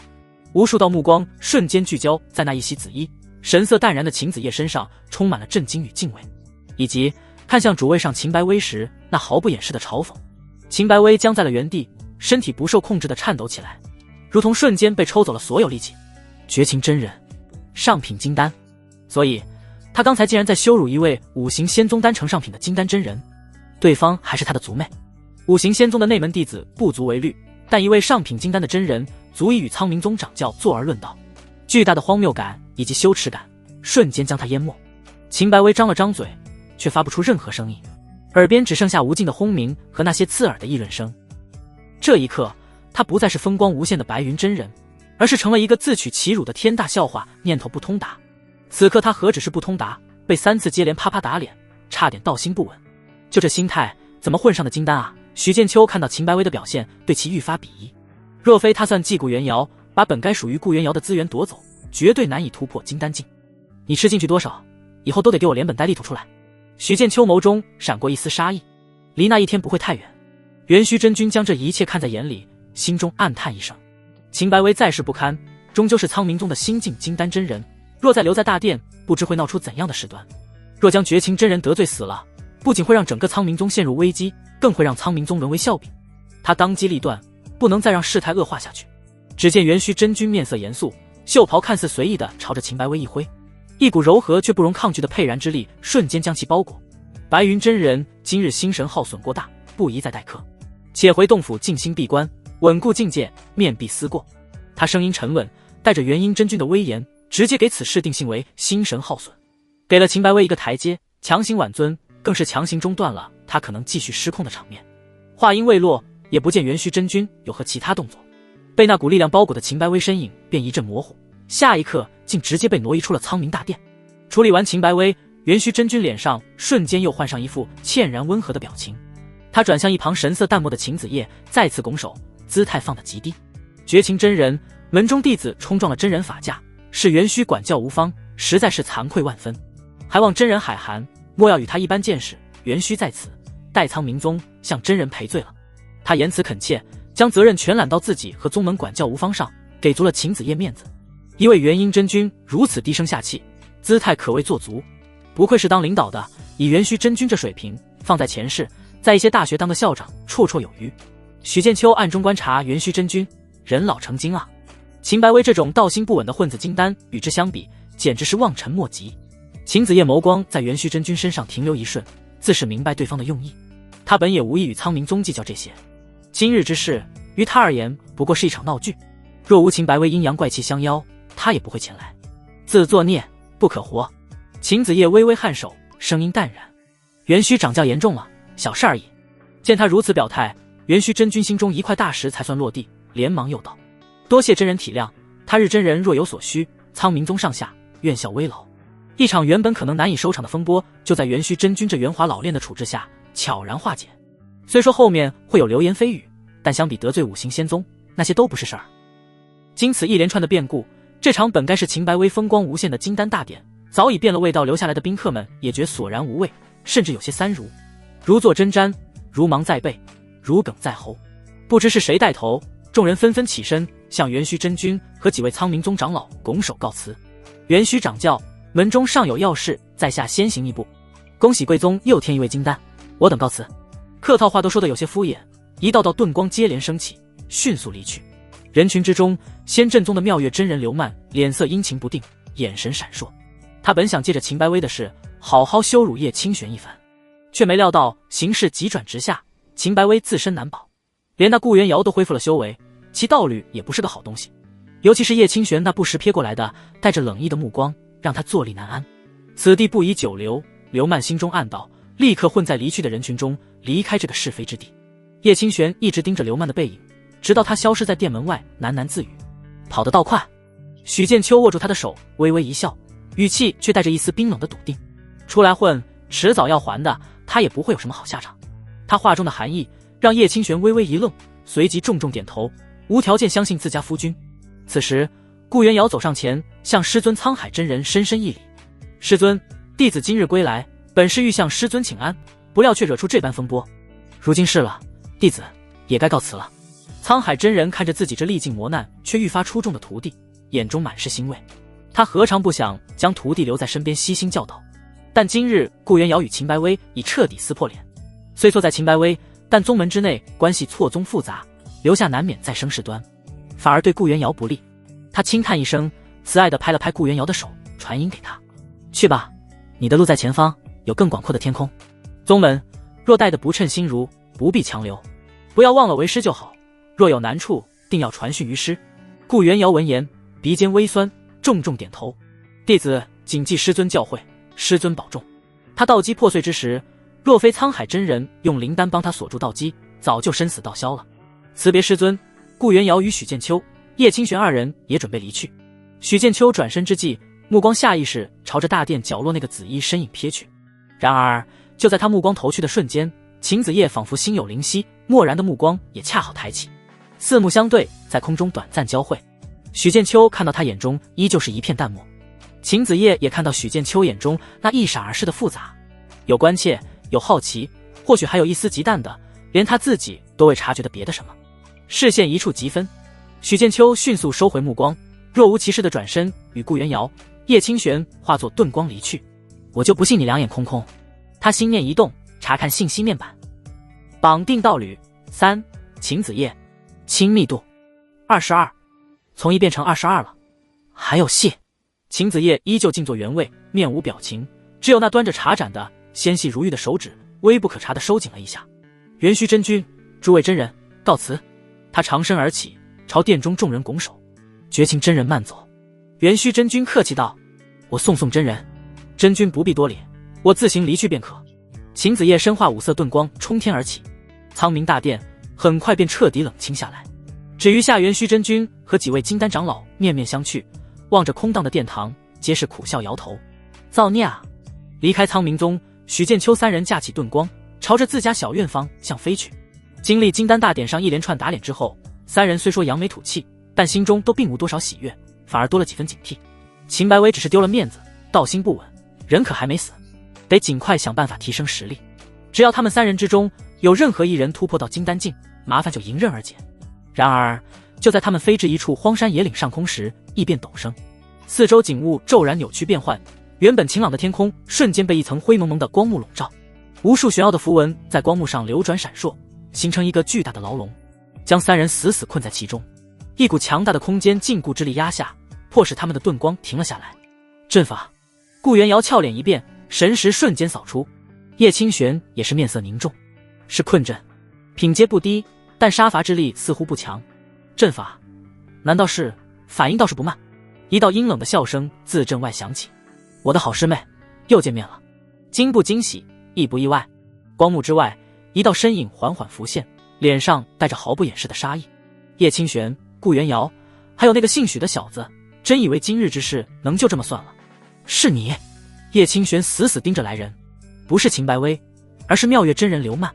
刘曼看着阵内三人，尤其是叶清玄，冷笑道：“叶清玄，本真人既然与你们结下仇怨，岂能放任你们日后成长起来报复？索性一不做二不休，在此地将你们彻底了结。”刘曼自顾自说道：“至于苍冥宗追查，哼，到时候将你们的死往那已成笑柄的秦白薇头上一推，岂不完美？”他竟是一直潜伏在苍冥宗外，暗中尾随，选择了这处荒僻之地动手，为了以绝后患，心思可谓无比歹毒。虽然这困阵本身杀伤力有限，但刘曼是实打实的金丹真人，即便只是初入金丹，实力也远非筑基修士可比。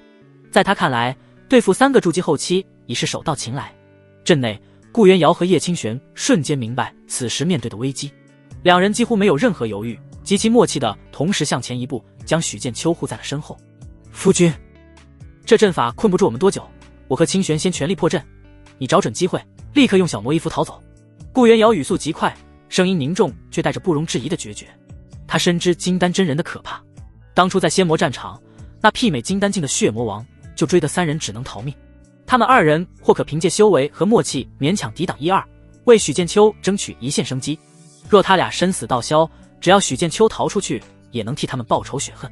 叶清玄脸上也是前所未有的严肃：“夫君，快走，别管我们，这件人的目标主要是我，你先避其锋芒。”危难之间，两女的第一反应竟都是不惜舍去自身，也要护得许剑秋周全。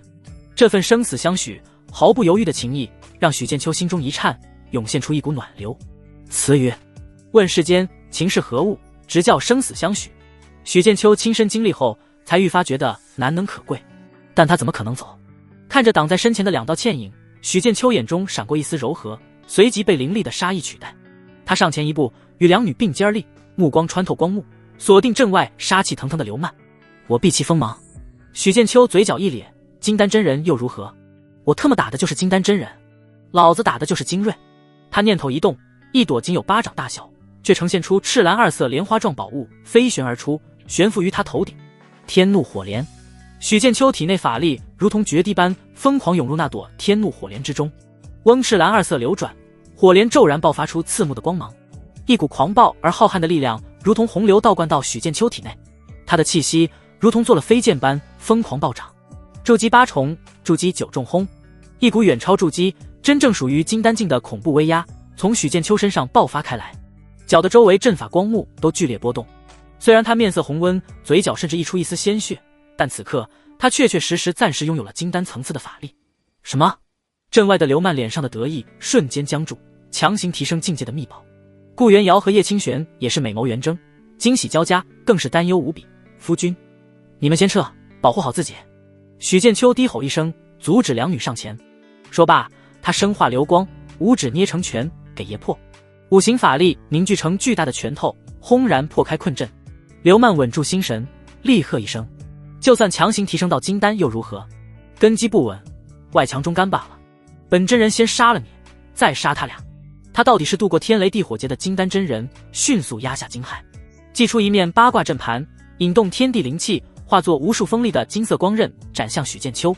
同时他手指掐诀，施展出本命神通幻灭蛛丝，无数细微到几乎看不见的丝线悄无声息地布满虚空。这些丝线坚韧无比，从四面八方缠绕向许剑秋。一旦被缠上，不仅行动受制，法力也会被迅速消融腐蚀，成为蛛网上的蚊虫。这道法极为阴毒狠辣，再配合阵法，无往而不利。在刘曼突破金丹后，就将其变为本命神通。许剑秋顿时感到压力倍增，行动变得迟滞，护体法力在那蛛丝的侵蚀下滋滋作响，不断暗淡。狂暴的力量在他体内奔腾，却难以完全精细掌控，一时间竟落入了下风。小子，看你还能撑多久？就在刘曼以为胜券在握之时，一直被动防御的许剑秋眼中闪过一道金光，他右手陡然摊开，白、青、黑、赤、黄五色闪耀，五色光华不再是之前的驳杂，而是变得更加凝练璀璨。五行灭绝玄光，破！小城的五行灭绝玄光威力与入门时已不可同日而语。那五色玄光如同死亡之扇，刷向前方。吃吃吃，那坚韧无比的幻灭蛛丝在接触到五色玄光的瞬间，如同烈阳下的冰雪，无声无息消融。刘曼脸上的狞笑瞬间冻结，化为了恐惧。他想要后退，想要祭出保命法宝，但一切都太晚了，连自爆金丹的机会都没有。五色玄光摧枯拉朽，在他惊恐绝望的目光中，轻轻刷过他的身体，刷过他那面八卦阵盘，连天地间罡风都为一尽。刘曼的身体连同阵盘一起化为了齑粉尘埃，消散在虚空。一位金丹真人就此形神俱灭。许剑秋撤去力量，天怒火连光芒暗淡飞回手中。当初秦子夜能以筑基9重修为瞬杀血魔王，他如今是临时金丹，击杀刘曼也在情理之中。嗨嗨！许剑秋脸色一白，气息迅速跌回筑基7重，剧烈的喘息起来，显然消耗巨大。夫君！顾元瑶和叶清玄冲上前扶住他，眼中满是后怕与心疼。而就在不远处的虚空，一道紫色的身影悄然站立，他风韵美艳的脸上此刻竟带着一丝震惊。离开苍明宗时，他见到刘曼鬼鬼祟祟尾随许剑秋等人，心生好奇，就跟来看看。方才见许剑秋遇险，那冰封的心湖竟莫名泛起一丝想要出手的冲动，但见到许剑秋竟能强行提升至金丹境，他便按捺下来，选择观望。而最后那道五行灭绝玄光，小成境界，这怎么可能？秦子夜心中掀起了惊涛骇浪。我与他法诀至今才多久？即便有纯阳圣体，天赋异禀，也绝无可能这么快就将这门道法修炼至小成。他修炼过五行灭绝玄光，自然清楚到底有多难。他身上到底还藏着多少秘密？秦子夜的目光落在被两女搀扶着的许剑秋身上，那个男人脸色苍白，眼神却明亮如星辰。仙魔战场的一幕幕再次浮现在他脑海，如梦如幻。秦子夜那古井无波的心境，第一次因为一个男子产生了如此剧烈的波动。而方才顾元瑶与叶清玄毫不犹豫舍身相护，许剑秋毅然决然反身迎战的情景，也如同烙印般深深刻入了他的心底。秦子夜站在虚空，沉默了片刻，就想悄然离去。一道熟悉的声音在虚空响起：来都来了，怎么不出来一见？来都来了，怎么不出来一见？秦仙子，或者说绝情真人。秦子夜听到这声音，眸中闪过讶异与慌乱。他自认隐匿之术极佳，竟还是被察觉了，而且他竟直接点破了他的身份。秦子夜看向不远处被顾元瑶和叶清玄搀扶着的许剑秋，沉默了片刻，终究不再躲避。他风韵的身姿缓缓浮现，身着紫色道袍，眉心朱红花钿，风华绝代。是他！顾元瑶和叶清玄同时一惊，立刻认出了这位就是之前在苍明宗大殿引起轰动的绝情真人。两女一开始心里就隐隐有所猜测，事到如今终于确定他就是许剑秋在仙魔战场提及的那个救命恩人。顾元瑶与叶清玄心中顿时一紧，下意识地抱紧许剑秋，美眸中充满了警惕以及一种难以言喻的复杂压力。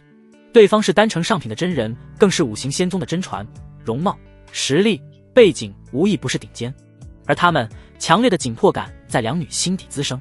许剑秋给了两女一个放心的眼神，目光落在秦子夜身上，还是那么有韵味。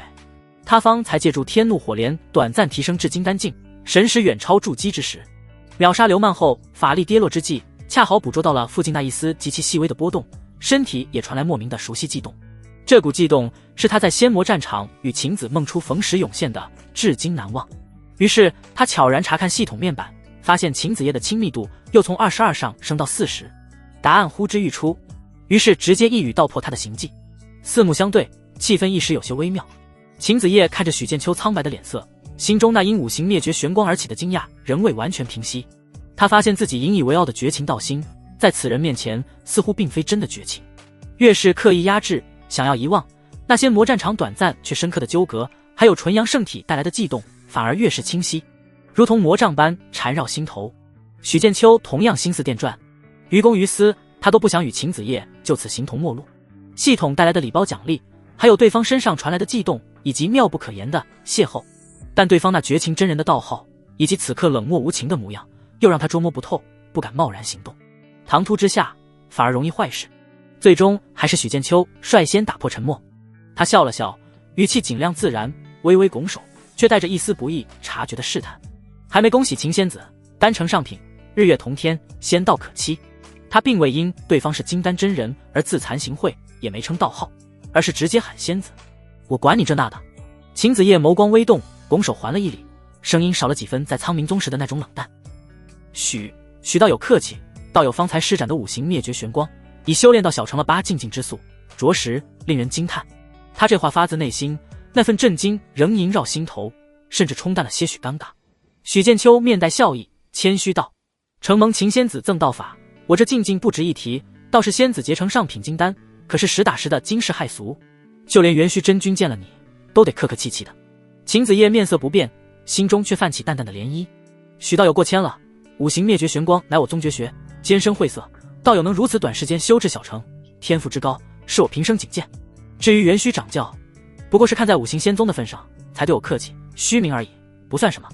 他心想，元虚真君都对我客气恭维，为何不见你客气？眼前男子只是筑基境，而元虚真君可是元婴境，而据他所知，许剑秋并非什么名门大派的弟子，就这份气度心境，就远非寻常筑基境修士能有的。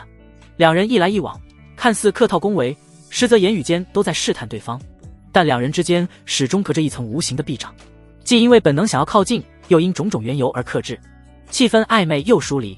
顾元瑶和叶清玄在一旁看着，能清晰地感受到两人之间那种古怪，他们心中酸涩紧张，却又只能默默看着，插不上话。尴尬的沉默再次蔓延，比之前更加微妙。秦子夜忽然觉得此地不宜久留，每一次看到许剑秋，看到他身边那两位生死相依的道侣，他那绝情道心便会泛起波澜。许道友倒是好福气。秦子夜压下心底那丝莫名的躁动，与一丝连自己都未察觉的酸意，很快恢复到绝情真人的姿态，淡淡说了2个字：告辞。就在他转身欲走之时，似又想到什么，屈指一弹，一道金光飞向许剑秋，悬浮在他面前。那是一面巴掌大小，雕刻着玄奥五行纹路的金牌，散发着一股威严气息。此乃五行仙宗内门弟子令牌，可通过它参加本宗招收弟子的考核。秦子夜声音平淡，目光却不着痕迹地快速扫过许剑秋的脸。五行仙宗广纳天骄，需要你这样的人才。若你日后有意，可持此牌来五行仙宗修行。说完，他不再看许剑秋是何反应，也不去看顾元瑶和叶清玄瞬间变化的脸色。只见紫衣飘动，秦子夜身形化作一道流光，瞬息消失在天际，仿佛从未出现过。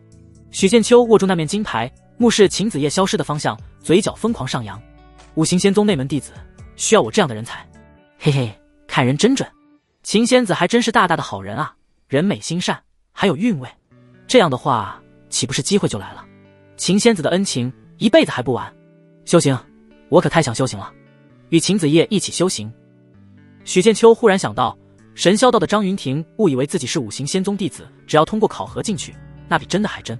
顾元瑶和叶清玄来到许剑秋身边，看着那面金光闪闪的令牌，又看看许剑秋那若有所思的表情，两女相视一眼，皆是从对方眼中看到了同样的决心，必须尽快结丹。可恶，明明是他们先的。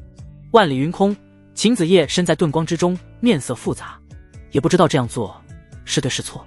桃花坞里桃花庵，桃花庵里桃花仙，桃花仙人种桃树，又摘桃花卖酒钱。小院重回往日的宁静，桃花开了又落，仿佛之前苍冥宗的风波与荒郊上空的厮杀都只是一场幻梦。许剑秋手握酒葫芦，往嘴里灌了一口桃花酿，重新系在腰上。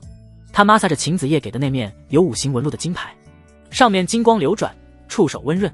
但许剑秋没有立刻动身前往五行仙宗的打算。苍冥宗不过三流宗门，内部勾心斗角就成那样。许剑秋望着庭前落花，与两位道侣冷静分析：五行仙宗乃人族巨擘，天骄辈出，资源争夺，派系纷争，恐怕更是凶险百倍。我如今的实力贸然前往，即便有这令牌，恐怕也会被人针对，不好混啊。有人的地方就有江湖。可是他对五行仙宗的道法、资源，尤其是类似五行灭绝玄光这等强大道法，同样眼馋无比。那威力他亲身体验过，若能再习得几门，实力必将暴涨。但机遇往往伴随着风险。顾元瑶轻轻颔首，清冷的眸子中满是赞同。夫君所思甚是，五行仙宗水太深，绝非良善之地，难以把握。眼下提升自身实力方是根本。他如今重回筑基9重巅峰，下一步便是结丹，对此感悟更深。水深把握不住，许剑秋莫名想到攀嘎之交，叶清玄也凑过来，深以为然，笑道：“等我与瑶姐姐都突破到金丹，夫君拜入五行仙宗，要是有谁敢欺负你，我和瑶姐姐帮你出头。”好啊，我跟着你们混。许剑秋哈哈一笑，然后装出可怜弱小无助的表情。富婆，饭。既然做了决定，三人便不再多想。为了有备无患，许剑秋收集有关五行仙宗以及那面金牌的信息，通过多方打听和查阅，才弄清楚这金牌名为五行举荐令，唯有五行仙宗的金丹境真传弟子才有资格获得一枚，用于举荐他们认为有潜力的修士拜入五行仙宗。持令者可不经繁琐初选，直接参加五行仙宗的内门考核，一旦通过，便是内门弟子，能享用宗门诸多仙藏资源。这更坚定了许剑秋先提升实力的决心。既然要参与考核，那实力越强越好。有了之前仙魔战场的收获，三人暂时不再需要为资源奔波。许剑秋终于能静下心来，专注于他一直想深入研究的符箓与阵法。他除了日常的双修，就是与叶清玄研究五雷符与阵法相结合。叶清玄阵法天赋极高，早已是2品出神入化之境的阵法师。许剑秋则有系统辅助以及来自现代的奇思妙想，强联合之下，五雷符的阵法还没研究出来，别的稀奇古怪的符阵倒是研究出来不少。而顾元瑶则开始为结丹做最后的准备。他沉淀心境，打磨法力，在许剑秋卖力的帮助下，将筑基9重的修为推至圆满之境。3个月时光匆匆流逝，小院一角时常传来轻微的雷鸣和灵力的剧烈波动。这一日，许剑秋与叶清玄对视一眼，眼中皆充满了疲惫却又极度兴奋的光芒。他们飞到无人的荒山野岭，验证最新成果。许剑秋摊开手心，上面悬浮着一个黑色圆形阵盘，看起来平平无奇。以芥子纳须弥之法，将一座由99张绘制着雷纹的一品天雷符为辅，再以9张2品五雷符为主的阵法融进阵盘之中。雷来！许剑秋低喝一声，以法力引动阵盘，将其扔向一座数千米的高峰。嗡！数百张雷符同时亮起，磅礴的雷霆之力被法力激活，最终在阵眼处化作一道呈现暗紫之色，仿佛蕴含着天罚之威的恐怖雷柱，轰然击在高峰之上。轰隆隆！毁天灭地的雷柱瞬间爆开，狂轰滥炸，将高大巍峨的山峰夷为平地。许剑秋远远看去，都感觉心悸无比。这威力，金丹真人来了也得死，要是劈在人身上，那不得青一块紫一块的。成功了！叶清玄兴奋地握紧拳头，抱住许剑秋亲了一口。许剑秋长舒一口气，脸上露出畅快的笑容。这结合了大量天雷符与五雷符的五雷天行阵，威力远超单一的五雷符，足以灭杀金丹初期的金丹真人。这将成为他们的又一个强大底牌。高山，为我发声！3个月潜心修炼，不只是阵法符箓的突破，许剑秋的修为也水到渠成，突破至筑基8重，法力愈发浑厚精纯。他本想多收不孝一子，再来个大义灭亲，薅系统羊毛，结果系统提示收义子没有奖励了。我勒个豆！许剑秋只能遗憾地终止这一行为。某一日，荒山野岭之上，天地灵气开始自发汇聚。顾元瑶一袭白衣站在山巅，抬头望天，神色平静中带着一丝决然。他已感应到金丹天劫即将到来。元瑶，小心！瑶姐姐，小心！远处，许剑秋和叶清玄为他护法。好！顾元瑶微微颔首，引动了天雷地火劫，乌云汇聚成一片，云中有紫色雷蛇乱舞，赤红地火凭空涌出，天雷地火劫轰然降临。顾元瑶祭出飞剑，剑化游龙，抵挡着劈下来的雷霆。他剑诀引动寒气，冻结地火，劈散雷罡，但还是有些许天雷与地火蔓延到身上。天雷地火劫又名天雷地火炼金丹，寻常修士都会借助雷火中蕴含的生灭之力来淬炼肉身与法力，期间惊险万分，但顾元瑶都凭借深厚的根基和坚韧的意志硬扛了下来。终于劫云渐散，顾元瑶悬浮半空，周身气息暴涨，一枚龙眼大小散发着蓝光与强大寒气的金丹于他丹田之中缓缓成型。金丹成。然而那金丹光芒虽盛，却并未引动如晴子夜那般日月同天的异象，其内蕴含的道运与法力虽远超下品金丹，却终究未能结成上品金丹。世间大多数修士都只是中人之资，结成中品金丹已经很不错了。顾元瑶身影缓缓落下，感受着体内澎湃的金丹之力，他脸上露出一丝淡淡的笑容。虽有一丝未能成就上品的微小遗憾，但更多的却是如愿以偿的欣慰与踏实。恭喜袁瑶结成金丹，瑶姐姐，恭喜！许剑秋和叶清玄立刻飞上前，由衷的祝贺。如此一来，那秦白薇再也构不成威胁了。顾元瑶成功结丹，意味着他们这个小家的整体实力有了显著提高，在这修仙界也算有了立足之地。金丹真人在苍冥宗可担任长老，妥妥的宗门高层。即便在号称3000金丹的五行仙宗，也不是可有可无的小角色，而是中流砥柱。许剑秋握着顾元瑶的手，又看了看身旁喜笑颜开的叶清玄，心中流露着满足感。道侣不仅是伴侣，更是漫漫仙道上并肩前行的同道之人。若是大道独行，那该多孤寂啊！郁郁了咋整？万千山峦如同擎天翡翠巨柱那般拔地而起，直插云霄。更令人震撼的是，群峰之上竟悬浮着一座巍峨磅礴的巨大仙城，灵光万道，彩气千条。凡夫俗子见到，恐怕会以为是天宫降临凡世。然而，这只是五行仙宗的山门所在及其附属巨城五行仙城，类似于许剑秋前世的大学城。许剑秋、叶清玄与顾元瑶三人飞临而至，远远便见仙鹤成群，优雅穿梭于云霞之间，宛如一幅画。一道道各色的剑光划破青空，那是御剑飞行的修士。更有甚者，骑着形态各异的灵兽、仙鹤、白鹿、天马，在青天白日呼啸而过，带起阵阵罡风。乘白鹤上青天，匣中藏器渺王拳。老魔小丑谁无眼，叫尔身前万剑悬。这便是修仙者的世界。仙城之中，殿宇楼阁鳞次栉比，星罗棋布，街道更是宽阔无比。浓郁的天地灵气扑面而来，比外界用聚灵阵还要浑厚。据说五行仙城本身就有一座巨大仙阵，攻防一体，聚灵只是最为常见的功效，因此进城费用就要10块灵石。这里的繁华远超许剑秋所见过的任何方式，就连苍冥宗都远不如此地。筑基修士遍地走，金丹强者也屡见不鲜，偶尔甚至能感受到令人心悸的恐怖气息一闪而过，至少也是元婴老怪路过。至于炼气境，在此地几乎只能小心翼翼，夹缝求生存，哪怕是五行仙宗炼气境的外门弟子也是如此。好一个五行仙城，果然不愧是顶级仙宗气象。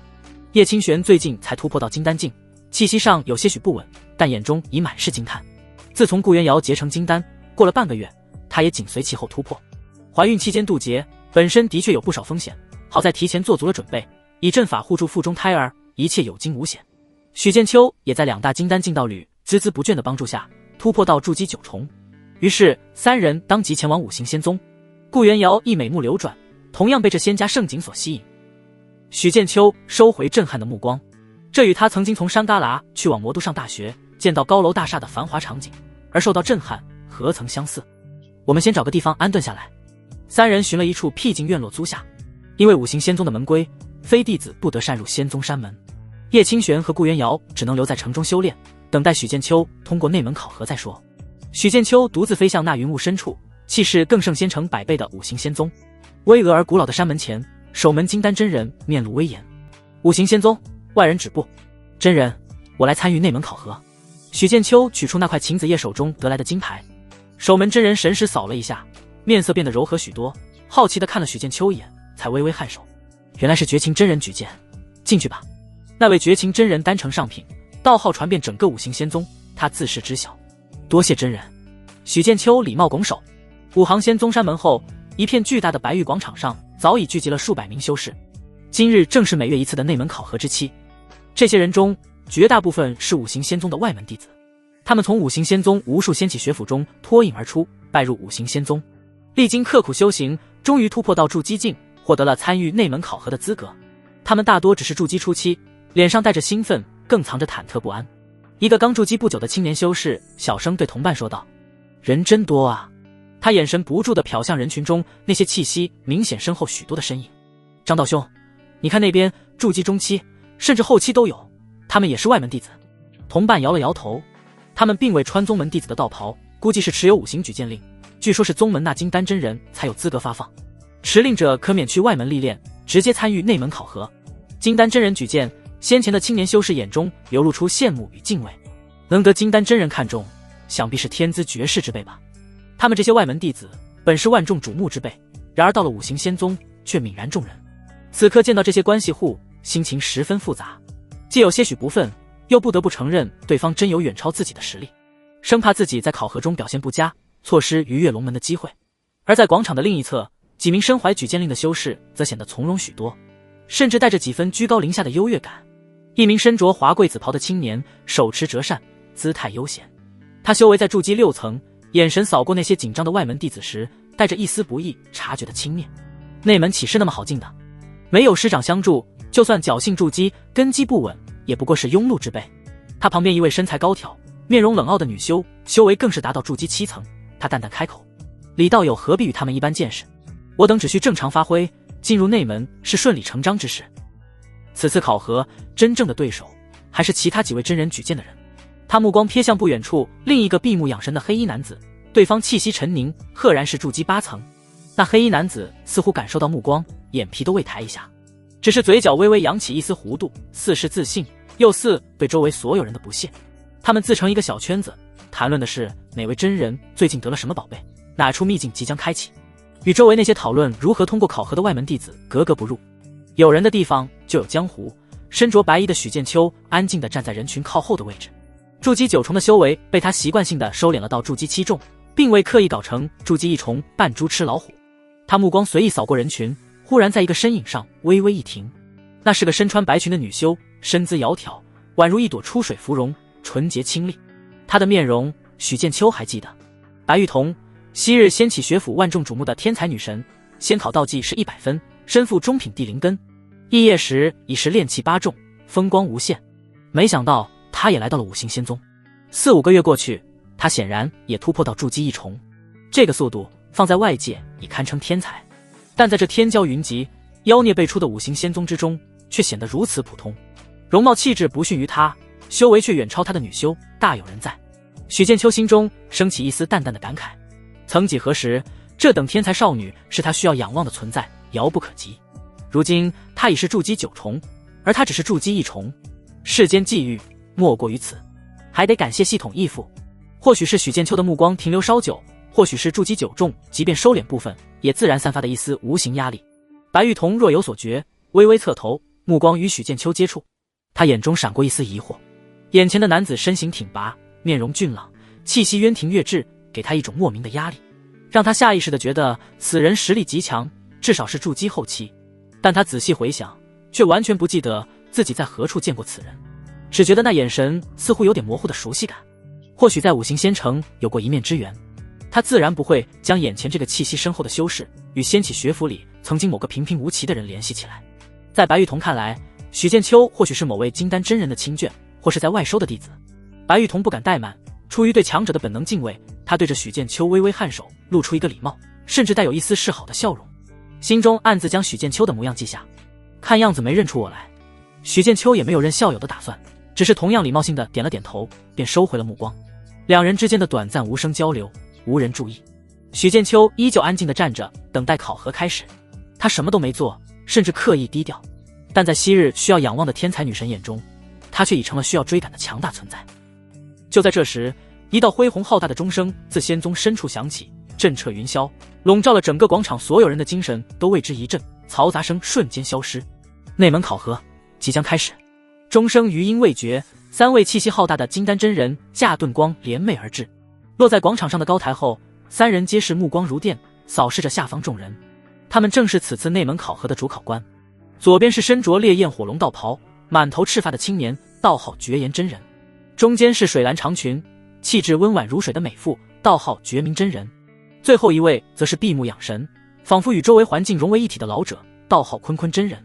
赤发青年绝颜真人声如洪钟大吕。内门考核共分3场，首场开始。他话音刚落，广场四周数十根石柱光芒大放，交织成一个巨大的幻阵，将在场所有考核者尽数笼罩其中。许剑秋只觉眼前一花，周遭景物骤变，紧接着他发现自己竟身处一间灵气氤氲的水池之中，空气中飘荡着一股熟悉的诱人气味，那是女子香。你来了。一道慵懒而妩媚的声音自水池中响起。许剑秋转头望去，呼吸不由得一滞。只见秦子夜身上浸着一件薄如蝉翼的紫色纱衣，沐浴在水池中，勾勒出惊心动魄的完美曲线。她绝美的容颜上不再是金丹真人那般淡然，而是染着一层淡淡的红晕。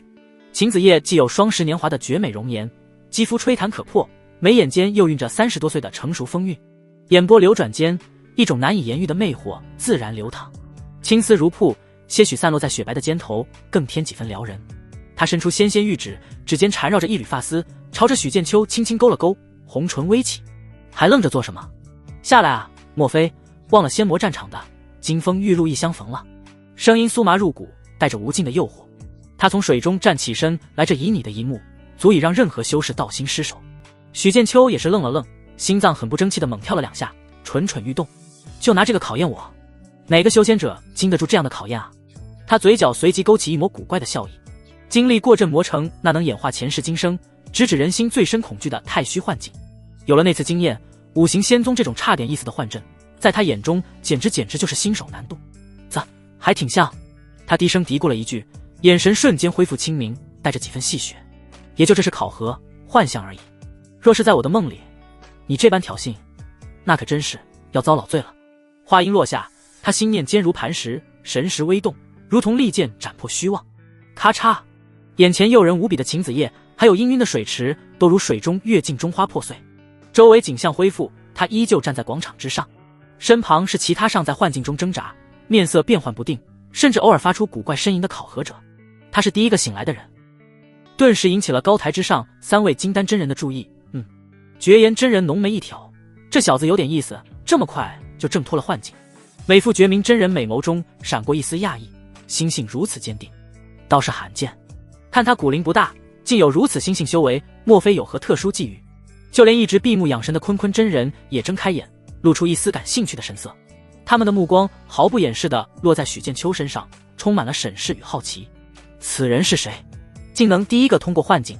人群中那神色倨傲的黑衣青年第二个醒来，看向许剑秋的目光中多了一丝忌惮，但随即又被自信取代。不过是心性尚可，侥幸罢了。真正的考核看的还是实力。下方通过考核的修士们也陆续醒来，看到早已气定神闲站在那里的许剑秋，皆是面露惊容。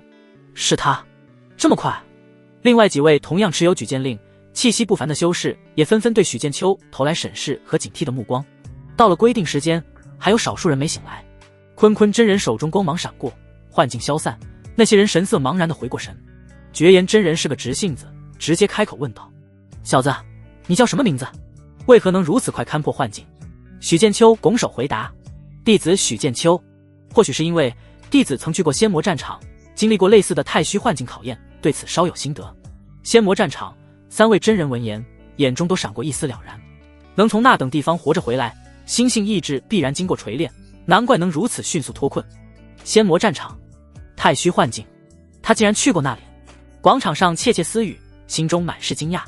仙魔战场是凶险与机缘并存之地，几乎九死一生。无论修为如何，能从那等地方活着回来，本身就是实力的象征。原来如此，绝颜真人点头不再多问。对于他们这些金丹真人，仙魔战场都去了好几次，不足为奇。人群中的白玉彤此刻美眸中更是充满了敬畏，将许剑秋这个名字记在心里。那可是令许多筑基修士谈之色变的仙魔战场啊！不就是仙魔战场，我又不是没去过。几位筑基后期的修士心中冷哼。最终第一场考核结束，近一成心智不坚者惨遭淘汰，现场气氛愈发凝重。绝明真人柔声道：第2场考核镜中斗法。很快众人被引至广场后的一座古朴大殿，殿中悬浮着一面高约3丈、宽1丈的巨大古镜，镜面并非映照人影，而是如同水波般缓缓荡漾，散发着玄奥莫测的气息。此乃我五行仙宗第4代祖师所炼灵宝他我镜。绝明真人介绍道：此镜可将尔等真身拉入镜中世界，复刻一个与你们自身道法、修为、神识几乎完全一致的他我镜像，并且他我的斗法意识会更加强大。考核规则很简单，与他我斗法，只要坚持1刻钟不败，即为通过。与自己斗法，还要面对一个加强版的自己，这何其艰难！1刻钟而已，我要战而胜之。众人心思各异，有的生出退意，有的则是无所畏惧。与自己对决，这倒是有趣。许剑秋心中跃跃欲试，左右脑互搏是吧？下一瞬，他我镜冒出耀眼的银色光芒，将殿中众人全部吞噬进去。他我镜中，世界一片混沌虚无。许剑秋眼前多出几乎一个一模一样的自己，或者说是镜像化的他我。他我站在对面，无论是气息还是神态，都别无二致。许剑秋心念一动，将先前隐藏的境界猛然提升至筑基9重，试图打对方一个措手不及。然而，那镜像他我周身气息也瞬间暴涨，毫无挚爱的同样达到了筑基9重。妈的，这也复刻了！许剑秋心中暗骂一声，他朝着他我微微拱手，笑道：“都是自己人，别伤了感情。”许剑秋面带笑意，下一瞬，一道五色剑光迸发，凌厉至极，朝他我袭去。不讲先得搞偷袭，小斩魔剑诀。他我几乎在同一时间催动小斩魔剑诀还击，双方剑招乃至法力运转都完全一致。许剑秋每一次攻击都被对方完美格挡或闪避，每一次变招都被对方提前预判，仿佛在与自己的影子斗法。许剑秋全程都被压着打，耍阴招用符箓偷袭也被他我躲开，然后用出相同的符箓还击。这还怎么打？他甚至怀疑，只要自己敢用五行灭绝玄光，他我也会施展出来。什么叫特么的惊喜？经过多次试探，许剑秋心思电转，这镜像能复制我的道法修为，但它终究是死物，是灵宝根据我的信息复刻出来的。他有的只是已知。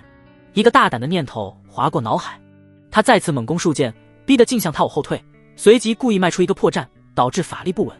那镜像果然中计，眼中冰冷光芒一闪，抓住这绝佳机会，人剑合一刺向许剑秋，速度快如闪电，剑气煌煌如雷音。许剑秋根本不去管那刺来的一剑，一直缩在袖中的左手猛地甩出，并非剑招，也非道术，而是3张灵光熠熠的2品金刚不破符。符箓瞬间激发，化作3重厚重无比的金色光盾，挡住他我的攻势。同时他手掌猛然抬起，白、青、黑、赤、黄5色光芒冒出。而在此时，金色光盾被他我蕴含筑基9重灵力的一剑接连破开2层，但终究被阻了一阻。趁镜像被符箓阻挡，动作迟滞的刹那，许剑秋手中五行灭绝玄光刷出，正中镜像他我。他我眼中那冰冷第一次出现惊诧的情绪波动，随即身体如同烟雾般开始剧烈波动溃散，最终彻底消散在镜中世界。许剑秋长舒一口气，固然他我能复刻他的一切，但都是在他用出来之后才被复刻的。只要许剑秋使出连自己都挡不住的杀招，他我没机会了。事实证明果然如此。外界他我镜光华的镜面如同水波般荡漾一下，大殿中的3位金丹真人同时一愣，半刻钟不到就有人出来了。只听咔嚓一响，许剑秋感到天旋地转，又回到了殿中。此时大殿空空荡荡，只有3个金丹真人，目光如实质般瞬间落在他身上。看我干嘛？我又是第一个出来的。赤出口吧。许剑秋表示自己太过优秀，没办法啊。他神色平静，法力消耗大半，却依旧沉稳，仿佛只是做了一件微不足道的小事。气质这块拿捏得死死的。绝颜真人下意识地微微前倾了身体，神识与另外2位真人交流。又是这小子，这才过去半刻钟吧。绝明真人温婉的脸上此刻惊讶不已，美眸紧紧盯着许剑秋，仿佛要将他从里到外看个透彻。这么快，即便是他我镜像，实力与本体相当，且斗法更强，想要战而胜之也绝非易事。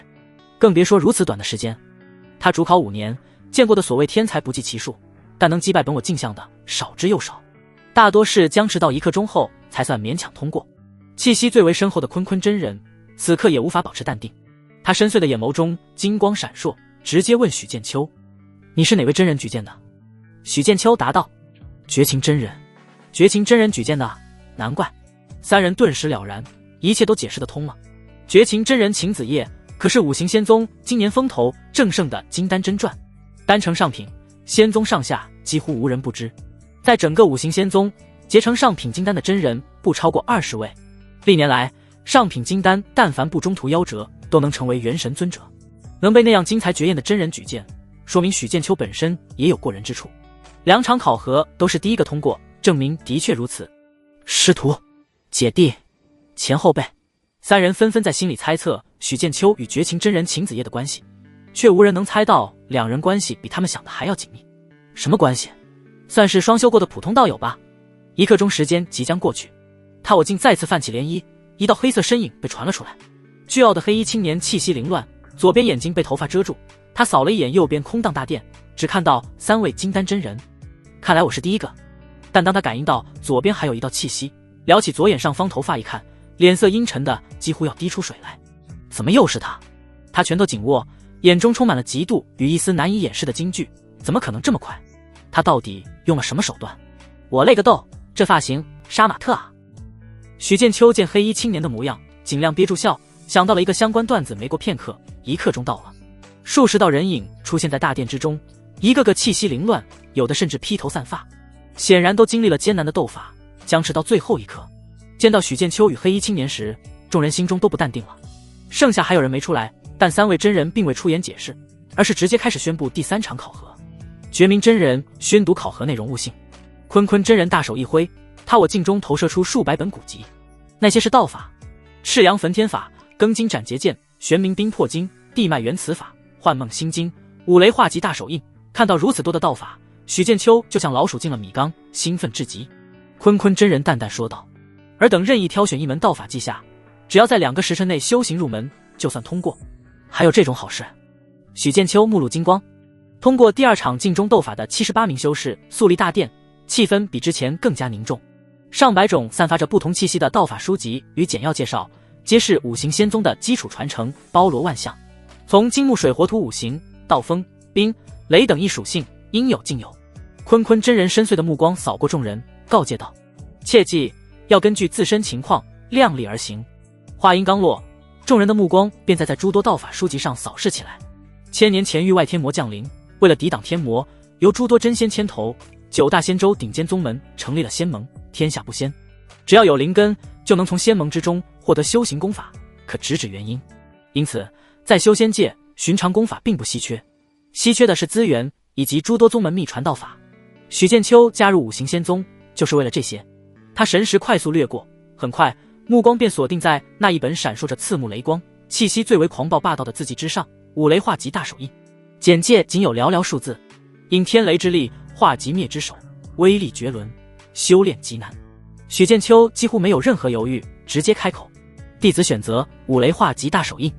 声音不大，却清晰地传遍大殿。由于许剑秋2次都率先通过，众人注意力纷纷落到他身上，看到那门雷法时不由目露思索。3位金丹真人皆是微微皱眉，绝颜真人忍不住劝诫道：许剑秋，你已连过2关，表现优异，不必如此冒险。五雷化极大手印虽说威力巨大，乃这里道法之中最强的，但对雷道天赋、法力掌控乃至神识要求都苛刻至极。莫说2个时辰，即便数日能入门都已是天才。你不妨选一门稍易入手的，更为稳妥。内门弟子考核其实只要过了前2场就算通过了，第3场则是根据悟性表现来给出不同奖励。觉明真人也柔声提醒，悟性考核并非威力越大越好，而是看能否入门，莫要因小失大。修为最深厚的坤坤真人也看了许剑秋一眼，虽未说话，但眼神中的意味也是劝其慎重。许剑秋能感受到3位真人的好意，拱手诚恳道：多谢3位真人提点，只是弟子对雷法心向往之，既有此机会，想尝试一番，即便失败亦无怨无悔。他选择这门道法可不是瞎选的，而是有的放矢。见他心意已决，3位真人也不再劝说，只是暗暗摇头，觉得此子虽天赋异禀，但终究有些年轻气盛，怕是要在这一关上栽跟头。下一瞬，那五雷化极大手印书籍化作一道流光，钻入许剑秋眉心。而那筑基8重的黑衣青年林雨见许剑秋竟敢选择最难的道法，那股不服输的争强好胜之心瞬间被点燃。他自存也修炼过家族雷法，身负上品的灵根，天赋异禀，岂能弱于人后？他立刻上前一步，大声道：弟子林雨也愿选五雷化极大手印。坤坤真人看了他一眼，皱了皱眉，但并未多说，只是挥了挥手。上方的他我竟光芒一闪，再次投射下一本完全相同的五雷化极大手印书籍。其余修士听到3位真人的告诫，也纷纷做出选择，大多挑选了与自身灵根相符，或者看起来相对容易入门的道法，如赤阳焚天法、庚金斩劫剑、玄冥冰魄经、以木回春术等等。翁他我竟发出嗡鸣，镜面光芒大盛，分化出78道柔和的光柱，精准地笼罩住每一位考核者。光芒闪过，众人身影瞬间从大殿消失，被分别射入镜中独立的芥子须弥空间之中，互不干扰，可安心参悟。一个独立的须弥空间内，许剑秋盘膝而坐，头顶有一个转动的鬼在计时。他神识沉入那枚蕴含着五雷化极大手印传承的书籍之中，刹那间，无数繁复玄奥的经文以及引动天雷、化雷为印的妙法齐齐涌入他的识海。果然玄妙，许剑秋心中暗赞。他有制作大量五雷符的深厚底子，对雷霆之力本就极为了解，更修炼了五行灭绝玄光，对五行本质与转化的理解同样精深。此刻参悟这五雷化极大手印，诸多关窍竟是一点就通，许多晦涩之处结合自身经验稍加推演，便能豁然开朗。那牵引天雷、化雷为印的法门，在他眼中变得有迹可循。许剑秋沉浸其中，双手无意识地在身前接出一个个玄奥的雷印，指尖有细微的电光迸射，周身开始隐隐有低沉的雷鸣声回荡。反观另一个芥子空间内，林羽额头青筋暴起，浑身灵力剧烈波动，试图强行理解运转那霸道无比的雷法。他虽修炼过雷法，但这五雷化极大手印本就有五行化五雷，无比玄妙，非一时半会儿能参悟的。怎么会这么难？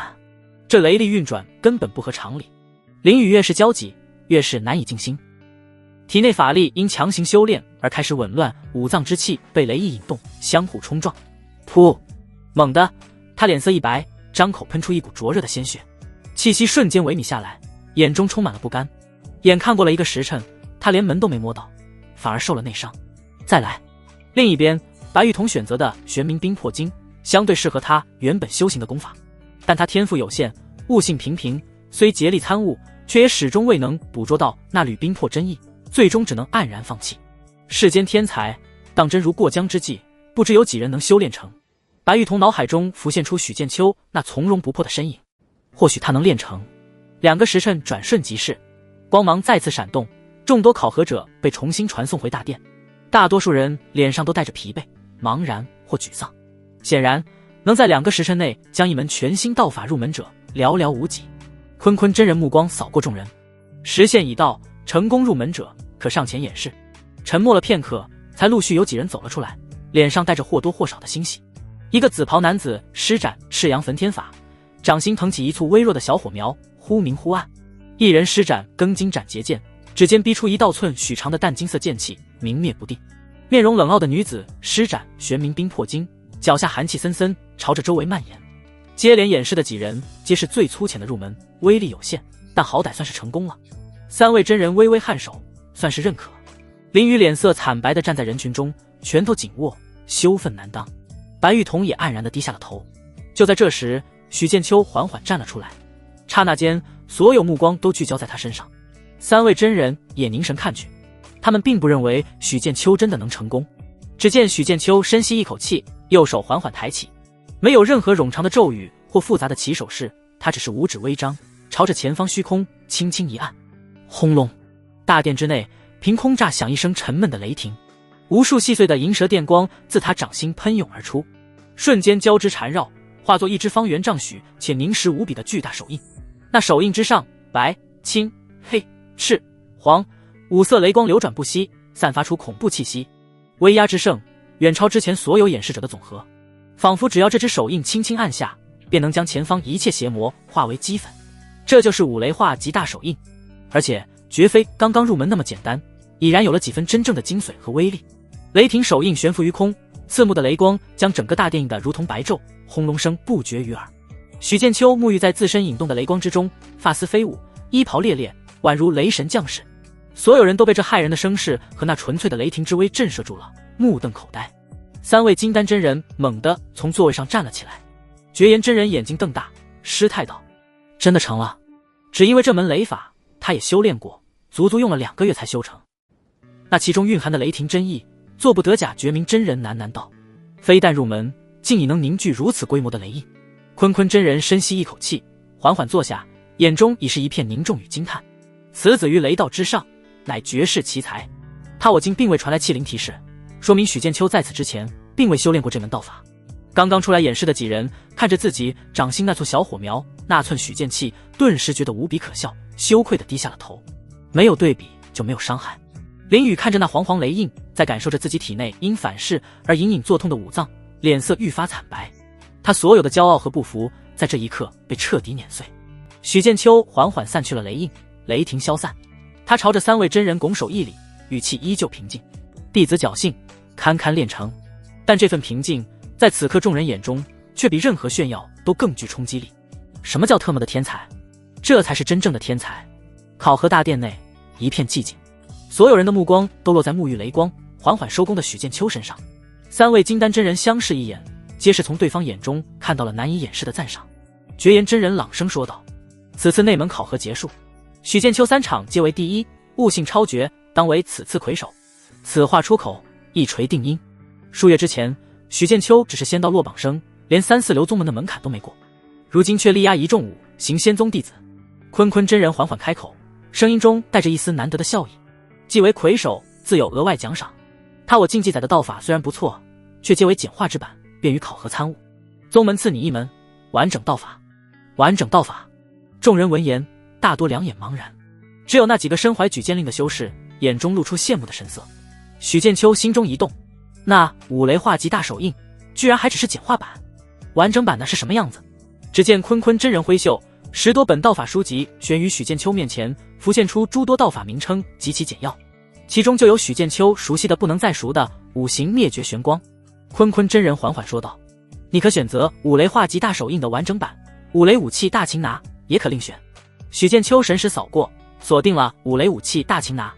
简介仅有8字：移山填海，封天锁地，弟子选此道法。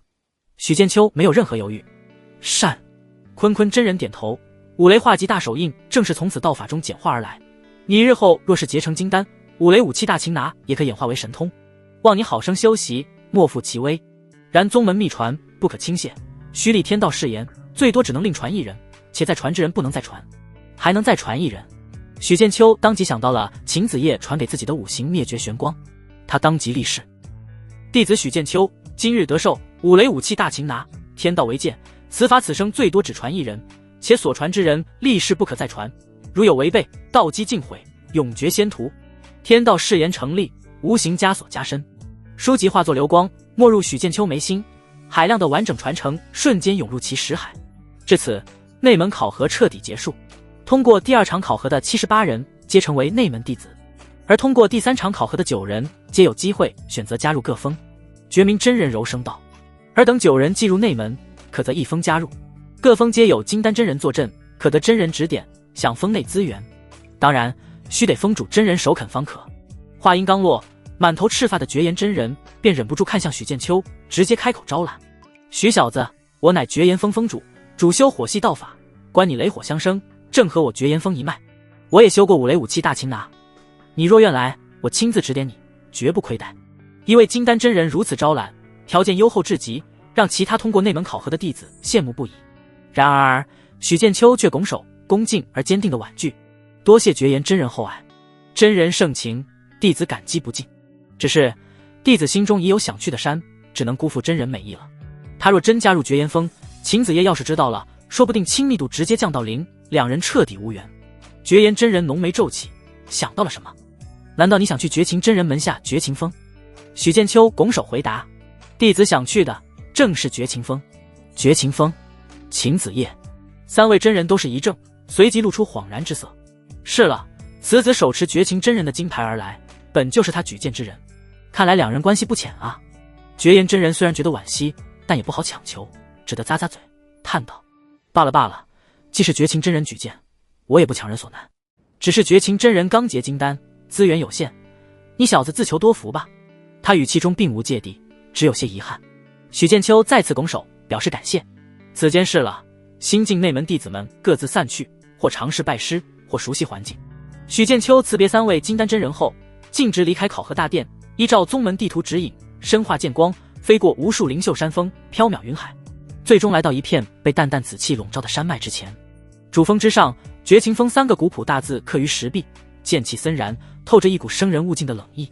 整座山峰种满了某种奇异的紫竹，竹叶如同紫云缭绕，山间有灵鹤飞舞，异兽隐现，奇花盛开，却被一座无形的强大阵法笼罩，隔绝内外。许剑秋刚靠近，便看到山门大阵外的虚空立着一位身着华丽金袍，头戴玉冠的英俊男子，金袍之上绣着5爪金龙。金袍男子正对着阵法内朗声道：秦师妹，同为真传，师兄我只是想来探讨一下道法，交流一番修炼心得，何必紧闭山门，将我拒之门外呢？山中寂静片刻，随即传来一个冷冽到极致，不含丝毫感情的女声，只有一个字：滚。金袍男子脸上的笑容瞬间僵硬，眼底闪过一丝不易察觉的怒意和阴鸷。他好歹也是金丹4转的真传，地位尊崇，何时受过这等羞辱？他强压怒火，正欲再说什么，却敏锐察觉到身后有人靠近。金袍男子陡然回头，正好与驾驭剑光而来的许剑秋在半空中错身而过。他男子目光如电，在许剑秋这个陌生面孔上一扫，察觉到许剑秋只是筑基修为后，金袍男子眼神微闪，将许剑秋的样貌与气息记下，随即冷哼一声，拂袖化作一道惊鸿离去。这狗东西是谁？妈的，想撬我墙角！许剑秋听到了那金袍男子的声音，也将对方记在心里。他落到绝情峰山门大阵前，立刻便被2名守在山门处的女弟子拦住。这2名女弟子皆有筑基后期修为，神色冷峻。来者止步，绝情峰不接待外客，请回。其中一个圆脸女弟子声音冰冷，语气不善。许剑秋拱手道：“2位师姐，在下许剑秋，乃绝情真人故人，特来拜访，劳烦通传一声。”故人？2名女弟子对视一眼，皆是从对方眼中看到怀疑。绝情真人性情淡漠，何来什么故人？定然又是仰慕秦师姐前来纠缠的狂风浪蝶。真人不见客，速速离去，否则休怪我等不客气。另一名瓜子脸女弟子下了逐客令。许剑秋无奈，正想再尝试，却听得峰顶紫竹林中传来熟悉的声音，透过阵法清晰地落在山门前。让他进来。2名女弟子顿时一愣，脸上露出错愕之色，又看了看峰顶方向，这才连忙开启阵法，眼中充满了好奇。阵法光幕多出一道门，许剑秋一步踏入，刚进绝情峰，浓郁精纯的灵气便扑面而来，其中还夹杂着淡淡的紫竹清香，令人心旷神怡。沿着一条蜿蜒的石阶小路向上，两侧紫竹林立，有风吹来，竹叶沙沙，阳光透过竹叶缝隙洒下斑驳光点，静谧而幽深。紫竹林深处，秦子夜一袭紫衣盘坐于地，背对着他，正好能看到曼妙身形，纤细腰肢。在朦胧的雾气中，她宛如画中仙子，风姿绰约。许剑秋走到他身后不远处，停下脚步，看着他的背影，缓缓开口：“我来了。”秦子夜并未回头，过了片刻，才传来他那听不出任何情绪的声音：“我没让你来，那我走。来都来了，走是不可能走的。”许剑秋一看亲密度由40变成42了，好吗？口是心非的女人。许剑秋看着秦子夜那腰臀比例完美的背影，以及纯阴肢体莫名的吸引力，心中悸动不已，也不知道什么时候才能与秦子夜一起修炼。他故意叹了口气，语气带着几分淡淡失落：“哎，听秦仙子这般说，莫非并不希望我来这绝情峰？”秦子夜依旧没有回头，声音平淡无波，纠正道：“我是让你来五行仙宗参与内门考核，而非让你来我绝情峰。”他刻意保持着距离，将他的到来归于自己起了爱才之心，为五行仙宗拉拢人才。许剑秋仿佛没听出他的疏离，自顾自地说道，语气带着一丝不易察觉的炫耀：“内门考核吗？已经过了，侥幸拿了第一，还参悟了那门五雷化极大手印，北蒙宗门赏赐了完整的五雷武器大擒拿道法。”听到这话，秦子夜缓缓睁开双眼。他见识过许剑秋那逆天的悟性，连五行灭绝玄光都能短时间内小成，参悟五雷化极大手印也在情理之中。对此，他心中只是掠过一丝淡淡的讶异。秦子夜缓缓直起身，转了过来，依旧是那张倾国倾城的容颜以及成熟的韵味。他紫衣在微风中轻摆，眸光淡漠。哦，那便恭喜许道友了。既已入内门，当潜心修炼，参法悟道。见他这般态度，许剑秋不以为意，心里直呼有戏。他表情带着发自内心的诚恳，甚至带着几分知恩图报的郑重。能入五行仙宗，全倚仗仙子当日赐下令牌，更何况仙子与我有救命之恩，传道之情，恩同再造。我身无长物，唯有这门新得的五雷武器大擒拿，还算拿得出手，愿将其倾囊相授，以报仙子大恩。他这话说的情真意切，眼神灼灼，仿佛不让他报恩就是罪大恶极一样。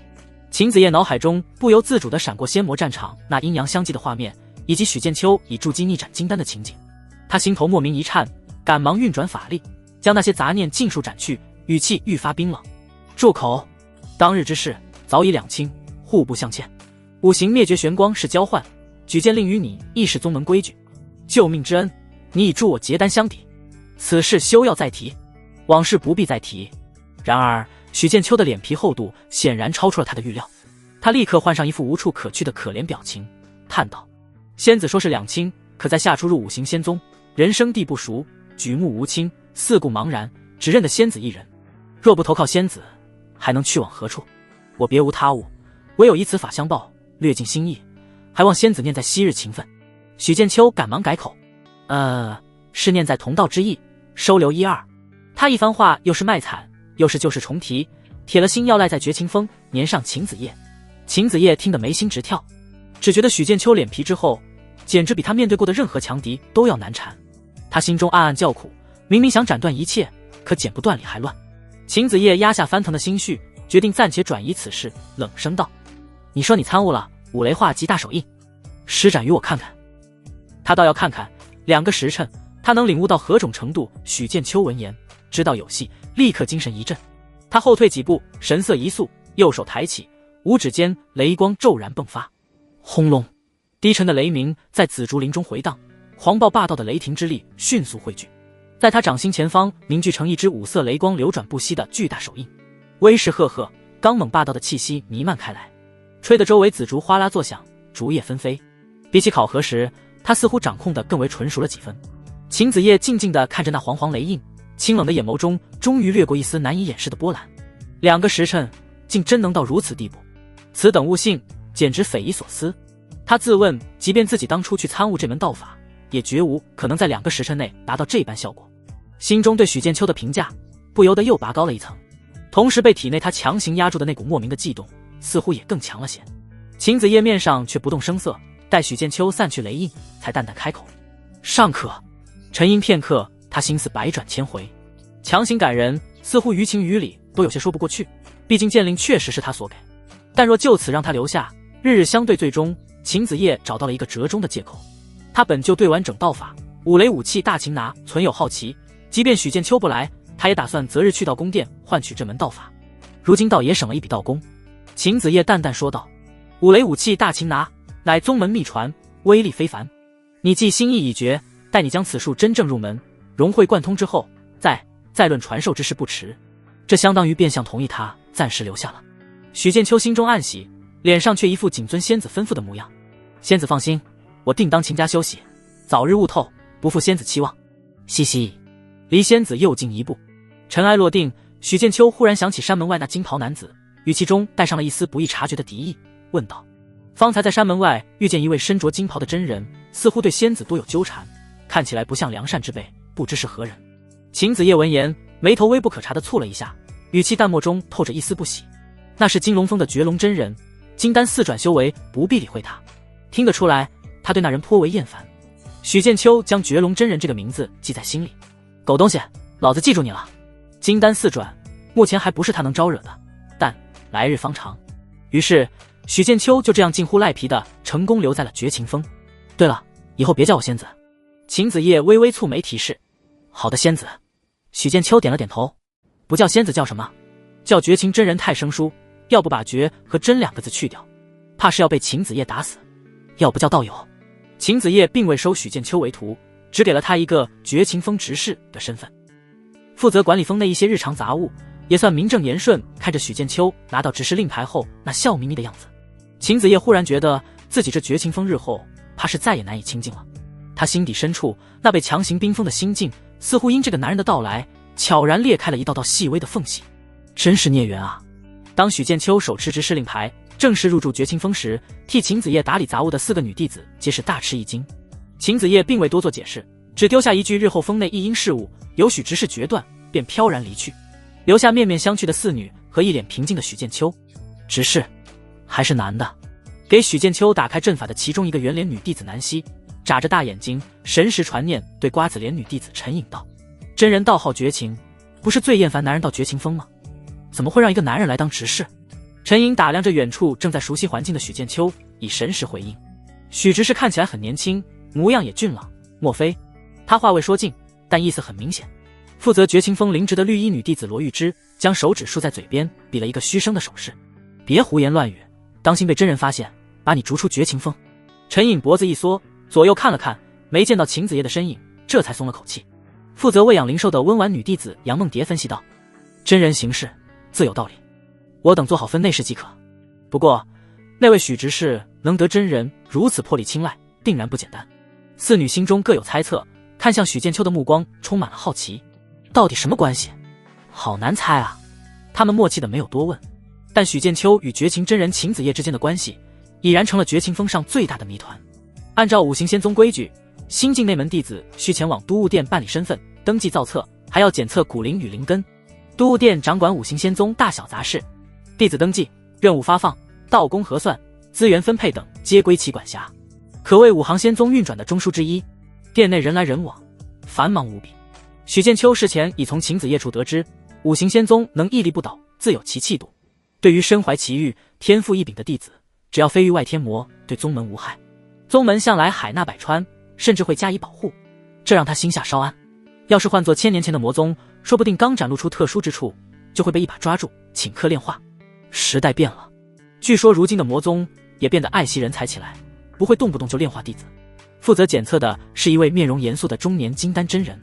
测灵室之中，那金丹真人正襟危坐，让许剑秋将手按在一块高大石碑上。下一刻，石碑符文剧烈闪烁，冒出璀璨的金色光辉，同时显露出许剑秋的骨龄与灵根。18岁，筑基9重，下品天灵根，还有特殊体质。不对，半年前他还是炼气4重，中品黄灵根。那金丹真人脸上的严肃变得惊诧，突然站起身，直勾勾盯着石碑，又看向许剑秋。在五行仙宗，天灵根并不罕见，但18岁的筑基9重还有特殊体质就极为罕见了。但是短短半年，不仅修为突飞猛进，就连灵根资质都变了，这太过反常。你在此等候，不得离开。金丹真人语气急促，立刻取出传讯玉符，将信息急速上报。许剑秋早已问过系统，系统痕迹不会被任何人察觉，即便大能用神识搜魂，也不会暴露。正因如此，他才敢壮着胆子来五行仙宗考核。话虽如此，许剑秋心中依旧有些忐忑。片刻后，他只觉得眼前一花，一位身着金袍、面容俊美的金发少年悄无声息地出现在测灵室内。那金丹真人面色微变，赶忙恭敬躬身，参见祖师。金发少年摆摆手，一双璀璨如骄阳的金色眸子落在许剑秋身上，饶有兴致地打量着他。许剑秋顿感一股无法抗拒、浩瀚如星海的神念扫过自己全身，仿佛连神魂深处都被看了个通透。他突然感觉身躯发热，仿佛引起了某种共鸣。什么情况？金发少年眼中闪过一丝了然和惊讶，轻笑一声，居然是纯阳圣体，难怪有如此修为。不错，根底干净，非夺舍，也非天魔，是我人族天骄。他并未多问许剑秋别的机缘，只是随手抛给他一块古朴的玉牌，上面刻着玄奥的浩阳2字。小家伙，拿着，遇到真正解决不了的大麻烦，用法力引动它，我说不定能帮上忙。不过小事就别来烦我。金发少年语气随意，却自带一股不容置疑的威严。卧槽，抱紧大佬的大腿。许剑秋连忙接过玉牌，恭敬行礼。多谢祖师。金发少年点点头，身形一晃便消失不见。那金丹真人看向许剑秋的目光充满了羡慕，这可是一尊元神尊者的青睐啊。待许剑秋办完手续离开后，那金发少年神念微微一动，关于许剑秋的信息悄然发生变化，骨龄由18变为20，下品天灵根的资质未变，过往的炼气4重、中品黄灵根以及纯阳圣体这些信息则被他无声无息隐去。这小子还与那丹成上品的纯阴之体有染，看来他炼成上品金丹正是因为这小子。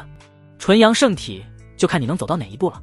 浩阳尊者念头闪过，身影彻底融入虚空。他自身便是纯阳圣体，深知这种体质在成长起来前会遭遇多少际遇与凶险。要是遇到采阳补阴的女修，那就遭老罪了。他有一个朋友就是爱，今日顺手庇护一下后辈，不过是念及同门同源之意。测灵室中，那金丹真人总感觉少了些什么，却没有丝毫头绪。许剑秋忐忑而来，安心而归。虽然过程有些心惊胆战，但总算顺利过关，还得了一位神秘祖师的关照，也算是意外之喜。回到绝情峰，他想起仍在五行仙城的顾元瑶和叶清玄，便想将2女接引上山，方便共同修炼，取长补短。然而他刚向秦子夜提出此事，便遭到了拒绝。秦子夜板着脸，声音冰冷：我绝情峰不收外人，他2人虽是你道侣，却与我无关。你来就罢了，还想把道侣夜带来，真当本真人那么好说话？许剑秋讪讪一笑，只得按下念头，找个时间去五行仙城一趟，让顾元瑶与叶清玄暂居一下。等他以后突破到金丹，就能将2女接到属于自己的峰上。与此同时，在另一座灵气更为爆裂、殿宇风格也更显霸道的仙峰金龙峰上，绝龙真人姬元龙听完麾下弟子的汇报，手指轻轻敲打着玉椅扶手。许剑秋20岁，筑基9重，下品天灵根，被秦师妹亲自举荐，直接任命为绝情峰执事。他眼中闪过一丝阴鸷与玩味。秦师妹啊，秦师妹，你从不近男色，如今却对一个少年郎如此特殊对待，甚至让他住进了绝情峰，真是令人好奇啊。姬元空嘴角勾起一抹冷笑，如此天赋倒是值得关照，先去接触一下，看看能不能拉拢过来。若能成为本真人在绝情峰的眼线，接近秦师妹，岂不美哉？他挥了挥手，对那名弟子吩咐道：去，备一份厚礼。以本真人名义恭贺许剑秋晋升为内门弟子，再探探他的口风，看他需要什么，尽管开口。是，师尊。那弟子领命而去。姬元龙眼中闪烁着算计的光芒，在他看来，一个筑基境的少年，即便天赋再好，面对一位金丹真人的主动示好和丰厚资源，又有几人能不动心？只要许剑秋收了礼，事情就好办多了。若是胆敢忤逆他的意愿，后果很严重。姬元龙却不知，许剑秋与秦子夜的关系远比他想象的还要深。许剑秋刚离开绝情峰范围，驾驭遁光行至一片云雾缭绕的山脉，便被两人在半空拦住去路。来人身着内门弟子道袍，修为皆在筑基后期，一高一矮，神色间带着几分倨傲，却又强行挤出一丝客套。可是绝情峰许剑秋许执事当面，高个弟子扬声问道，目光在许剑秋身上打量。许剑秋停下遁光，心中微动，面色平静问：正是在下，两位是？矮个弟子笑道：我等奉金龙峰绝龙真人之命，特在此等候许执事。真人听闻执事天纵奇才，深得绝情真人看重，特意让我等前来道贺，并备上些许薄礼，聊表心意。说话间，他取出一个储物袋，直接飞了过来。袋口张开，灵光隐约透出，里面有一把金光闪闪的飞剑，以及一堆晶莹剔透、灵气远胜下品灵石的中品灵石。这是想要拉拢我去接近秦妹妹。许剑秋立即猜到，那绝龙真人不怀好意，高个弟子语气带着威胁与敲打。绝龙真人在宗内地位尊崇，资源丰厚，最喜提携后进。许执事是聪明人，应当明白多一位真人照拂，在这宗门之内行走将会方便许多。绝龙真人也别无他求，只是想与绝情真人坐而论道，但绝情真人向来深居简出，难得一见。望许执事在绝情真人面前多美言几句，平日若能得知绝情真人的喜好与动向，只需通传一二。如若不然，绝龙真人生气的后果很严重。有些自诩上位者的家伙，就喜欢玩安危并施这一套。许剑秋心中骂骂咧咧，面上却露出恰到好处的欣喜与受宠若惊。他略作犹豫，便接过了储物袋。两位师兄明鉴，绝龙真人厚爱，我感激不尽。只是，不瞒二位，我与绝情真人的关系并不密切。他引地附体，九真一假地说道：昔日我在外地练时，曾机缘巧合下帮了绝情真人一个小忙。真人念我几分情谊，又见我天赋尚可，不忍埋没，才举荐我入仙宗。至于这执事之位，实在是我初来乍到，在宗门内无依无靠，举目无亲，只好硬着头皮去求真人赏个安身立命之所。真人或许是念及旧情，一时心软，才让我暂居绝情峰打理杂物罢了。他这番话说得情真意切，将自己塑造成一个侥幸得了真人一点恩惠，战战兢兢寻求庇护的幸运儿，主要是降低对方的戒心，不要太快来针对自己，好猥琐发育，留个缓冲时间。那两名弟子对视一眼，眼中闪过一丝果然如此的神情，对许剑秋的态度变得更亲切了。许执事不必妄自菲薄，能得真人举荐便是天大缘分。日后为绝龙真人办事，有真人当靠山，在五行仙宗无人敢招惹你。矮个弟子笑道：你他妈给我画饼是吧？许剑秋拍着胸脯保证：师兄放心，绝龙真人如此看重，我铭记于心，一旦有任何关于绝情真人的消息，我定然第一时间禀报，包办砸的。双方又虚情假意地客套了一番，那两人才心满意足地离去。看着他们消失的背影，许剑秋掂了掂手中的储物袋，嘴角勾起一抹冷嘲：有便宜不占王八蛋，这点孝敬我就笑纳了，感谢大自然的馈赠。至于帮绝龙真人美颜，想屁吃呢。收了贿赂，许剑秋继续赶路，飞向五行仙城方向，来到了租住的小院。顾元瑶和叶清玄见他回来，顿时喜笑颜开。小院内灵气氤氲，充满了家的温馨，可惜少了桃花点缀。经过一番修炼过后，许剑秋拥着两女，简单说了些在五行仙宗的经历。他已成为内门弟子，只是暂时需常驻宗门，与他们相聚时日会变少。两女虽有不舍，却更知修行之路漫长，并未抱怨。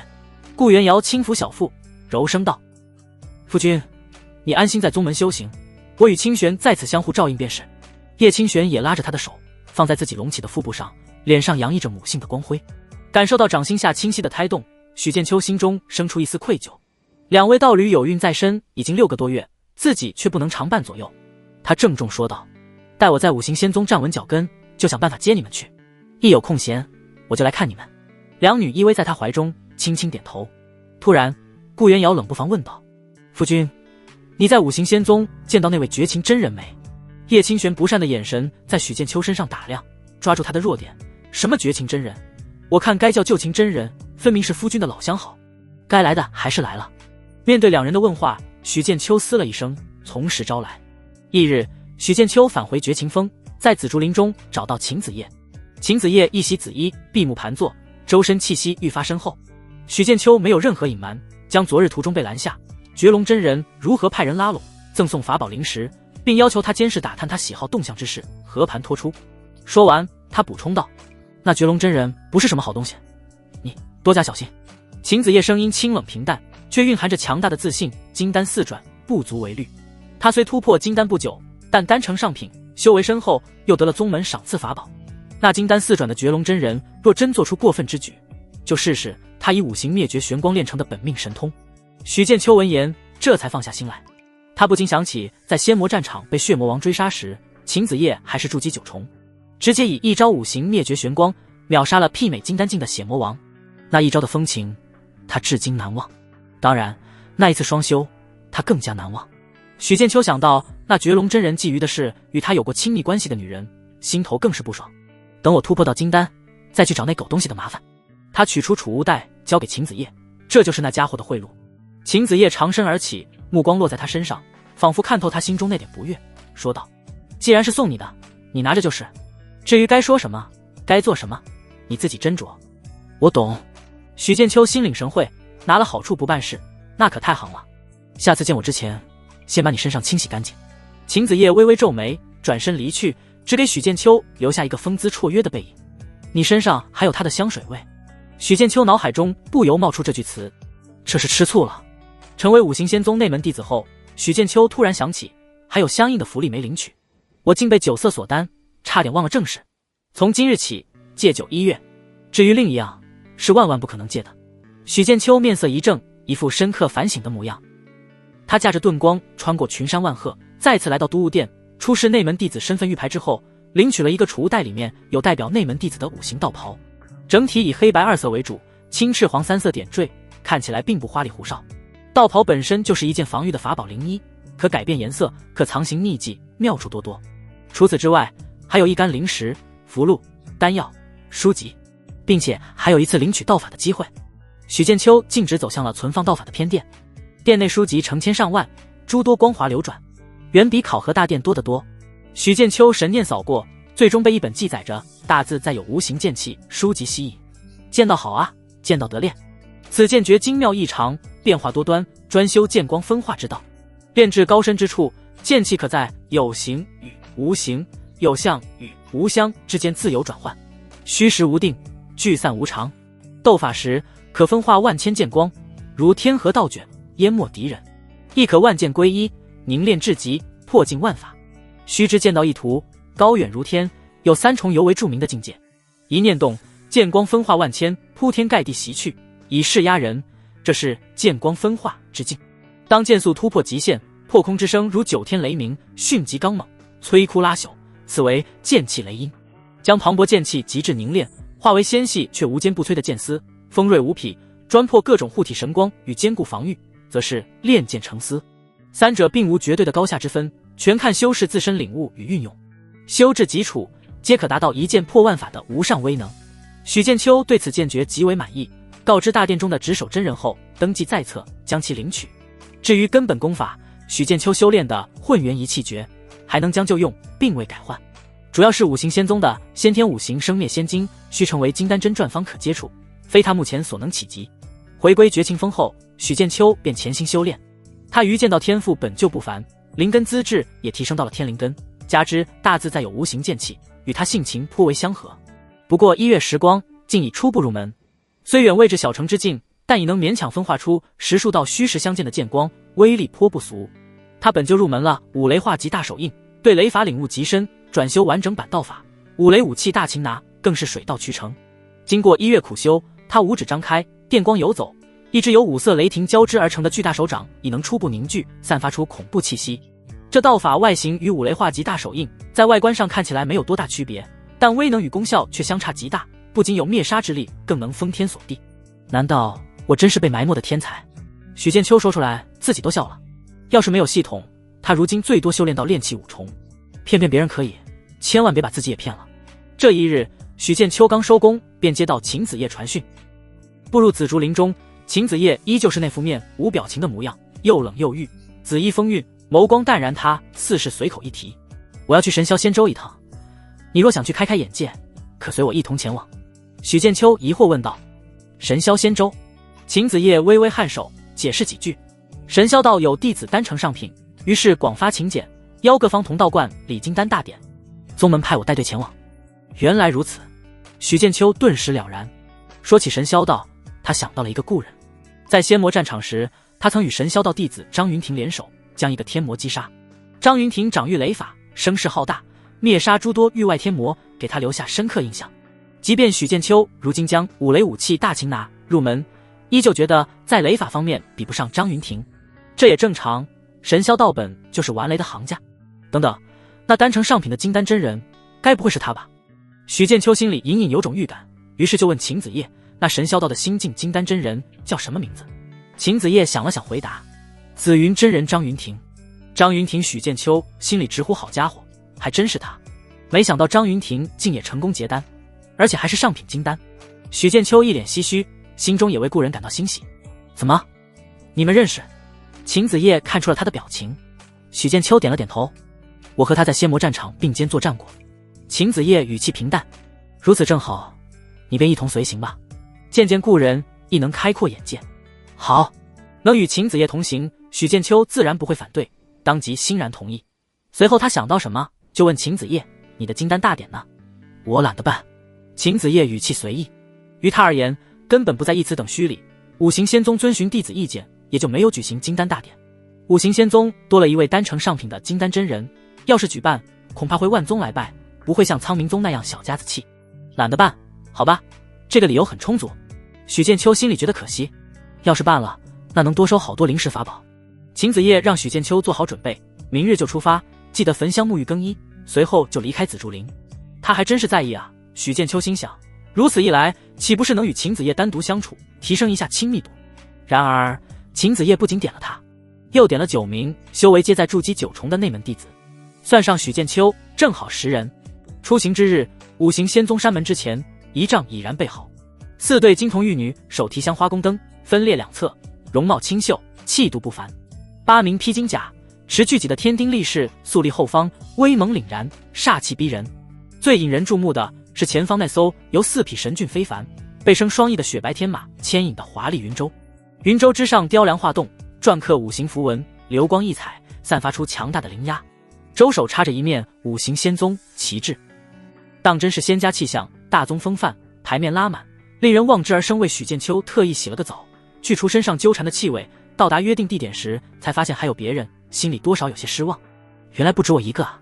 他与另外9名筑基弟子登上云舟，秦子夜紫衣飘飘，立于云舟之首，冷然一喝：“启程！”顿时天马嘶鸣，展翅腾空，云舟缓缓升腾，金童玉女随行，天丁力士护卫，一行人浩浩荡荡飞出五行仙宗，从五行仙城上空飞过。此次前往神霄道，是代表了五行仙宗颜面，仪仗牌面什么的少不了。历经2日，接连换成了几次大型传送阵，才即将抵达。刚从一处位于荒古山脉之间的传送阵出来，云舟正欲驶向下一目的地，突然前方天际传来阵阵诡异魔音。只见另一对仪仗停在虚空，风格与五行仙宗的煌煌大气截然不同。白色大帆迎风招展，座驾乃是由9具巨大骨蛟拉着的古舟，舟上站着几个身穿黑袍、面色苍白的修士，被白骨骷髅道兵拱卫，一面绣着狰狞骷髅头的黑色旗帜，标示着对方的身份。白骨魔宗。五行仙宗一方有内门弟子一语道破。秦子夜也从舟内走出，眸光穿过虚空，直视白骨舟上为首的黑袍修士。许剑秋看着那旗帜，心想，要是再来2根交叉骨头就有意思了。千年前域外天魔入侵，此界仙魔2道曾短暂联手，表面不再势同水火，但数十万年积累的恩怨岂是千年可消？因此仙道魔道之间摩擦与间隙依旧在。五行仙宗与白骨魔宗更是积怨已久的2大巨擘，双方门人弟子若是在仙魔战场相遇，都会想方设法弄死对方。在修仙界的话相对好一些。白骨魔宗仪仗的古舟之上，一位身着玄黑道袍、面容带着几分邪意的青年道人负手而立，他正是此次白骨魔宗带队之人，金丹4转的真传幽默真人。显然早已发现五行仙宗的仪仗，特意在此等候。见云舟临近，幽默真人嘴角勾起一抹玩味的笑容，扬声问道：“前方可是五行仙宗的道友？”不知是哪位真人当面。我乃白骨魔宗真传，幽默子沈冲。秦子夜立于云州之首，神色清冷如故，淡然回应：五行仙宗绝情子秦子夜。许剑秋在一旁听得真切，心下暗自吐槽：幽默子幽默真人，这道号取得怎么不叫搞笑真人？五行仙宗这一代的道号也不太好听，都绝眸子，有没有叫绝绝子的？一想到自己成为金丹真人以后也要叫绝眸子，许剑秋就感觉两眼一黑又一黑。他面上却不动声色，密切关注局势。来者不善啊！古州之上，幽默真人眼底闪过一丝疑惑。绝情真人秦子夜，这个道号他并不认识，但能代表五行仙宗带队出行参与神霄道真传的金丹大典，绝非一语之辈。幽默真人面带微笑，微微拱手，原来是绝情真人。素闻五行仙宗道法玄妙，今日道左相逢也是有缘。贫道斗胆想请绝情真人赐教一二，切磋道法神通，不知真人意下如何？说是切磋，他竟已是抢先出手，根本不管秦子夜是否同意。只见他头顶黑气冲霄，一尊高达3丈、狰狞可怖的白骨魔神瞬间凝聚而出。白骨魔神眼眶中燃烧着金色的魂火，裹挟滔天煞气与刺骨阴风，猛然扑向云州之上的秦子夜。这白骨魔神乃是他祭炼多年的神通显化，威力极大，等闲金丹都不敢应接。云州上的一众五行仙宗筑基弟子顿时色变，感受到那魔神带来的恐怖威压，呼吸都为之停滞。许剑秋定住心神，注意力放在秦子夜身上。秦子夜眸光一寒，对方突然发难，他早有预料。两家积怨甚深，一见面就开打也是常有之事。既然如此，唯有手底下见真章。他玉手轻抬，五指间仿佛有五行轮转生灭，一道灰蒙蒙看似不起眼却蕴含着极致毁灭气息的玄光自其指尖迸发。五行灭绝神通，此乃他以五行灭绝玄光为主，融汇自身金丹之力所练就的本命神通。那灰蒙蒙的玄光后发先至，精准无比的轰击在白骨魔神扑来的巨爪之上，没有惊天动地的轰鸣，只有一种令人心悸的湮灭之声，是如同滚烫烙铁烫入冰雪之中。那声势骇人的白骨巨爪连同白骨魔神小半边身躯，在与五行灭绝神通接触的瞬间竟然飞速消散，其中的法力、煞气、魂火尽数被那恐怖的灭绝之力化为虚无。神通被破，气机反噬，幽默真人沈冲身躯一颤，脸色瞬间白了一分。他眼中闪过难以置信的惊骇，赶忙召回只剩一半的白骨魔神。幽默真人万万没想到，一个名不见经传的金丹真人，神通竟如此霸道凌厉，他一个照面就吃了闷亏。他当机立断，强压下翻涌的法力，脚下古舟化作一道惨白流光，急速飞走。临走之前，他狠厉地瞪了秦子夜一眼，留下狠话：绝情真人，贫道领教了。一场突如其来的争端，顷刻间便已结束。云州之上，那9名筑基9重的内门弟子，此刻皆是用敬畏目光望着秦子夜那风华绝代的背影。绝情真人竟然一招就击退了白骨魔宗的真传，那是五行灭绝玄光炼成的神通吧？威力如此强横，我也想修炼这个。不愧是上品金丹，绝情真人实力深不可测。如果秦子夜能偷听心声，听到的全是对他的溢美之词，众人心中震撼无以复加，对宗门的归属感与自豪感也油然而生。牛儿逼之！许剑秋心中同样惊叹，他知道秦子夜很强，但没想到能强到这种地步。那幽默真人身为白骨魔宗真传，敢主动挑衅，实力定然弱不到哪去，却在秦子夜手上吃了大亏，狼狈而逃诞。想到秦子夜在筑基境就能斩杀媲美金丹境的血魔王，许剑秋心里顿时释然。哦，那没事了，机操而已。只不过那五行灭绝玄光变成神通后威力更强了，这就是上品金丹的实力吗？许剑秋目光灼灼，心中对金丹充满强烈的渴望与期待。待我结丹之后，又该是何等光景？秦子夜仿佛做了一件微不足道的小事，转过身来，神情依旧淡漠，声音传给周上：天丁立誓，继续前进。云州再度启程，穿越无尽云海与周路，通过几次传送阵，终于抵达了此行的目的地——无尽海神霄道。甫一进入无尽海范围，眼前的景象便令众人惊叹。浩瀚无垠的蔚蓝海面之上，并非空无一物，只见数以万计的岛屿，大小不一，高低错落，大半都悬浮于半空。低的屹立在海面，高的则是直上云霄，成为云中仙岛。诸多岛上宫殿林立，仙光缭绕。更令人称奇的是，这片天地间时时刻刻都回荡着沉闷的雷鸣之声，一道道粗如蛟龙的银色、紫色雷电不时从虚空诞生，撕裂长空，轰在万千岛屿之上。雷电爆发出璀璨雷光，却又被岛屿表面的阵法消弭，仿佛整片天地都沐浴在狂暴的雷霆之中。这便是神霄道山门所在。在这里可不能轻易发誓，不然容易遭雷劈。许剑秋看着那些雷霆腹诽，随后盯着诸多岛屿，若有所思。身为二品质符师兼阵法师，他看出了些许玄机。岛屿排列并非杂乱无章，更像是有人用大神通将这万千岛屿布成了一个巨大的阵法。那样的境界得有3、4层楼那么高吧。云舟按照神霄道给的指引，避开那些雷霆密集区域，飞向群岛上方最为宏伟的那片仙岛。临近那笼罩在无尽雷光中的巨大山门，早有人在等候。一位身穿紫色云纹道袍的青年道人迎上前来，他身形挺拔，面容俊朗，周身散发着刚猛而纯正的雷霆气息，拱手笑道：“可是五行仙宗绝情真人驾临，在下神霄道紫阳子李雷，奉师门之命，特在此迎候诸位道友。修仙界中，但凡带有道号的，几乎都是金丹真人起步。五行仙宗绝情子秦子夜见过紫阳道友。”秦子夜微微拱手回了一礼，带着众人飞下云舟，将仪仗收进虚弥空间。五行仙宗与神霄道世代交好，门人弟子皆有往来，因此称呼上显得更加亲近一些。对于眼前这位青年道人，秦子夜并不陌生，对方同样是神霄道丹成上品的金丹真人，声名赫赫。在仙魔战场之时，他就见过紫阳真人出手，以雷霆之威强势灭杀一位气息恐怖的魔王。五行仙宗与我神霄道相交莫逆，绝情道友远道而来，舟车劳顿，若有招待不周之处，还望道友与诸位小友海涵。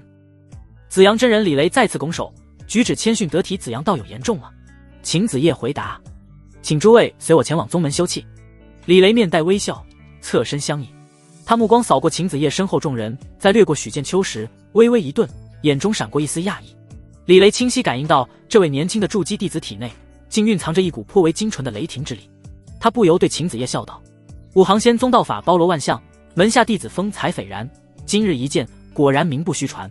这位小友年纪轻轻，竟已将雷法修炼至如此火候，根基深厚，难得难得。”秦子夜心中微动，神色不变，淡然回应：“紫阳道友过奖了，门内弟子偶有所得罢了。”李雷哈哈一笑，目光落在许剑秋身上，好奇问道：“还未请教这位小友如何称呼？”“啊，我也成了小友境了。”许剑秋上前一步，不卑不亢的行礼。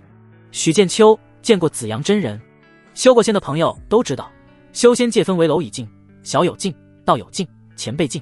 许剑秋，李雷念了一遍名字，笑容更盛。许小友雷法根基不俗，若在 B 派盘桓期间有暇，不妨与我门下那些不成器的弟子交流一二，彼此印证，或能有所裨益。神霄道弟子最为好斗，修炼雷法，自然要多多斗法，培养雷霆万钧之势，才能无往而不利。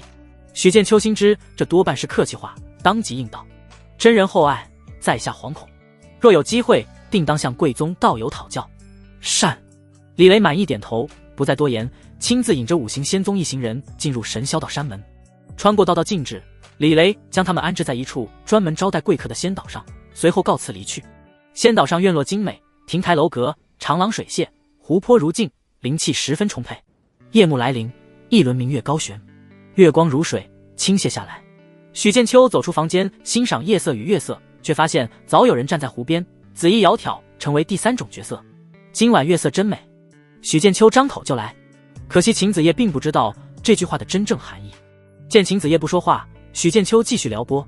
然而月色再美，也不及你万一。土味情话也好，尬聊也罢，总得主动出击才是，总不能让秦子夜自己主动吧。秦子夜转过身来，面容在月光映照下，像是覆盖了一层霜色，显得愈发冰冷，似乎并不买账。你有这闲心，不如勤修苦练，早日突破金丹。不喜欢我说的土味情话啊？许剑秋查看亲密度，发现居然涨到50点了。口嫌体正直是吧？他淡淡说道。修行只是人生的一部分，而不是全部。没等秦子夜说话，许剑秋继续说：勤修苦练，突破金丹之后呢？继续修炼，突破元婴，在之后呢？突破元神，然后成为道主真仙。仙道无止境，若不能证得道果，迟早会有生死道消的一天。修行累了，总得停下来歇歇，再重新上路。秦子夜静静看着他，所以这就是你不修炼的理由。我修炼了10多年，难道就不能享受享受？许剑秋一副理直气壮的样子，丝毫没有面对金丹真人的谨小慎微。秦子夜缓缓吐出2个字：歪理。仙道茫茫，世间修行者恨不得日夜不停修炼，像许剑秋这种懈怠的反而是少数。不管是真理还是歪理，只要能变强就是好理。许剑秋依旧是气定神闲的模样，有顺畅的捷径可走，为何不走？许剑秋很想和秦子夜说：“仙子，我不想努力了，快快乐乐双修，不香吗？”听完许剑秋的话，秦子夜不禁陷入沉思，想到自己结成上品金丹的际遇，一时间他不由沉默了，心湖波澜再起。许剑秋就这样直视着月下紫衣美人，两人一如参禅不说话。许久之后，秦子夜与许剑秋错身离去，留下一句话在夜色中：“好生休息。”好。许剑秋嘴角上扬，心情极佳，因为亲密度到了55。次日，无尽海上空的雷鸣却比往日更显喧腾，仿佛在为这场金丹大道庆贺。神霄到仙岛之上，仙山矗立，放眼望去，仙鹤飞舞，瑞兽迎门，灵气氤氲，气象万千，与五行仙宗有着不同的风范。岛上仙山，一座恢宏无比的大殿中已然宾客云集，外界的电闪雷鸣被隔绝开来。修仙界9大顶尖势力尽数到场。神霄道作为东道主，多位金丹真人维持秩序，气息强横，雷光隐隐，其中还有位仙风道骨的老者，多半是元婴真君。迎接许剑秋等人的紫阳真人李雷亦在其中。五行仙宗以新晋上品金丹绝情真人秦子夜为首，紫衣绝尘。太玄仙宗是一位身着太极道袍，仙姿玉骨的少年，道号玄云真人，气息飘渺深邃。一剑宗是一位背负古剑，身形如剑般笔直挺拔的青年道人，道号剑心真人，目光开合尖似，有剑气聚散。广寒天宫皆是女修，为首一位身着月白宫装，面覆轻纱的女子，气质清冷如月，道号月玄真人。星辰宫来人一位身穿星宿道袍的蓝衣少女，道号星眼真人，眼中似有星辰幻灭。玉魔宫、天师宗、白骨魔宗虽为魔道，同样有人到来。幽默真人沈冲赫然在列。见到五行仙宗众人，特别是秦子夜时，沈冲眼神阴沉。昨日吃了暗亏，让他耿耿于怀。秦子夜对他视若无睹，这让沈冲愈发不悦。除此9大巨擘之外，神霄仙州成百上千的大小宗门代表也几乎到齐。无数金丹真人的气息交织在一起，形成一股无形的磅礴威压。更有许多如许剑秋一般跟随长辈前来见世面的筑基修士，皆被这宏大场面震撼的心潮澎湃。许剑秋站于秦子夜身后，目光扫过这济济一堂的诸多修士，暗道这才是真正的修仙盛世。大宗气象就在这时，大殿主位之上，雷光汇聚，一道身影悄然浮现，正是今日金丹大典的主角紫云真人张云庭。他身穿神霄道紫色真传道袍，面容比许剑秋印象中更多了几分威严与沉稳，周身雷霆气息惶惶浩瀚。最引人注目的是，其眉心之处多了有一道宛若雷电的紫色竖痕。张云庭立于台上，顾盼神飞，目光扫过台下各方来宾，含笑致意。当他目光掠过五行仙宗所在区域时，微微一停，看到了一个熟悉的面孔，心中感到十分惊喜，不由嘴角翘起，带着笑意。许道兄，还说你不是五行仙宗弟子，那你身上穿的是什么？张云庭径直来到五行仙宗位置，先向秦子夜微微拱手，然后朝他身后的许剑秋拱手，笑道：“许道兄，别来无恙。”这一声许道兄瞬间引得全场侧目，无数道目光带着惊讶、好奇，齐刷刷落在许剑秋身上。才筑基9重，一个筑基修士竟能让一位新晋的上品金丹真人神霄道真传在如此重要的场合主动开口，以道兄平辈相称。各方真人心中顿时泛起诸多猜测，此子何人？与张云庭是何关系？难道是五行仙宗哪位真君或者尊者的弟子？就连秦子夜也不由侧目看了许剑秋一眼。筑基与金丹，无论是修为还是地位，差距都极大。被成千上万道目光注视，许剑秋心里颇有压力，面色却依旧平静，稳如老狗。这种场合，咱不能丢份啊！他迎着张云庭的目光，从座上起身，坦然拱手回应：“张道兄，别来无恙。恭贺道兄丹成上品，仙道可期。”张云庭闻言，脸上笑容更盛，显然对许剑秋的回应十分满意。就在这时，许剑秋脑海中响起了张云庭的传音：“许道兄，如今人多眼杂，恕我招待不周，稍有怠慢。待大典结束之后，我定当备下薄酒，与许道兄好好聚首，一尽地主之谊。”许剑秋点了点头，以神识回应：“张道兄言重了，今日是你的金丹大典，你先忙，不用管我。”两人这番无声交流，更是让那些暗中关注的金丹真人们觉得二人关系匪浅，对许剑秋这个看似普通的五行仙宗筑基弟子投去了更多的好奇目光。张云庭这时才向秦子夜开口：“绝情道友见谅，我与许道兄许久未见，一时喜不自胜，还请真人勿怪。”秦子夜并未在意，起身拱手说道：“故人相逢本是喜事，又怎会怪罪紫云道友？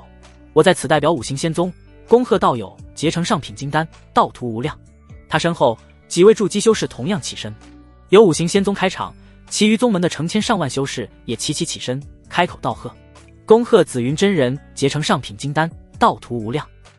金丹大典由此拉开，序幕那位神霄道身着身子道袍，周身气息如渊似海的老者缓步走上台前。他须发皆白，仙风道骨，眼中却仿佛有雷霆生灭，其自然散发的威压便让喧闹的大殿迅速安静下来。他便是神霄道此次主持大典的狼环尊者，一位修为深不可测的元神大能。狼环尊者声音传入每位宾客耳中：老道狼环代神霄道谢过诸位同道不远亿万里，驾临我神霄道，恭贺我派弟子张云庭结成金丹之喜。此乃我神霄道之幸，亦是云庭之幸。他声音温和，却自带威严，目光扫过台下8大顶尖势力及各方代表，微微颔首致意。旋即他看向身旁意气风发的张云庭，眼中露出赞赏之色。云庭天资卓绝，心性坚毅，终成上品金丹，迈入仙道之门。望你日后勤修不辍，勿忘初心，以正大道。说罢，他袖袍一挥，一道被紫色雷光包裹的玉盒飞向张云庭。此乃宗门赐下之贺礼九霄雷诀，助你酝养雷法，淬炼金丹。张云庭恭敬接过，弟子谢过祖师，谢过宗门厚赐，必不负所望。有了狼环尊者开头，其余顶尖宗门的金丹真人也纷纷上前，各自献上贺礼。太玄仙宗的玄云真人赠上一瓶太清运神丹，一剑宗的剑心真人赠出一把飞剑，广寒天宫的月玄真人送上一瓶月桂仙露，星辰宫的星眼真人赠予一块星罗阵盘，玉魔宫的七情真人笑着送出一株诡异艳丽的大梦花，天师宗的鬼门真人则送出一节阴气森森的万年养魂木，就连与秦子夜斗过法的幽默真人沈冲也代表白骨魔宗送上了一串幽冥古珠。五行仙宗则由秦子夜出面赠上的是一瓶珍贵的五行生生拳，对于稳固金丹调和五行有奇效。每一份贺礼都珍贵异常，尽显大宗气派。殿中那些宗门的真人看得眼红心热，嫉妒不已。妈的，跟你们这些顶尖宗门拼了！算了算了，大宗底蕴深厚，根本拼不了。至于那些数量众多的小宗门贺礼，则由神霄道弟子在一旁代收。期间宾主尽欢，恭贺道喜之声不绝于耳，场面盛大而热烈。许剑秋坐在秦子夜身后，喝着灵酒，吃着灵果，看到主位意气风发的张云庭，心中并无嫉妒，只有一丝淡淡的羡慕，也为自己这位故友由衷感到高兴。上品金丹，万众瞩目，不知我何时才能踏出这一步，结成上品金丹。他暗自思忖，上品金丹可不是人人都能结的，即便是五行仙宗、神霄道这等顶尖宗门，也没有多少上品金丹，否则张云庭结丹就不会有这么热闹了。神霄道也不会大费周章给一个普通金丹真人举办大典。许剑秋目光不经意间扫过大殿中的诸多风采各异的女修，心思莫名活络了一下。广寒天宫的仙子们虽轻纱遮面，但隐约能看到姣好的容貌，那窈窕身姿与清冷出尘的气质，有一种引人探究的朦胧韵味。只要不长得奇特别致，修了仙就相当于开美颜。星辰宫的星眼真人也不错，但身形容貌都属于可爱类，并非他偏好的类型。在性感面前，可爱不值一提。或许我结上品金丹的机缘还得落在秦子夜身上。许剑秋突然感觉脖子后面有点凉，转过头就对上一道冷厉的目光，有杀气。秦子夜正面无表情盯着他，许剑秋心头一跳，立刻做出一副正气凛然、专注观礼的模样。我许正人君子剑秋。见他偷看广寒天宫和星辰宫的女修，秦子夜心头生出莫名情绪，有2个道侣了，还想着在外面招蜂引蝶，这样如何能成上品金丹？我得看着他一点。金丹大典的贺礼环节持续了许久，方才结束。狼环尊者再次开口，为贺此成事，我神霄道特设擂台斗法，天上彩头，以供诸位天骄切磋交流，供扬道法。话音落下，便有10名神霄道弟子手捧玉盘上前，玉盘之上宝光氤氲，分别是丹药、法宝、灵材等10件珍贵宝物，引得殿中众多筑基修士呼吸急促，目光火热。规则简单，在大殿之中设10个擂台，筑基修士皆可上台守擂或挑战，连胜10场者便可任选其一作为奖励。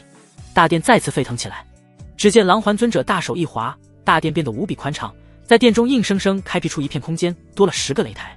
很快便有一位自负的筑基修士跳上擂台，朗声邀战。立刻有人上台应战，道术轰鸣，剑光闪耀，擂台上顿时变得精彩纷呈。一位御兽宗的弟子驱使着3头灵兽扑向对手，却被对方一套精妙绝伦的剑阵困住，最终落败。还有个浑身肌肉虬结、修行炼体功法的壮汉，凭借强悍肉身硬抗法宝，一拳破空，将对手轰下擂台，引得阵阵惊呼。战斗一场接一场，有的瞬息分出胜负，有的则缠斗良久。各种道法法宝层出不穷，令人眼花缭乱，但都没人连胜10场。诸多金丹真人与筑基修士也在心中评估各方宗门的实力。迄今为止，9大顶尖宗门的筑基弟子还未登台。许剑秋看得津津有味，从中汲取不少斗法经验。渐渐的，他就感觉到不少目光似有似无地落在自己身上。不是，看我干嘛？你们瞅啥？显然，张云婷那一声道凶让他引起了关注。许多人都想称量一下，这个能被上品金丹真人平辈论交的五行仙宗弟子究竟有几斤几两。许剑秋面色平静，心中却有一种预感，看来这擂台免不了要上一遭了。许剑秋所料不错，没过片刻就有9大顶尖宗门弟子登场。其中一座擂台之上，一位来自一剑宗的筑基9重弟子刚以凌厉剑势击败对手，剑锋未收他目光，便如冷电般射向五行仙宗席位，朗声道：一剑宗力图南，久闻五行仙宗道法玄妙，特请那位道友上台赐教1、2。他所看之人就是许剑秋。什么？我？许剑秋吃着灵果，喝着灵酒，有一种吃瓜看戏被人点中的茫然，心想：坏了，这是冲我来的。力图南声如剑鸣，瞬间将不少目光引向许剑秋。该来的总会来，看来是小刀划屁股，得路一手。许剑秋神色变得平静起来，在秦子夜微微颔首示意下，长身而起，一步踏出。下一瞬，他身影已飘然飞在擂台之上。五行仙宗许剑秋，请。众多道法中，以剑修与雷修最勇，杀伐凌厉，最让人头疼。力图南毫不废话，低喝一声：请。话音未落，他整个人气息骤变，人与飞剑仿佛融为一体，化作一道撕裂虚空的惊世剑虹。剑速快到了极致，破空之声竟如9天雷鸣炸响。剑气雷音，这正是剑道3重境界中以极致速度与刚猛著称的剑气雷音之境。面对五行仙宗的弟子，力图南不敢大意，起手就是绝活，配合一剑宗绝学万法寂灭剑经，一剑出，仿佛万法皆要在这急速一剑下归于寂灭。台下顿时响起一片惊呼，许多2、3流宗门的金丹真人面色都凝重起来。他们自忖，若压制修为到筑基境，恐怕不能接下这石破天惊的一剑。许剑秋却是见烈欣喜，他新修的大自在有无形剑气，正缺一个合适的对手验证。面对这骇人的剑虹，他同样不敢怠慢，心念一动，周身剑气勃发，霎时间10数道剑光凭空出现，环绕其身。这些剑光诡谲异常，时而凝成实质，寒光闪闪，时而涣散如烟，似有却无。前一瞬还是凌厉有形剑影，下一瞬便化作无形剑气，从四面八方袭向力图南所化剑虹。赤赤赤，擂台之上顿时爆发出剑气撕裂之声。力图南那寂灭剑虹虽猛，却被那变幻莫测、虚实相生的有无形剑气层层削弱，竟一时无法进许剑秋的身。许剑秋一开始应对也感到了压力，大自在有无形剑气虽妙，但他修炼时日尚短，面对已将掌握剑气雷音之境力图南，很快便落入下风，只能玄妙剑诀勉强周旋，变得险象环生。力图南久攻不下，剑势再起，法力毫无保留地注入剑中，那剑红雷音再胜3分，速度暴涨，就要强行撕裂那凡人的重重剑光，直取许剑秋本体。就在这千钧一发之际，许剑秋福至心灵，对大自在有无形剑气中有无形有无相与分化之妙的领悟骤然提升一个层次。围绕在他周身的10数道剑光猛地一颤，瞬间再次分化，变为数十道更加凝练灵动、更难以捉摸的剑光。剑光分化之境终于成了。在对手压制之下，许剑秋终于入了这个境界，力图南志在必得的一剑竟就此落空。他甚至因用力过猛，身形出现了一瞬间的迟滞。好机会！许剑秋战斗意识极强，又岂会错过？五雷化极大手印，他五指张开，一只雷霆的巨手凭空出现，精准无比的轰向力图南。什么？力图南万万没想到，对方在全力御剑之时，竟还能瞬发如此强力的雷法，仓促间只能显现身影，催动全身法力护体。砰！雷光爆散，力图南护体灵光瞬间破碎，整个人被轰飞，气血翻腾。而许剑秋的剑已如影随形而至，数十道凝练无比的实质性剑光齐齐杀向力图南，快到极致。力图南瞳孔骤缩，感受到了死亡的寒意。台下无数人惊呼出声，一剑宗那位天剑真人目光一凝，却并未出手。就在力图南即将被刺成筛子时，整个擂台的空间骤然凝固了。许剑秋那必杀一剑以及力图惊骇的表情同时静止。只见端坐主位的狼环尊者不知何时抬了抬手指，神色淡然。下一刻，时间凝固解除，力图男已出现在台下，面色苍白。许剑秋分化的剑光也突然消散。狼环尊者平和的声音响起：“方才若老夫不出手，便是此等结局。”他随手一挥，法力光影演化出许剑秋将力图男身躯洞穿的画面，旋即消散。实际上，狼环尊者已经出手10多次，否则擂台上就要死人了。多谢尊者救命之恩。力图男回过神来，连忙向狼环尊者行礼，又神色复杂地看了许剑秋一眼，拱手道：“许道友剑法雷道，巨势精湛，力某佩服，甘拜下风。”说完，退回一剑宗席位。其实光比剑道，许剑秋并不如他，但斗法比的不是某一方面，而是整体修为与道法。输了就是输了，他力图男并非输不起的人。台下先是一片寂静，随即爆发出巨大的议论声。他的剑道好强，竟能挡住剑气雷音，还能临阵突破到剑光分化之境。他施展雷法也声势浩大，恐怕不输神霄道的雷法。五行仙宗竟然出了这等剑雷双修的天骄，他们真的只是筑基，光凭剑气雷音与剑光分化就不输寻常金丹一传了。许多2、3流宗门的金丹真人与筑基修士暗自心惊，对顶尖宗门培养出的天骄有了更深刻的认知。人外有人，天外有天。高台之上，狼环尊者看着许剑秋，微微颔首，眼中闪过一丝不易察觉的赞赏。紫阳真人李雷心想，此子剑道天赋惊人，雷法悟性亦是不凡，五行仙宗当真是人杰地灵。张云婷嘴角含笑，一副果然不出我所料的淡然表情。他与许剑秋并肩作战过，深知许剑秋还未出全力，否则秦子夜一双美眸盯着擂台，见到许剑秋获胜，唇角略微弯了一下，旋即恢复原状。由于上了擂台就要连斗10场，除非斗败。许剑秋刚调息片刻，一道身影飞上擂台，周身紫色雷光浮现。神霄道李清师承紫阳真人，见许道有雷法精妙，特来请教。李清目光灼灼，充满战意。请。许剑秋正好也想领教一下神霄道的雷法。李清二话不说，手掐法诀，宛如引动9天神雷。雷来！顿时数道紫色神雷从天而降，狂暴刚猛，直劈许剑秋。正是神霄道闻名世间的紫霄神雷道法。许剑秋曾在仙魔战场见张云婷施展过，深知其威力。他并未应接，身形晃动间再次施展，大自在有无形剑气，分化出道道虚实剑光，并非攻敌，而是巧妙地引导那霸道雷霆，自身则在剑光掩护下不断游走闪避。一时间，擂台上紫雷狂舞，剑光纵横。许剑秋看似被完全压制，只能躲闪，但他一边游斗，一边仔细观察李清引雷、控雷的手法窍门，与他自身修炼五雷武器大擒拿的感悟相互印证。他山之石，可以攻玉。许剑秋就这样光明正大偷师。时间逐渐流逝，他对雷法的感悟在战斗中飞速提升。竟然拿我来试手！李清发现了许剑秋的意图，一头长发狂舞，宛如雷神。他全力催动法力，雷法威力再增几分。就在此时，许剑秋眼中金光一闪，他双手急速结印，请。随着一声低喝，一只比之前施展五雷化极大手印更加凝练的巨手轰然出现，由5种不同属性的雷霆交织而成，5行相生相克，生灭之力轮转，将李清握困在巨手之中，好似如来佛镇压孙悟空。五雷武器大擒拿，五雷武器所化巨手仿佛覆盖一方天地，竟将李清周身所有闪避空间彻底封锁，封禁在其中。李清催动紫霄神雷劈在巨手之上，虽让其颤动，却未能立刻将其击散。他大惊失色，想要遁走，却发现周身空气仿佛都化为了铜墙铁壁。雷霆巨手陡然合拢，将他牢牢握在掌心，无数封禁之力迸发。李清瞬间动弹不得。与此同时，数道无形无质的剑气已悄无声息地悬在他眉心等要害之处。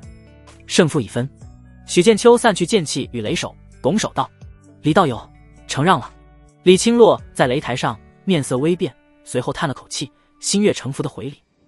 许道有天纵奇才，于斗法中竟能精进如此，李某输得心服口服。台下再次一片哗然。在被动防守中偷师，临阵将雷法演练纯熟，最终一击制敌。此子对于剑道与雷法的理解和运用，已远超寻常筑基修士的范畴。观战的诸多筑基修士惊叹不已，就连不少金丹真人看向许剑秋的目光都愈发重视。难怪紫云真人结成上品金丹之后，依旧与其平辈论交。假以时日，五行仙宗未尝不会多一位上品金丹的真传。许剑秋立于擂台之上，连败一剑宗，神霄道两大天骄，气势已截然不同。他目光扫过台下，战意未减。太玄仙宗一位叫淡台宁的弟子不信邪，飞上台来施展玄妙遁术与阴阳大魔盘道法，却被许剑秋以虚实相间的剑光搅乱节奏，一记大擒拿将其封禁，轰出台外。星辰宫一位女修吕秀部夏天罗阵，引动星辰之力，试图镇压许剑秋。由于许剑秋精通阵法，以无形剑气破了阵眼，破其认输。广寒天宫一位面负轻纱的仙子，名叫周霓裳，身影飘忽，寒冰道法冻结虚空。许剑秋的大字再有无形剑气隐隐被克制，只能以五雷武器大擒拿应战。但周霓裳寒冰道法境界远在许剑秋的五雷武器大擒拿之上。最终，许剑秋催动了五行灭绝玄光，五色光芒刷过危急关头，狼环尊者再次出手救下了周霓裳，否则许剑秋的五行灭绝玄光之下又要辣手摧花了。紧接着，玉魔宫弟子庞万龙登台，魔功诡谲，惑人心神。许剑秋道心坚定得一批，雷法更是邪魔克星，五雷轰顶之下，庞万龙遭到反噬。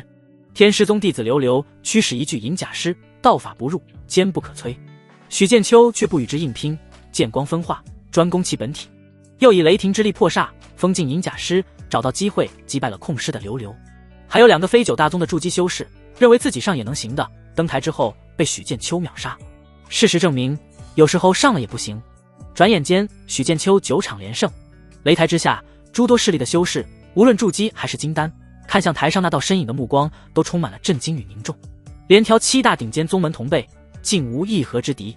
许剑秋连番大战消耗不小，但眼神依旧明亮锐利，体内法力在擂台的加持下恢复迅速。他目光缓缓扫过，最终落在了白骨魔宗席位所在的方向，声音平静却清晰地传开：还有谁？这3个字带着一股莫名的自信，却也吸引仇恨。仿佛只是随口一问，却让白骨魔宗所有弟子面色瞬间难看无比。这分明是赤裸裸的挑衅、狂妄。一声怒喝响起，白骨魔宗席位上，一名面色苍白的黑袍青年站起身来，眼中怒火燃烧：我来拜你！话音未落，人已化作一道黑影飞上擂台，正是白骨魔宗此行筑基弟子中的佼佼者魏长空。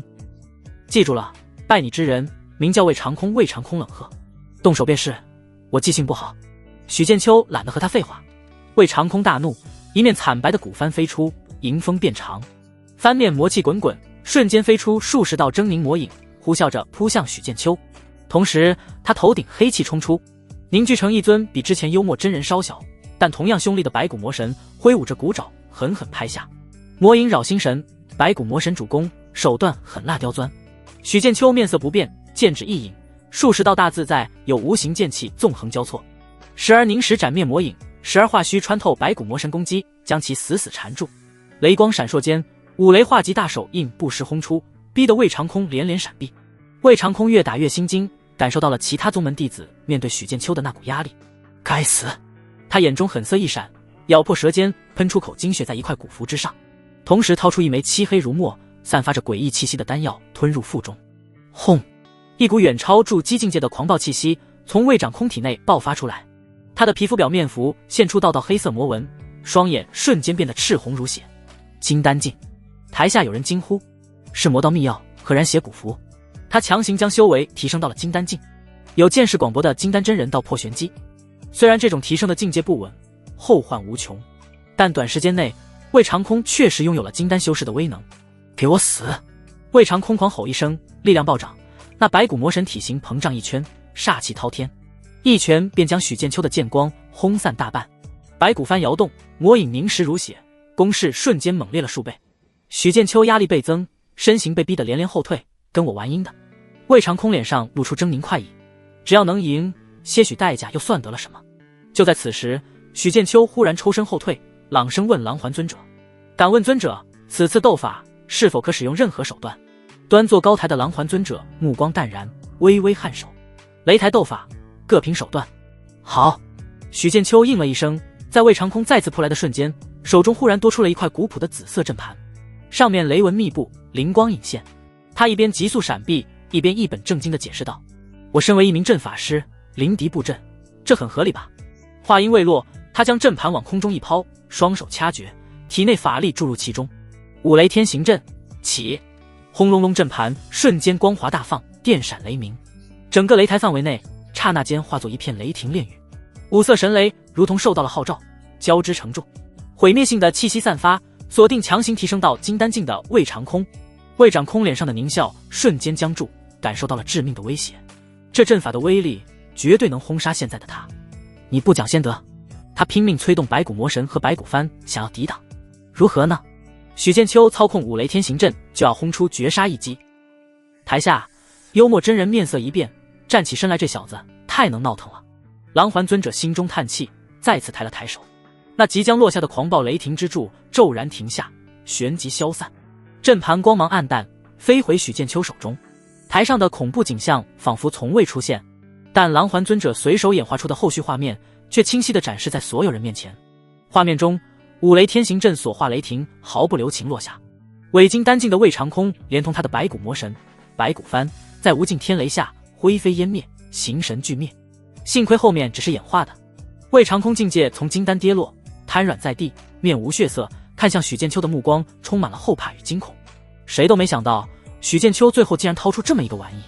阵法师，这他妈是筑基修士能不出的杀阵。狼环尊者淡淡开口：此战许剑秋胜，10连胜，力压群英。噗！魏长空直接喷出一口淤血，羞愤欲绝的被同门扶了下去。白骨魔宗席位，幽默真人沈冲面色阴沉的几乎要滴出水来，他死死盯着许剑秋，眼中杀机毕露。又是五行仙宗，先是在秦子夜手中吃亏，如今他门下最出色的筑基弟子又被许剑秋以这种近乎羞辱的方式击败，让他颜面尽失。此子许剑秋对那充满杀意的目光恍若未觉，平静地走到那10件彩头前。他有秦子夜罩着，压根不需那劳什子幽默真人。有本事你来啊！作为首位10连胜的靓仔，想选什么就选什么。许剑秋目光逐一扫过，最终落在了一枚龙眼大小的丹药上。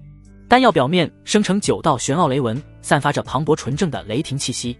9转雷灵丹，此丹对淬炼肉身与提升雷法修为有奇效，即便对金丹真人而言也很珍贵。感谢神霄道的馈赠，感谢同道的礼让。许剑秋伸手取过丹药，对着高台上的狼环尊者拱手一礼，飘然下台，正好迎上秦子夜赞许的目光。老实说，人前显圣的感觉还不错，特别是在自己的女人面前。诸多修士各显神通，10场擂台斗法终是落下帷幕，10件珍贵彩头各有归属。不出所料，其中9件尽数被9大顶尖宗门的筑基天骄夺得，唯有1件异宝竟被一位来自3流小宗门名为韩立的筑基修士奋力博得。这韩立容貌敦厚，身形壮实，看似朴实无华，斗法时却韧性十足，屡屡在绝境中爆发出惊人战力。第10次斗法显胜了五行仙宗的弟子，引得各方侧目。许剑秋看着那名叫韩立修士在众人羡慕惊叹的目光中谨慎地收好奖励，不由想起前世某个杀人放火立飞羽，万人敬仰韩天尊的梗。他心下莞尔，对此人多了几分莫名的关注，心中叹道：世间天骄真如过江之鲫。金丹大典圆满结束，各方宾客陆续散去。张云庭特意寻到许剑秋，邀请于紫云峰相聚。与五行仙宗一样，神霄道弟子在结成金丹后，宗门就会赏赐一座独立山峰，作为洞府。看着云雾缥缈的山峰，许剑秋不由心生羡慕，既怕兄弟苦，又怕兄弟开路虎。紫云峰顶一座4方亭中，可看到苍松翠柏、云海仙山，还有那电闪雷鸣的奇景。亭内茶香袅袅，许剑秋与张云庭相对而坐。道兄，今日一见，方知当日仙魔战场并肩之情，绝非侥幸。张云庭亲手为许剑秋斟上一杯蓝色灵茶，语气真挚：道兄连拜各大宗门天骄，令人叹服。我筑基之时，可没道兄这般风光。许剑秋接过茶盏，笑道：道兄过誉了，些许微末道法，怎比得上道兄结上品金丹，逍遥天地。他抿了一口灵茶，嘴里噼里啪啦，像是喝了雷电一样，舌头都被电麻了。但茶水进入腹中，却变得十分温和，化作一股雷电之力，滋养肉身与法力。这当地特产确实有点特别。张云庭摆了摆手，仙道漫漫如流水，争的不是一时快，争的是滔滔不绝。他看向许剑秋被电麻的模样，不由笑道：此茶名为雷刺茶，道兄若是喜欢，我送道兄一些。那就多谢道兄了。许剑秋微微拱手，带回去给顾元瑶、叶清玄还有秦子夜尝尝。这时张云庭缓缓开口：道兄潜力远超寻常，张某有意与道兄结个善缘，还望道兄莫要推辞。说着，他取出一枚紫电缭绕的令牌，推向许剑秋：此乃神霄道雷池的修行凭证，雷池乃我宗根基之一，内蕴无尽雷霆本源，可淬炼肉身与法力，感悟雷霆之道。于我如今而言，效果可有可无。我看道兄修炼雷法，或许能有所裨益。许剑秋闻言，心中一动。神霄雷池之名，他早有耳闻，乃是天下雷修梦寐以求的圣地。任何一位修雷法的金丹真人都会狠狠心动，而非张云亭口中可有可无。他并未立刻接过，而是看向张云亭，摇了摇头：“无功不受禄，道兄这里太重了。”张云亭坦然解释：“道兄不必疑虑，其一，此物于我用处确实不大；其二，道兄今日扬威，潜力无限，我神霄道结交一位未来有望上品金丹的五行仙宗天骄，绝非坏事。其三，他语气加重，仙魔战场之中，道兄曾与我并肩诛魔，此乃私意，我一直铭记于心。”话已至此，许剑秋不再矫情，郑重接过令牌，将其收入怀中，沉声道：“多谢道兄厚赠，欠了个人情啊，你我之间不必言谢。”张云亭爽朗大笑，显得极为畅快。许剑秋将此事告知秦子夜，秦子夜听闻，眸中闪过一丝的讶异与欣慰。神霄雷池机会何等珍贵，紫云真人张云亭竟舍得将此机缘赠予许剑秋，足见其对许剑秋的看重。这对许剑秋而言确实是件好事。他面上却依旧平淡，只微微颔首既是机缘，许道友便好生把握。翌日，秦子夜须带队返回五行仙宗复命，而许剑秋则需暂时留在神霄道的雷池修炼。山门之外，云舟已然备好。修炼完毕后，许道友自行回宗。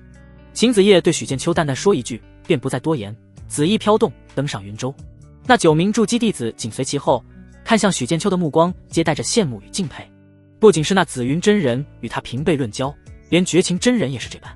同是筑基修士，为何差别这么大啊？许剑秋拱手相送：“秦道友慢走。哎，还是秦仙子好听，可惜秦子夜不让教。”云舟光华亮起，在天马牵引下汇入云端，很快消失在天际。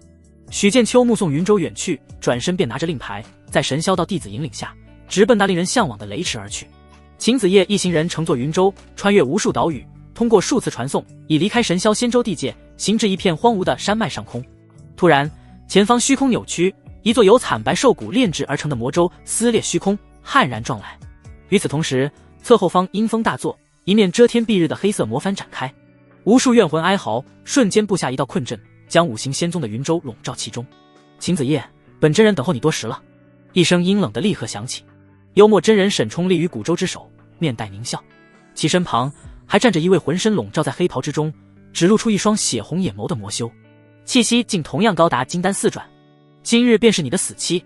幽默真人狂笑，区区一个新晋金丹，最多不过2转修为，能死在我与赤眼道友联手之下，也算你的造化。他早已探听清楚，秦子夜晋升金丹时日极短，猜想最多金丹2转，以他金丹4转修为，再加一位同阶魔修联袂，断无失手之理。云舟之上，那9名筑基弟子瞬间面色惨白，被2大金丹真人的恐怖威压震慑的心悸。秦子夜立于舟头，紫衣猎猎作响，绝美的面容上却无丝毫波澜，只有一双眸子愈发冰寒。拦路者，死！秦子夜声音清冷，却带着一种令人心悸的威严。他玉手轻抬，五行灭绝神通全力爆发。这一次，那灰蒙蒙的玄光不再是简单一道，而是化作一片席卷天地的毁灭洪流，轰向那巨大的困阵魔帆。哧啦！那看似凶厉无比的魔帆，在五行灭绝神通冲刷下，竟如滚汤泼雪般迅速消融瓦解，无数怨魂化为虚无。云舟趁机冲出围困，幽默真人与那赤眼真人同时大惊失色，这威力远超他们的预估。不对，你不是金丹2转。赤眼真人惊骇出声，是3转。秦子夜根本不答，身形一晃，已脱离云舟，宛如一片紫色流云，主动杀向2人。一起上，杀了他！幽默真人又惊又怒，与赤眼真人同时祭出法宝神通。幽默真人凝聚庞大凝实的白骨魔神，赤眼真人则化身一片滔天魔火。2大金丹4转魔修联手，魔威滔天，整片山脉都被笼罩在恐怖的魔气之下。五行仙宗云舟上，9位筑基修士与一众金童玉女天丁力士心惊胆战，全力将法力灌注到舟中防御大阵。秦子夜身处围攻之中，神色依旧冷漠，他双手结印，周身气息骤然在变，一股更加玄奥、更加飘渺，仿佛执掌众生宿命的气息自其体内苏醒。他指尖冒出一点璀璨如北斗星辰，却又冰冷死寂的神光亮起。北斗司命神光，神光一闪，无视了空间距离，直接照彻在幽默真人与赤眼真人的本体神魂真灵之上。啊！啊！两人同时发出凄厉无比的惨叫，只觉自己的金丹、真灵，甚至冥冥中的寿元，都在被一股无可抗拒的力量飞速剥夺。他们的神通、法宝，在这道诡异神光面前，好似无能的丈夫，只能眼睁睁看着。不，这是什么神通？幽默真人惊恐万分，想要挣脱，却发现自身气机已被彻底锁定。赤眼真人化身魔火剧烈翻腾，却无法阻挡生命力的飞速流逝。秦子夜面色微微白了一分，显然施展此术消耗极大，但他眸光冷冽，毫无动摇。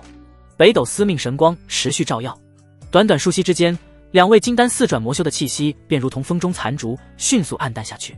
那庞大的白骨魔神无声崩解，滔天魔火黯然消散。最终，幽默真人与那赤眼真人眼中带着无尽的恐惧与不甘，身躯如同被抽干了所有精气神，迅速腐朽，最终化作两蓬飞灰，消散于天地之间，连金丹都未曾留下。那9名五行仙宗弟子以及一众金童玉女、天丁力士早已看得目瞪口呆，看向秦子夜的目光充满了敬畏。秦子夜缓缓收回玉手，扫了一眼两魔陨落之处，转身返回云州。走！淡然的声音响起，众人心中一凛。云州再度启动，化作流光，消失在天际。神霄到雷池，一眼望去，乃是一片浩瀚的雷霆之海，由银到蓝到紫再到黑，颜色深浅不一。其中并非寻常雷电，而是凝聚了不知多少万年的精纯雷霆本源。许剑秋持令牌踏入其中，看着汪洋大海一般的雷池，如惊涛骇浪那般蕴含着狂暴毁灭之力。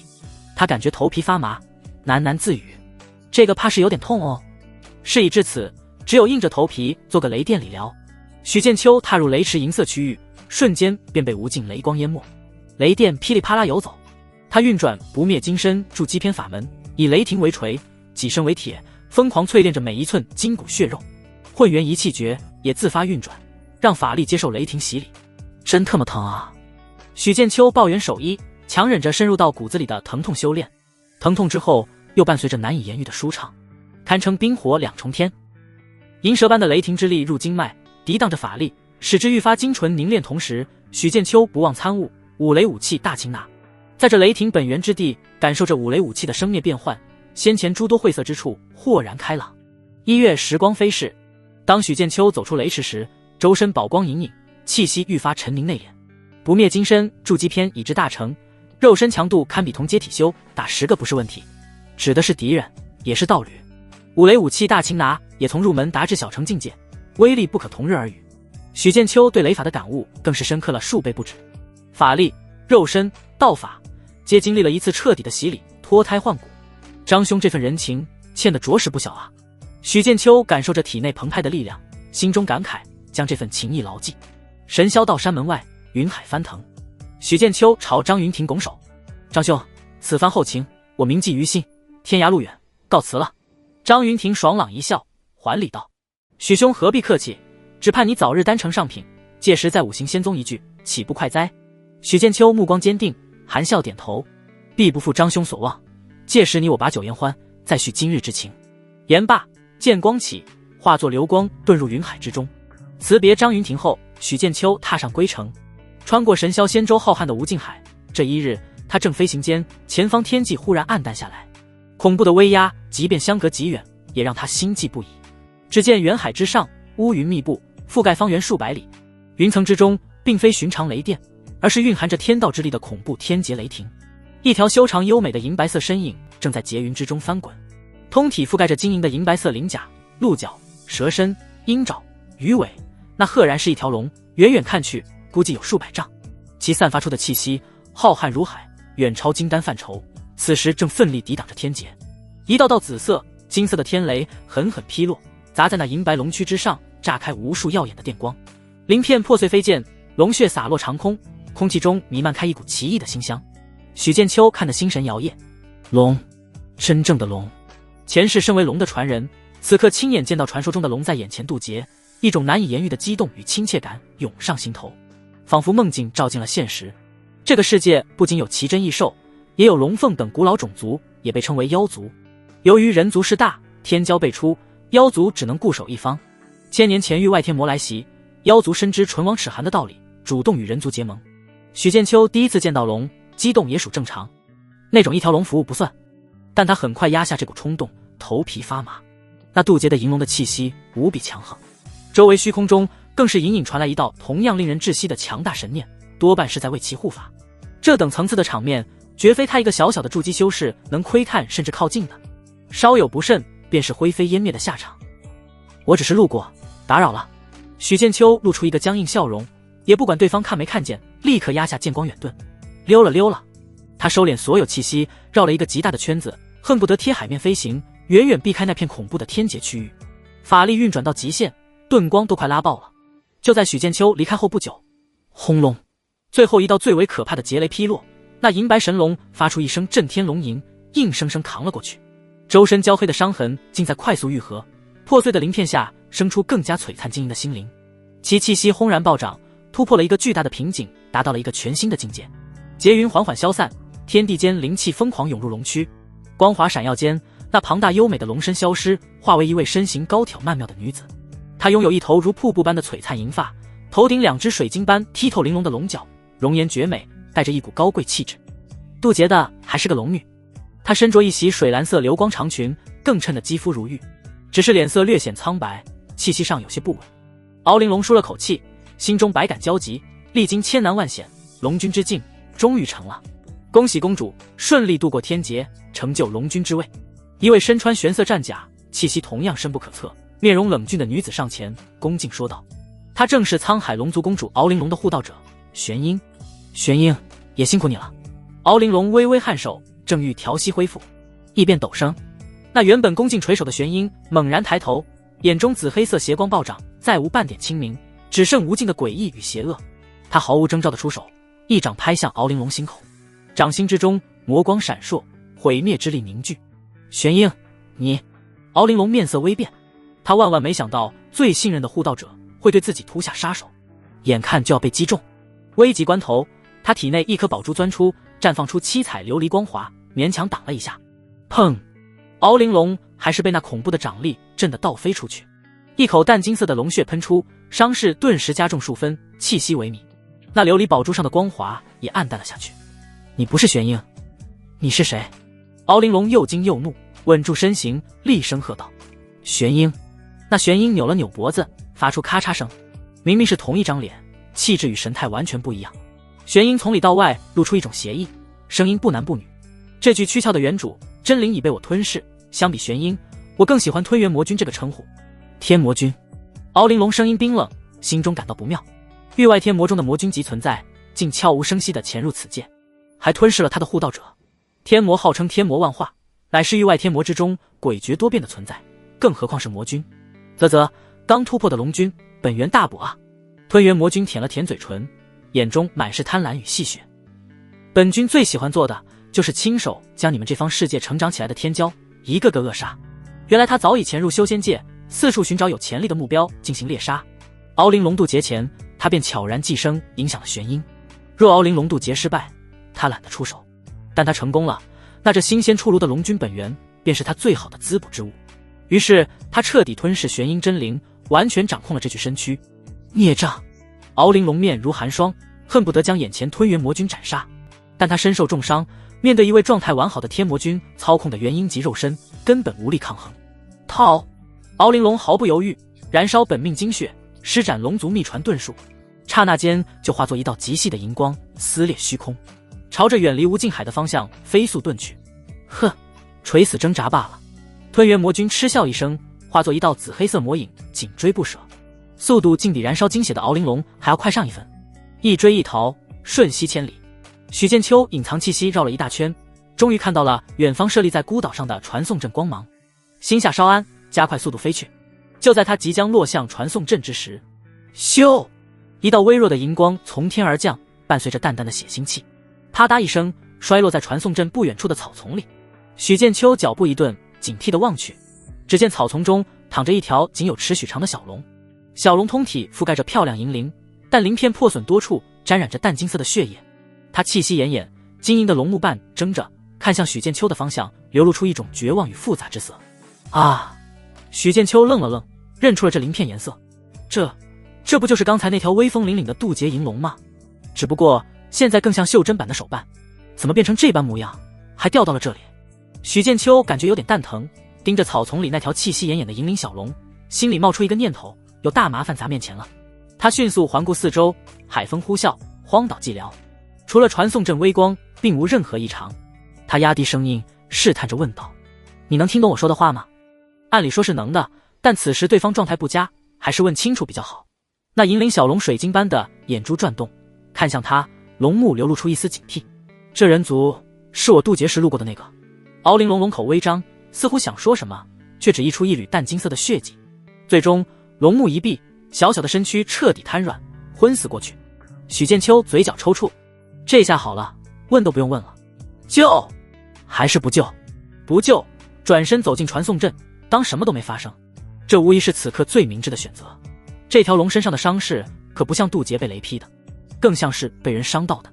在龙躯之上，许剑秋还感应到有点熟悉的气息，让他本能感到厌恶。是什么呢？他念头飞转，终于想起来了，天魔。难道追杀这条龙的存在是一头天魔？若真是这样，那天魔恐怕有3、4层楼那么强，绝对是他无法招惹的恐怖家伙。可这是一条龙啊，先前还在渡那恐怖雷劫的银龙，虽说现在体型变小了，落魄了，但若能接个善缘，等他恢复过来，这份人情的多大。更何况仙魔不共戴天，若真是天魔在追杀这条龙，于情于理他都该出手相助。妈的，撑死胆大的，饿死胆小的。许剑秋一咬牙，眼中闪过决断，搏一搏，给这条龙服务到位，以后灵石资源不愁了。众所周知，龙族都是很富裕的，宝物又多，连孙大圣都要去龙宫逛一逛。他不再犹豫，上前一把抓起那冰凉滑腻的龙尾，入手触感奇异，鳞片破损处还有些扎手。他赶紧催动法力，画出一根柔韧的灵力绳索，将小龙拦腰系住，另一端牢牢捆在自己腰间。也不知是雌是雄，许剑秋偷瞄了一眼，啥也没看到，好像关键部位被藏起来了。好吧，他头一次见到龙，对生理构造并不清楚。于是一条尺许长的银龙就这么晃晃悠悠地挂在许剑秋腰侧，像是个奇怪的挂件。这算什么事儿？许剑秋低头看了眼，早知道该准备个灵兽袋，他的储物袋和系统空间都装不了活物，眼下也只能用这最原始的办法了。许剑秋不敢耽搁，立刻进入传送阵，在阵眼放入灵石，用法力激活。传送阵光芒一闪，阵中身影消失不见。就在许剑秋离开后不久，一道紫色盾光悄无声息地降落在荒岛上，光芒散去，露出玄阴那张阴气却萦绕着邪气的面容。得尽快吞了他。这方世界强者无数，可不能大意了。吞元魔君张手一射，似乎在虚空中捕捉着什么。微不可察的淡金色血气和空间波动痕迹被吞元魔君强行聚拢感应。很快，他那双邪异的眼眸便锁定了那座还在缓缓散发着空间波动的传送阵。呵，倒是会找地方跑。吞元魔君低笑一声，迈步踏入传送阵中，光芒一闪，身影随之消失。传送阵光芒散去，许剑秋带着腰间的银龙挂件出现在另一处荒僻山谷。面对疑似天魔的未知敌人，他丝毫不敢停留，一边驾驭遁光低空疾飞，一边从储物空间里掏丹药，大造化丹、回元丹、玉髓丹，管他呢，吃不死龙就行。他嘴里念叨着，也顾不上怜惜，粗暴地撬开那银色小龙紧闭的嘴，将一把散发着浓郁药香的丹药一股脑塞了进去，就像喂猪一样，还用法力强行助其咽下。嗨，丹药化开的暖流勉强恢复了一丝生机，敖灵龙从昏迷中悠悠转醒，意识刚回归，他就感到身体被羞耻地捆在一个陌生人类男子的腰侧，随着对方的动作晃来晃去，嘴里还残留着被强行塞入丹药的怪异感。她可是高贵的沧海龙族公主，刚成就龙君之尊，即便在龙宫不受宠，也没受过如此屈辱。哦！她发出一声虚弱的龙吟，挣扎着扭过头，对着许剑秋龇牙咧嘴：“无礼的人族小子，住手！放开本君！”敖灵龙试图展现龙威，声音却有点甜，对许剑秋毫无威慑力。哟，还是个龙女甜妹。许剑秋正焦头烂额的跑路，听到这威胁，没好气的低头瞥了他一眼：“搞清楚状况好不好？是我救了你，你伤得快死了，我再给你疗伤，要是挂了，可别怨我。”你！敖灵龙气急，龙须都翘了起来。他从未见过如此不敬之人。敖灵龙正要怒斥，突然那远超许剑秋的神识猛地一颤，感应到一股冰冷邪恶，如同复古之躯的可怕气息正在飞速逼近。不好，他追来了！敖灵龙瞬间忘了羞愤，急声提醒：“快跑！吞元魔君追来了！”什么？魔君？许剑秋神识向后一扫，果然见到一道玄甲身影正以恐怖的速度破空而来。虽未显露滔天魔气，但那冰冷的杀意和远超金丹的威压让他头皮发麻。我抄！他心里骂骂咧咧，毫不犹豫地催动了法宝虚空之翼，一对半透明的灵翼自他背后展开，速度骤然飙升，化作一道流光遁走。然而即便有法宝加持，筑基与元婴之间的速度差距依旧有着难以逾越的巨大鸿沟。眼看后方那玄甲身影越来越近，许剑秋甚至能看清对方脸上那抹猫捉老鼠般的戏谑冷笑。许剑秋急得冲腰间的敖玲珑喊道：喂，你好歹是个龙君，有没有什么压箱底的逃命秘法？再不用出来，咱们今天就得一起交代在这儿了。敖玲珑目中也满是焦急与绝望，他若有办法，岂会落到这步田地？重伤之下，龙元枯竭，许多秘法根本无法施展。就在这千钧一发之际，许剑秋脑中灵光一闪，暗中催动法力，悄然激活了那块浩阳尊者所赠的玉牌。大佬，就看你的了，别来晚了啊！以后我再也不多管闲事了。同时，许剑秋脑中飞快思索对策。敖玲珑感受到那越来越近的死亡威胁，又瞥见许剑秋虽然惊慌，却并未放弃，各种手段层出不穷，心中挣扎万分。最终，求生的意志压倒了一切骄傲。他猛地一咬牙，像是下了某种决心，急促道：人族，我有一法，或可暂借力遁走，但需你与我签订同命灵契，契约一成，你我生命本源相连，同生共死，你愿不愿？同生共死。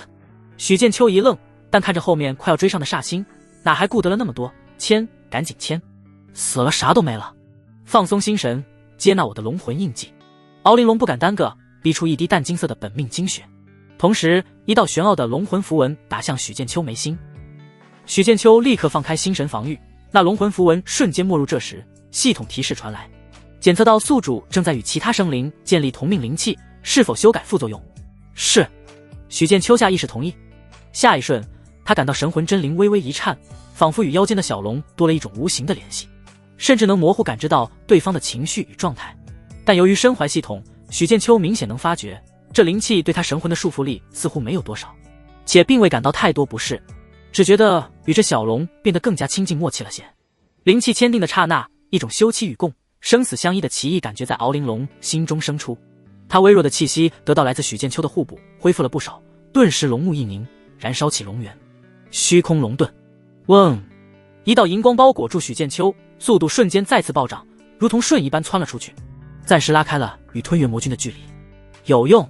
许剑秋大喜，更是拼命催动虚空之翼。然而吞元魔君只是冷笑一声，速度再次提升，依旧死死咬着。许剑秋咬牙，掏出一张小挪移符，法力将其激发。唰！身影瞬间出现在百里之外，可还没喘口气，那玄甲身影竟如同鬼魅般撕开空间再次追进。妈的，这狗东西！许剑秋红了眼，猛地掏出一面五雷天行阵盘，也不管能对吞元魔君造成多大阻碍，直接激活向后抛去。轰隆！虚空生惊雷，无数强横的雷柱轰杀向吞元魔君，霎时电闪雷鸣。吞元魔君被这突如其来的弄得身形一滞，脸上戏谑消失，闪过一丝恼怒。蝼蚁，花样倒多。他挥手间魔光涌动，强行撕裂无尽雷霆。许剑秋又猛地扔出一朵赤蓝二色的莲花状密宝天怒火莲。轰！巨大的爆炸火云席卷天空，再次将吞元魔君淹没。敖玲珑看得龙目异彩连连，这家伙真的只是个筑基，这层出不穷的诡异手段，层出不穷的珍贵宝物，若是寻常金丹，恐怕早就被反杀好几次了。可惜他们面对的是吞元魔君，一位媲美元婴真君的天魔，哪怕敖玲珑没有受伤，都不是其对手。火云被强行驱散，略显狼狈的吞元魔君眼中已满是冰冷的杀意。玩够了吗？该结束了。他失去了耐心，速度暴涨，一只魔爪探出，遮天蔽日般抓向已是强弩之末的许剑秋和敖玲珑。许剑秋手段尽出，眼看无法逃脱，一咬牙就要不顾一切催动五行灭绝玄光拼命。就在此时，一道平和却仿佛蕴含着无尽威严的声音，如同天籁般自虚空深处悠然响起。小家伙，你惹的这麻烦可不小啊！听到这熟悉的声音，许剑秋心头一喜，用尽全身力气大喊：祖师救命！终于等到你，还好我没放弃。听到浩阳尊者的声音，许剑秋笑了，吞元魔君却慌了。天地间骤然一亮，那并非日光，而是一种蕴含着无尽光与热的伟岸力量，自无穷高远处降临，一轮难以形容其庞大的煌煌大日凭空出现，横亘于天穹之上，瞬间驱散了所有魔气，将整片天地映照得明亮无比。那是由法则与元神之力凝聚而成的元神法相，法相之光普照，涤荡世间一切邪魔。域外天魔好大的胆子！浩阳尊者的声音自那轮大日中传出，不再是之前的平和，而是蕴含着天道雷霆般的威严，震得虚空嗡嗡作响。正准备享受猎物的吞元魔君，在那轮大日出现的瞬间，脸上的狞笑就彻底僵住。元神法相，该死！他咒骂一声，再也顾不得许剑秋和敖玲珑，周身魔气爆发，就欲撕裂空间遁走。在这等存在面前，他甚至连对抗的念头都不敢生出。天杀的，怎么会惹出这么一尊恐怖存在？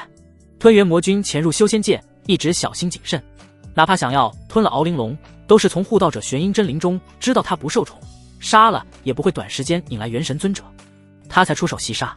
谁知道许剑秋一个小小筑基修士，背后站着一位元神尊者。吞元魔君想逃，但在一位真正的元神尊者面前，他又岂有逃遁的机会？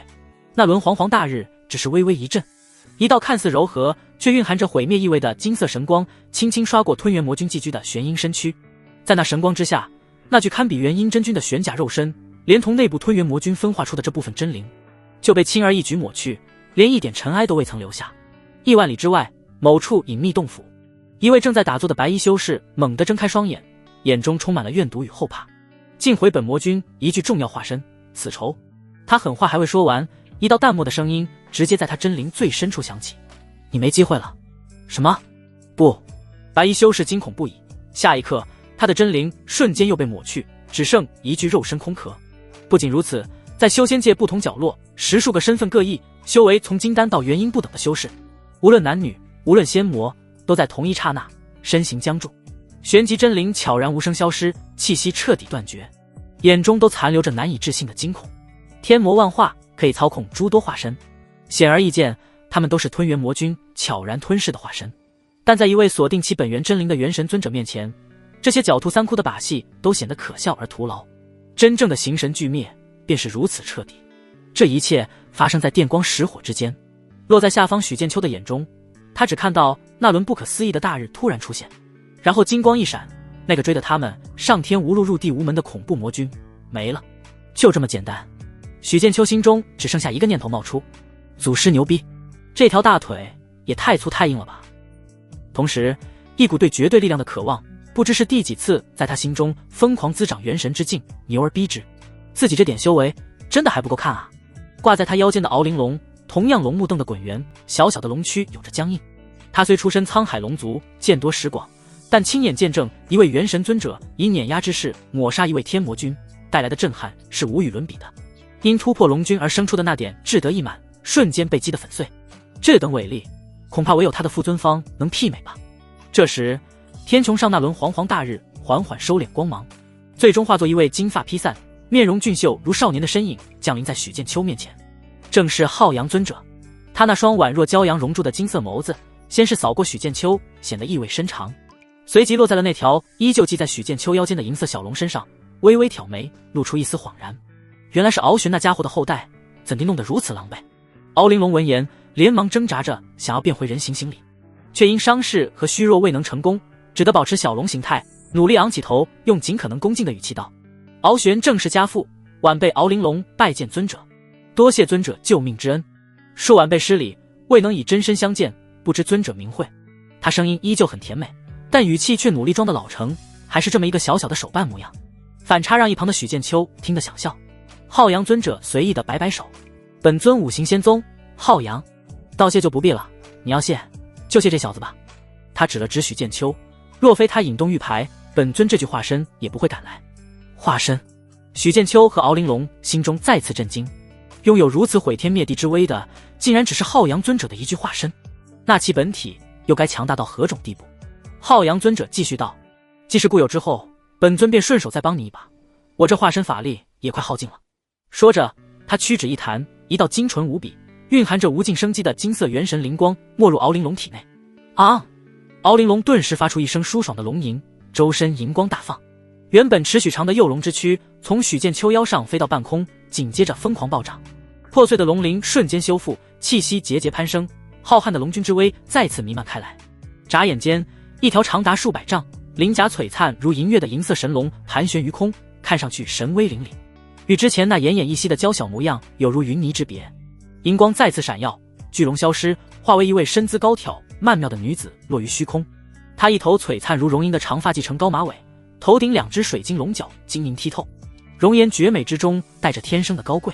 身穿银甲，宛如一个飒爽女将，身段却比许剑秋还要高出半个头，峰峦起伏，长腿笔直，一种成熟御姐的强大气场扑面而来。许剑秋看得眼睛都直了，这反差也太大了吧！之前那声音甜甜糯糯，还会龇牙咧嘴威胁人的龙妹妹，居然是这么一个银发龙女御姐。灿灿金光缓缓收敛，浩阳尊者那俊秀少年般的身影逐渐变得透明。敖玲龙躬身朝浩阳尊者郑重行了一礼，晚辈多谢尊者相助之恩。行了，本尊也只是恰逢其会。浩阳尊者却只是淡淡的摆了摆手，他目光转向一旁的许剑秋，带着几分戏谑：倒是你小子。浩阳尊者上下打量了许剑秋一番，招惹是非的本事跟你修炼天赋倒是不相上下，这才出来多久，连天魔君都惹上了。许剑秋讪讪一笑，连忙恭敬行礼：弟子多谢祖师救命之恩，给您老人家添麻烦了。知道是麻烦就好。浩阳尊者轻哼一声：玉牌你已经用过，日后的路需你自己去闯，是生是死皆看你自身造化，莫要再指望本尊时时照顾。许剑秋心中虽有些遗憾，这粗壮的大腿只能抱一次，但也明白这才是常态。一位元神尊者能为他出手一次，已是天大的情分。两人也非亲非故。他神色一正，认真道：弟子明白，祖师良苦用心，弟子谨记于心，定勤加修行，早日结丹，不坠我五行仙宗威名。好自为之。浩阳尊者微微颔首，不再多言。他身影最终彻底化作点点金色光粒，消散于天地之间，仿佛从未出现过。原地只留下许剑秋和刚刚化为人形的敖玲龙，气氛一时有些微妙。两人面面相觑，一个想着怎么跟这条厉害的龙玉结处好关系，一个则在消化着与一个陌生人类绑定了同命灵气的巨大变故。最终还是许剑秋轻咳一声，打破了沉默，拱手自报家门：那个，重新认识一下，五行仙宗内门弟子许剑秋。敖玲龙看着他，那双水晶般的龙瞳中情绪复杂，微微颔首：沧海龙宫，敖玲龙。声音甜美悦耳，却又带着一种天生的疏离与高贵气质，极具反差感。他目光在许剑秋身上扫过，感受着他那筑基9重的修为，好看的眉头微蹙：你修为太弱了，既然与我签下同命灵契，你需尽快提升实力。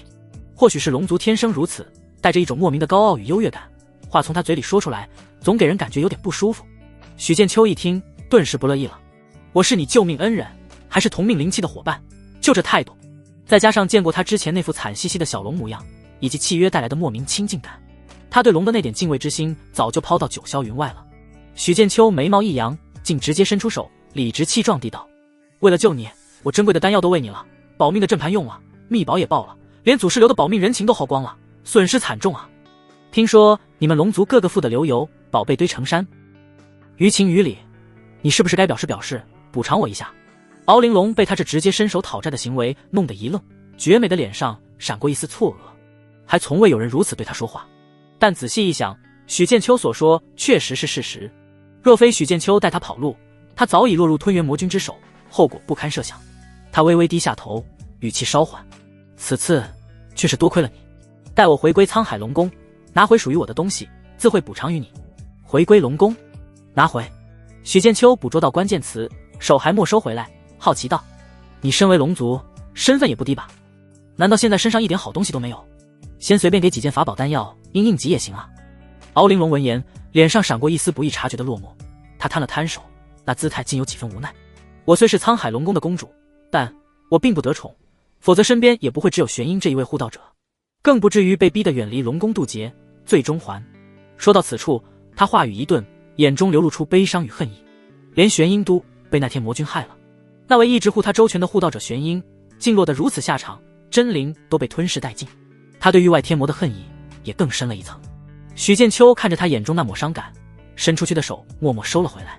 得，看来还是个落魄公主，比自己还穷，造孽啊！他虽然有点小失望，但也不好再逼迫，只好道：行吧，等你以后阔绰了再说。不过你可要记着，你我虽然签了同命灵契不假，但一码归一码，亲兄弟还得明算账。只有他白嫖别人，不能被别人白嫖了。敖玲龙稍稍松了口气，郑重道：你放心，我敖玲龙绝非忘恩负义之辈，待我回龙宫处理完要事，最迟不超过半年，必来五行仙宗寻你，届时自会助你提升实力。给我画饼是吧？吃的饼够够的了。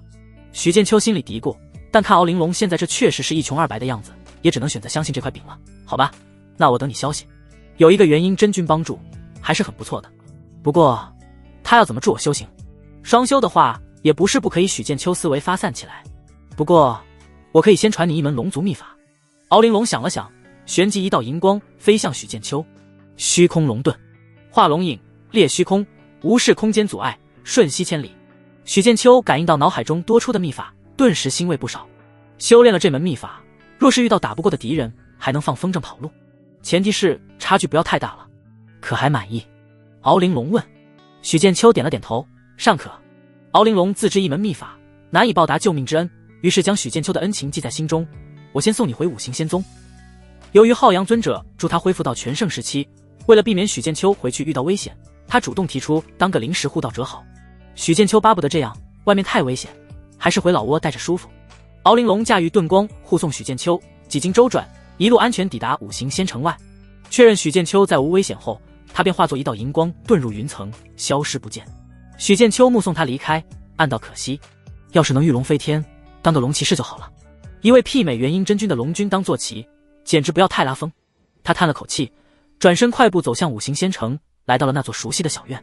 推开院门，熟悉的温馨气息扑面而来。院中心种植的桃树已经开花，花虽美，却不及花下人。顾元瑶和叶清玄正在院中椅子上靠着，看到许剑秋归来，皆是面露喜色，一下子站起身来。夫君，你回来了。两女迎上前来，她们的腹部已然隆起，走路都带着怀孕特有的小心翼翼，脸上洋溢着将为人母的柔和。小心小心！许剑秋连忙上前搀扶，感受着掌心下那圆润的弧度和隐约的胎动，他心中因连日奔波冒险而产生的些许疲惫与波澜，瞬间被这骨架的暖意抚平。我回来了。他笑着应道，目光温柔地落在两女的肚子上。小家伙们最近乖不乖？没闹腾吧？算算时日，两女已有7个多月身孕，再过刚3个月就要临盆了。不知道2个小家伙出生以后，系统会给他什么奖励？